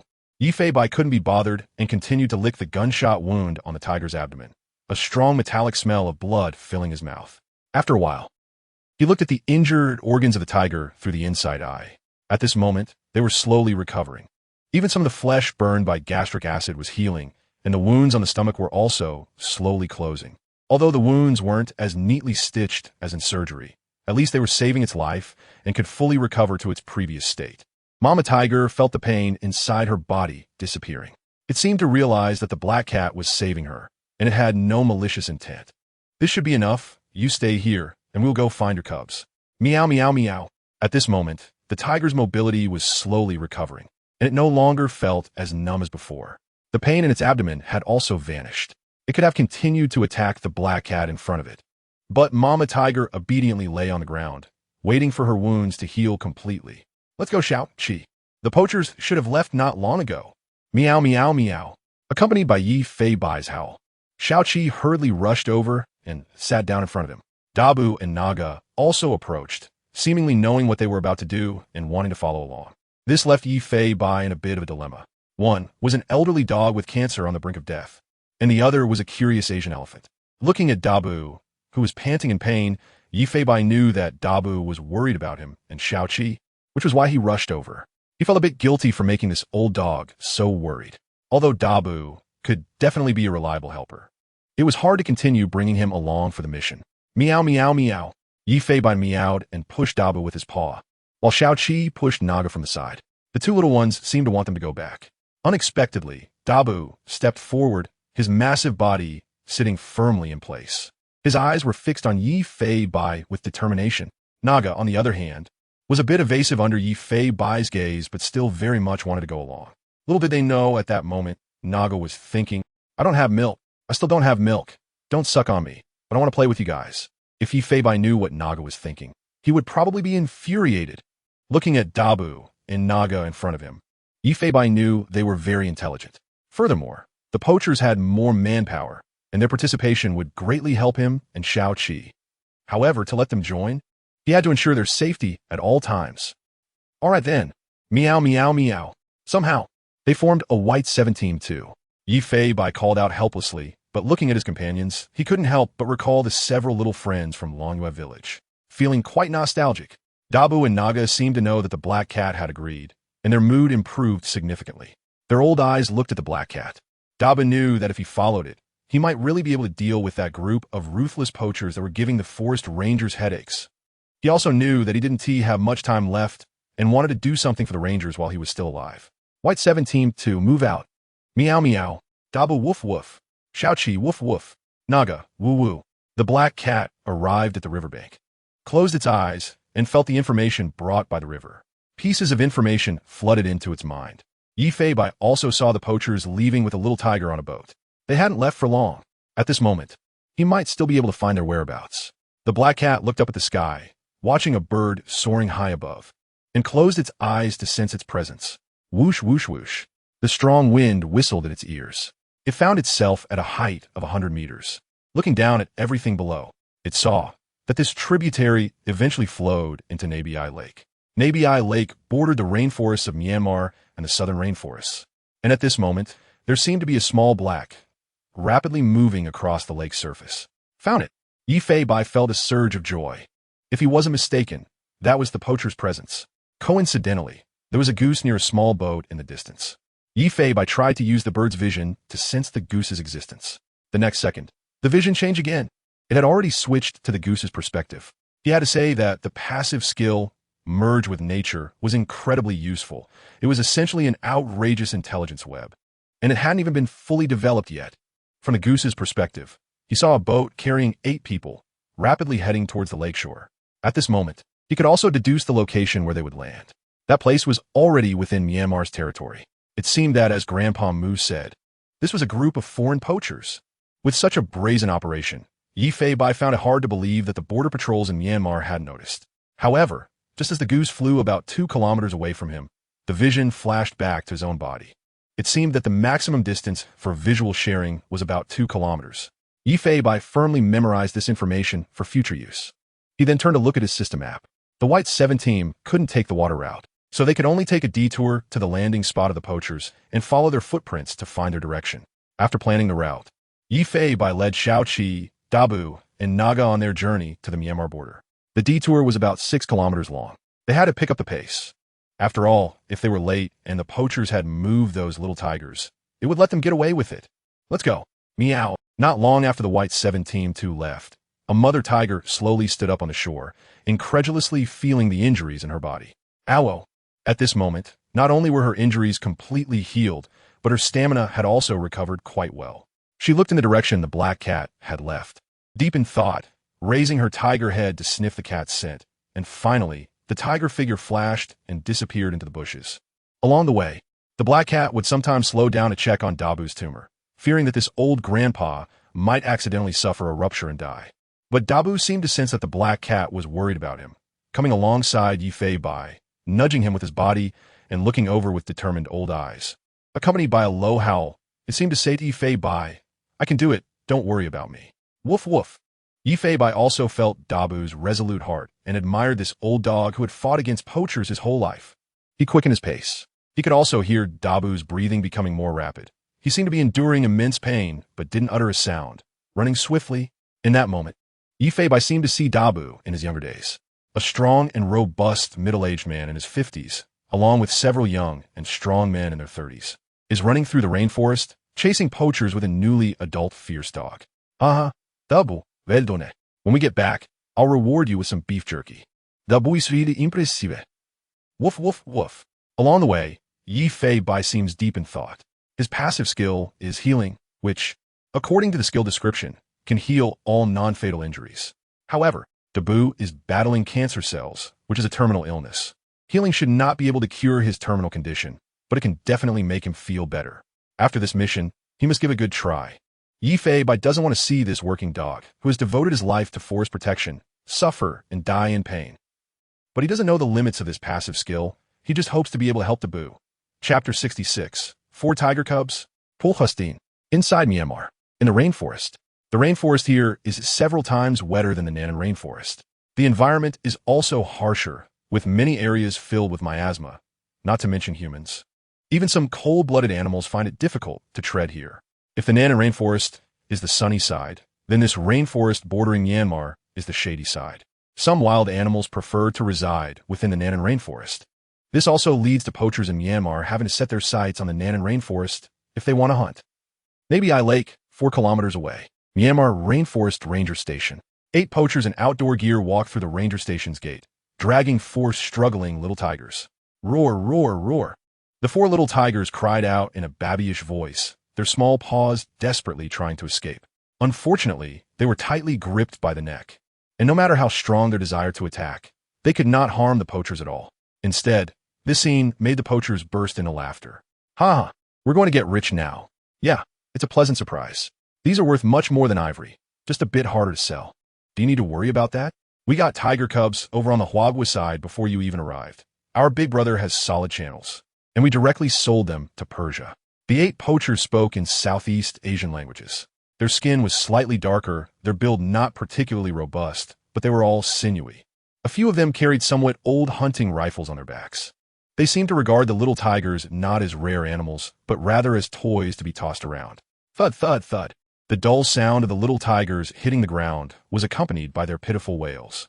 Hey, this one seems heavier. Ha ha ha. Yeah, this one should be a tiger head. Should fetch a good price. After all, those wealthy people in Persia love big ones. The 4 little tigers glared fiercely at the 8 poachers standing in the ranger station. Their eyes were fierce. They bared their teeth, though small. Their appearance still evoked the shadow of the king of beasts. Who are you showing your teeth to? One of the poachers, grinning wickedly, took out a water hose from the side. Turning on the cold water, he aimed it directly at the faces of the 4 little tigers. Roar, roar. The little tigers were drenched with water, unable to open their eyes, whimpering in panic. Little brats, let me wash off the mud for you. Ha ha. Turn the pressure up a bit more. The stench is unbearable. A few poachers looked at the pitiful little tigers, thoroughly enjoying themselves. For them, being able to bully the king of beasts was immensely satisfying. Just then, a man dressed in Myanmar Ranger attire walked out from the ranger station. The man was in his 40s with many scars on his face from thorns. He was smoking a cigarette and disdainfully cursed in the local language. If they get sick, your lives will pay for it. As soon as he finished speaking, the man flicked his cigarette in front of few people, and even that small action scared them into silence. After all, what he said about paying with their lives was no joke. Many poachers in the group had witnessed this big brother pull a gun on someone for a disagreement. The poachers nodded repeatedly, helplessly using towels to wipe the non-cooperative little tigers clean. A bunch of idiots. Do you really not know how valuable these are? The market is booming lately. If one dies, the money you can share will decrease by that amount. The man gestured a number with his fingers, making all the poachers' eyes widen. You can get this much money for one, let alone there are 4 right now. The poachers cheered in unison. Ha ha ha, we really struck it rich this time. And it's because our big brother is generous, willing to share so much with us. The reason they were willing to work under him was that although this big brother was ruthless, he paid really well. 4 more people walked out of the wooden house. 3 of them were local rangers, and they too greedily eyed the 4 little tigers. The 4th person, however, did not look Southeast Asian, but rather resembled someone from Huagwa. This Huagwa man was not young, in his 40s. If the personnel from the Nanan Ranger Station saw him, they would likely be so shocked they wouldn't be able to speak. Because this person had worked at the Nanan Ranger Station last month and was a veteran employee. Recently, he had been advised to lay low for a while. The Nanan Ranger Station should have prepared for it, and the frequency of border patrols would increase significantly. At this moment, he was speaking fluent local language. I also received news from above, telling us to pay more attention to cross-border poachers. It seems Huagwa has already given heads up. Indeed, a heads up was given. But who would have thought that the ranger station on the Myanmar side had become a poaching den? This big brother in ranger attire had a face full of appreciation as he patted the shoulder of the Huagwa middle-aged man, praising him. When the storm passes, we'll continue our cooperation. You won't miss out on the benefits. As soon as these words were spoken, everyone burst into laughter. No one expected that one day cross-border poaching could be so easy. This former Nanan Ranger, now blinded by the lure of money, not only informed the poachers of the Nanan Ranger Station's patrol times, but also marked areas frequented by protected animals, revealing crucial intelligence to the poachers, and even joined the poaching team himself. With this group of experienced poachers, they directly committed 4 cases in just 1 week. Nabi Lake. On the shore, several boats were currently parked on land, all covered with camouflage cloth. A black cat stood nearby. Using the insight, I had to follow the footprints deeper into the Myanmar rainforest. The footprints were already an hour old. Yi Fei Bai was continuously praying in his heart, hoping they were still in the rainforest. If the poachers had exited the rainforest, tracking them would be extremely difficult, qualifying as a transnational case. Looking at the map, if the poachers kept going straight at full speed, it was quite possible they would exit the rainforest in half an hour. Even using skills to chase now would be too late. And if he used his skills now, it would be incredibly tricky to deal with the poachers later. Damn it. Meow meow. Now he could only speed up again and continue to track the footprints on the ground. However, looking back at that old dog, and Dabu also knew the black cat was worried, directly standing next to the black cat, chest out, seemingly not tired at all. Keep moving. Meow. As Yi Fei Bai and Xiao Qi dashed out, heavy footsteps echoed behind them. The little elephant Naga looked at Dabu beside him, seemingly sensing that he was holding back pain. During the journey, Naga had tried to carry Dabu, but Dabu didn't seem to want to get on, perhaps worried about wasting time. Another half-hour journey. The black cat led a group of animals, now slowly approaching a ranger station. Yi Fei Bai looked incredulously at the footprints on the ground, then raised his head to look at the ranger station in this Myanmar rainforest. Damn it. Meow. After confirming that the footprints of the poachers led to the forest protection station, the murderous intent in Yi Fei Bai's heterochromatic eyes intensified. He had already guessed that the forest protection station within the Myanmar border was likely in collusion with the poachers. Otherwise, how could they not find any trace during their daily patrols along the border? However, the current situation was somewhat tricky. The forest protection station was not only surrounded by an electric fence, but also equipped with numerous cameras, so sneaking in would probably require some effort. Chapter 67. The hunt begins. Have fun. Myanmar Rainforest Ranger Station. Rear. In a thicket near a monitoring blind spot, several animal figures slowly emerged. A black cat in the lead, followed by 2 dogs. At the back was a curious little elephant. Yi Fei Bai squinted his cat eyes at Naga. Did this guy even know what he was about to face? He seriously doubted that the little elephant Naga was here just to join the fun. However, Yi Fei Bai wasn't too worried because with Naga's smart IQ, he should be able to see the situation clearly soon. Just then, little elephant Naga looked at the 3-meter-tall electric fence in front of him, seemingly realizing that the black cat was about to lead everyone sneakily inside. But at this moment, he seemed to have encountered a problem. He couldn't get in. Naga let out a small whimper, then confidently approached the electric fence. As if to say, leave it to Naga. No problem. You just want to sneak in, right? Yi Fei Bai still hadn't figured out what this guy was planning to do.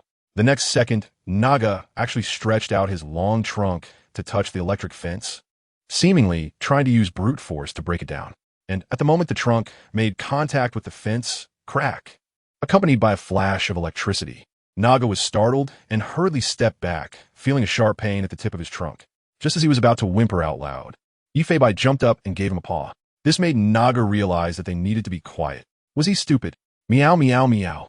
Naga. QEQ. The little elephant experienced the power of the electric fence for the first time and no longer dared to approach the barrier. Yi Fei Bai also knew that Naga meant well, but couldn't help but feel a mix of amusement and pity at his somewhat wronged expression. Dabu also took a step back, not expecting the fence here could attack. This made him cautious, and he wouldn't approach easily. Xiao Qi, on the other hand, remained calm. As a police dog, he had seen electric fences before and sat obediently beside the black cat, waiting for his big brother to take action. The problem was right in front of them. How to get through the 3-meter-tall electric fence? Although Yi Fei Bai could use Meow King Claw to withstand electric shock and break the fence, doing so would alert the enemies. Of course, he could also jump in using Frenzy, but that would waste a skill. Without knowing the number of enemies inside, Yi Fei Bai didn't want to act recklessly. At this moment, a pair of unusual eyes were fixed on Naga's trunk. He, meow meow meow. Immediately, he started communicating with little elephant Naga through gestures, tapping his paw on Naga's trunk and then on himself. The black cat then jumped in place and finally looked towards the inside of the electric fence. Naga hesitated for a few seconds, then immediately reacted. He wrapped the black cat up with his long trunk. Xiao Qi, no way, are you serious? Dabu. Woof, woof. Naga lifted Yi Fei Bai high, and at that moment, Not White swung him away, crack, crack, crack, accompanied by a few sounds of electric shocks and flashes of light. The black cat twisted in pain and awkwardly fell to the ground. I'll be damned. Are you even capable of that, big sister? You just swung him straight? Meow, meow, meow. It had been a long time since he felt pain, and today he fell into Naga's hands. Again, please swing me up into the sky. Meow. Fly away. Crack, crack, crack. Fly away. Crack, crack, crack. After trying for the fourth time, he finally saw a precise parabola. The black cat leaped over the 3-meter-tall electric fence and landed steadily on the ground. Little Elephant Naga wanted to howl in excitement, but Xiao-Qi stopped him. Dabu was completely stunned, not expecting this to work. You all wait for me. I'll be right back. Meow. Yifei Bai's fur was a bit naturally curly. If it were any other little cat, they would probably have been electrocuted by now. The ranger station had 2 wooden cabins, one large and one small. At this moment, the large wooden cabin echoed with laughter and loud talking. However, Yifei Bai couldn't understand what they were saying. It seemed to be the local language from Southeast Asia, but their tone indicated they were very happy. There were also sounds of clinking glasses, suggesting they were celebrating something. Meanwhile, the small wooden cabin was filled with the scents of his kind. Yifei Bai finally let out a sigh of relief, as it seemed the little tiger was locked inside this small cabin. He saw a black cat jump onto the windowsill of the small wooden cabin. Unfortunately, the window was covered with black paper, making it impossible to see inside, and it was locked very tightly. The door of the small wooden cabin was also locked. Approaching the door, Yifei Bai could faintly hear the sound of claws scraping against the floor inside. If there were people inside, they wouldn't have locked the door from the outside. The sound of claws should have been made by the little tigers. Upon careful listening, he could even determine there were 4 cubs. After confirming that the small wooden cabin was unoccupied, a shadow swiftly flashed towards the large wooden cabin. Everyone drink up and have fun. The sounds of clinking glasses echoed continuously. Beer was splashing all over the dining table. Ha, good brother. Next time there's a lucrative job like this, don't forget us. Brothers. Yeah, I bet those rangers are going crazy, thinking about how they caught a lot of our brothers. It's quite satisfying. At this moment, everyone was gathered together, celebrating the results of a week of poaching. They were completely unaware that a pair of unusual eyes were locked onto them from the windowsill. 13 people. Among the 13, there were actually 4 dressed in local ranger outfits. One ranger looked to be surrounded by the poachers, presumably the leader. It seemed he had guessed correctly. This ranger station could definitely be called a den of thieves. It was simply an insult to the sacred profession of rangers. Moreover, there was indeed one person with a Chinese face. Grandpa Mu's analysis was quite accurate, as there were indeed Chinese involved. However, Yifei Bai felt that the appearance of the middle-aged Chinese man was very familiar, but he couldn't recall where he had seen him before. But that wasn't the main focus.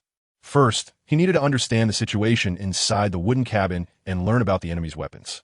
Blend into nature. In an instant, Yifei Bai activated his visual sharing, grasping the entire situation inside the wooden cabin through the perspectives of the more than 10 thugs present. This passive skill was quite overpowered. The eyes of the 13 people were essentially Yifei Bai's surveillance cameras. He saw that at the entrance of the wooden cabin, there were 7 somewhat faded hunting rifles, looking like single shotguns. Besides that, they had knives strapped to their waists.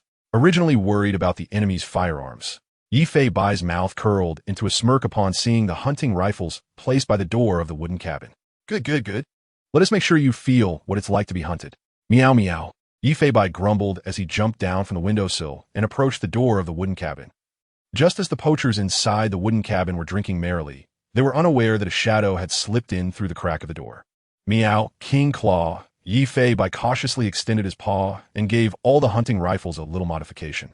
The sound of several crisp metallic thuds echoed through the wooden house, yet no one seemed to notice the commotion. The shadow slipped out like a ghost unnoticed. This is the advantage of being a cat. Small in size and highly stealthy.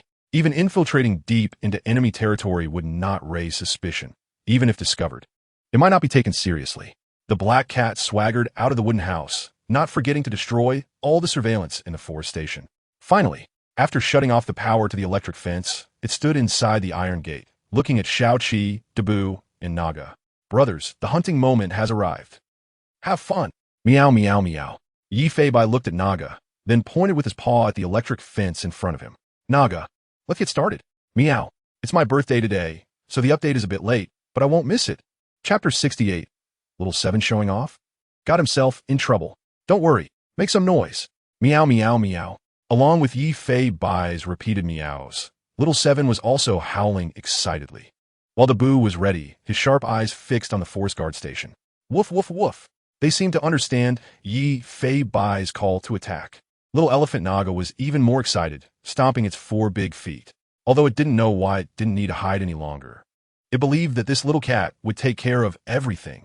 Bang, bang, bang. Woo, woo, woo. Naga stretched out its long trunk, producing deafening trumpet sounds.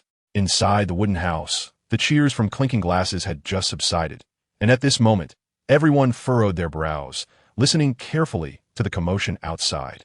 What's going on? An elephant has come to our doorstep. But the sound seems to be from a baby elephant. I think I also heard barking. How is there a meowing sound too? A few people stood up and opened the windows of the wooden house, poking their heads outside. They were stunned at what they saw. A nearly 2-meter-tall baby elephant was charging straight at the electric fence, lowering its head and gathering all its strength. They heard bang, clang, clang, clang. One section of the electric fence was directly crushed under Naga's tons of weight. The 3-meter-high electric fence couldn't stop Naga's advance at all. This elephant has gone crazy. It actually knocked down the electric fence. It has charged in, it seems. There are also 2 dogs? No, wait. How is there also a black cat? What is going on? The poachers watching the scene had no idea what was happening. The commotion also drew the attention of other poachers, and when they saw a baby elephant running towards the forest guard station, they were all dumbfounded. But the shock was only momentary. Soon everyone reacted instantly. This is practically business coming to us. Although it's a female elephant, it's still a baby elephant, boss. You should have a way to sell this one off. Right, boss. This is practically a gift of money. The boss nodded, unable to suppress the corners of his mouth as he gazed at the money coming to them. Everyone's eyes were on the baby elephant Naga, completely ignoring the cat and 2 dogs that rushed into the forest guard station, thinking that this combination was a bit odd. However, at this moment, Dabu. A middle-aged man from Huagua looked at the Caucasian dog in surprise, speaking in Huagua's language. He glanced warily around and said to everyone in the local language, "That Caucasian is a forest guard dog. It's the working dog from the Nanan Forest Guard Station. Since it's here, it proves that this place is very likely exposed." As soon as he said this, everyone's heart tightened. However, the boss immediately denied this impossible speculation. Impossible. This is within the border of Myanmar. If there was a joint capture operation, the forest guard station would definitely receive notification immediately. And it's even more impossible for an elephant to charge into our forest guard station. Indeed, that makes sense. The current situation is very strange. Why would an elephant walk into a trap? Why would the working dog from Nanan Forest Guard Station appear here? Why is there also a cat and a German Shepherd? Grab the weapons and find a way to capture this elephant alive. Boss, that's a bit difficult. The tranquilizer gun is in the warehouse, and we can't get to the warehouse like this. Inside the forest guard station, 4 animals rushed in, but did not immediately charge towards the poachers in the wooden house. Instead, they followed the black cat's instructions and all stood by in place. So the scene at this moment was very strange. The black cat sat obediently on the ground. On either side sat a Caucasian and a German Shepherd, with a baby elephant standing behind. Why bother with so much? If we can't get the tranquilizer gun, just shoot at its limbs. This guy is still small. He will definitely recover. Just don't shoot at the head and belly, the boss said casually. He didn't care if the baby elephant would feel pain, as long as they could capture it alive. As soon as this was said, cheers erupted from inside the wooden house, as if they had won a prize. A bunch of people rushed out the door. 6 of them grabbed hunting rifles as they went out, and, without a second word, they loaded a bullet. But they did not notice that the hunting rifles were already different from before. More than 10 people rushed out of the wooden house. Among them, 4 were wearing Myanmar Forest Ranger uniforms, and their eyes were filled with greed for money. There was also a face from Huagua. Just then, Dabu looked ahead in surprise, sensing that familiar scent. It didn't understand why its former partner was also here. Why was it with these vicious poachers? The Huagua man was also staring intently at Dabu, then nervously glanced outside the forest guard station, fearing to see those familiar faces. At this moment, the 4 animals stood still, staring at the 13 people in front of them. The poachers exchanged glances, some even wanting to laugh. It was indeed strange. What is up with those 2 dogs and that cat? Who knows? The 13 people instantly divided into 3 teams, each team having 2 shooters. The 3 teams spread out, not standing together. After the boss signaled, the 3 teams slowly approached Naga's direction. The 6 shooters raised their guns, directly aiming at Naga's limbs. In that instant, everyone fell into an encirclement. Little 7 was taken aback, not understanding why the black cat didn't give any orders. At this moment, they were already targeted by powerful weapons. If they didn't act now, it would be like waiting for death. However, Little Seven always trusted the black cat beside him, and even when aimed at by the guns, it still sat upright, waiting for its command. Dabu let out a series of low growls. Growling. It seemed to know that what was being held was not a good thing. And at that moment, Naga looked confused at everyone. Its small eyes seemed to say, "Huh, what's going on? Why do they look so fierce?" Woo woo woo. When Naga saw the fierce eyes of the crowd, it sensed that the situation was not right. Looking at the black cat and the two dogs, it was even more prepared for battle. In that instant, Naga finally realized. So they came to fight. QQ boss, this baby elephant looks silly. It shouldn't attack us. I'll go to the warehouse and get the tranquilizer gun. After the boss nodded, one person dashed out of the team, trying to slowly walk towards the left side of the baby elephant. He tried not to disturb the baby elephant, and when he saw that the baby elephant was just looking at him without moving, the man breathed a sigh of relief. He took out his keys and prepared to open the door. Little Seven. Meow. Yi-Fei Bai meowed at Little Seven, then looked at the man who was opening the door. As soon as the meow finished, Little Seven didn't care how many hunting rifles were present. And in a flash, the German shepherd charged out. Just as Little Seven was 1 meter away from the man, it leaped forward. The dog in the air was actually spinning. A German shepherd was spinning in the air. Xiao-Qi mimicked the cool spinning kick of the black cat from memory. Woof! As he spun in the air, Xiao-Qi kicked out forcefully. Unfortunately, he kicked nothing but air. The inertia from the spin, combined with his body weight, caused him to crash directly into the man's waist. A muffled groan was heard as the impact made the man's kidneys ache excruciatingly, leaving him gasping for breath. Ah! The man covered his kidneys, and urine unexpectedly flowed down uncontrollably. Meanwhile, Xiao-Qi, who wanted to show off, fell to the ground. To salvage his image, he quickly got up and looked back with a dazed expression. At this moment, not only were his companions staring at him in confusion, but the poachers over there were also gaping, completely bewildered by Xiao-Qi's bizarre attack, leaving more than 10 of them dumbfounded. What just happened? Did I just see a dog spinning and kicking in the air? And then it ended up crashing into its own teammate, causing him to wet himself? Boss, is this a circus dog or what? Chapter 69. The Naga Incarnation of Death. Everyone is on fire.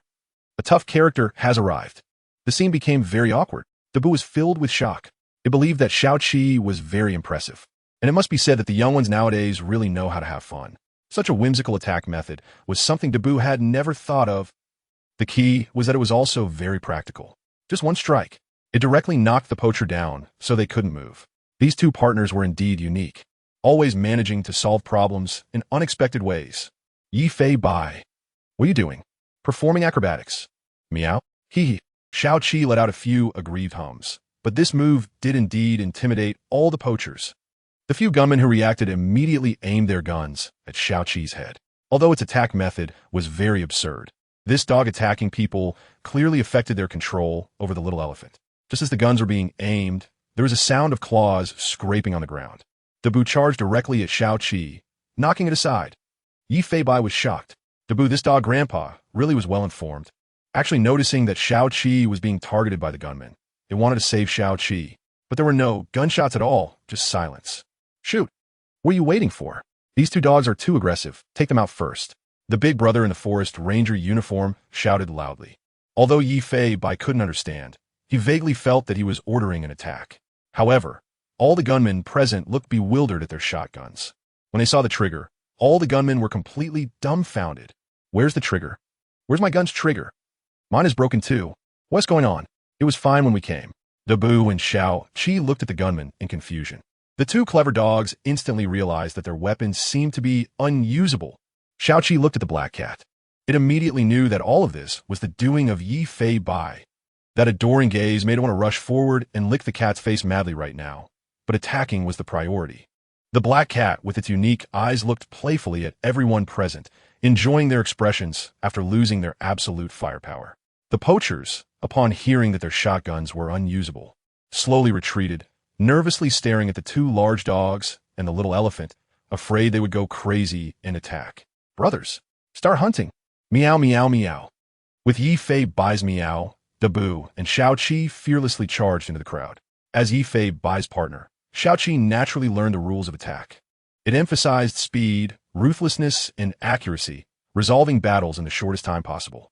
Xiaoqi did not attack with its mouth, but charged directly with Dabu at a team of poachers.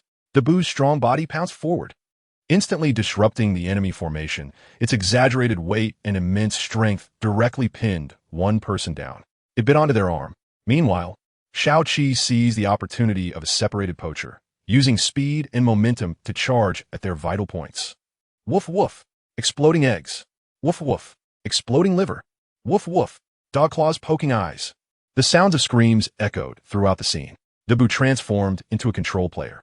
Anyone pinned down by him wouldn't be able to get up. However, there were others nearby kicking Dabu, trying to help. Unfortunately, Dabu's thick fur and strong muscles made it feel no pain at all. Xiaoqi, on the other hand, turned into an assassin, performing a series of small combos that left Yi Fei by stunned. Oh no, poking eyes feels so good, it must hurt a lot. How did this silly dog learn all these dirty tricks? The black cat shook its head repeatedly, sighing at Xiaoqi's attack method. Meanwhile, the Naga was a bit at a loss. It could sense that these people were bad, but it had never attacked other creatures in its life. The one-ton behemoth was now anxiously pacing back and forth. However, when it saw Dabu being kicked repeatedly, Yi Fei felt a gust of wind rise beside him. Boom, boom, boom. Woo, woo, woo. Accompanied by a trumpet sound, the Naga charged towards the two people who were kicking Dabu. These two dogs must be crazy. The Naga rushed to the side of the two, not knowing how to fight, but it knew it had to help Dabu. With a mighty swing of its long trunk, it struck one of the men on the back of the head with all its might. The man felt as if his eyeballs were about to pop out the moment he was hit on the back of the head, accompanied by several sounds of bones breaking. Looking down at the Naga's feet, it was stepping on two poachers that Xiaoqi had taken down. Woo, woo, woo. No, please don't. Help. The trunk swung again, directly attacking another person's face. A loud thud echoed. That person's face nearly caved in, and they didn't even let out a scream before being knocked to the ground. Yi Fei. This fighting power is too damn insane. Meow, meow, meow. At this moment, the Naga had transformed into a god of war. It didn't even realize it had crushed several people's bones underfoot. It thought the others would draw their knives in response, and it would still need to help out. But unexpectedly, the fighting power of just the three of them was already off the charts. In less than 10 seconds, a team of 5 was completely taken out. Their miserable state was indescribable. The remaining 2 teams, witnessing such a scene of being trampled to death, were completely frightened. Even that ruthless big brother was trembling uncontrollably. Run! Don't worry about them. With loud shouts, the poachers present had no desire to attack at all. They only wanted to escape. But these animals were just too smart.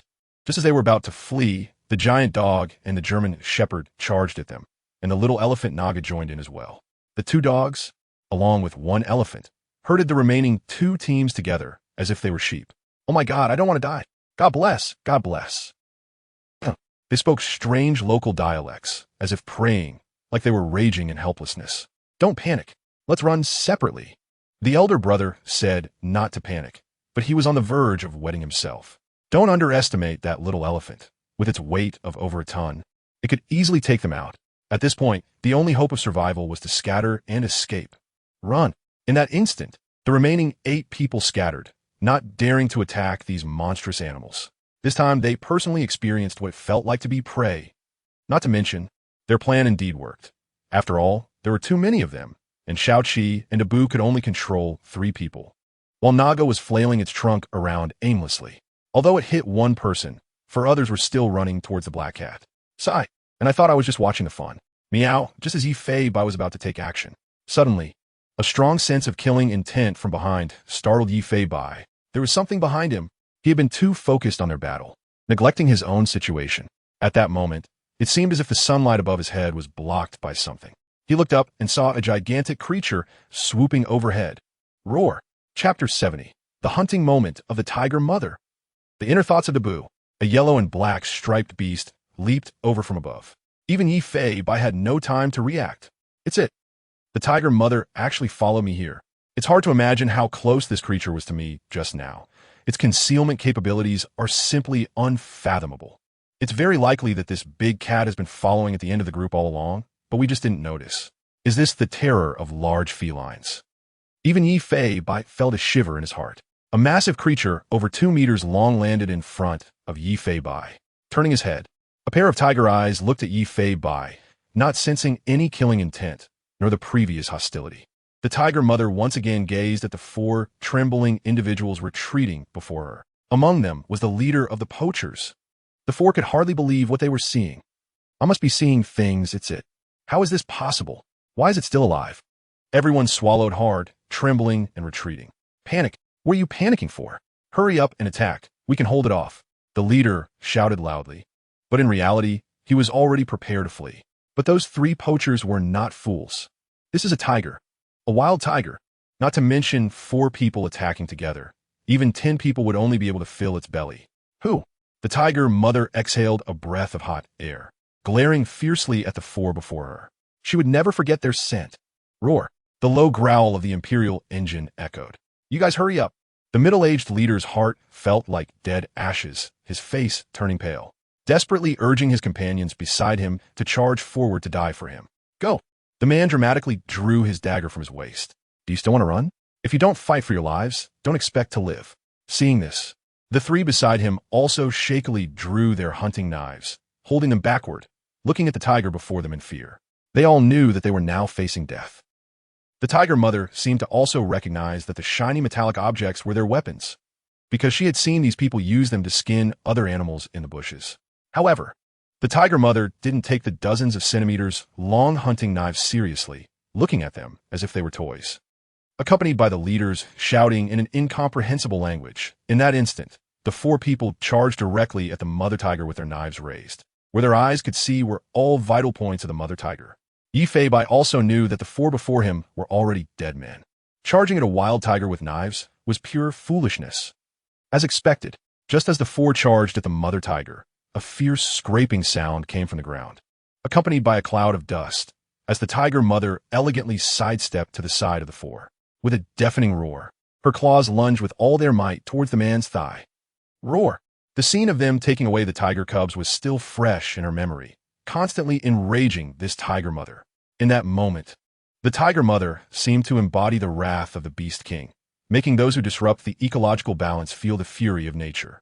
With a single swipe, her claw, sharp as a knife, embedded directly into flesh and blood. With a fierce tug, the powerful force directly tore the muscle from the man's leg. Arterial blood gushed out instantly. The man watched in horror as his leg became like this. Exaggerated pain mixed with a feeling of helplessness caused him to collapse, letting out a heart-wrenching scream. Ah, my leg! In that instant, the middle-aged leader took a swift step, using the fastest speed of his life to escape towards the direction outside the forestation. He bypassed Yi Fei-bai. The black cat merely turned its head coldly to glance at him, making no move, completely uninterested in chasing him. With the furious combat power of this tiger mother, the more you run, the more excited she becomes. Just as Yi Fei-bai turned his head to look, he heard a loud crash. The noisy commotion made Xiao Qi, Dabu, and Naga turn to look. Woof! When they saw the tiger mother, they were also shocked, fearing that this tiger would attack them. However, seeing Yi Fei-bai's reassuring expression, they stopped worrying about the mother tiger. After all, there was an elder brother backing them up. They then turned back to face the surrounded 3, including the Huagua individual. On the other side, the blood-soaked tiger mother now resembled a death god. She literally tore out the throat of a fallen man, leaving him unable to let out even a single scream. What did you provoke her for? Now look, your head is about to part ways. Meow, meow, meow. In just the blink of an eye, the 3rd person was bitten by the tiger mother at the waist. Help! Long and sharp teeth pierced through his organs, and before he could let out a few screams, his eyes rolled back, and he became completely still. The tiger mother turned to look at a small karami that had already dashed out of the forestation. Accompanied by the sound of the Imperial engine, Yi Fei-bai felt another gust of wind blow over his head. The tiger before him had vanished, charging towards the leader who was trying to escape the tiger's jaws. Outside the forestation, within less than 20 meters, a middle-aged man climbed up a large tree. Climbing frantically, his groin nearly sparked from the friction. It was truly the Morgan era. In the blink of an eye, he had climbed over 8 meters high, clinging tightly to the trunk, his body trembling continuously. Please, please, even he, who did not believe in ghosts or gods, began to sincerely pray not to be discovered by the tiger. And at that moment, a fierce tiger face appeared beneath the trunk. The man muttered curses, continuously praying in his heart that the tiger would not climb trees. Please do not climb trees. But as a poacher, how could he not know that the idea of tigers not climbing trees is pure rumor? Yet at this moment, what else could he believe but this rumor? The tiger mother disdainfully looked at the man, her keen senses telling her that this person was the leader of the poachers.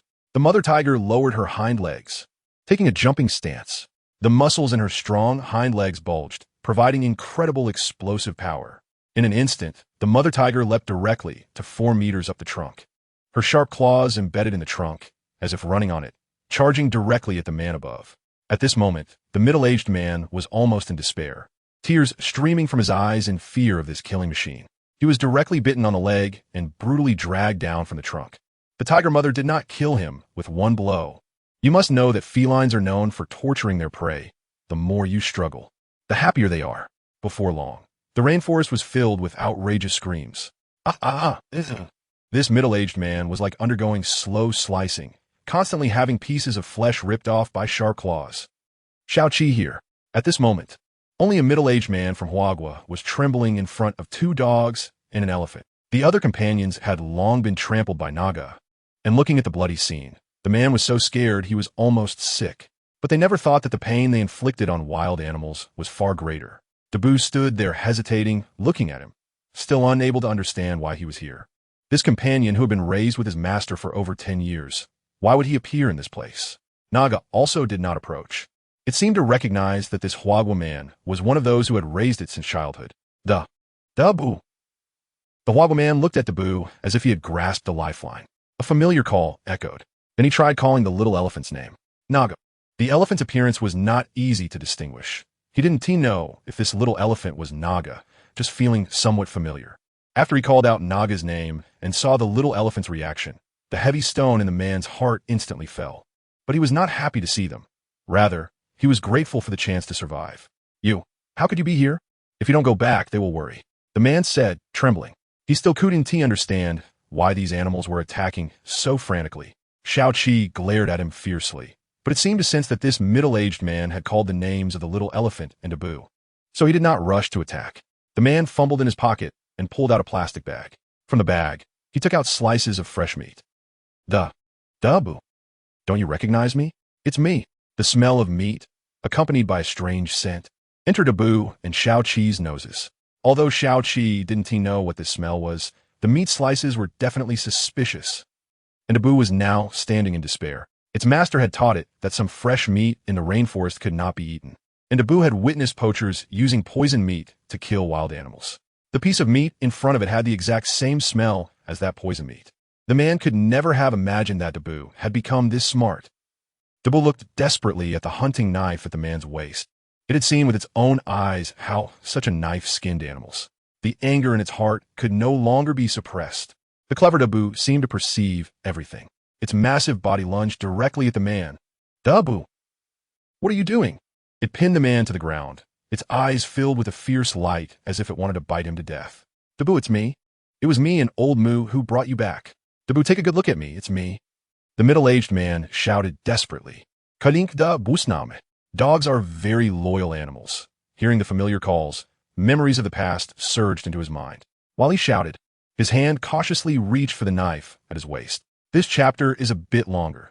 The second chapter may be delayed for those who can't wait. You can read it tomorrow. I have urgent matters to attend to. Chapter 71. Clear Grudges. Tiger Mom won't let the white dog drink Tiger's milk. Hearing the man's call, Dabu momentarily lost focus. However, he could sense the man's hand quietly moving toward the dagger at his waist. Dabu pressed the man down hard on the ground, baring his teeth and letting out a threatening howl.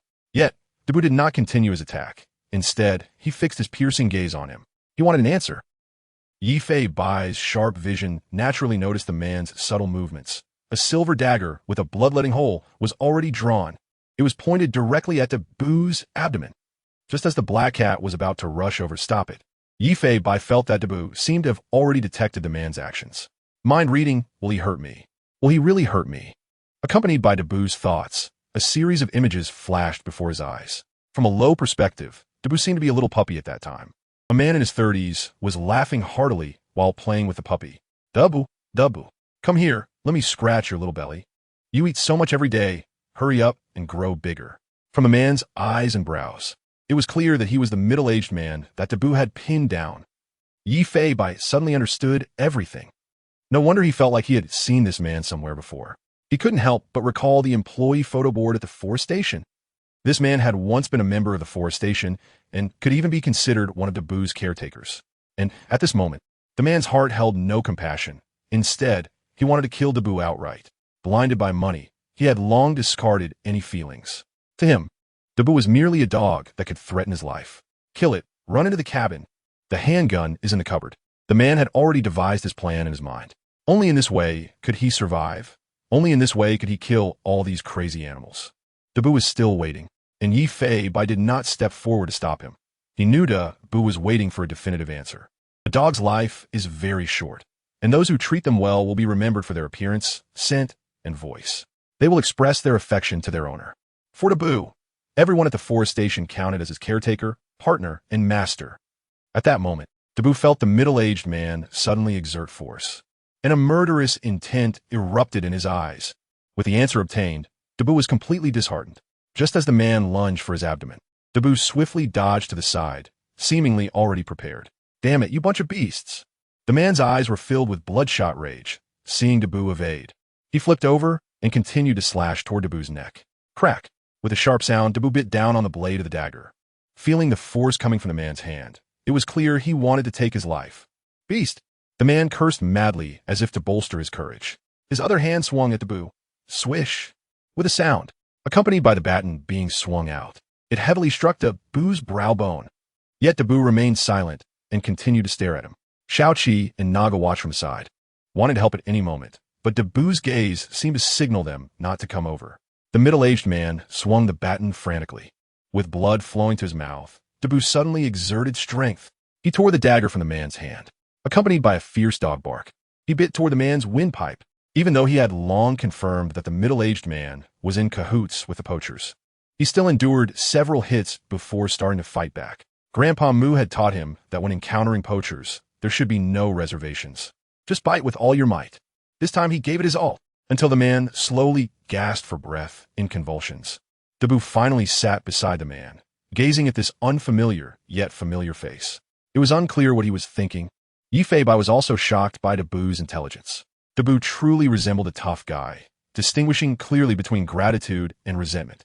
The few blows he let the man hit seemed more like a sign of respect for having once cared for him. And that final bite that ended the man's life was a judgment against the poachers. This dog grandpa was now covered in blood, yet he had not uttered a single whimper from beginning to end. Seeing this, the black cat directly jumped onto the back of this dog grandpa. With sharp claws extended, he styled the dog's fur. As the fur was scraped away by Yi Fei Bai, visible wounds on the skin opened up, continuously oozing blood. Secreting healing saliva, he began to lick the wounds. In just a moment, the bleeding stopped completely, and Dabu felt a coolness on his head, with the pain no longer as intense as before. He didn't know if this healing would be of any use to him. Meow, meow, meow. Yi Fei Bai shook his cat head repeatedly, using his CT-like eyes to look at the tumor on Dabu's lung. At this moment, the tumor seemed to be congested after intense exercise. There were even more blood flow signals, almost on the verge of rupture. Once the tumor burst, Dabu would undoubtedly die. Seeing that his saliva had no effect, Yi Fei Bai was extremely anxious, because at this rate, Dabu might not even survive the night. Damn, let me increase the dosage. Lick, lick, lick. Time passed second by second, and there were no signs of improvement on the tumor. Is this the horror of cancer? This dog grandpa seemed to sense that Yi Fei Bai was helping him, saving him, but he also seemed to know the extent of his illness. Dabu turned his head and rubbed his nose against the black cat, as if to express gratitude. Then he picked up Yi Fei Bai. This is a divine medicine. Let's try again, okay? Meow, meow, meow. Dabu approached the black cat, wagging his big tail, and licked the tuft of fur on Yi Fei Bai's head, feeling the indifference in the other's eyes towards life and death. The black cat was filled with despair at this moment. Is there really no way? Dabu endured the pain, as if wanting to tell Yi Fei Bai, "You've already tried your best. There's no need to feel sad for me." At that moment, woof, woof, woof, woo, woo, woo.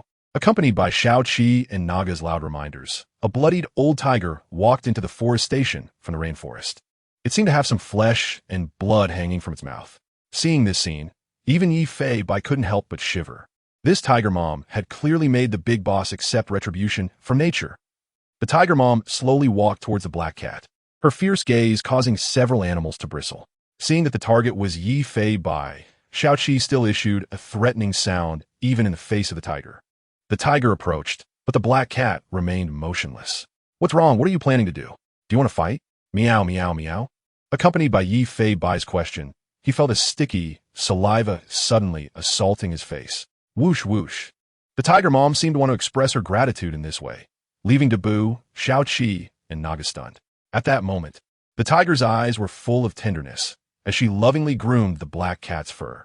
Damn, that's enough. Your mouth reeks of internal organs. Meow, meow, meow. Xiaoqi also shouted loudly in defiance from the side. Woof, woof, woof. It seemed very disrespectful to Tiger Mom's behavior. After all, this was their leader, and you treat her like a child? At that moment, a rustling sound came from the wooden house nearby. Tiger Mom listened to the noise beside her ear. Eo, eo, eo. The little tigers seemed to sense their mother's presence, desperately scratching at the wooden door and calling out in their baby voices. Without hesitation, Tiger Mom charged towards the wooden house, crashing into the door with her exaggerated tiger body. A whoop. Inside, there was a whimper, and the door slammed down, causing the tiger cubs quite a bit of pain. For lively tiger cubs rushed towards their mother, crazily snuggling against her. Then, they directly started to push their mom to lie down. The four little ones immediately began to enjoy their mother's milk. Zwazwa. Hearing the sound of the little tigers nursing, Yi Fei Bai actually felt a bit hungry. Tiger Mom then looked over and generously exposed her belly. Huh, Yi Fei Bai. You keep that to yourself, I think I'll pass. Meow, meow, meow. At this moment, the little elephant Naga was curiously standing beside Tiger Mom. Naga, come back here. You're just curious about everything, aren't you? Meow, meow, meow. Chapter 72. Naga, are you really drinking? Farewell Naga stood in front of Mama Tiger, curiously gazing at the little tigers happily drinking milk. Mama Tiger also looked at the little elephant Naga with a curious expression. For some reason, this tiger mother seemed to have no aggression toward any of the black cat's companions. Naga was truly fearless. He excitedly stretched out his long trunk, trying to get closer to Mama Tiger's belly. To his surprise, Mama Tiger once again exposed her belly, allowing Naga's long trunk to come over. Yi Fei Bai, Maut Agape. The black cat was completely stunned. Hey, sister, you are a tiger, the king of beasts. Can we not be so docile? Meow, meow, meow. Naga, the curious baby, became bolder at this moment. He began to explore with his trunk. The little elephant opened his mouth and shook his ears, looking quite happy. Because Naga found a spot that belonged to him, he shoved the tiger's nipple directly into his trunk and then suddenly sucked. Mama Tiger's eyes were filled with shock.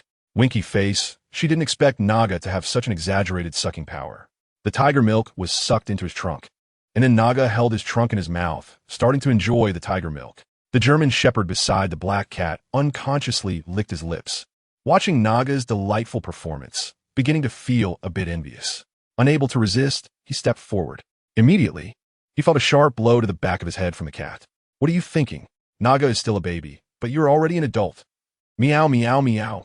The black cat raised its little paw, pointing at Xiaoqi, and began to scold him. Xiaoqi looked a bit embarrassed and retreated, trying to resist his craving. Yi Fei Bai looked at the small wooden house that had been knocked over by Mama Tiger. He then looked at the surveillance camera that had already been destroyed by himself. According to the wiring, all the data cables converged into the small wooden house, and a surveillance hard drive must be located there. As he stepped into the wooden house, a trace of anger flashed in his heterochromatic eyes, and he found himself unable to move as he looked around. On the wall hung 8 very long elephant tusks. There was a considerable amount of various wild animal pelts. Yi Fei Bai could even feel the cries of the animals and could almost see the scene of them being skinned alive at that time.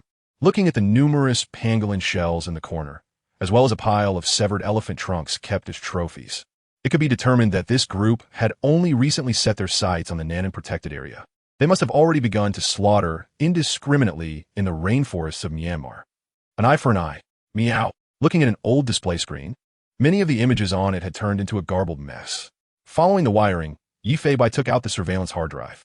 It seemed he had to deliver the evidence to the Forest Protection Station as soon as possible. Once the evidence reached China, they would surely pressure the Myanmar police, and it was expected that a joint investigation could soon be initiated. Although all the criminals were already dead, the truth could not be buried. Yi Fei Bai held the hard drive in his mouth, shaking his cattail as he walked out. He witnessed a rather absurd scene. Naga, the little elephant, was kneeling on the ground, desperately sucking on the tiger milk, looking as if he had never tasted anything good before. Come on, can you leave some for the tiger baby? Don't you know how big you are? Accompanied by Yi Fei Bai's scolding, Naga reluctantly left Mama Tiger. 11:20 a.m., within the territory of China. Nannan Rainforest. A rather peculiar group of animals was making their way through the rainforest. Dabu was carrying a hard drive in front. Little elephant Naga was carrying 4 playful little tigers at the back, occasionally letting out happy trumpets. Meanwhile, a black cat and a German shepherd were walking alongside a large mama tiger. If it weren't seen with one's own eyes, who would dare to believe such a scene was real? It was truly a harmonious sight. Interspecies friendship is even more precious. However, Yi Fei Bai looked at Dabu with a face full of worry. Through his insightful eyes, he could see that with every step Dabu took, the tumor in his lung was secreting small amounts of blood. At this moment, it had completely reached a critical point. Long periods of exercise and travel had already taken a toll on Dabu's tumor. Is there really no way? Meow. Yi Fei Bai looked sadly at Dabu's somewhat staggering figure, feeling quite distressed. Xiao Qi seemed to have noticed that something was off with Dabu. The young fellow ran to Dabu's side, pressing his body against the old dog. It was as if he was helping his grandpa walk. Usually a bit stubborn, Dabu this time did not refuse Xiao Qi's kindness, but leaned against his little crutch, which made the pain feel much better. 2:30 p.m. They were only 1 kilometer away from the Nannan Forest Protection Station. It was also time to say goodbye to Mama Tiger. With a loud roar from Mama Tiger, Naga reluctantly placed the little tigers down one by one. A group of little ones happily ran to Mama Tiger's side, looking at their newly acquainted friends together. Roar! Mama Tiger let out a loud roar, as if saying farewell to everyone. Finally, she stared at the black cat for a long time before turning around and heading into the bushes with her tiger babies. Woof, woof, woof. Woof, woof. Dabu and Xiao Qi both howled loudly, bidding farewell to this special friend. Meanwhile, little elephant Naga waved his trunk vigorously. This was the farewell method that Grandpa Moo taught him. Every time Grandpa Moo went out to work, he would wave his hand at him, and over time, Naga learned this trick. Yi Fei Bai quietly watched as Mama Tiger gradually left. A few animals stood still for a moment, adjusting their emotions before continuing on their way. At the entrance of the Forest Protection Station, Dabu placed the hard drive at the door and then began to howl loudly. Woof, woof, woof. Woof, woof, woof. Hearing someone shout that Dabu was back, Dabu immediately turned around and left with the black cat and the German shepherd, followed by Naga. Based on his memory, Dabu relied on Xiao Qi, walking toward the outskirts of the Nannan Rainforest with the black cat and little elephant behind him. Yi Fei Bai knew that Dabu and Naga wanted to send him and Xiao Qi off. However, seeing the tumor inside Dabu, Yi Fei Bai, even though reluctant, could not let Dabu continue to be harmed. Meow, meow, meow. Yi Fei Bai desperately called out, not wanting Dabu to continue sending them off. Woof, woof, woof. Unfortunately, Dabu responded with a determined bark. This old dog was simply stubborn. He insisted on walking for another kilometer. Yi Fei Bai directly blocked this old dog's path, looking at him with very determined heterochromatic eyes. No more sending off. Go back quickly. Meow, meow, meow. At that moment, Dabu seemed to have reached his limit, perhaps willing to admit that he was old, standing quietly in place, looking at the 2 departing companions. Naga also came to Dabu's side, the obedient little elephant supporting Dabu with his feet, allowing Dabu to lean against him. An elephant and a dog gazed at Yi Fei Bai and Xiao Qi. Who could withstand this? Meow, meow, meow. Ooh. Xiao Qi also began to whimper. The 2 little ones were reluctant to leave at this moment, and Yi Fei Bai tried to approach Dabu. Trust me. Let me try again. Meow, meow, meow. Yi Fei Bai still wanted to use healing to see if it could help Dabu feel a bit better. At least it could hold off the tumor from bursting. Little Seven beside them was also desperately whimpering, seemingly very attached to this dog grandpa. It's all our fault. Meow, meow, meow. Yi Fei Bai felt an immense sense of guilt. If only he and Little Seven hadn't met Dabu, perhaps Dabu could have lived a little longer. Dabu came in front of the black cat and licked the tuft of hair on Yi Fei Bai's head again. Its eyes were filled with gratitude. Dabu, who had long ceased to fear death, was incredibly happy to be able to help the Rangers solve this enormous problem at this moment. Dabu nudged the black cat and the German shepherd with its nose, seemingly urging them to leave quickly. Woof, woof. It even started barking. At this moment, Dabu pretended to feel no pain. It seemed to be using that loud bark to tell Little Seven and Yi Fei Bai that it was okay. Seeing the spirited Dabu, Yi Fei Bai made up his mind. Little 7, let's go. The black cat, reluctantly nudging Dabu and Naga, left with Little 7 without looking back. Oomph. Little 7 was mumbling beside them, turning back every few steps. If we don't leave now, it will be dark. We don't want Dabu to worry about us. Meow, meow, meow. Finally, the black cat and Little 7 vanished from Dabu and Naga's sight. Chapter 73. The New Life of Dabu? Here comes for food again. Yi Fei Bai and Xiao Qi, walking in the rainforest, couldn't run away. They both knew that this separation might very well be for a lifetime. At this moment, their emotions had fallen to the bottom. Yi Fei Bai didn't know why, but every time he parted with his animal companions, he felt an overwhelming sense of emotion, unlike when he was a human in his past life.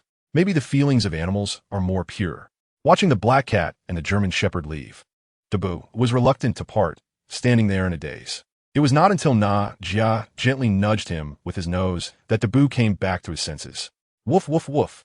After barking loudly, Dabu staggered as he led Na Jia toward the forestation. Na Jia was very considerate, always supporting the unsteady Dabu with his nose. Looking at this giant dog who used to be about his size, Na Jia seemed to feel something at that moment, and he was very sad.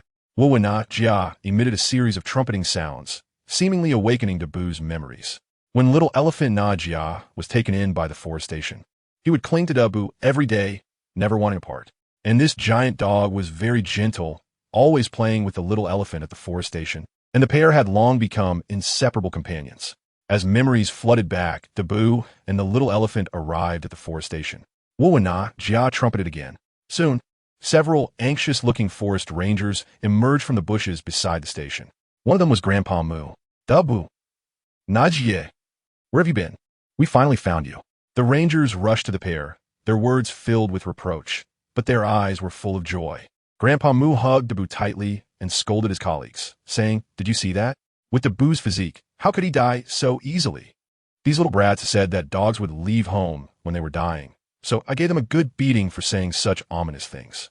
Dabu forced himself to look energetic, wagging his tail vigorously as he returned home with the rangers who had come to find him in Najia.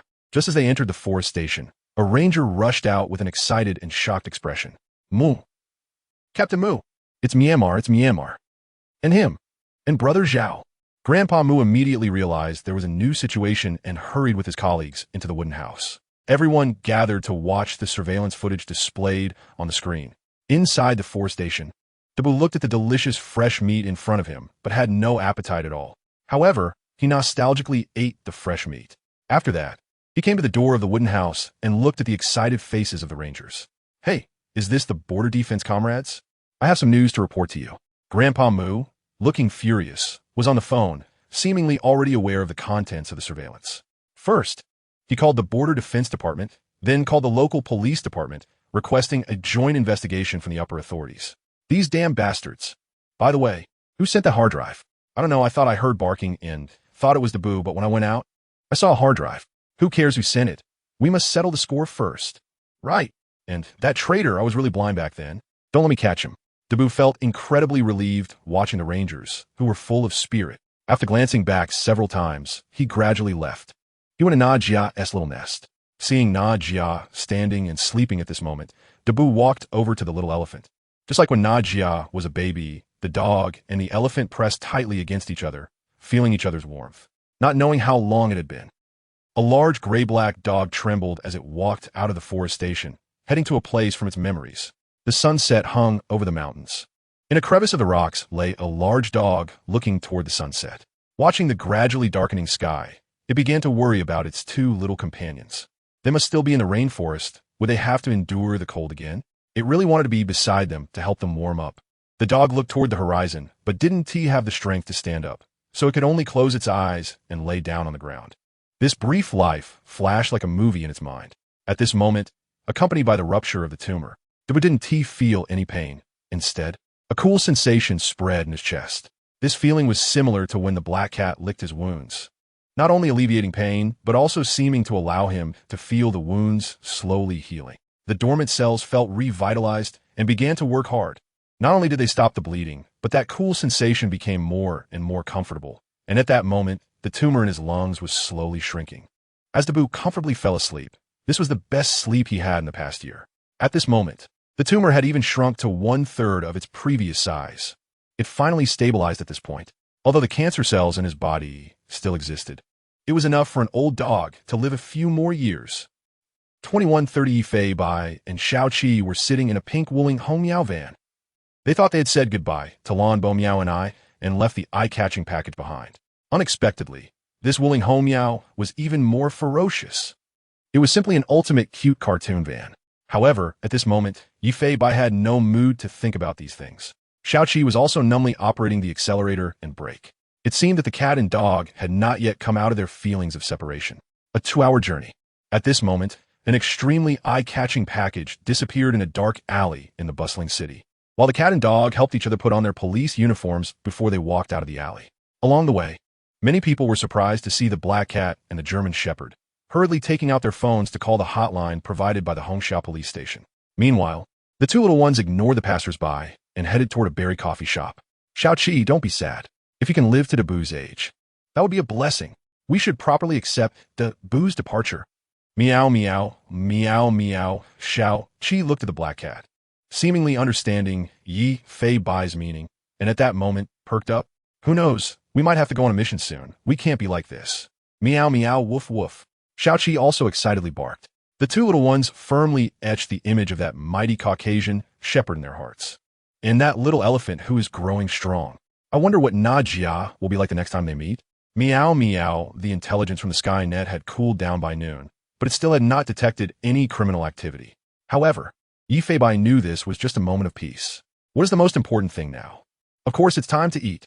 Only by preserving their strength can they be ready for action at any time. Just like that, the cat and dog dashed straight into the berry coffee shop.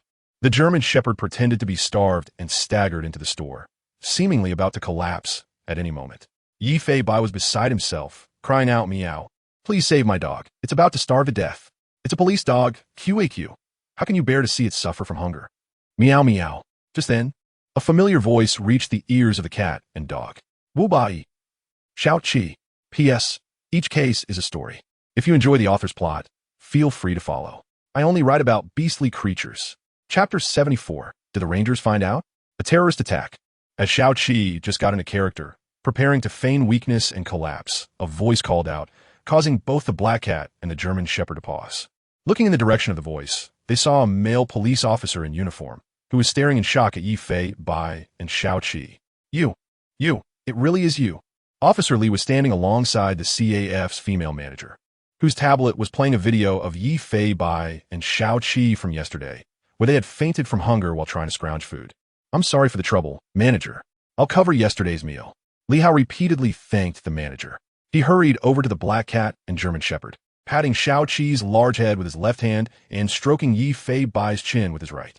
Despite being a strong man, his eyes were slightly red. You two really worried me. Do you know how long I searched for you? Luckily, I found you. Where on earth have you two been hiding? Li Hao scolded them, but in truth, he was extremely relieved. After seeing the cat and dog, a heavy weight lifted from his heart. He quickly made a video call to Zhou Yusen. Before long, many police officers appeared on the screen, all wearing worried expressions. Fearing that Li Hao had bad news to share, Zhou Yusen spoke up in a hurry. I was just about to call you. I received reports from the public saying they saw a black cat in a police uniform resembling Bai and a German shepherd police dog on Beifeng Street. Li Hao waved his hand dismissively. The camera then shifted to show Yi Fei Bai and Xiao Qi munching on large sausages that the staff had given them. What a delicious sight! Xiao Qi was devouring one sausage after another. The black cat was also happily gobbling them down.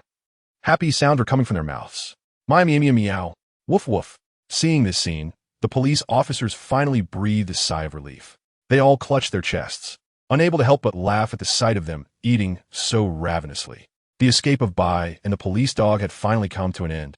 At 3 o'clock a.m., Li Hao was driving the police car on the highway to Jinghai City. They had only covered half the distance. And considering the time Li Hao needed to rest, it would likely be around 8 or 9 in the morning by the time they reached the Hongxiao police station.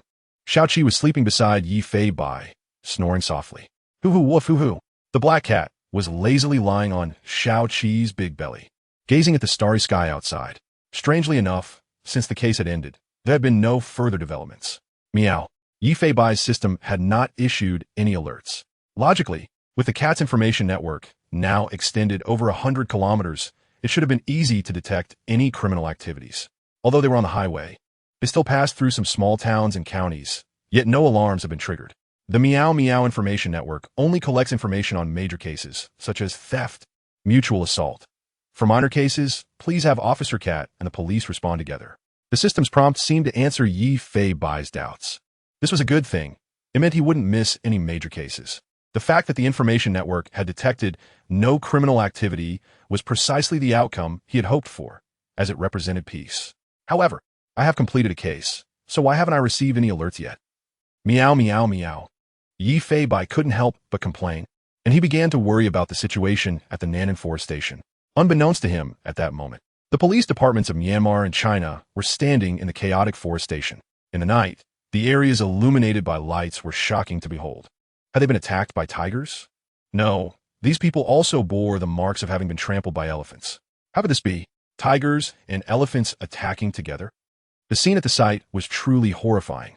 The poacher's hall was equally shocking. The small wooden cabin was filled with various body parts of wild animals. Those present couldn't help but feel pity for them, even thinking it was poetic justice. Both police departments were exceptionally busy that night, with far too many places needing investigation and evidence collection. They also needed to clarify what had actually happened at the time, so some zoological experts were called in. Eventually, they discovered tracks of 2 dogs and a small feline animal. The more they investigated, the more suspicious it became. When the Nannan Rangers heard about this, a cat, 2 dogs, and a juvenile elephant? Impossible, impossible, this is too absurd.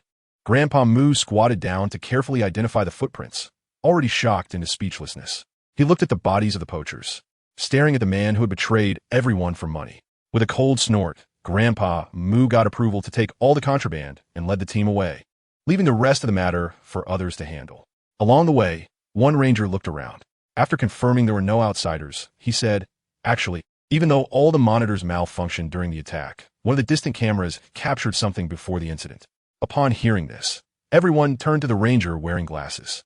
He took out his phone and played a short 5-second clip. In the footage, the image seemed to have some connection issues, but it vaguely showed a black cat flashing by, accompanied by a large black dog. A giant gray-black dog and a small elephant followed behind them. Although it was just a few very blurry silhouettes, everyone recognized them at a glance. Seeing this scene, everyone covered their mouths, afraid they would shout out in excitement. At that moment, the rangers seemed to know what had happened. Although it was an outrageous situation, it seemed to be just as everyone suspected. I deleted that segment of the recording.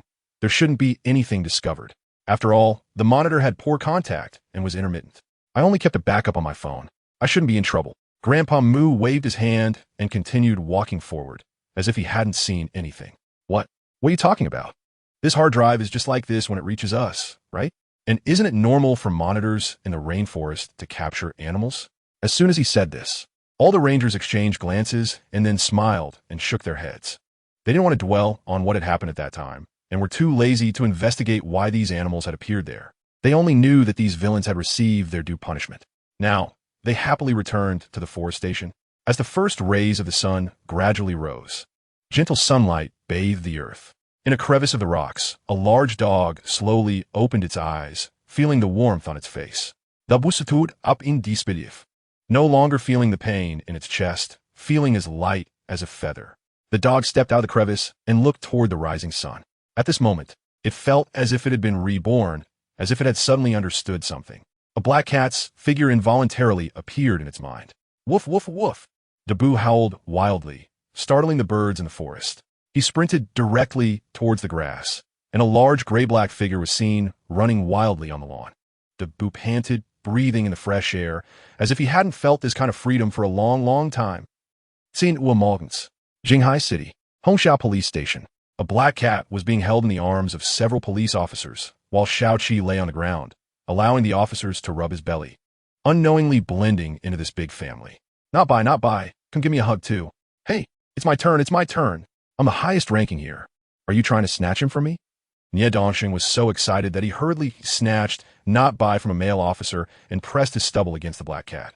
He looked like a father who had finally awaited his son's return. Damn, this guy must smoke 2 packs a day. Meow, meow, meow.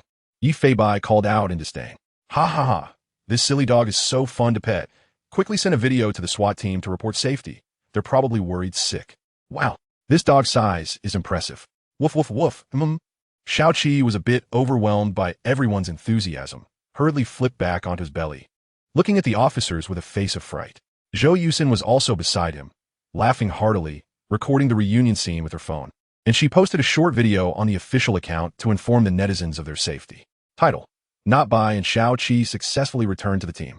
Just then, as the identity of the poachers was confirmed by the Myanmar side, the upgrade notification finally arrived. Ding successfully cracked down on a poaching case and seized 50 pieces of stolen goods. Upgrading physique, strength, 2022 agility, 3,537 defense, 2527. The sound of bones cracking came from Yi Fei Bai, who was being held in the arms of the officers. Director Nya, what are you doing? Why are you holding the cats so tightly? Hiss. I can hear the sound of bones. The officers shouted. Nya Dongsheng was completely confused and could only put Yi Fei Bai down. Yi Fei Bai sitirichit lazidi. And the sound of bones cracking disappeared. The officers were directly stunned.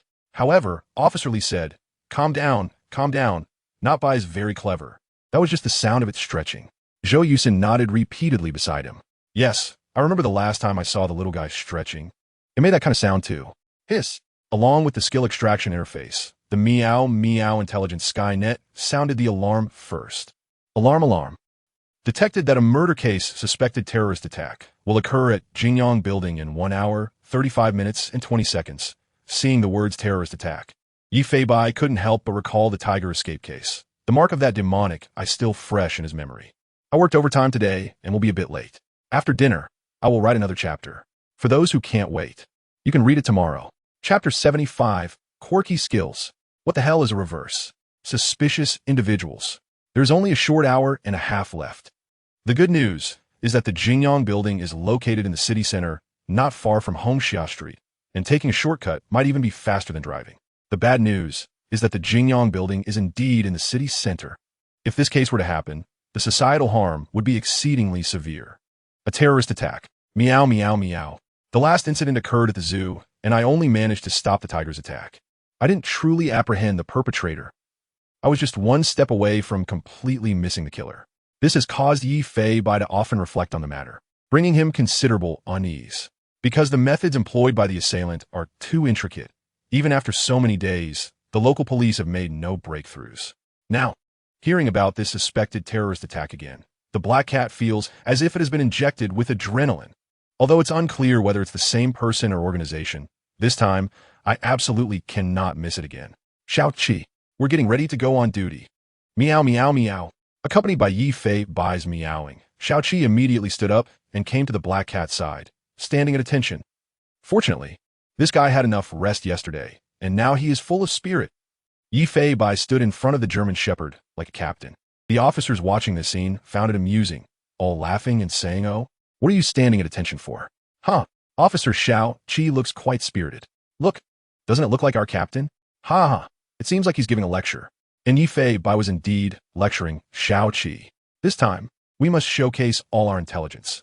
The enemy we are facing is very likely my nemesis. Meow meow meow. Although Xiao Qi couldn't fully understand what the black cat meant, he knew this was another very important mission. Woof woof. Xiao Qi howled excitedly, ready to rush out of the police station with the black cat at any moment. Yi Fei Bai did not waste time. He led Xiao Qi directly towards the police station's front door. Zhou Yusin was stunned. Just a second ago, they had just returned, and now they were running out again. Hey. No, you two little guys just came back. How can you run again? Hey, are you really going on duty? Officer Lee shook his head helplessly and sighed. It's fine. After all, this is Jinghai. Bu Bai is doing well here. If they want to go out and have fun, let them. Having witnessed Bu Bai and Xiao Qi's tacit cooperation, he had 100% confidence that these two little guys wouldn't get into any trouble. Li Hao, quickly tell us what happened when you went out this time? Yeah. I heard Director Wei say that Bu Bai and Xiao Qi found you first. Officer Lee appeared to be in deep thought. In the end, he told his colleagues about the absurd scenes from that day. As Yi Fei Bai led Xiao Qi through the streets, he was also distractedly looking at the system interface in front of him. Due to the large amount involved in this case, comprehensive assessment, you will receive one opportunity to select a skill type, but with no luck bonus. Passive, offensive, defensive, quirky, ridiculous, hidden, quirky. Meow meow. The last choice was a hidden type. This time, Yi Fei Bai chose quirky without hesitation. I want to see just how quirky it can be. The time has come to leave it to fate. Extracting from Quirky Skill Library. Congratulations, you have obtained A-level skill. You're in Ghost Reverse Technique. Yifei Bai could hardly imagine the name of this skill. It sounded extremely quirky. Looking at the skill description in front of him, Yifei Bai was even more dumbfounded. Skill description. You can mark a location with urine, and within 1 minute, you can activate the skill to return to the marked location, carrying one creature you touched when activating the skill. Cooldown, 1 hour. Holy shit. Shadow Flow's Master Zed. Yow. Yow? Meow meow meow. This skill immediately reminded Yifei Bai of 2 characters from his previous life's game. I have to say this A-level skill is quite powerful. It can even save one's life at a critical moment, and can also serve as an effective offensive method. However, using urine for a ghost reverse is just too ridiculous. This made Yifei Bai involuntarily think of another application of this skill. According to the skill description, if he mustered all his strength to urinate directly 10 meters away, could that not achieve a teleportation effect? Logically, it should be possible. However, as Yifei Bai imagined that beautiful scene, he immediately felt a chill. Damn it, I will never use that method in my life. Meow meow meow. At this moment, Xiao Qi was running beside Yifei Bai, lowering his head and following Yifei Bai's gaze, as if he could also see his own system. What are you looking at? Get ready to speed up. As soon as the black cat's meow fell, 2 dark figures began to speed up wildly. 10:25 a.m., 1 hour, 20 minutes, and 14 seconds until the incident. Financial Street, the entire street, is very prosperous, with tall buildings as far as the eye can see. The pedestrian crossing is filled with office workers in suits rushing by, but from time to time, someone stops in surprise to look at the cat and dog on the road. There stood a rural black cat and a black-bagged German shepherd side by side at the entrance of the Jingyang building. Since they had removed their police uniforms, many people were curiously looking at this black cat, wondering if it was Bu Bai from the Hongxiao police station. Hearing the discussions around them, Yifei Bai and Xiao Qi were already used to it. Sigh, it feels like taking off our police uniforms doesn't really help. Maybe this is the trouble of celebrity status. Meow meow meow. Xiao Qi. The German shepherd seemed to sense that the black cat was a bit narcissistic, immediately showing a look of doubt. Yifei Bai, however, did not pay attention to the guy beside him, instead focusing on observing the surroundings. The Jingyang building has 70 floors. The area it covers is quite exaggerated, making it one of the top business buildings in Jinghai City. Many well-known local enterprises are rooted in this building, and even some government company branches are established here. With such a building, Yifei Bai was feeling quite troubled at this moment. 70 floors. Meow meow meow. If he wanted to discover any suspicious points, it would be incredibly difficult. Even if he checked 1 floor per minute, it would take over an hour, and checking 1 floor would take at least 10 minutes. It wouldn't be an exaggeration to say it was like finding a needle in a haystack. Xiao Qi also felt a bit confused. It seemed he knew something unusual would happen here, and needed to search for something out of the ordinary with the black cat beside him. But he didn't expect it to be in such a crowded place with high-rise buildings. Just then, the clever Xiao Qi seemed to notice something. He immediately stood up, looking fiercely at the 2 suspicious individuals in masks and baseball caps walking through the entrance. Woof woof woof.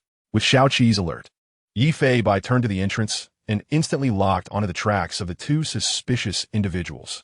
One of the suspects appears to be a woman, and her figure looks quite shapely, but her hands are tucked into her pockets as if she is deliberately hiding something. What's going on? Meow meow. Chapter 76. You really know how to play. An outrageous scene. The CPU overheated. What is she hiding? The actions of the 2 are indeed very suspicious. Not only are they covering their faces, but they're also nervously looking around, seemingly wary of others' gazes. Mind reading skill activated instantly. Yifei Bai closely watches the 2 figures in black. Man, no one should notice, right? This is too dangerous. I hope we don't get discovered. Otherwise, we'll end up in jail. I must be extra cautious later. The man's emotions are extremely anxious. He then looks at the woman in black. The woman's thoughts come through instantly. Woman, this thing is somewhat dangerous. We need to be careful when using it later. It's about the same as what I investigated. It's just the right time for the security shift change, so no one should be paying attention to us. I feel like he's a bit timid. I hope he doesn't disappoint me, or all this preparation will have been for nothing. Yifei Bai squints his eyes. Suspicious. Very suspicious. The thoughts of the 2 perfectly match those of criminals, yet they both seem a bit nervous, and haven't thought much about the details of the crime. As the mind-reading skill ends, the 2 have already walked through the entrance of the Jingyang building. Xiao Qi did well. Right from the start, it found the suspects. Meow meow meow. Xiao-Qi happily wags its tail, tongue out, feeling quite proud. Following the black cat, it runs into the building. Although the cat and dog are walking along the wall, they still attract a lot of attention. But fortunately, during office hours, not many people stop to notice them. And just as the woman in black investigated, it is indeed the time for the security shift change. They thought they might barge into the building, but they didn't see any security personnel at all. Upon entering the door, they are greeted by a very businesslike lobby with 6 elevators. People are coming and going all around. The sounds of dress shoes and high heels are quite noisy. Occasionally, one can hear office workers discussing their work. The environment is very chaotic. At this moment, Yifei Bai feels an even heavier burden because if a terrorist attack occurs in such a place, the casualties would be extremely high. We need to hurry. Meow, meow, meow. Under the crowd, a pair of heterochromatic eyes and a slightly dull dog-esque eyes are fixated on a man and a woman not far away. They're being very cautious, and their attire is actually drawing some glances. Yifei Bai also finds it a bit strange, because these two seem very inexperienced with such matters. If they were professionals, they should dress more plainly. Although they can be classified as suspects, it feels like they are amateurs. There are only 2 possibilities for suspects dressed like this. The first possibility is that Yifei Bai misunderstood. The second possibility is that these two are preparing to do something big, which is why they're covering their figures and faces so thoroughly. The man has thoughts earlier mentioned that if discovered, they would end up in jail. This proves that they are indeed preparing to engage in some criminal activity, but Yifei Bai still feels that something is off. On the other hand, Xiao-Qi is quite excited, seemingly treating the two as enemies. Ha! With its tongue out, it huffs hot air, eager to rush in and take them down right now. Yifei Bai naturally knows what this little guy is thinking and immediately gives it a paw. Calm down, we can't be sure yet. Meow, meow, meow. Woof, woof. Xiao-Qi responds a few times in a wrong manner, but still looks very excited. Seeing the two almost disappear into the crowd, the black cat and German shepherd quicken their pace to follow. The 2 figures in black did not enter the elevator, but walked towards the corner stairs. This scene instantly makes Yifei Bai alert. These two definitely have no good intentions. This mission might be resolved quickly. Bang! As the door to the stairway closes, the 2 disappear from view. At this moment, the cat and dog stand at the door, with the black cat pressing its head against the door, hearing the sound of the 2 quickly going upstairs. Xiao-Qi follows suit and presses its big dog head against the door, listening through the crack. This scene immediately attracts the attention of many people. Several office ladies, seeing such a cute sight, cover their mouths and take out their phones to take pictures of the 2 little cuties. Ha! This black cat looks a bit like Bai. Yes, they're so funny, as if they're eavesdropping on something. So cute, I'll send this to my friends. But in the next second, the black cat gives the German shepherd a look. Suddenly, the big black dog stands up on its hind legs, places its paw on the doorknob, and then pulls down. Creak! The door is directly opened. What the hell, this big black dog can actually open the door. Ladies, let us be civilized. Okay, although it's outrageous, but in the next second, the black cat goes in and even closes the door behind it. I can't believe it. That black cat actually knows to close the door. It's like it has become sentient. Amazed. Many onlookers rush towards the closed door, preparing to open it and see what is going on, only to find the door has actually been locked from the inside. This is simply outrageous. The door opening is ridiculous to the max. After locking the door, the black cat slowly walks upstairs with Xiao-Qi. Whoosh! They hear the sound of claws scratching the floor, and Xiao-Qi immediately gets a big paw from Yifei Bai. Xiao-Qi looks wronged. Its claws have grown long, and it inevitably makes some noise going up the stairs. Plus, with its own weight, the sound becomes even louder. In the next second, Xiao-Qi stands on its hind legs, with its front paws on the stair railing, distributing its weight on the railing. Then it slowly moves up in an extremely funny posture. Not bad, very adaptable. Yifei Bai nods at the cat's head. He has to say that Xiao-Qi is getting smarter and smarter. The cat and dog slowly go upstairs. Just as they reach the 8th floor, the voices of the 2 talking gradually come into earshot. Woman, why are you so scared? Hurry up and do what you need to do. The woman's voice comes first. Then the man hurriedly says, just thinking about all these people outside makes me worry about being discovered. Woman, if you keep this up, do you believe I'll shoot you? Man, I'll do it right now. Hiss. Xiao-Qi and Yifei Bai instantly realize that something is off. It sounds like the woman has some kind of weapon. From the sound, they're not far away. The 2 should be around the 10th floor. The black cat gives Xiao-Qi a look, and they speed up, with Xiao-Qi also getting ready for an attack. Corner of the 11th floor. The two suspects seem to be on the 12th floor, and the voices are now very close. Hurry up and install this thing. Okay. I'll install it now. Install what? Yifei Bai's heart skips a beat. It can't be explosives or something, but it still feels like something is strange. I've installed it. Now I'm ready to press it. Not good. As Yifei Bai rushed upstairs, Xiaoqi also got on all fours and followed him out. Suddenly, they saw a young woman in a leather jacket stepping on the shoulder of a kneeling man with her high heels. She was holding a leash, which was attached to. Not only that, but the woman also had a button in her hand, and, as she pressed it, it seemed like an electric shock was released from the man's neck. He didn't appear to feel any pain. Instead, he had a look of happiness on his face. Yifei Bai was dumbfounded by this scene. What the heck? People in the city really know how to play, right? Arrest them. They must be arrested. This is a disgrace to morals. Meow, meow, meow, meow. A black cat pointed at the two and started scolding them. Xiaoqi was equally shocked by the scene before her. So humans also need to be walked? Is he a person or one of his kind? At that moment, Xiaoqi's CPU was nearly overheating. The two dogs exchanged glances, and the atmosphere became extremely awkward. Chapter 77, trending again. The mysterious incident on the 40th floor? Little Seven, who doesn't understand human affairs, looked at Yifei Bai with a confused expression.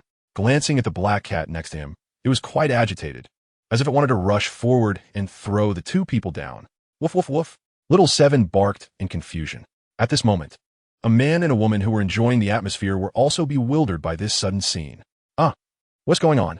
What are this cat and dog doing? I don't know, either facing two animals. The two seemed like they had been caught doing something wrong. The black cat seemed to be accusing them of their behavior. The woman hurriedly put on her black coat, and the man took off the collar around his neck, then quickly put on his pants and shirt to cover his underwear. The two rushed out of the exit on the current floor. Sigh, meow. Yifei Bai was truly speechless. Those two were indeed suspects, but they were doing something else. Although the black cat was very angry, it had no time to deal with their nonsense right now. Let's go, Little Seven. Meow.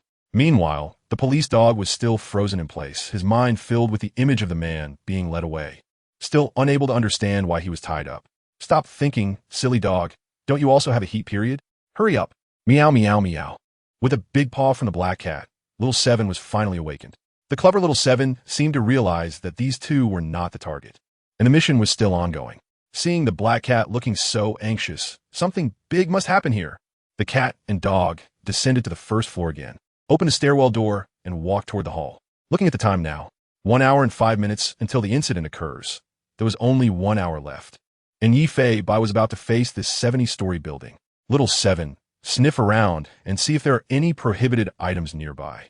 Meow, meow, meow. The black cat patted the dog's nose, and Little Seven understood immediately. He began searching in the hall. Fortunately, there were many people, and the newly assigned security guards did not notice the traces of the cat and dog. Sniff, sniff, sniff. After searching around, Little Seven did not smell any prohibited items. This left Yifei Bai in a dilemma. The difficulty of this case was much greater than the last time with the tiger escape. He didn't even know where to start in order to find the criminals in advance, because in such a building, there were simply too many ways to carry out a terrorist attack. What method would he use to commit the crime? Was it a gang crime or a solo act? If it was to rule out suspicious individuals, the workload would be too heavy. Now, within an hour, he could only rule out the methods used by the criminals. At this moment, Yifei Bai looked up at the central air conditioning that was blowing air. He saw a black cat and a big wolf dog rushing directly out the back door. What the heck? The security guard at the back door was also startled, but seeing Little Seven's size, he didn't dare to step forward to stop them, thinking that since they had run out, it was fine. Yifei Bai directly ignored the security guard and led the black dog to circle around the building. He checked all the air intake vents. Unfortunately, all the air intakes were very well sealed and cleaned thoroughly, with no foreign objects, and he did not see any suspicious individuals around. The security guard also occasionally patrolled around the building, so any suspicious individuals could be spotted immediately. What other methods? Think of something fast. The black cat closed its eyes, trying to immerse itself in the criminal's mindset. However, just as it closed its eyes, music and the sound of people speaking came from a distance. Jianghai Shimi Smart Furniture Store is officially opening today. Today we will unveil the prices of 10 new products. Are you all looking forward to it? Following the sound, it came from a square next to the Jinyang building. It seems some new smart home store was opening, sounding a bit like a product launch event. From the cheering sounds of the audience, there seemed to be quite a number of spectators. This made Yi Fei Bai shake his little cat head repeatedly. The environment inside and outside the building was too chaotic. It seemed the criminals really knew how to pick a day. While Yi Fei Bai was pondering, he precisely caught the voices of two security guards chatting not far away. Speaking of which, is there still that strange, ghostly scream on the 40th floor today? Oh, it's the same. That sound occasionally comes up. The employees on those two floors are also spreading the word. Saying the sound is that of the woman who jumped from the building in 2018. One of the security guards waved his hand immediately after hearing this. How could that be? If it were that kind of thing, how could it still sound in broad daylight? Wouldn't it be funny if the evil spirit came out to cause trouble during the day? The superstitious security guard continued, "You may not know this, but that woman jumped from the 40th floor back then because she was sexually harassed by her boss, and later when her boyfriend found out, she was beaten by him, and it caused a scene at her home. That jump was also to prove her innocence. You could say she died wrongfully. Are there not enough strange things coming from that floor? We don't even dare to patrol that floor at night." As soon as this was said, the new security guard swallowed hard. Their conversation fell into Yi Fei Bai's ears. He didn't feel any eerie atmosphere. Instead, he noted this clue down. Ghostly scream. Meow. This might also be a clue. Later, he had to check the 40th floor. Maybe he could really make some new discoveries. Yi Fei Bai looked up. He gazed toward the top of the building. He saw several professional cleaners tied, with ropes, cleaning the glass. Yi Fei Bai squinted his cat eyes, focusing his pupils. He carefully observed the small workers in the high sky, as any detail could not be missed at this moment. With his exaggerated eyesight, Yi Fei Bai could see clearly. The workers were in uniforms, cleaning very professionally, and were equipped for high-altitude work. He did not find any suspicious points. Suddenly, a cat and a dog jumped through the restroom window into the first floor, calmly strutting out in front of a group of young ladies. Once again arriving at the first floor hall, Yi Fei Bai and Little Seven inspected all 6 elevators. The passers-by beside them looked at the cat and dog with puzzled expressions, not knowing what they were doing or why they were there. However, many fans recognized Little White based on the black cat's unique eye color. It was definitely Little White, no doubt about it. And that German Shepherd was indeed Little Seven, the police dog mentioned in the official announcement. It was Little White. I'll take a video and post it on Doudu. Hey, don't disturb them. Don't worry, I won just taking a video. Before long, the video of Little White and German Shepherd Little Seven searching in the elevator hit the trending list on Doudu. Various comments started flooding in. Wow, I haven't seen Little White for so many days. It seems like it has indeed become a busy cat now. Just like a black cat police officer on duty every day. 800W likes. This police dog must be Xiao Qi. It looks so silly and cute. I just love this combination of the two little ones. 1652W likes. Are they on a mission? Did something happen in your area? 750W likes. The author replies, no, there are no police on site. I just thought they were cute and recorded it casually. The popularity is still strong. A video can easily reach the top of the trending list. Meanwhile, the involved cat and dog both exit the elevator very dejectedly. After checking this round of elevators, no trace of any prohibited substances was found. It's important to know that creating a terrorist attack in an elevator is a terrifying thing. After all, elevators are enclosed spaces, and there's nowhere to escape. However, at this moment, the elevator is functioning normally, with no points of suspicion. 40 minutes after the incident occurred, the situation is urgent, so we can only investigate based on the clues we have. Let us go, Xiao Qi. Let us check the 40th floor. Meow, meow, meow. Chapter 78, Underestimating Not White. The clown is actually ourselves. A strange sound echoed. A cat and a dog walked into the elevator. The elevator was quite crowded, and Xiao Qi drooped one ear, feeling that this guy was a bit socially anxious. Yi Fei Bai and Xiao Qi sat obediently in the elevator. The people in the elevator saw the two adorable, fluffy animals up close and could hardly control their hands. Itching to hug Not White and the police dog for a good rub. Ah, Not White is so cute. Woo, this police dog is also so silly and adorable. What should I do? Oh my gosh, I'm actually in the same elevator as Not White. Due to the buzz online, everyone almost knew that Not White was in the Jingyang building, and quite a few little fans were rushing down from upstairs to take photos of Not White. Unfortunately, they probably missed it. Hey, you can't do that. If you touch them, it might be considered obstructing official duties. Yeah, if you go and pat this police dog's head now, it might even count as assaulting a police officer. Ha ha ha, as the elevator doors closed, laughter and cheerful voices filled the elevator. Although everyone knew Not White, no one stepped forward to disturb the two little ones. Speaking of which, they're so smart, they even know how to take the elevator. You're underestimating Not White a bit. They can accompany the police to perform official duties. What is so special about taking the elevator? True. Officer Not White, how many floors are you going to? Can I help you press the button? A young office lady teased Not White with great affection, wanting to interact with the black cat. You're so smart, you can count, right? Just meow a few times for me, and I'll press the button for that many floors, okay? Yifei Bai. I have no grudges against you. Why do you treat me like a fool? Meow, meow, meow. Yifei Bai looked at the lady with a very speechless expression and helplessly meowed 3 times. Is it the 3rd floor?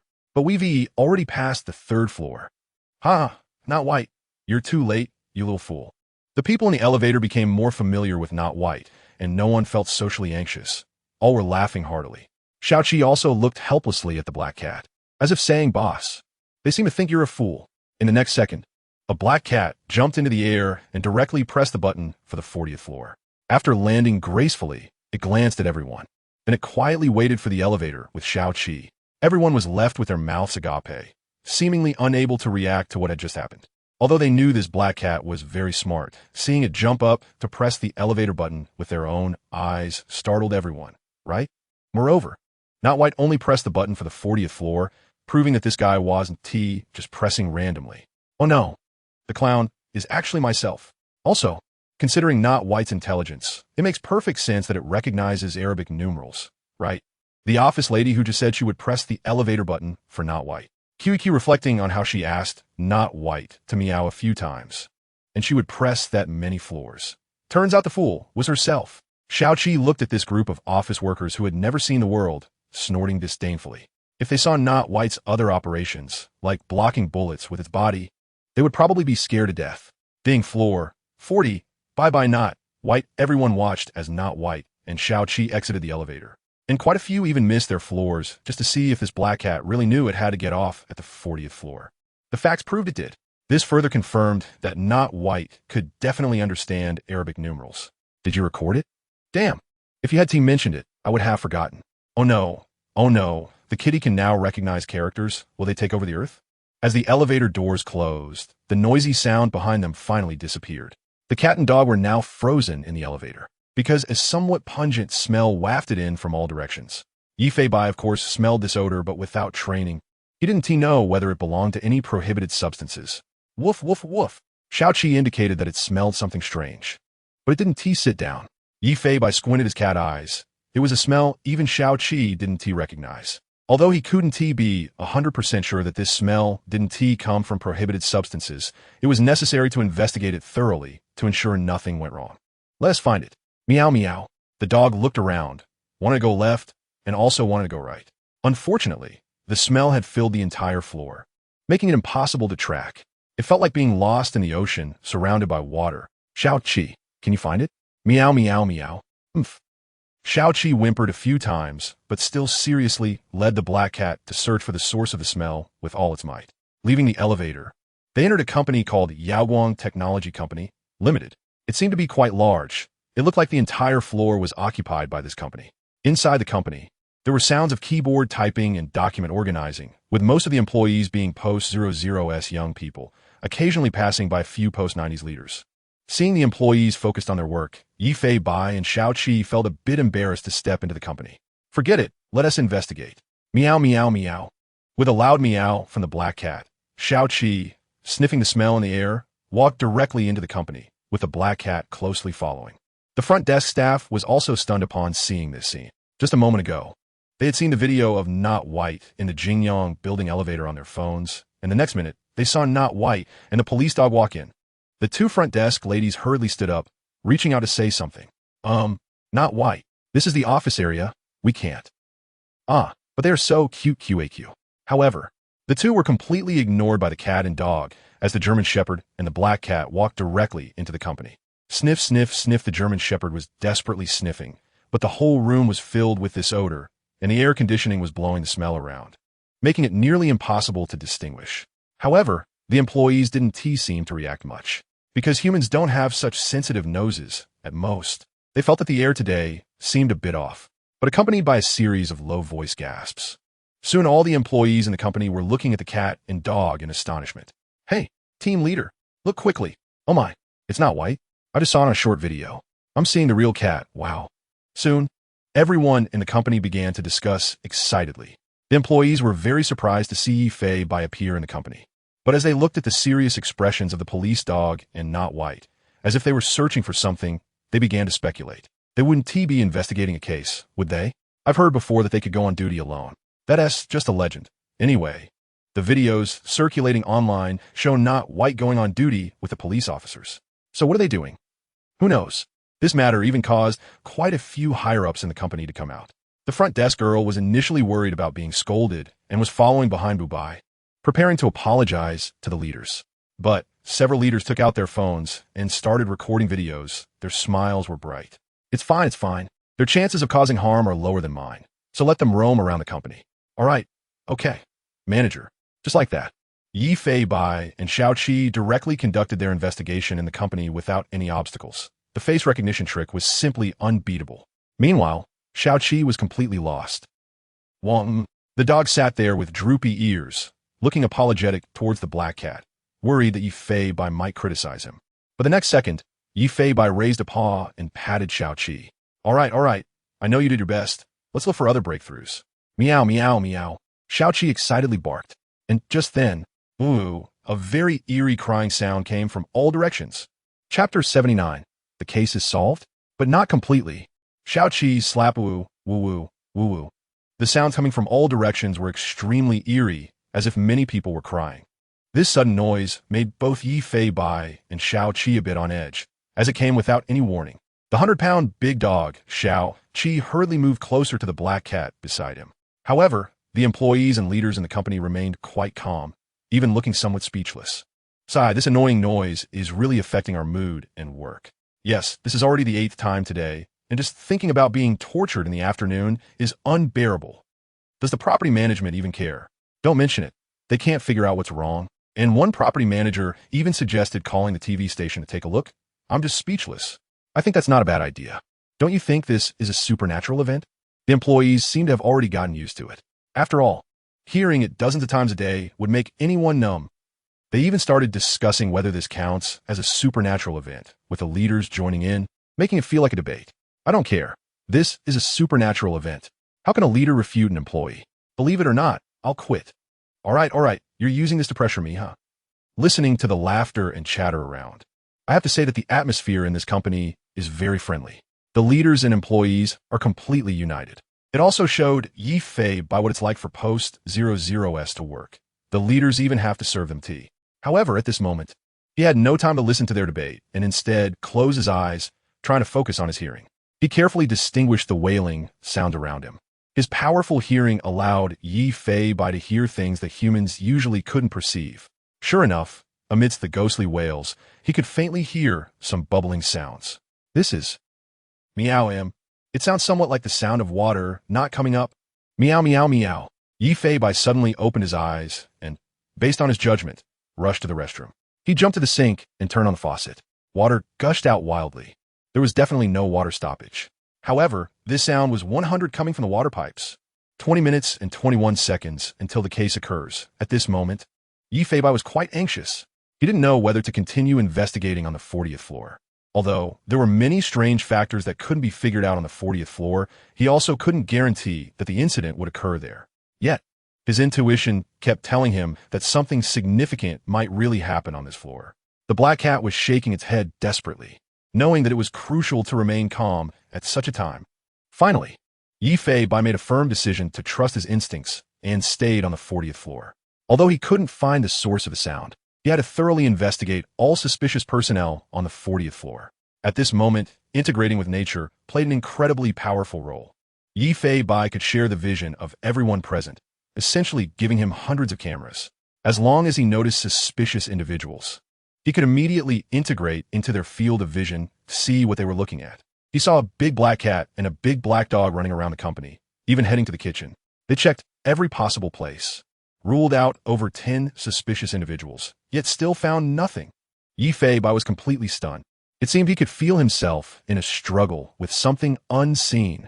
This sense of oppression and pressure could sometimes really lead to a mental breakdown. Could it really not be this? Meow, meow, meow. Yifei also considered triggering the fire alarm to evacuate everyone in the building, but in the absence of open flames, who would really evacuate? Not to mention trying to evacuate everyone from the entire building. That was simply a fantasy. A sense of helplessness inexplicably arose within him. Just as he hesitated, a loud slap suddenly landed on the cat's face. Xiaoqi seemed to notice that the black cat's emotions were fluctuating and directly licked the black cat's face with its somewhat smelly big mouth. It was trying to comfort the black cat in its own way, hoping to calm Yifei down. Woof woof. Yifei looked at the silly dog beside him and couldn't help but laugh and cry at the same time. This indeed helped him regain his spirits and stopped him from continuing to doubt his thoughts. At that moment, 2 minutes and 10 seconds until the case occurs, woo-woo. The ghostly wails once again came from all directions. Yifei quickly closed his eyes and listened carefully. Gurgle, gurgle. The sound of water not coming up still existed. However, the 40th floor had not stopped the water. And at that moment, Yifei seemed to think of something. He immediately looked up at the fire sprinkler pipe in the ceiling. At that moment, the black cat seemed to have a sudden realization and felt that something was off. Could it be that one of the water pipes had a problem? Looking at the new electronic smoke detection device, Yifei couldn't care less about anything else. He dashed to the employee's smoking room. He lunged, snatched a cigarette from one of the young men's hands, then rushed out of the smoking area to the office. Looking up at the electronic smoke detection and temperature measurement device on the ceiling. Xiaoqi. Meow meow meow. The black cat, with a cigarette in its mouth, looked at Xiaoqi, then glanced at the ceiling. Xiaoqi immediately understood. Excitedly, woof woof woof. It seemed to be saying, I'm ready. The coordination between the cat and dog was simply unbeatable. In the next second, Xiaoqi ran towards the black cat. And at that moment, the black cat jumped onto Xiaoqi's back. As Xiaoqi leaped into the air, the black cat exerted force and jumped up 2 meters high, directly reaching the ceiling. Quick-witted Yifei clawed at the smoke detection device, pointing the lit end of the cigarette at the detection device. Everyone was dumbfounded. It looked like Yifei was trying to deliberately trigger the fire alarm. In that instant, more than 10 devices around lit up red lights and emitted piercing alarm sounds. Everyone. Wow, run. Our clothes are going to get wet. Hurry, hurry, Fei, you little rascal, don't joke around like this. But, as the water dispensing device began to make noise, it did not spray any water. Instead, the eerie wailing sounds echoed around. Woo-woo. This time, the sound was different from before. Even the employees could clearly hear the sound of the water pipes not working. At that moment, everyone's eyes widened in disbelief as they looked at the cat and dog. It turned out to be the sound coming from the fire protection device's water pipes. Holy crap, Fei actually found the problem. No way, no way. The property management could totally be dismissed after this. My goodness, is this cat's intelligence too exaggerated? People were very excited, thinking that they could finally say goodbye to that howling sound. But after the black cat landed, it looked around in terror. At that moment, it seemed to guess what the villain was planning to do. But there was only a little over a minute left, and there was almost no time left. Chapter 80, The Incident Occurs. An unexpected development. Where? A black cat jumped onto a desk, anxiously looking around. Yifei didn't dare to blink, afraid of missing any detail. A strange smell, combined with the damaged fire pipes. The motive of the criminals was already very clear. Arson. This was the primary target of the investigation at this moment. A shadow was running wildly in the company, continuing to check every corner. What did I miss? What is the source of this smell? Meow meow meow. 1 minute and 40 seconds after the incident, on the right side of Jinyang Building, Minnan Square, on a booth set up by a smart home company, a passionate host was standing. There were quite a few audience members below, both young and old, but most of them were not paying attention to the press conference. Instead, the host waved his hand dramatically, pointing to the side of the booth. Next up is the highly anticipated drone show segment. What you're about to see is a grand drone show created by the Hawkeye drone team for our semi-smart home.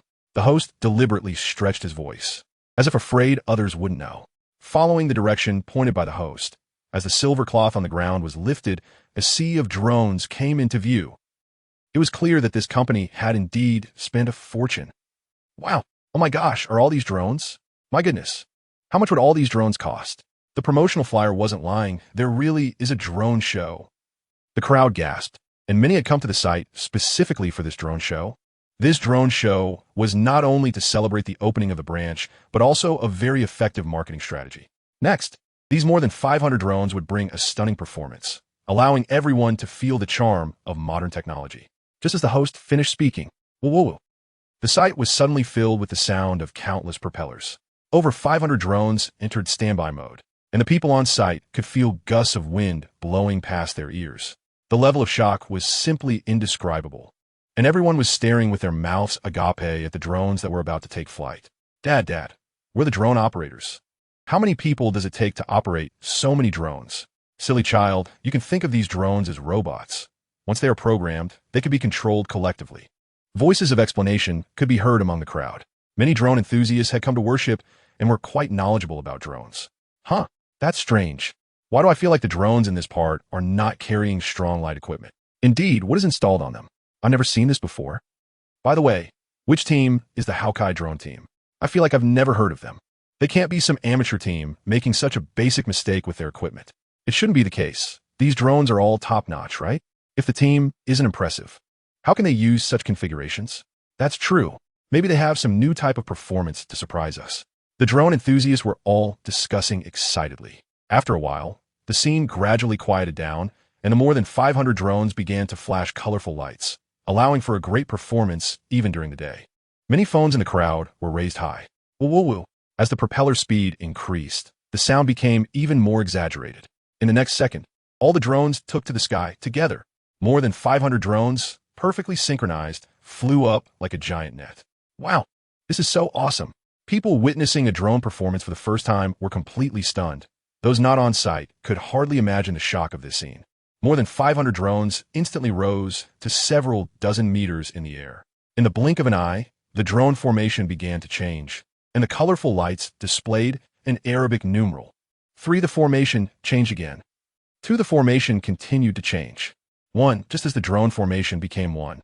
More than 100 drones broke away from the formation and flew towards a building 100 meters away. Some onlookers didn't find anything strange. However, the drone enthusiasts furrowed their brows. Huh? What is going on? Is there a problem with the program right from the start? No way. What kind of amateur team is this? Didn't they do a test flight beforehand? Ha ha. This is the consequence of trying to cut costs. Why not find a more professional team? However, some enthusiasts still noticed something was off and shouted loudly. No, look. Those drones that broke away from the formation seem to be a different batch of equipment. Indeed, could it be that there is something new? But they're flying too far. At this rate, they might crash directly into Jingyang Building. No one could understand what these drones were planning to do. Was it a new trick or just a pure technical error? But no one expected that this performance show was far from over. Jingyang Building, 40th floor. A big black cat and a big black dog were running wildly in the company, looking very anxious. At this moment, a young lady sitting by the window was feeling very uncomfortable, blowing her nose. Ooh, I can't take it anymore. The air conditioning today must be broken, making my rhinitis flare up again. A colleague nearby heard this and joined in. Hey, so it wasn't just me. My rhinitis is acting up too. I keep feeling a tickle in my nose. All right, me too. Even though I don't have rhinitis, my nose feels uncomfortable. Could it really be the air conditioning's fault? I don't care anymore. I'm going to open the window here. Let them find me or whatever. As soon as the rhinitis girl finished speaking, she walked straight to a window. Without saying a word, she pushed the window open. Fresh air rushed in immediately. The young lady closed her eyes and took a deep breath of the refreshing air. But the next second, cough, cough, cough. She felt a sharp pain in her throat as the pungent smell made her eyes water. Damn, so was the smell from outside. Just as the young lady had only just opened the window, the black cat and the German shepherd in the company immediately stopped in their tracks. Looking excitedly towards the window, Xiao Qi kept barking. Woof, woof, woof. Woof, woof, woof. It seemed to tell Yi Fei Bai that the smell was coming from there. A pair of heterochromatic eyes stared fixedly at the window. Feeling the smell wafting in from outside, it was indeed very pungent. Logically, finding the smell should allow them to pinpoint the method of the crime. But Yi Fei Bai felt no surprise in his heart. Instead, his pupils trembled. He couldn't help but recall the workers cleaning the glass at high altitudes. Looking at the unidentified liquid still sliding down the window, he understood completely in that moment. This scent did not come from inside the company, but was painted on the outside of the window. This person has gone mad. Meow, meow, meow. Xiao Qi noticed something was off as she observed the black cat's behavior. The dog nervously looked around, unaware that this case would leave an incredibly deep impression on it. Chapter 81. Flames Rising. Terrorist attack. Life in reverse, clearly. The liquid on the windows, emitting a pungent odor, must be some kind of flammable chemical. At this moment, it was smeared all over the entire wall of the 40th floor. Yi Feibai had experienced several major cases, but the scene before him sent chills down his spine. This suspected terrorist attack was beyond his expectations at every turn, even if he understood the surface. He could not grasp its essence. Yi Feibai didn't know what kind of criminal he was up against at this moment. He only knew that he had lost in this case. 30 seconds until the incident. The only chance for a comeback was fire retardant. At this moment, the mind reading had cooled down. As the mind reading activated, Yi Feibai looked at everyone near the window. Not him, not her, nor him. Yi Feibai read others' minds at the fastest speed possible. In a short time, he ruled out all those near the window who had the opportunity to commit the act. Still, no discoveries. 15 seconds until the incident. And just then, Yi Feibai's keen sense of smell picked up a sound coming from outside the window. Woo-woo. A dense buzzing sound was rapidly approaching the building, like hundreds of bees flapping their wings near Yi Feibai's ears. With his unique heterochromia, he looked outside. At that moment, Yi Feibai realized what kind of demon he was truly facing. Woof, woof, woof. Xiaoqi barked excitedly. It also saw the scene outside the window. A dense network was approaching the 40th floor. The commotion outside caught the attention of the employees in the office, who all raised their heads to look out the window. Whoa, what is that? The employees squinted their eyes, carefully observing. The drones were moving at a considerable speed, approaching in just a few blinks. It seemed to be drones. How could drones fly this way? Oh, I know. I received a flyer the day before yesterday, saying there would be a drone show at Minute Square today. A drone show flying so high? What will the audience see on site? Xiao Yang. Mind your manners. Many employees even stood up curiously to watch, yet no one noticed anything amiss. The terror of a terrorist attack lies in its unpredictability, often causing greater casualties. Hey, what are these drones doing? Why are they flying directly towards us? Oh no, they're going to crash. 0 seconds until the incident. In that instant, Yi Feibai rushed towards the window that had not yet closed. Several employees felt a gust of wind rush past them. Then came a sound. Crack. The black cat pulled down the window. Before everyone could react. Bang, bang, bang. A dense sound of collisions came. Sparks flew. Flames erupted. The flammable chemical liquid ignited fiercely upon the collision with the drones. The spread of the fire could only be described as outrageous. In just a few blinks, the window that had just shown a blue sky was now engulfed in flames. Amidst the screams and shouts inside the company, there was no trace of the scenery outside. The flames' reflection made the 40th floor seem like it had fallen into a hell on earth. Just a second ago, the atmosphere in the company was filled with laughter. At this moment, it was utter chaos. Run away. Employees frantically rushed out of the company, fearing that a second late would mean being engulfed in flames. Xiaoqi stood frozen in place. As a police dog, it had never seen such an exaggerated scene. Even in training, it had faced bomb explosions, but the scene before it was undoubtedly several times more shocking. Yi Feibai stepped back, looking out the window. He never expected it to be like the previous beast escape case. Only when the incident occurred did he realize what the criminals were truly plotting. Whoosh, whoosh, whoosh. A terrifying sound of burning came from outside. No. The sound of the drones was still there. Meow, meow, meow. Yi Feibai seemed to realize something and kept retreating. Xiaoqi, back away. Meow, meow, meow. Watching the police dog running towards him, Yi Feibai shouted loudly. Fortunately, Xiaoqi was very clever and quickly distanced itself from the black cat by the window. In that moment, the sound of drones came from all directions. Drones equipped with window-breaking spikes and gasoline packs, flying at over 100 yards per hour, crashed towards the window. Bang, bang, bang. A dense sound of collisions came. Clatter. Along with the shattering of glass, countless flaming fragments fell into the company. The flames outside seemed like a demon wanting to devour everything, and upon contact with the gasoline, they surged into the room. Luckily, Yi Feibai and Xiaoqi dodged in time. If they had been at the window, they might have been burned instantly. Woof, woof, woof. Xiaoqi desperately barked, seemingly trying to make people aware of the severity of the situation and urging them to escape quickly. But even without Xiaoqi's reminder, everyone had already realized the seriousness of the problem and didn't want to stay for even a second. Not by. Doggy. Run. Hurry. Run with us. I must say this group of young people is quite good. Even at this moment, they didn't forget to drag the cat and dog to escape. A young lady even directly picked up Bai. Meanwhile, a young man anxiously patted Xiao Qi's head. Yi Fei Bai easily broke free from the young lady's embrace. Xiao Qi resolutely stood beside the black cat. You guys go quickly. Meow. Woof woof woof. The next moment, Yi Fei Bai and Xiao Qi turned around and began patrolling the company, afraid that some fool might still not know to run. At this moment, the fire had not yet fully spread, making it the best time to escape. However, at this moment, Yi Fei Bai seemed to realize something. No, his target was not the 40th floor. Meow meow meow. Yi Fei Bai anxiously looked through the broken glass outside. Looking around, he finally caught a glimpse of a flying creature in the flames. Blending with nature, perspective shift. And everything before Yi Fei Bai was shocking. Outside the entire 40th floor, flames were soaring, and thick smoke was billowing. The criminals seemingly only targeted the 40th floor. In reality, they used the 40th floor as a breakthrough point. The real target was the upper floors, which were harder to evacuate from. At this moment, the flames were crazily consuming upwards, and the 41st floor was about to fall. It should be noted that there are still 30 more floors above the 40th.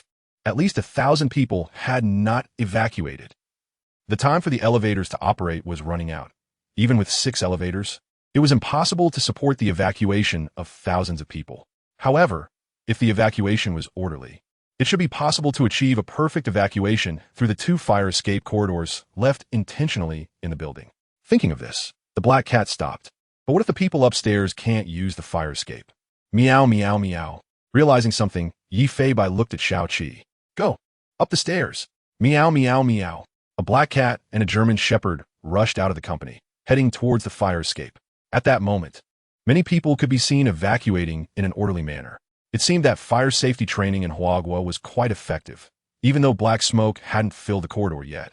Everyone was still covering their mouths and noses with tissues or clothing.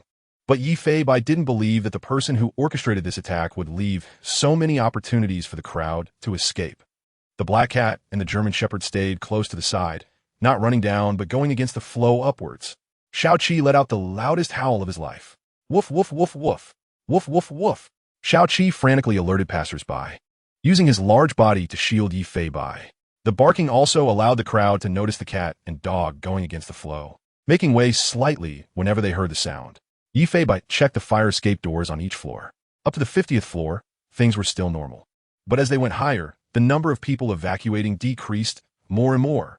Yi Fei Bai had a vague sense of foreboding in his heart. Chapter 82. The Welded Lifeline. Despairing Cries. Jingyang Building. The street is in chaos. The security cordon has completely surrounded the Jingyang Building, with crowds retreating to 200 meters away. However, the screams of the crowd can still be heard at the scene. Occasionally, shards of glass, exploded by the high temperature, fall to the ground, making the area within 100 meters extremely dangerous. Yet, amidst this perilous zone, many people in work uniforms are moving against the flow. Various departments of Jinghai are responding very quickly.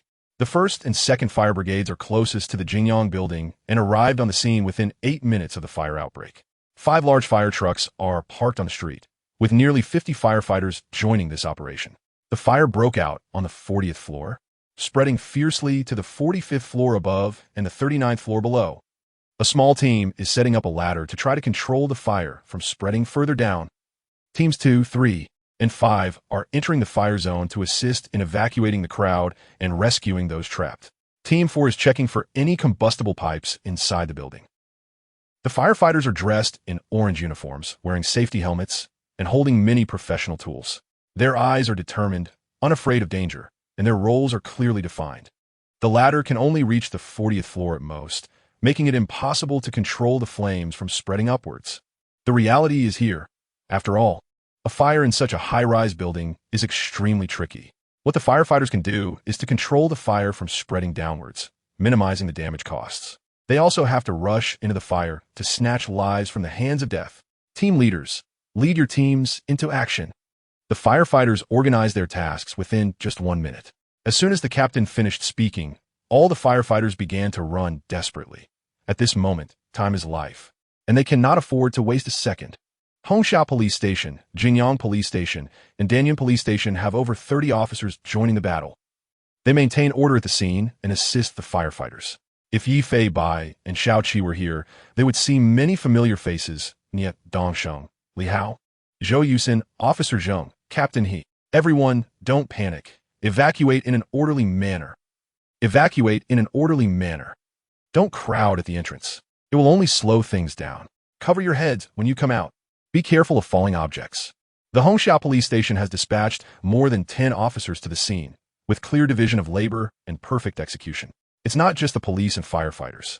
At this moment, several ambulances are parked on the street below the Jingyang building, with many white-clad angels rushing past the security line to rescue the injured, even without having time to put on safety helmets.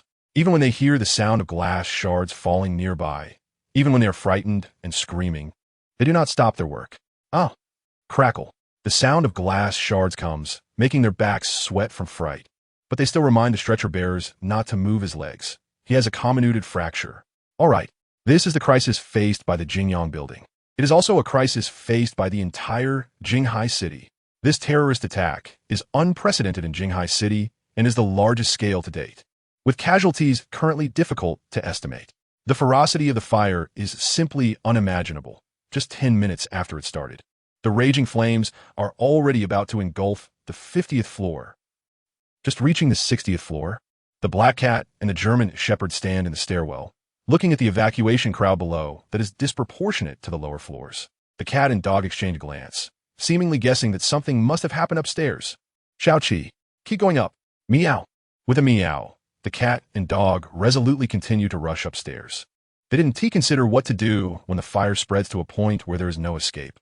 62nd floor. The door to the fire escape is wide open, and there are no evacuation personnel in sight. Clearly, everyone has evacuated to the fire escape.